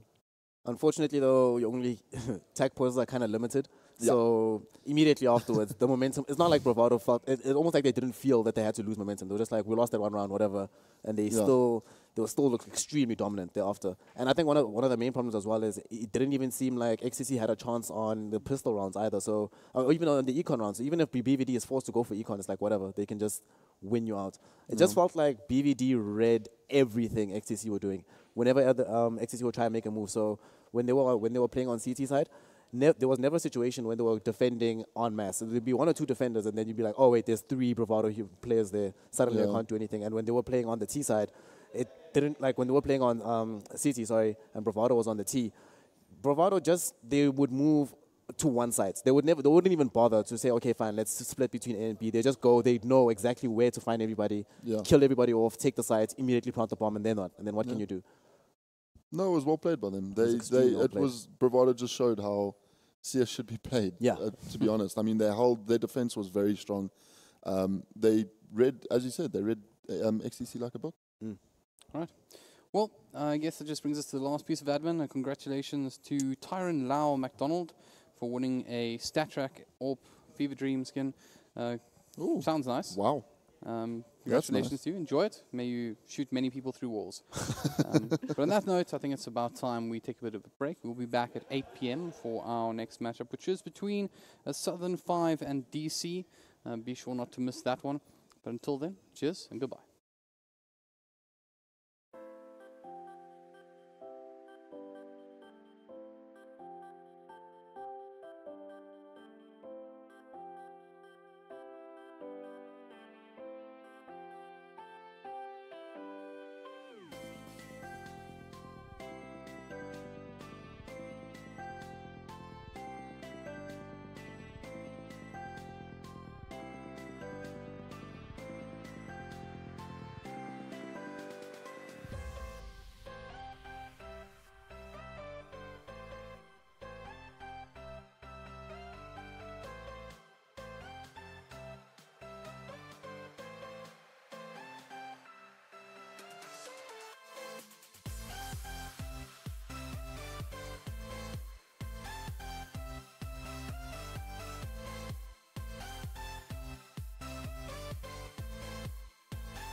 Give me reasons to doubt, try to keep me down, but I'll put the flame out, you can't get to me.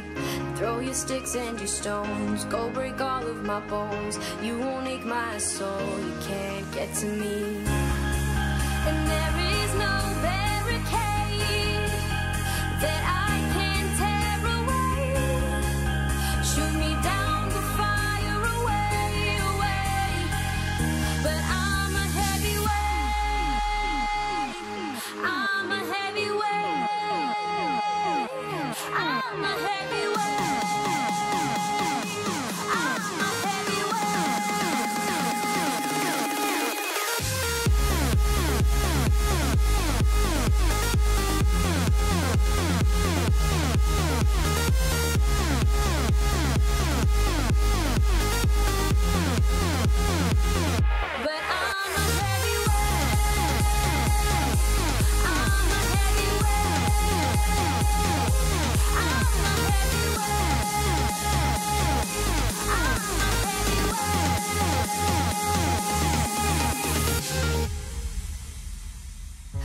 push me down to the ground. What goes around comes around. You won't put the flame out, you can't get to me. Say what you wanna say, go take it all away, but I'm here to stay. No, you can't get to me.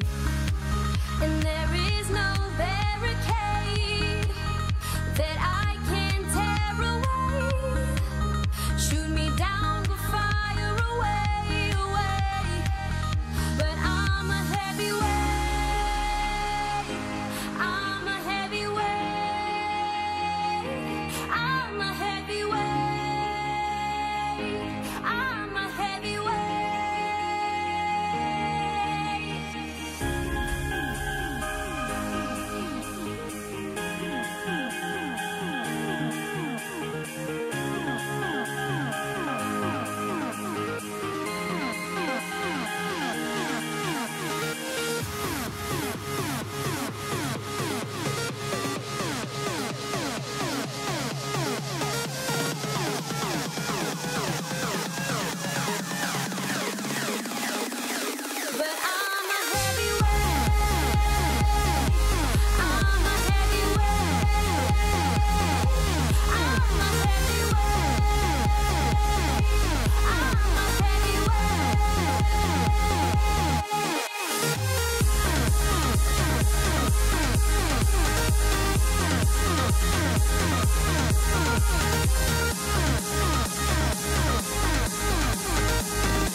this yourself. It's extremely dangerous.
Let's have a bit of fun till I downfall. My love, if you feel like I do right now, don't say you're on the run to the other side, my love.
my downfall. My love, if you feel like I do right now, don't say you're on the run to the other side. My love, you say you wanna try, but you never do. Sugar, there's a reason why we lose.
it first, but here I am.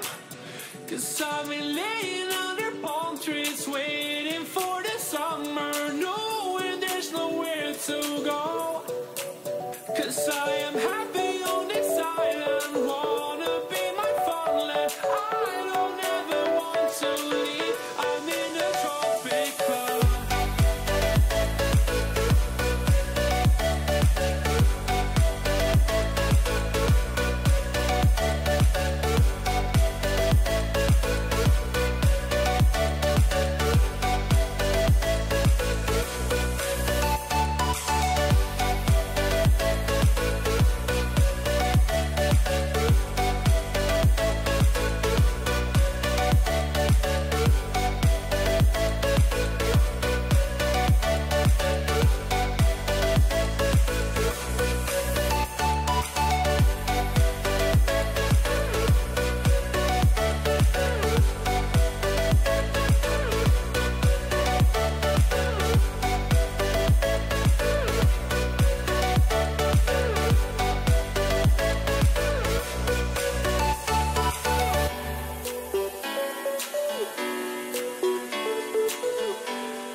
reasons to doubt, try to keep me down, but I'll put the flame out. You can't get to me. Throw your sticks and your stones, go break all of my bones. You won't ache my soul. You can't get to me. And there is no barricade that I can tear away. Shoot me down, but fire away, away. But I'm a heavyweight. I'm a heavyweight. I'm a heavyweight.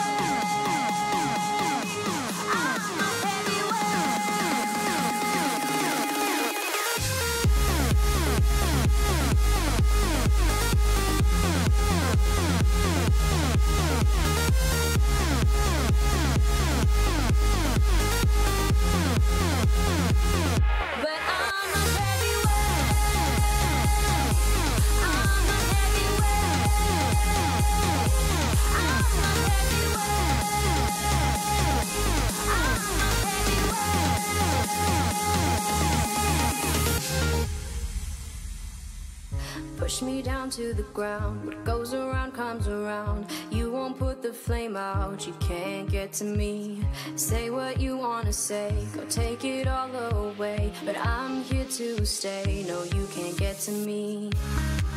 And there is no barricade that I can tear away. Shoot me down, but fire away, away. But I'm a heavyweight.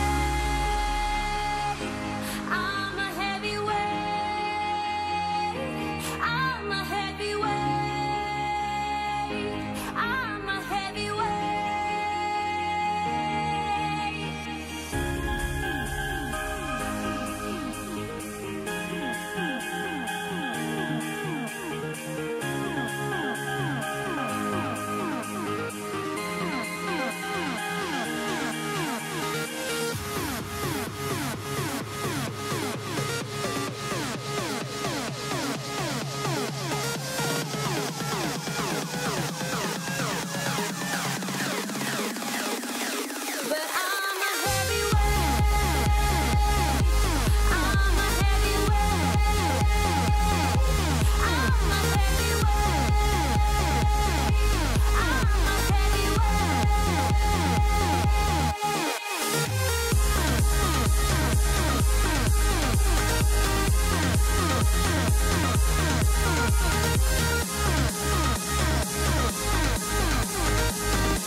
Good evening, everyone, and welcome back to VS Gaming's CSGO Masters.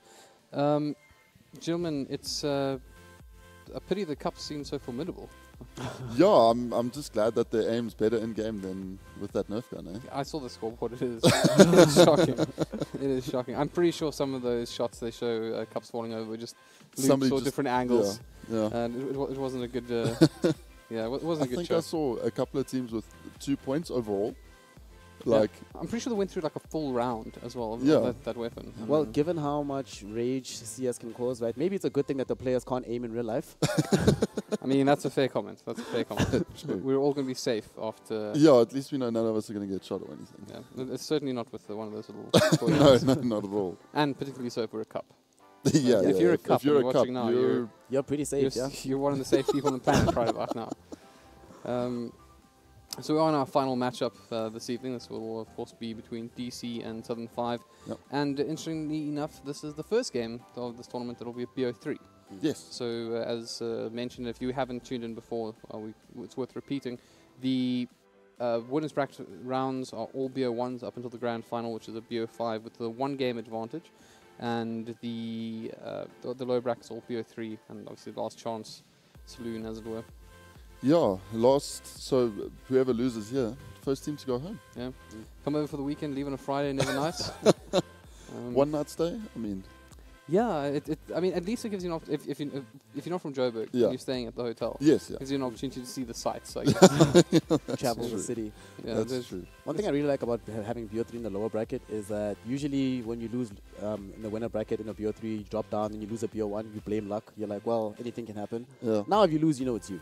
Yeah, you know, you haven't performed. Yeah, like theoretically, it also works on the premise of the BO1, right? So, the best of 5 1 game advantage, in that you've won 1 game over your opponent. Yeah. And you're getting it back now, so it makes perfect sense. So logistically, I don't know. I'm sure some people won't agree with this mechanism, but I like it. So that's going to have to be good enough for now. Of course, our teams up are, as mentioned, DC and Southern 5. But before we go into that, I just wanted to give a brief update, or as in this case, also a spoiler fest. Spoiler fest. Yeah. On the matches we've had so far. You guys can chip in when you want to, when there's a game of interest or anything you just think you want to add to it. But the first game there was Energy versus S5 or Southern 5, who Southern 5 obviously being here lost 16-2. DC then played against WG, probably one of the most exciting games of the tournament so far. DC obviously losing 16-14. APG then went on to face Bravado and put up a showing of 16-5. Bravado coming up victorious. XD took on XTC, which was also a pretty good game, 16-11. That 3K by Asterix was so great. I feel like you've already spoken about it. Today you can talk about it. Do you want to have a go? It was so good. Like, I think the really amazing part about it, right, was they were 2-3 behind, right? You're 2-3 behind. They were pretty much out. They hadn't bought any real weapons. Asterix at the time was at like 40 health. They were converged upon. They planted the bomb, but there was a diffuse kit on CT side. You would imagine that, it's over. GG, well played. Yeah. But then he decides, one more round, guys. Let's just have a little bit more fun. Pulls out the amazing triple kill, like the double headshot, one shot. That was pretty great to see. That was good. Yeah, it was definitely a lot of fun. Then Ian versus WG 16-4 in favor of Ian. And then lost Bravado versus XTC, which was 16-2. Pretty disappointing for XTC. I think we were hoping that they were going to put up a better fight, but in the end it seemed like it got to a point in the game where they were just kind of getting through the rounds. No, I agree. The one thing I do want to highlight in that game is, though, the 4K with the Julies. Oh. What are the chances we can see it again? If somebody missed it, if somebody just got home from work. That would be great if we could see that again. That was just the meme of all memes. That was meme-tastic. That was ridiculous. I mean, you're up against a buy, you buy Julies. You know, why not? Yeah. Everyone's going, nah, it's not a great pistol. You're not going to do anything with it. Well, he did. He did. Yeah. He got a 4K. Still lost the round, but still, it was really cool to see. They lost the round, but I mean... Well, here it is for those of you who are interested. I mean, this was just fantastic, right? So, incredible. As mentioned, everyone's sort of giving the Julies a hard time, and I just knew that it was destined to be. That's glorious. Oh, that's just beautiful. that's CS at work. That man went out like a hero as well. Absolutely no chance. I think he got to about 6 seconds on the defuse. But he stuck it out. He did. He went was out there. like a real hero. Went like a captain going down with his ship. Yeah, exactly that. And I mean, that is definitely one for the highlight reels. So at least Viking knows he'll be featured there again, regardless of how the tournament runs out in the I end. mean, that's just something you can show on loop over and over, and it'll still be great. Yeah. That being Tell said, your grandkids about it one day. In that entire game, Sonic's performance would probably be a highlight reel in and of itself.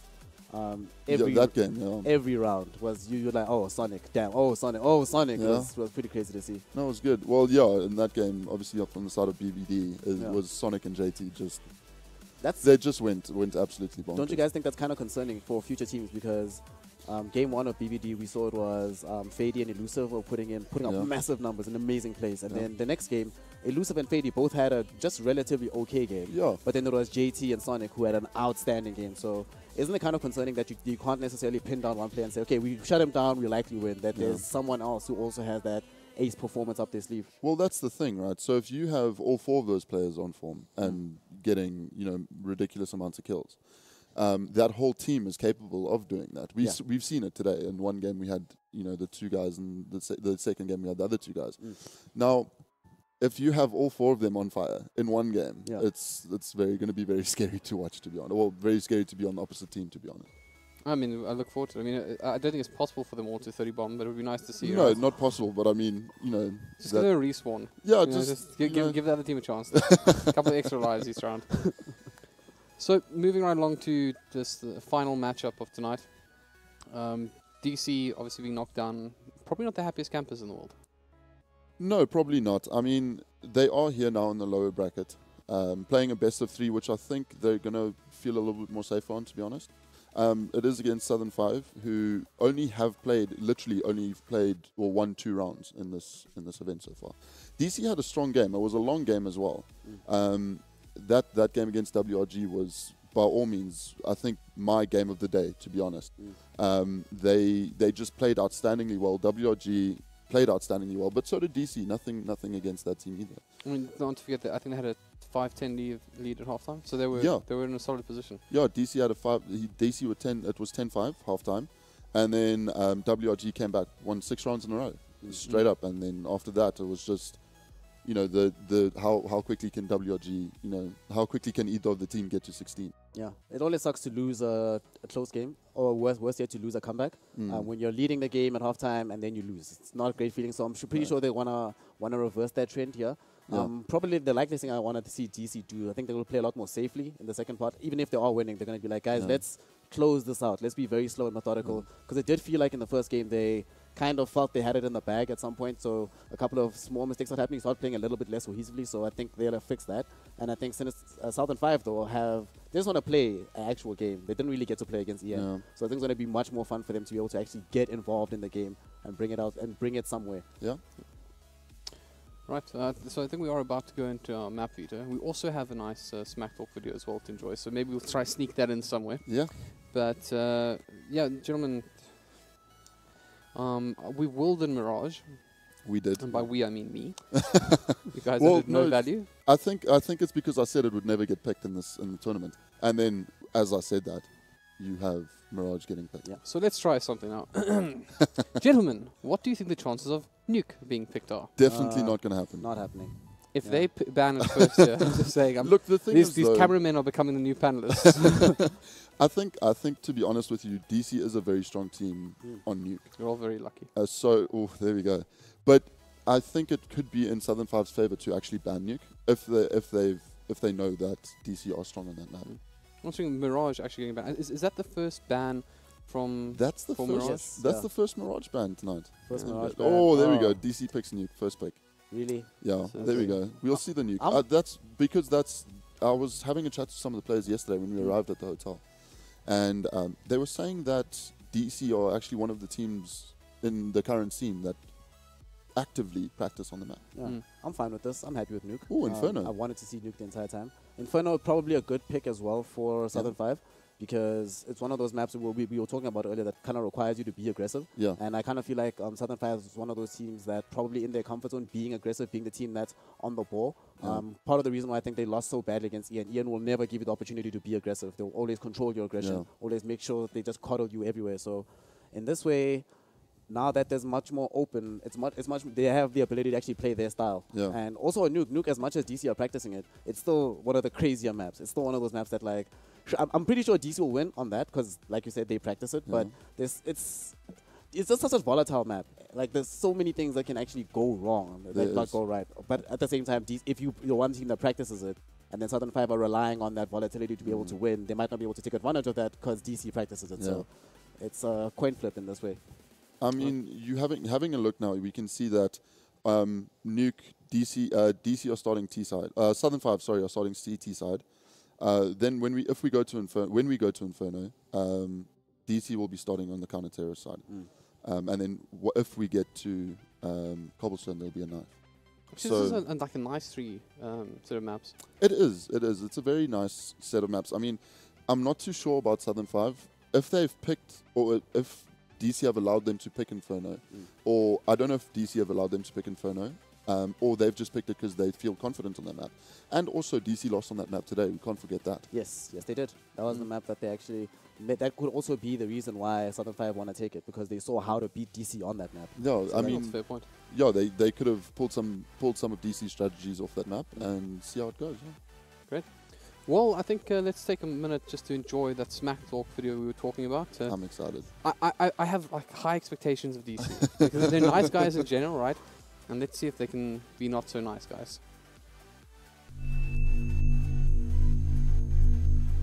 Hello and welcome to VS Gaming's Smack Talk room. Now, for these two new players, we have Kenpachi. Kenpachi. Yeah. And we have Apocalypse. I wouldn't really consider myself a new player, but yeah, sure. All right, cool. Safe environment. How do you feel about DC? Go. What, as in just today or in general? Because in today, disappointment. I was expecting them to beat WRG. Yeah, so were we. That's terrible Smack Talk. Yeah, look, do you have anything to retort towards that comment? No, I agree, you have to agree. I mean, we weren't supposed to even play you guys, so we weren't supposed to be in the Smack Talk video in the first place. All right, so I'm going to take it over to you then, Apoc. How are you guys feeling around the next match against S5? Well, it's a bit of an unknown because the only player I know is Kenpachi. Is that just from now? No, this is in general. All right. We like to do a hug out session as bros. Okay. All right. I'm going to guide you guys now into this. You know, I was expecting more smack talk, but it's okay. Let's see how we bring it together. I'll guide you guys. You guys can just hug it out. I feel better. Yeah. Guys, best of luck. Thank you. Thanks. And Best enjoy. of luck to them. Thanks very much, guys. Yeah. I'm a bit disappointed. Actually, I think DC wins that because I think the ultimate insult, right, is not even caring enough about who you are to insult you. To just be like, I man. mean, but the S5 have such a good card to play in terms of age. And also, I've got to say that Kenpachi has a very fluffy head. He does. Very he fluffy does. head. Like, that is definitely something that could Sonic. be... Yeah, anything. I mean, there's just so many things we can go with there. It's good. Yeah. I guess DC are just too nice, and maybe Kenpachi was Maybe feeling they're kind. saving all I mean, yeah, there was more love talk than smack talk.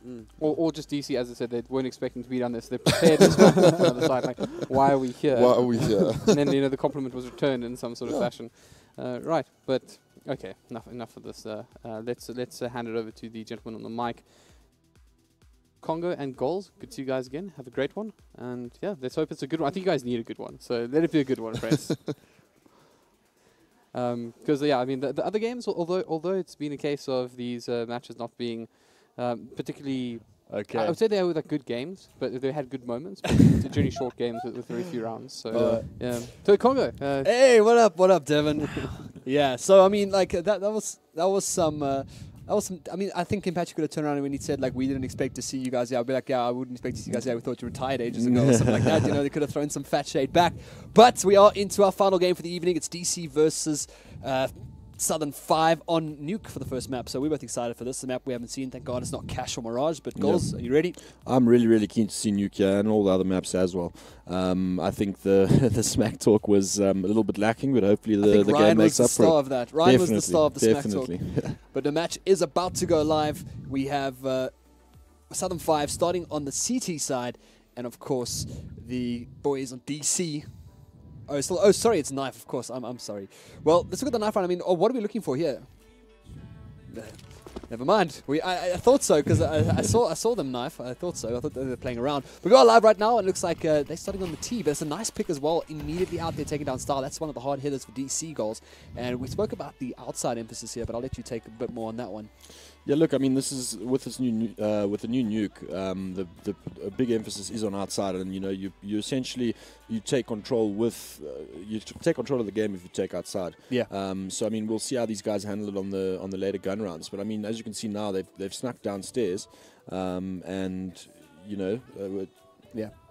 And we see them already like getting straight downstairs. And it's the thing about Nuke is it's very fast rotation coming out from the CT side. So RMP steps out, takes down one, and Trogi's going to come in from the behind as well. And it's we'll have to just wait and see if they're able to get this bomb plant down, which is the most important thing on the first round, and getting that bomb, getting that economy started on the T side. But APOC opens up as well, takes down Trogi. APOC with a second.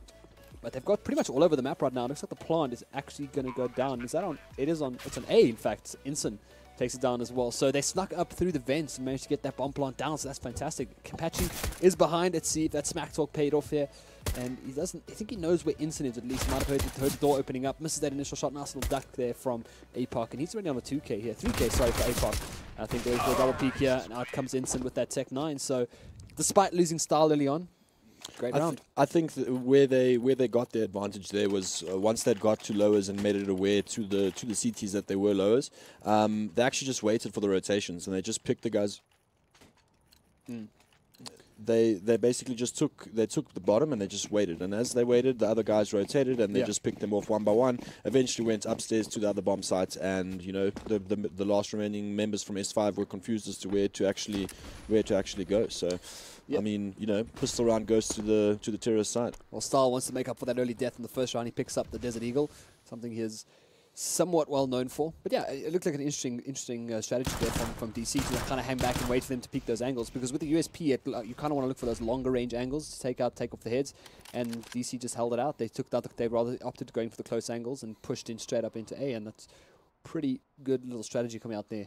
And as both you and I and everyone gets used to seeing Nuke today, something we haven't seen in ages, but it looks like it's going to be a little bit of inside push here, so not opting for the outside just yet. I think they don't want to perhaps put too much emphasis on outside for the time being. Got a really nice flank coming around here from those guard guys. He's pulling into the lobby. Yeah, nice. And he's going to catch them on the flank here.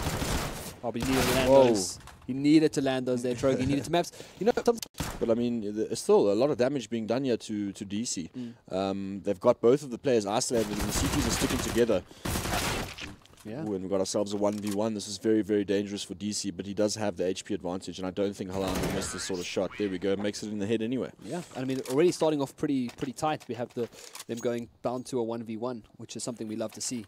And the only issue for that is if we start seeing Southern 5 going to that, they're going to struggle with their economy, especially now that DC are starting to build a little bit of momentum with 2 rounds on the board. And this is a best of 3, if you're just tuning in. And our next map is Inferno, and then we go on to Cobblestone, should it go the distance. But we'll have to wait and see a couple of rounds, see how these two teams kind of fare off against each other. But now it looks like a little bit more emphasis on outside, or maybe just a little bit of distraction here by Hellhound. Yeah, look, I think he's just trying to get some info. I mean, you know, they know the opponent's fully invested in the last round, so they know this one's going to be a pretty chilled, you know, easy round to take. So I think they're just trying to get that information, stop any sort of crazy 5-man push, and you know, just hold the angles and eventually group up together and hit somewhere together. Well, still slow, steady pace coming out here from DC. They're trying to, I would say, just give a little bit of respect right now to Southern 5, as they don't want to lose these rifles early on, because it is going to be that 4th round coming up soon. Giving away pistols in this round is crucial. You know, you might give that CT side a little bit of a head start, but Hellhound's still outside making a bit of noise. Dweezil actually takes down Explicit, so that's going to be a nice little pick as well. But will he be able to get the gun, which I think is the big thing? He has actually picked it up already, Dweezil, and now coming up behind them. I think playing from this back end here is just nice to maybe get a pick or two, but hold on to that rifle, which is probably the biggest thing to do right now. Give a little bit of ease into the buy round. I think giving himself away there. I don't know. What do you think of that? Perhaps. I mean, at the end of the day, he's got no armor anyway. So if he lands up getting hit, then it's gonna, you know, you pretty much lose your whole aim battle there.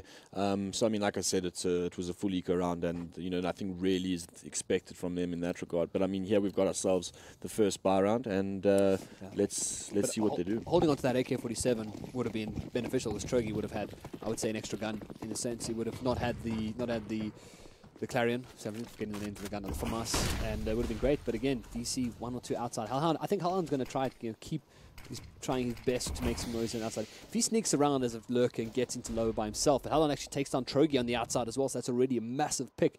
And they've now essentially lost control of out, and Hellhound already on his way down. Obviously, the information's been fed immediately to Southern 5 that Hellhound is lurking around underneath them. But See, really good pick. This is the thing now. So they've weakened outside entirely. You know, the players aren't really aware if there's one or if there's 5 going down, and you know he's created that presence. So Southern 5 at the end of the day have to be concerned about the guy that is downstairs. Well, RMP takes down Salts, at least a little bit of a breath of fresh air there. They are playing pretty close too, so looking for that information on A. RMP takes a second A pocket. He's still on 46 HP, so there's a lot to do that lowest. But Hellhound is creeping up below him. He actually might catch out RMP here, but RMP is going to opt to hide in the toxic room. And we'll see. Still really decent round compared to Southern 5. And quite a big one as well, the first buy round of the game. Yeah, this is a very crucial round, and I mean, remember, tournament life is on the line here, so you know the seriousness of both teams is going to be at the peak level. Yeah. Right now, we see the bomb moving towards the downstairs area, but the guy in toxic is really going to become a problem for DC, especially because they're running out of time now, and to clear all the downstairs angles is a big task. So I think they may find themselves in a little bit of trouble here. I mean, are they kind of thinking about this at least? Here's the bomb going down, but could that perhaps be the wrong time to peek? As RMP does take down Inson, at least. It's one coming out there. Explicit advancing immediately. Another one coming out there from Dweezil. Great, catching the lurker coming around the backside there. Hellhound shuts the doors on a 1v3 now. He was one who started this out with some fantastic play. Nice little pick there and switches up his position almost immediately. He's got sight of the bomb through those doors, so if need be, he can bust out and do just that. Just like that, goals. Textbook from Hellhound. You can play the smarter than, I don't know, maybe changing up the position there would have been slightly beneficial, waiting for him, forcing the player out to him, because if you can get the guy to run after him a bit more, you might have had a bit more extra time on that bomb. I think he had a good idea that he put the opponent pretty low, and he decided to just commit to the aim duel. But yeah. I think he could have ran around. But I mean, he was in a 3v1 at the end of the day, so he did pretty well. But I think that caused a big problem here with their economy, and if they lose this round, Southern 5 are starting to look like they're going to build themselves a good eco and move forward and start getting some AWPs up, and then that's where outside becomes a little bit of a problem. Well, let's pray for the goals of Congo curse doesn't happen again. Yeah, the reset, the good old reset, the hard reset after every big win from a team who's essentially the underdog. Yeah, but again, Hellhound outside, just loving it, loving the play outside, getting himself in such good information there as well, causing a bit of an upset. But this time he is joined by the rest of his team as they move three men down into this lowers. You see, this is what I like, because they originally sent him outside twice just by himself, and they're always committed to another side of the map. So these, Southern 5 might be thinking, well, they've done the cross smokes and they're not committing, and now all of a sudden there's 3 guys on the lower side. They've got control, and they're in the same position where they just need to wait for the rotations. And Southern 5 have given way to the bottom bomb side, so now it's been a retake situation. Well, superior firepower in the hands of damage control at the moment. We take this round. Explicit going to catch out Kempachi on the rotate there. He's in this horrible position where the new kind of wraparound on the B bomb site that you can do through these doors. Absolutely hate it, but it's a crucial part of Nuke at the moment. Just the couple of plays you can make through that, but bomb is planted in a rather good position. They're going to be able to keep their heads away. Oh, Trogi steps in, takes him down, has to put trust in his teammate, and he does. Dweezil makes it a nice, clean round for them. They did lose a lot of guns, finally, but they didn't have much. Reset. Yeah, finally the curse has been broken by Southern 5. So it seems we have an AK purchase. It looks like DC will be investing into this round. Yeah, perhaps just to maybe even out the economy a little bit. Do you think? Yeah, I think that's what they did. I mean, the one guy had a lot more money than the others. He's bought an AK. Hellhound just purely head armored up, and he's been given the AK. So, I mean, he's notorious for his one taps with the AK. So, if he can manage to get 1 or 2 of those shots, suddenly, they reset Southern 5. Yeah, and it's smart that Monty's coming out every single round towards that outside area, flying out, landing. But that's going to be a nice pick from A-Park outside on the rafters. Looking for more. He spots another player. Double! Oh, insane player just with the P250. Oh, wow, look at that. Picks up the AK. Nice little jump as well. Grabs the AK up. Fantastic. Tries to swap. Come on, you can do it. A bunch of gun changing shenanigans going on here. And Apocalypse is going to continue with the P250. I mean, he's had success, so, you know, let him push even further. Yeah. Well, they're also coming up pretty close here to this upper section. RMP has to make it happen. APOC and Explicit go down eventually. That just leaves the two AK-47s in hands here. But I think in terms of at least what they have available in terms of equipment, it's going to be in the favor of, well, it was going to be RMP, it was going to be Southern 5, but RMP, last man alive here against two damage control players. They still have the bomb in hand, and we've got RMP alone here on the A-bomb site, and Style is making a bit of noise. Now we'll jump down, go towards that B, and this could be an elaborate ruse, but I don't think they might just commit to this. He might catch out Style here. Smart rotate at least. Well, yeah. As we were discussing, you know, that outside area is really, really crucial. And I mean, you know, even with pistols, they just, I feel like the CTs aren't getting enough info on outside. You don't have to commit to the fights. You just need to understand, you know, where they're coming from. I mean, you know, this is some really aggressive play from APOC. But you know, this sort of pick should never be able to happen. I mean, this is him overextending, and he should be, you know, he should be punished for it. There's no reason for them to want to challenge outside. You know, at that point, I really feel like they should have fallen back there. But you know, credit to APOC.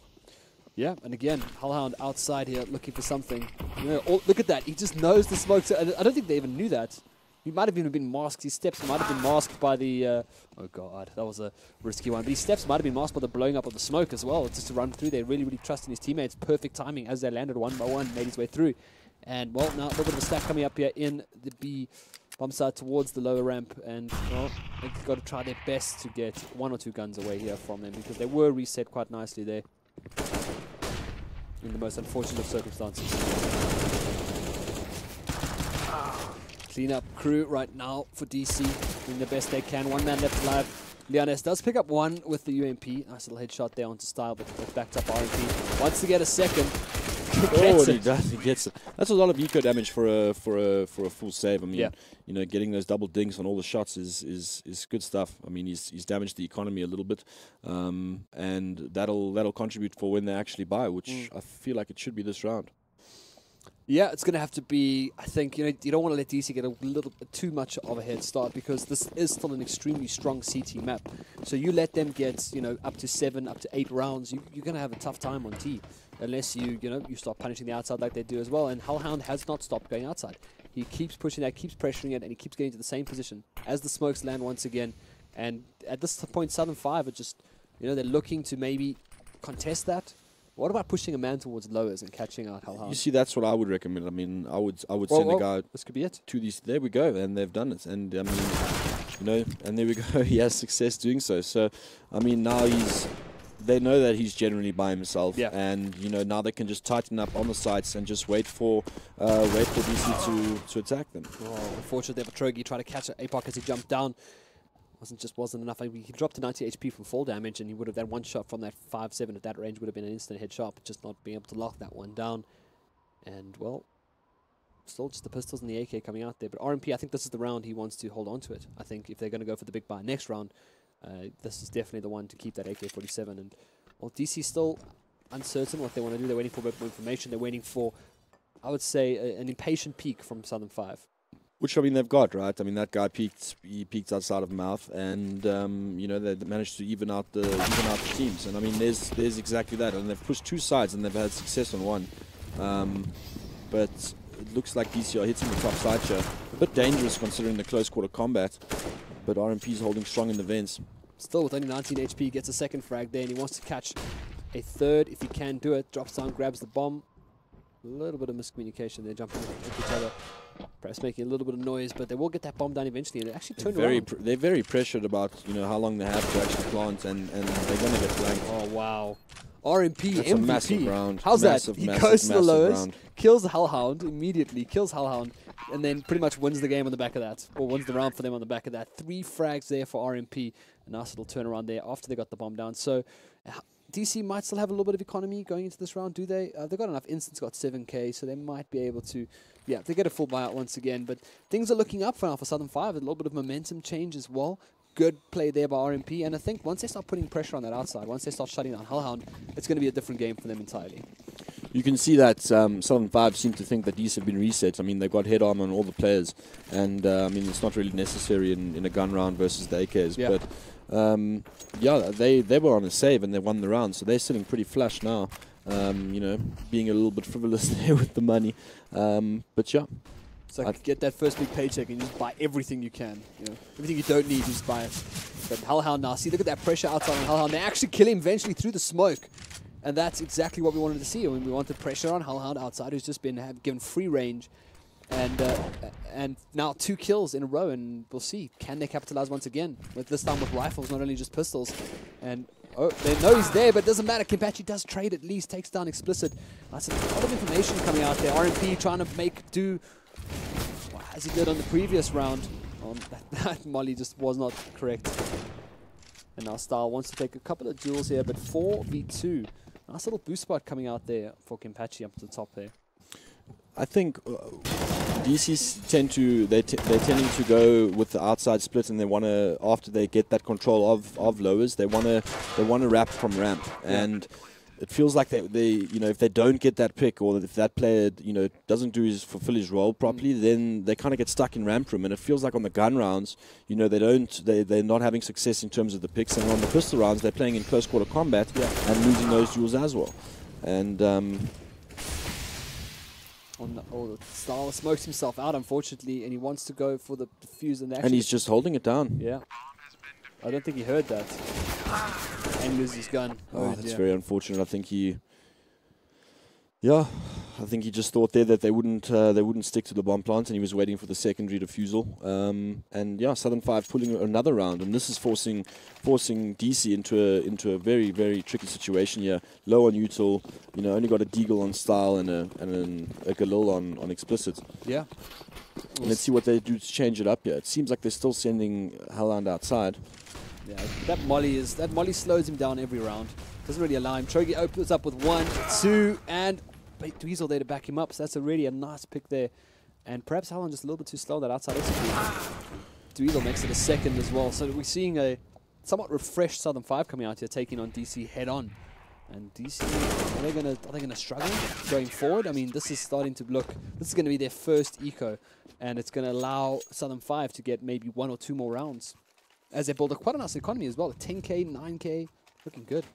Yeah, when they swung that other round around, they actually put themselves in a really, really nice position. And I mean, you know, they're getting to the point now where they can potentially, you know, carry themselves in terms of economy for the rest of the half. So, you know, DC are going to have to try and change something up and just try get a different strategy going. But I mean, you know, 5 rounds on T side. People have done a lot more with a lot less. So, you know, they won't be too disappointed. Oh, missing that crucial. Oh, look at APOC is as well. Sees the flashbang go out. Doesn't see the man underneath him. Does eventually, backed up there by Trogi. Takes down 1. Lianis opens up another.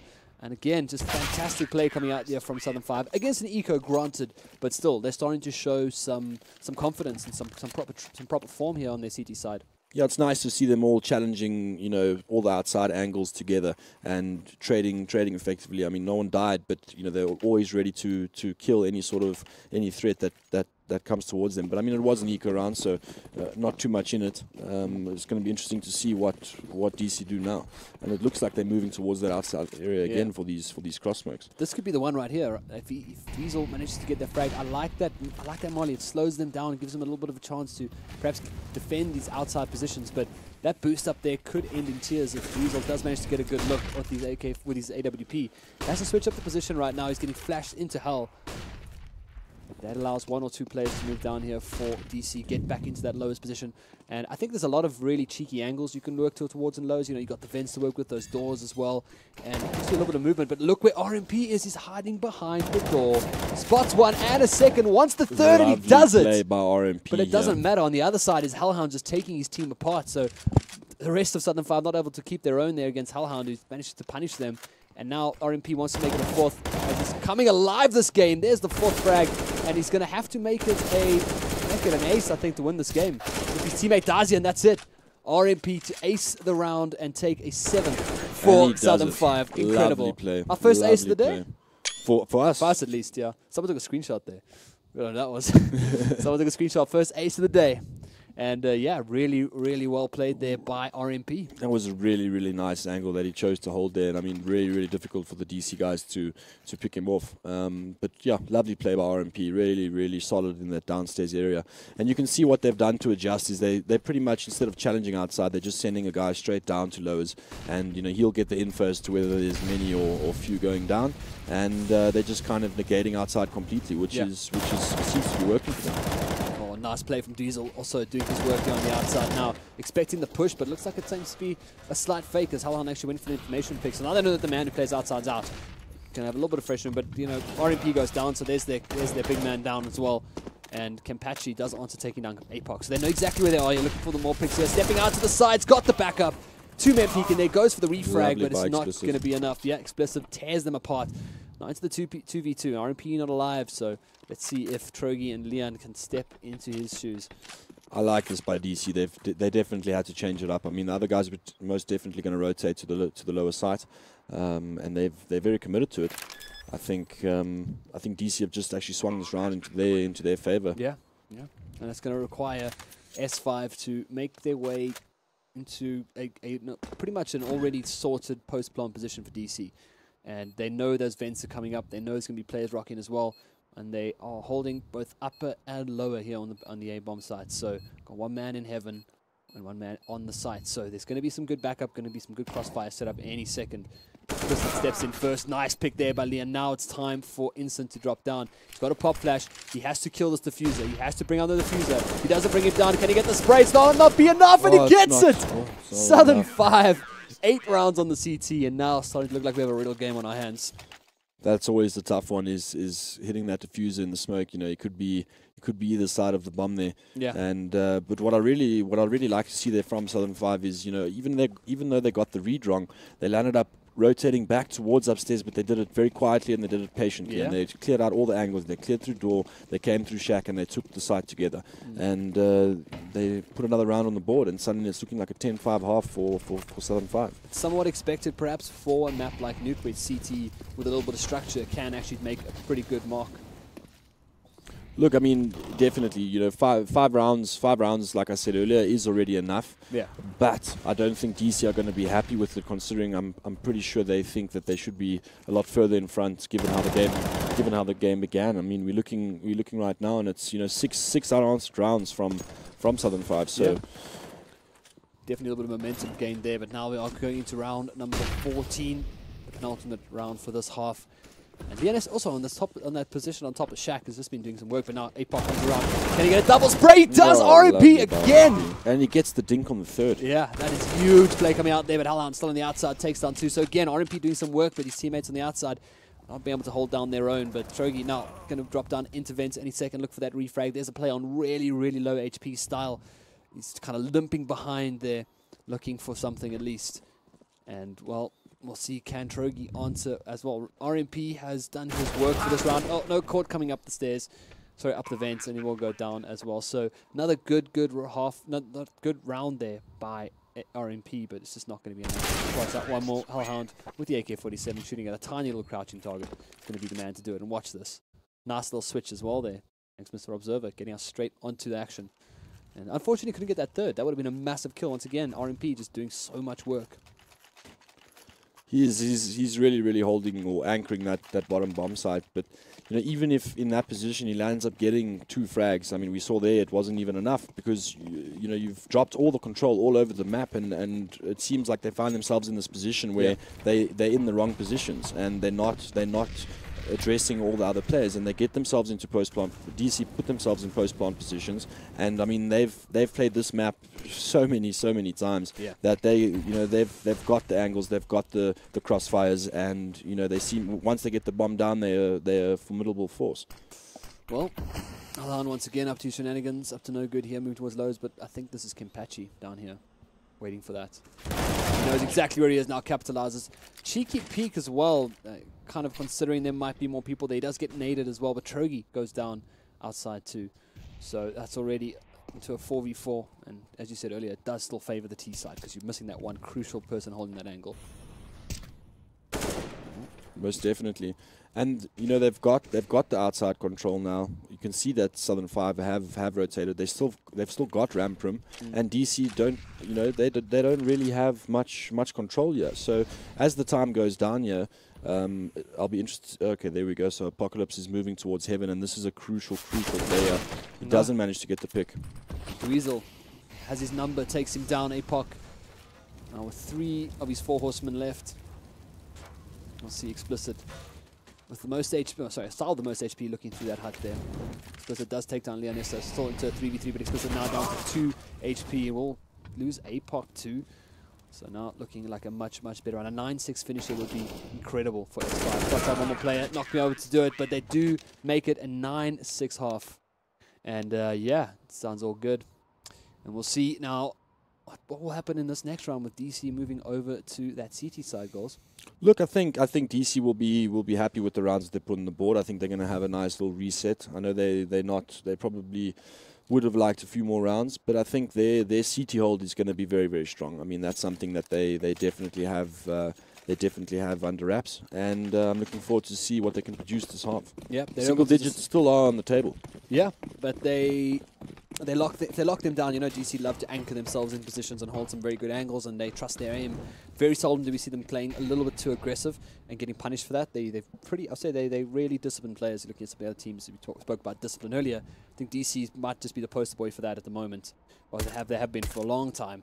They didn't really adapt very fast to the whole fast-paced CT meta that we saw changing a couple of years ago, but they still stuck to this kind of structured CSGO, which is something we love to see. They do go for the odd push, but look, I mean, they've always been consistent in their style. Most of those rounds went to the last few seconds where they got the bomb down and landed up defending it. But their style in general is very disciplined, very laid back, and it's paid off for them this far. So, but they're hitting Ramprim here or Southern 5. Immediate rotation to downstairs. Do trade at least. Apoc takes down RMP and Explicit there to back him up as well. So this kind of rush from the outside is doing quite some work here. They need to chase down Style here. Style doesn't get it, but now they're all the way in the CT spawn with the mission of getting that bomb down. But Leonis is making his way towards Heaven as well. They're all going to get up there. I think he has an idea where they are, but there's just too many of them swarming around those top platforms. And this is going to be a great opening around here for Southern 5. They're going to get 10 on the board should DC not be able to close this one out. And with 1 man left alive, Incident 4 HP. Takes down 1. Oh, tags up the second. This is close. Might be able to... No. Dweezil's there. Yeah, he was in a really tough position there. No matter, what he did, the alternating guy would be able to trade pretty easily given his HP.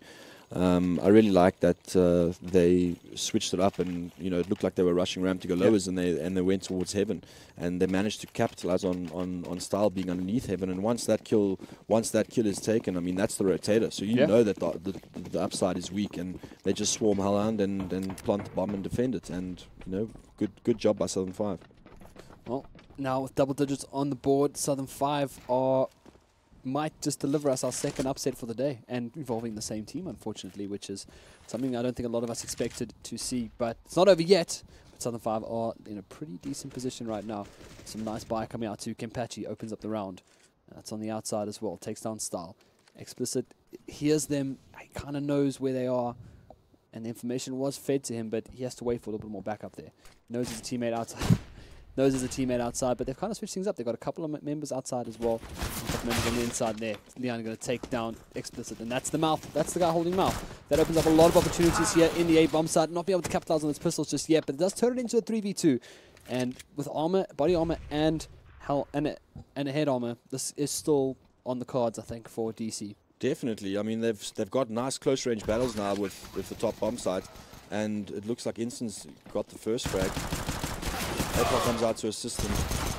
Oh, now it's the 1v1 AK versus the P250. What's it going to be? Not enough. Kempachi makes it his third or second for the round. Yeah, second for the round for Kempachi. Left on 4 HP, so mighty close call there for Southern 5. But at this point, I think it's okay. They're going to probably get to that 12 mark on the rounds, going up against a full DC savior. Although I have seen DC win with pistols before, and I'm not talking about upgrade pistols, I'm talking about straight up USPs. James Bond 007. Yeah, USP straight up. kills. It was actually on Inferno against Energy. Old Energy. They just just double dinks to the head. You know when players like Halan and all of them are on, they can hit those crazy headshots, and that's exactly what it was. And at the moment, I mean, I'm just waffling now because it's pretty much just going to be a walk over here. If you see anything interesting popping up here, but I think it's just going to be them running onto the site, getting the bomb down, and praying for an exit frag. Look, I mean, the 7-5 guys have got the Mac 10s. They're just running around and farming some cash. It's some easy kills here. And I mean, even if they maintain those SMGs on the next round, depending on DC's economy, they might be forced not to buy head armor. And if they don't, have a look at. Okay, they do have head armor. They've chosen to go with it because if they keep those SMGs, it's just one shot even across a long distance, and you've gone. So yeah. Well, let's see if S5 puts some emphasis on the outside. Let's see if they follow suit, but are they going to put more numbers there? Are they going to rather just look to the same thing they were doing, Halan was doing, just blowing up the outside with the smokes? The smokes are going to land right now, and they're going to nice little smoke out from Style as well. That might leave them guessing where one of the players are. Might give some free time to rotate, coming in any second, and we'll see Style just letting them go past. They are going to make their way towards lower. They have that open gap there. Trogi getting a little bit cheeky there. He's going to move. He moved out for a second, looking for more information. And now we'll see, can they capitalize on this? Style still hanging out outside. There was a man up on top of red box. Oh, nice flashbang as well from Style, trying to get just a bit more information. And yeah. Looks like they're going for the same sort of play, which was to get some guys down outside and eventually hit ramp. They've lost some picks in between, so it's kind of caused the breach to be a little bit disjointed. But they're gathering up together as 3 now, and they're probably going to just try and get a pick from a CT. Oh, this is great. Look at APOC. Look at APOC in such a good position. Won't be able to get the 2, but he does get the information. The last 2 players are on the outside by that red box, and now it's time for Southern 5 to move. In a 2v4, they still have a little bit of utility left. No smoke, unfortunately, to close off an area and look for a safe plant, but they got the molly, which could delay just 1 or 2 rotates here from, or 1 or 2 peaks coming out from DC as they do make it safe to get that bomb plant down. It's going to be a very tough position to recover from for S5. Once they hit the downstairs and make it known, it's very quick to rotate from the upper bomb side to the lower one. And I mean, as you can see, they pretty much instantly downstairs, and they capitalize on that. So another round for DC. Yeah, and it's going to put them to 12-7. So they will get denied the gun round at least, but the economy is looking good. They can still pick up a couple more rifles. One player perhaps not. Goes for the AWP. We didn't actually see many orbs in the first half at all.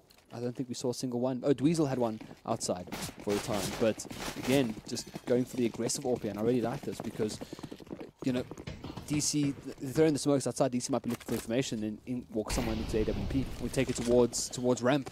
And that's the thing, and also just considering that DC have just won a round to get 1 or 2 opening frags and eventually convert the round, that puts DC on a reset, and 12 rounds. There's very little chance of a comeback there. You're going to have to pull a pistol round out of nowhere to recover from that. Yeah. So it's a good thing that Southern 5 have invested into this round. And if they do convert it, it's going to cripple DC on their own map. Oh, looking for the pick outside. APOC backs up Style. Nice little pick there. They kind of know. Oh, that nade is going to be good. Oh, I don't even know how. I think he's line aside it behind the box. To be honest with you, just stuck his back behind it and managed to get away. But now outtake come once again, and I like that. We love watching Style and Halan shoot. How they shoot. If they don't miss the shot, they take like a breath. And they shoot again, they often get that headshot. I don't know. It's a split-second breath, but they managed to get it down. Style picks up a second, takes down RMP. And I think for this map, at least for Southern 5, RMP needs to once again just step into that position where he's just taking heads off wherever he goes. See, there's a different dynamic when it comes to terrorists. I mean, especially on Nuke, to open up on any sort of side is extremely difficult. And you find yourself committing to a point where, there's multiple angles where enemies could be. And I think that DC have really shown here that they understand the CT side, and they are very, very keen to defend the scoreline. Like I said, they're not going to be too unhappy with the amount of T rounds that they got, considering how difficult it is to actually open up.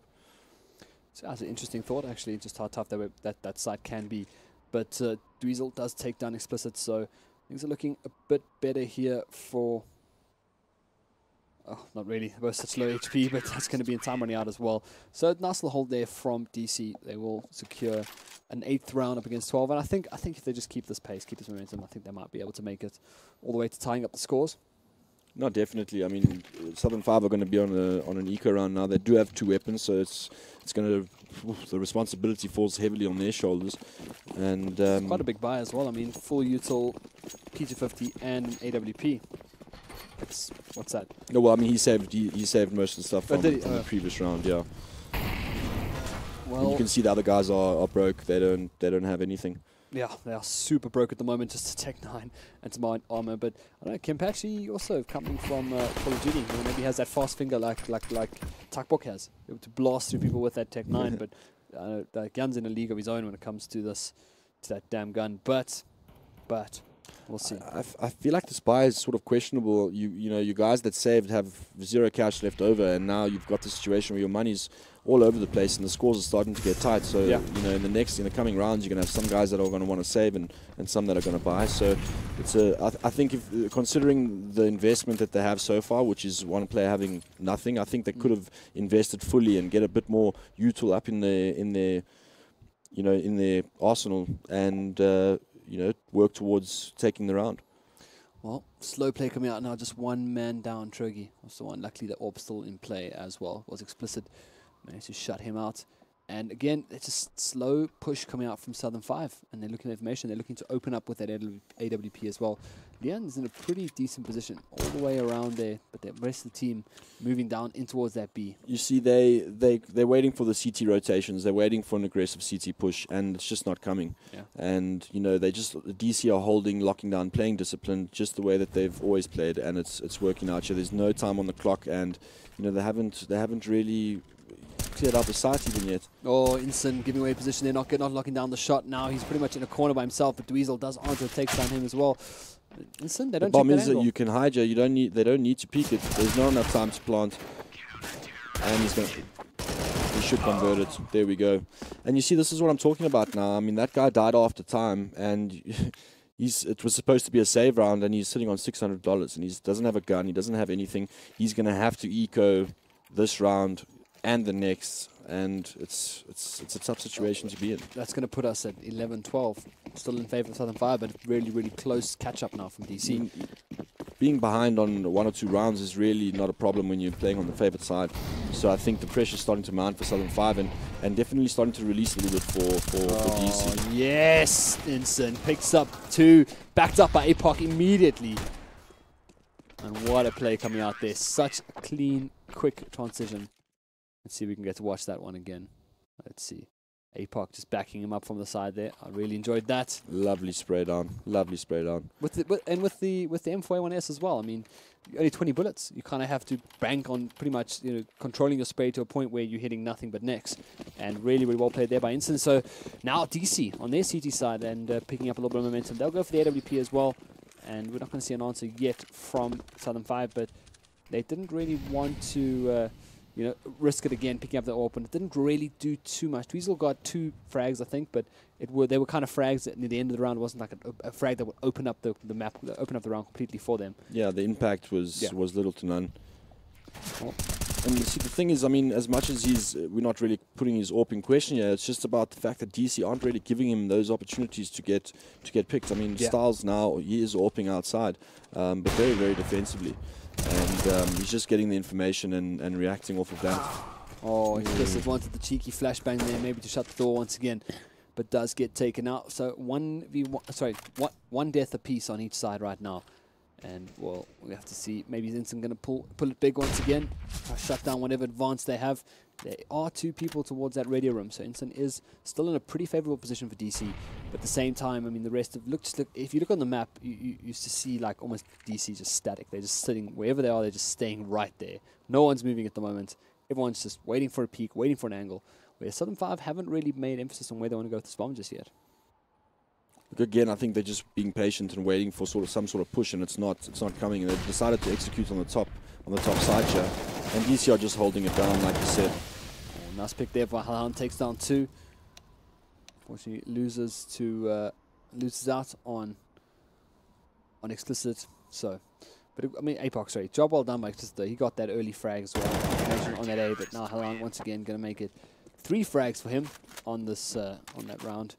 And now the tack pause comes out, and rightfully so. Yeah. I mean, it's now 5 unanswered rounds since the bye round, so a little, basically no success from the Southern Five guys. So it'll be interesting to see how they land up adjusting here. And I think they need to get some sort of, I don't know, I just feel like they need to use a flash at the top through the windows just to blind the guys that are, I mean, they're just anchoring. That's all they're doing. They're waiting for them to run into the crosses, and that's exactly what Southern Five are doing. They're just trying to breach, and DC are just moving away from the flashes and just holding angles that are tradable and, you know, securing the round. So I think, you know, there's definitely a better approach to breaching that top side and putting pressure on some of those individuals. You know, molly the rails, molly on top of Hut, and clear out those areas so that you have some sort of advantage going into the breach. If you're just going to run out, you know, of Shack and Door, it's just going to be a slugfest, and you know, DC are going to just put another round on the board and take less pressure off themselves and put, you know, Southern Five under a lot more.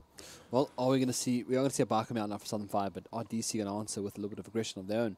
Now that say Southern Five or perhaps gotten used to DC playing this like anchored game of CS where they just stand and hold the corner, they might think, okay, cool, we know how to flash now, we know where to flash, when to flash, how to flash, and DC are going to be like, well, we're not going to be in this position, so we're just going to rush right at you. We're going to push you outside, we're going to push you into Shack, but obviously not the smartest move, but who knows? I mean, they do want to kind of shut down any momentum that S5 could be getting towards right now. Look, I mean, that sort of play would be really, really good at this point. I think if DC had to do a push at ramp and a push into lobby from Shack, I think they would probably find some success. I mean, you know, Southern Five, even if they do hit outside, they do tend to leave 1 or 2 players in the lobby area that are very, very exposed from those angles. So it'll be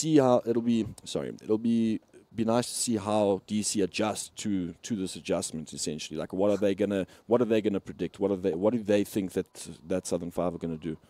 Yeah. Well, while we wait for them to discuss tack pause, look at the wall there. 2012 award for no accidents at Nuke.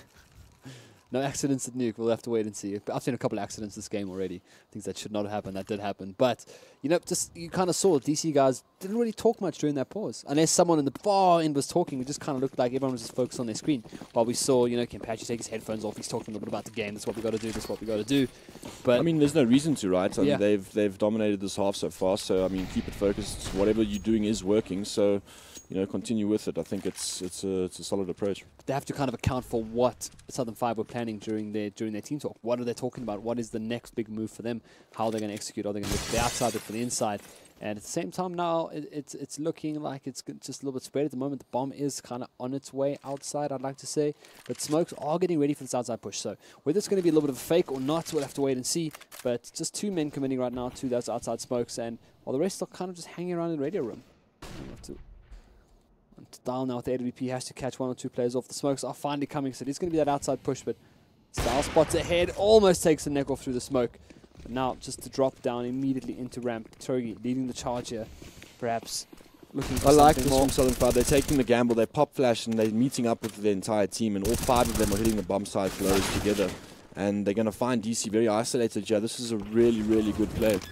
They've got the bomb down, but it seems they've lost the advantage because DC with a solid retake here. Yeah, I mean, that's the thing as well. Like, because the rotations are so fast on Nuke, finding those post-plant positions are so tough. I mean, yeah, your teammates can look for that. Your teammates have to almost hold the angles, but it's unfortunate their RMP does take down explicit. He's the last man alive once again. But we saw him get an ace earlier.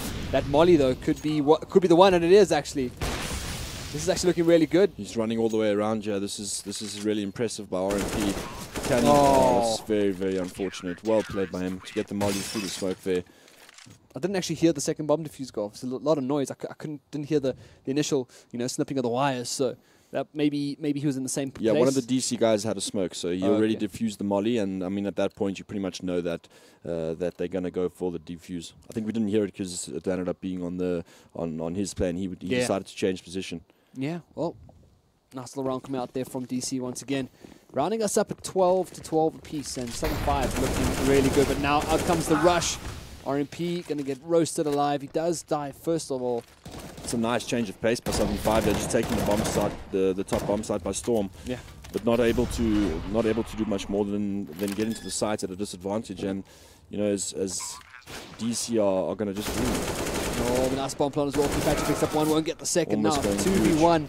But Leoness takes down none. He knows the last guy's in heaven running above him. Can he get the frag? Oh, he runs out of bullets. And Ensign going to make it 13-12, reaching that home stretch right now for DC. And I half expected a much angrier DC team coming in here. Just what happened today. They lost to WOG. You could see it hit them hard. They all just left the venue, came back now ready to play. And I mean, Southern 5, the same kind of story. I mean, they lost pretty hard to Energy Esports, and now they're back trying to, you know, avenge themselves at least. And beating DC, even in one map, is, I think, a pretty big feat for a lot of these players on the Southern 5 team.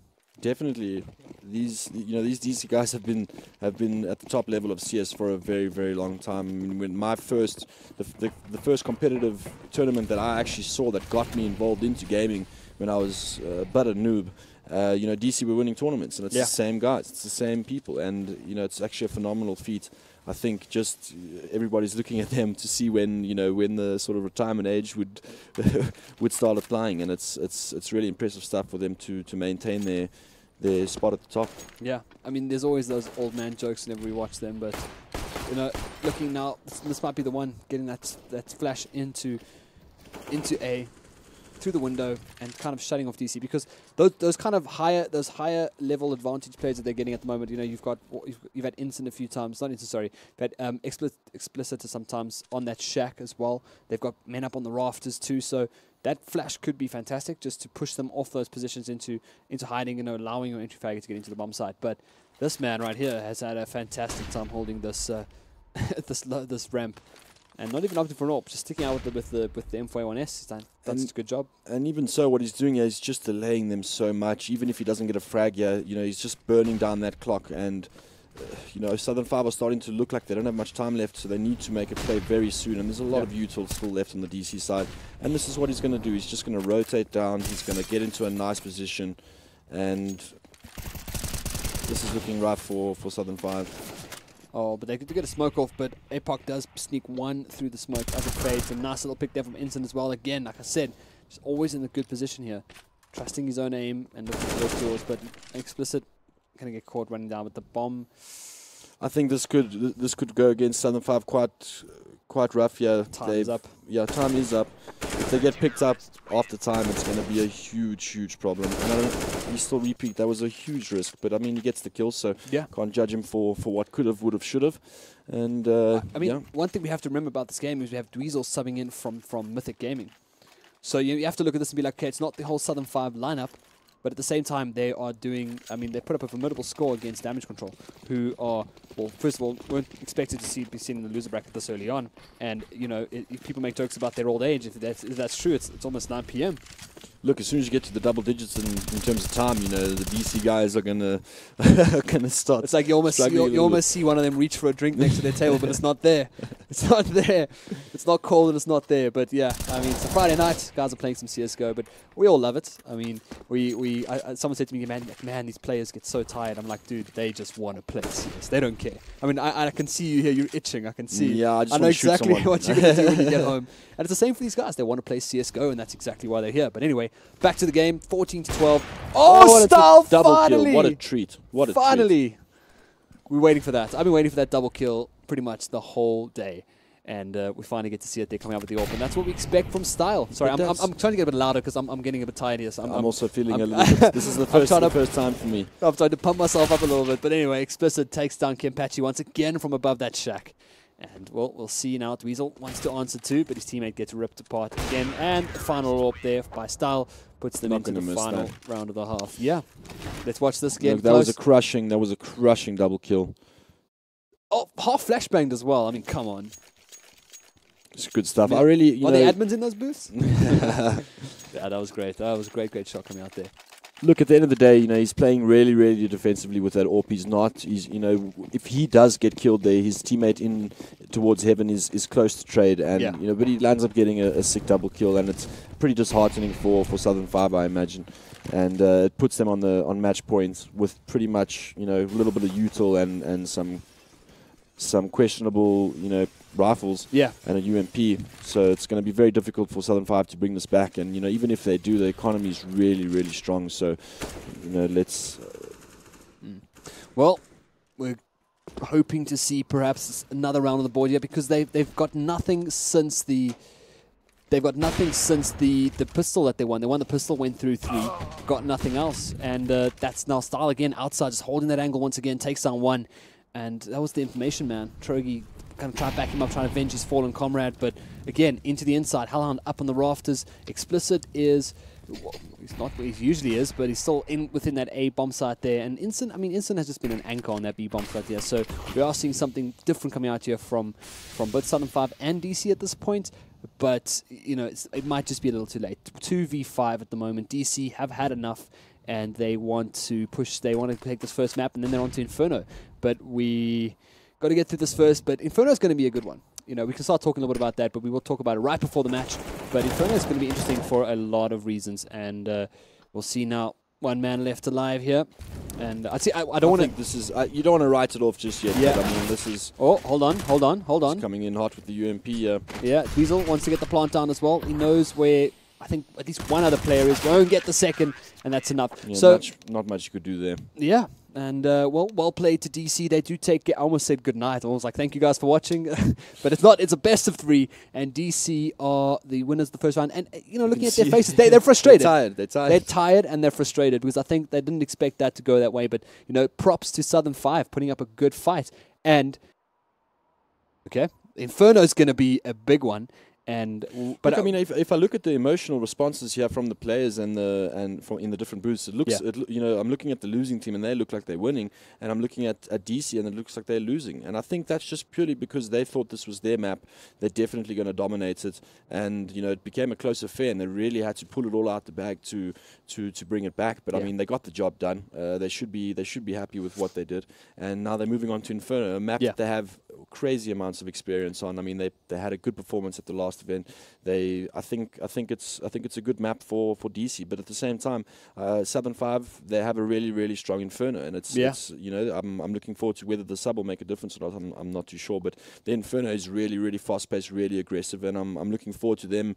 I think they're going to be happy with their performance, and I'm really, really looking forward to what they produce on Inferno. Yeah, well, we'll let our panel of experts talk about that. They'll talk about Inferno coming up next, and a little bit of roundup of that game. Take it away, Halberd. Thanks very much, guys. Yeah, I think that was probably not quite what we thought it would be, but let's not get too carried away with it all. Let's just go step by step through this. The first thing I want to talk about was actually the communication from DC. It was really interesting. I was sort of sitting around here, just peeking into the booths, and as the game started out, DC were very, very loud. They were almost excitable. And surprise, surprise, as it progressed, that communication seemed to die down quite a bit.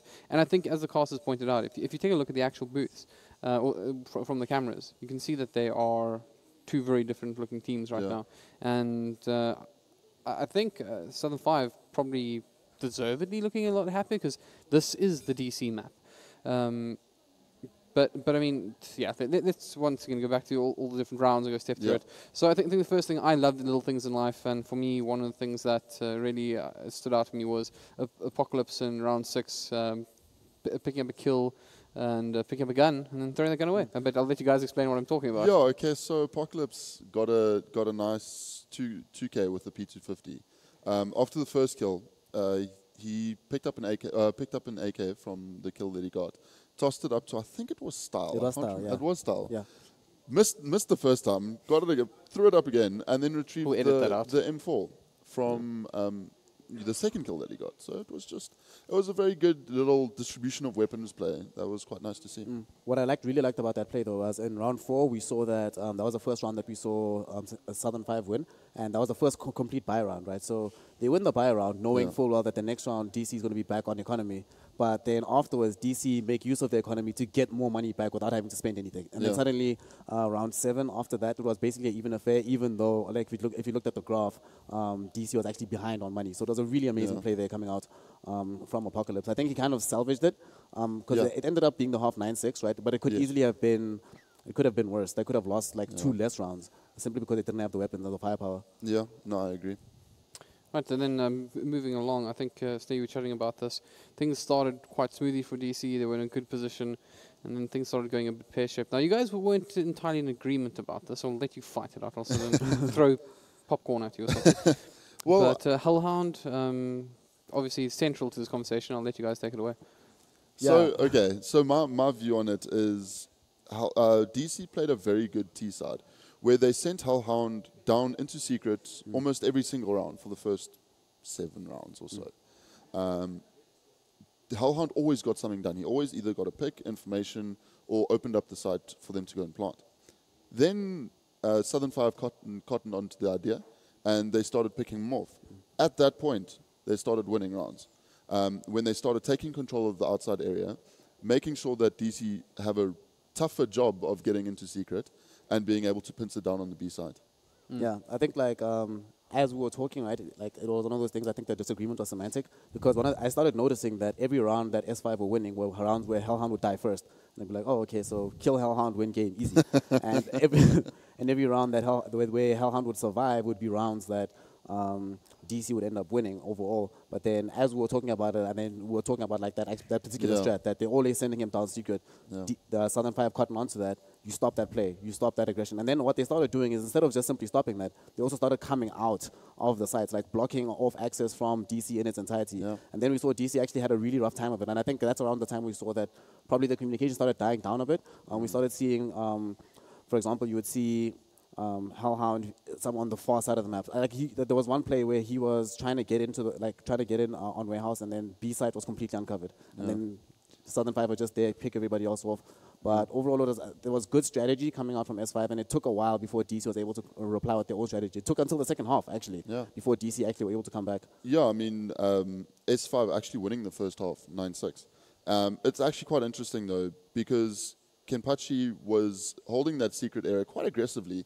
But always getting to the latter half of the latter part of the first half, getting the initial kill onto either Hellhound or whoever was pushing into that area, and holding it and actually doing a great job of it. But I think that's the story of the first half. It took S5 a little bit to start countering DC's play, but as soon as they did, they started winning the CT side of Nuke, as you should on this map. Well, I think there's one thing left out of the story of the first half, though, and that's the ace from RMP. Yes. Now, I think let's snare open. You got the 3K from the last.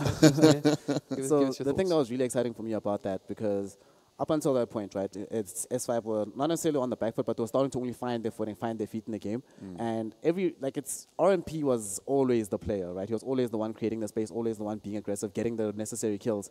But it was that particular round where we saw how important RMP was to the team, because everybody died. Like I think he got the 2K before the rest of his team died. So he was 1v3. You would think, oh, 1v3, easy game for them, especially them being on the T side. But he was like, no, actually, I want to win this game. And he managed to do it in such a way that there wasn't even space for them to actually plant down the bomb. Like, they were just trying to find space, find an opening anyway. But RMP was just like, no, immediately comes in. In his hiding spot, just behind that crate on the entrance, you would think that it's not one of those places that you expect someone to be able to pick you off with 1-2 shots with. You would expect that he would have to peek out from around the corner.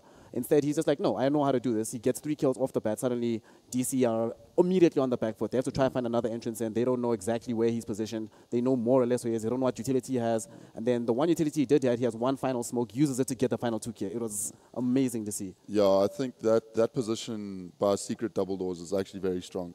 You open the doors from the inside of the side. So the doors, because in CS, if you open from the outside, they'll move in. If you open from the inside, they'll move out. So he opens from the inside and lets the doors go out. And he just sort of crouch peeks over the top of the doors there. Just able to see heads. And he just goes, oh, I'll take you. And he played it very, very well. It looked like the DC players were looking around a bit and saying, wait, where are the shots coming from?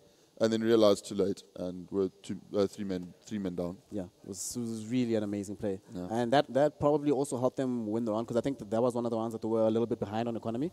But then getting that out, he was the last man standing, but then it gives such an advantage back. Like, it just equalizes everything again, so that the next round, they didn't feel on the back foot. They were like, okay, guys, it's still even. We're still on the CT side, so it still favors us. We can still win this round.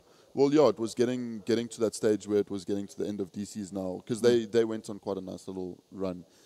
Getting to the end of their economy boost that they got from winning the rounds, they were on a bye. Straight after that round, they went down onto the save, which, it worked out well for them. So moving from applause, let's go to a bit of criticism here. So Dweezil and his AWP, we weren't too kind to it in the break. You guys willing to politely discuss this? Yeah, well, I mean, unfortunately, we saw him doing quite well. I think he was playing outside. And he was doing very well, holding outside with an M4. Yeah. DC not actually picking up the AWP that much off on the T side, to be fairly honest. So he was doing well, and then he picks up an AWP, and he doesn't get any kills. Yeah. Unfortunately, so he loses the AWP, gets an M4 again. Yeah. Starts getting kills.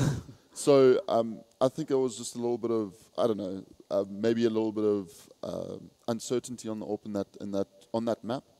But he definitely did better with an M4 than an AWP. Yeah, I think he got his first AWP kill around 16 or something, like something pretty like late that. in the game. And we saw the difference, what can happen if you're on the CT side with the AWP when it was DC there. Because Style, when he had the AWP, we saw just highlight reels. He was controlling so much of the space. And there was one play where Southern 5 was trying to approach. They smoked up. They left a little bit of a gap. And it almost seemed like they knew there was a gap, but they also knew they couldn't approach anything because Style with the AWP will kill you if you peek your head out like that. So because they didn't necessarily have that same level of confidence in Dweezil, it kind of affects how they actually able to play the game. They couldn't. We saw even though they're on the CT side, right? They were always moving out to get kills. They could never sit back because they weren't necessarily confident that Dweezil could actually get those kills with the AWP. So it really affects how they strategically approach the game on the CT side. That was also towards the latter part of the second half, and I think by that stage, maybe they started losing a bit of motivation, or not motivation, but a little bit of confidence, as you say. Losing round after round, and then finally, getting towards the end couple of rounds, they just seem to maybe fall apart a bit. I don't know if it's, we always talk on big LAN events about BMT. And, a team like DC have developed that. I mean, they came back after a 9-6 half on Nuke. And they pretty much won the second half of the second half. Because that's where they finally just broke away and started, started winning. But DC definitely have the experience over the Southern 5 team in terms of LAN BMT. Right. I think the one thing I also noticed you guys chatting about is that this is a CT-sided map. So we were not horrified by the 6-9 finish in the first half, but this is the map for DC. They're a side that we almost, I wouldn't say synonymous with the map, let's not be overly dramatic, but it is a map that we think it's their map in the SSC. They're the guys that go to it, they're the ones that play mostly. Do you think they'll be concerned with that performance on the first half? I mean, it is DC's map, and DC, I think, I just have, watching DC, it's they're a bit of a T-sided team, and they do a little bit better. And I think getting 6 rounds on Nuke, before they changed Nuke, you were lucky to get 3, maybe 4 rounds. I mean, we constantly saw teams 14-1 down, coming onto CT side and then winning the game 16-14. So it's a lot less T-sided, but or CT-sided rather. But it's better than it was. Yeah, I guess, it is better than it was. Yeah. Well, we're now moving away from Nuke and we're going back to Inferno. And that's going to be very interesting to see the map selection of Southern 5 and see how they perform on it. Can they bring one back here? Well, the gentleman who will be behind the voices of telling you just that are Congo and Goals. Congo and Goals, take it away, guys. And I'm glad that you're finally getting that long, drawn out, but longer game that you're looking for. It's been a long day for everyone, I think. And we funnily enough, right after this game, everyone ran out and grabbed coffee. So I think everyone's pretty pumped and ready for this game now. Inferno's going to be an interesting one, Goals. You talked a little bit about it and just the changes coming up. You said that this is a map you're pretty excited to cast. I'm definitely excited for Inferno, and I know Southern 5 are going to bring a lot more than they brought on Nuke, and I know that DC have got a lot of experience on this map as well, so it's going to be a real nail biter here. Well, you say that, but they lost to WRG earlier.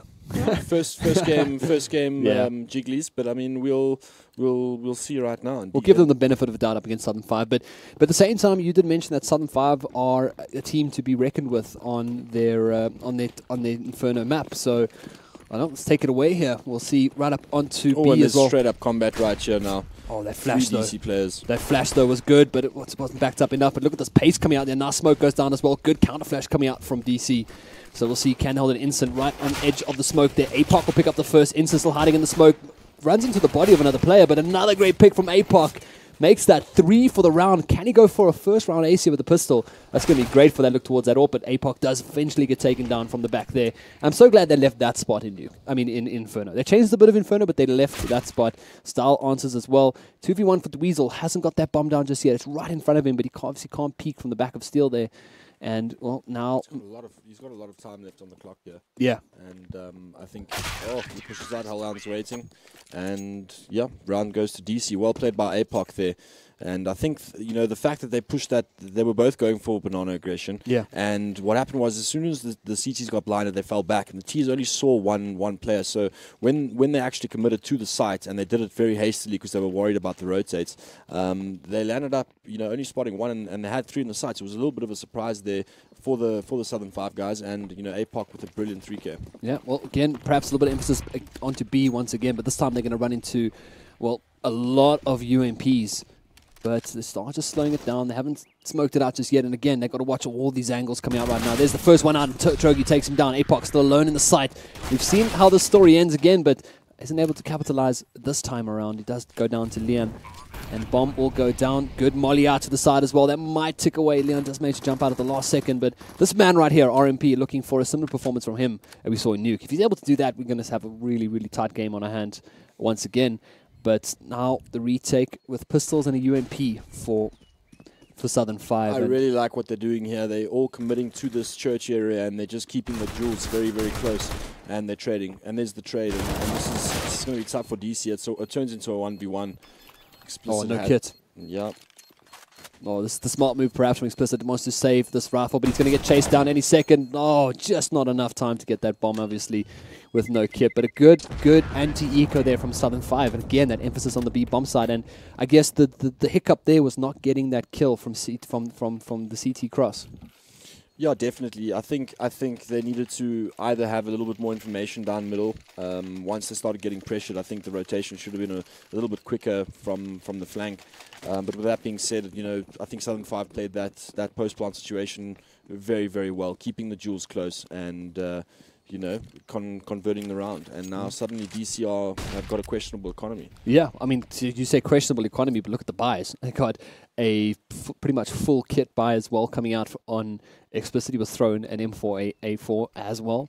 So interesting little pickup there. I mean, obviously they want to keep him in a position where he's able to take those long-range duels. But up against an AK-47, which we do see 3 of here on Southern 5, it might be a little bit of a tall order for him just to hold down the side. But Instant, again, I think he's definitely one that needs to step up this game. I mean, he had a fantastic game last...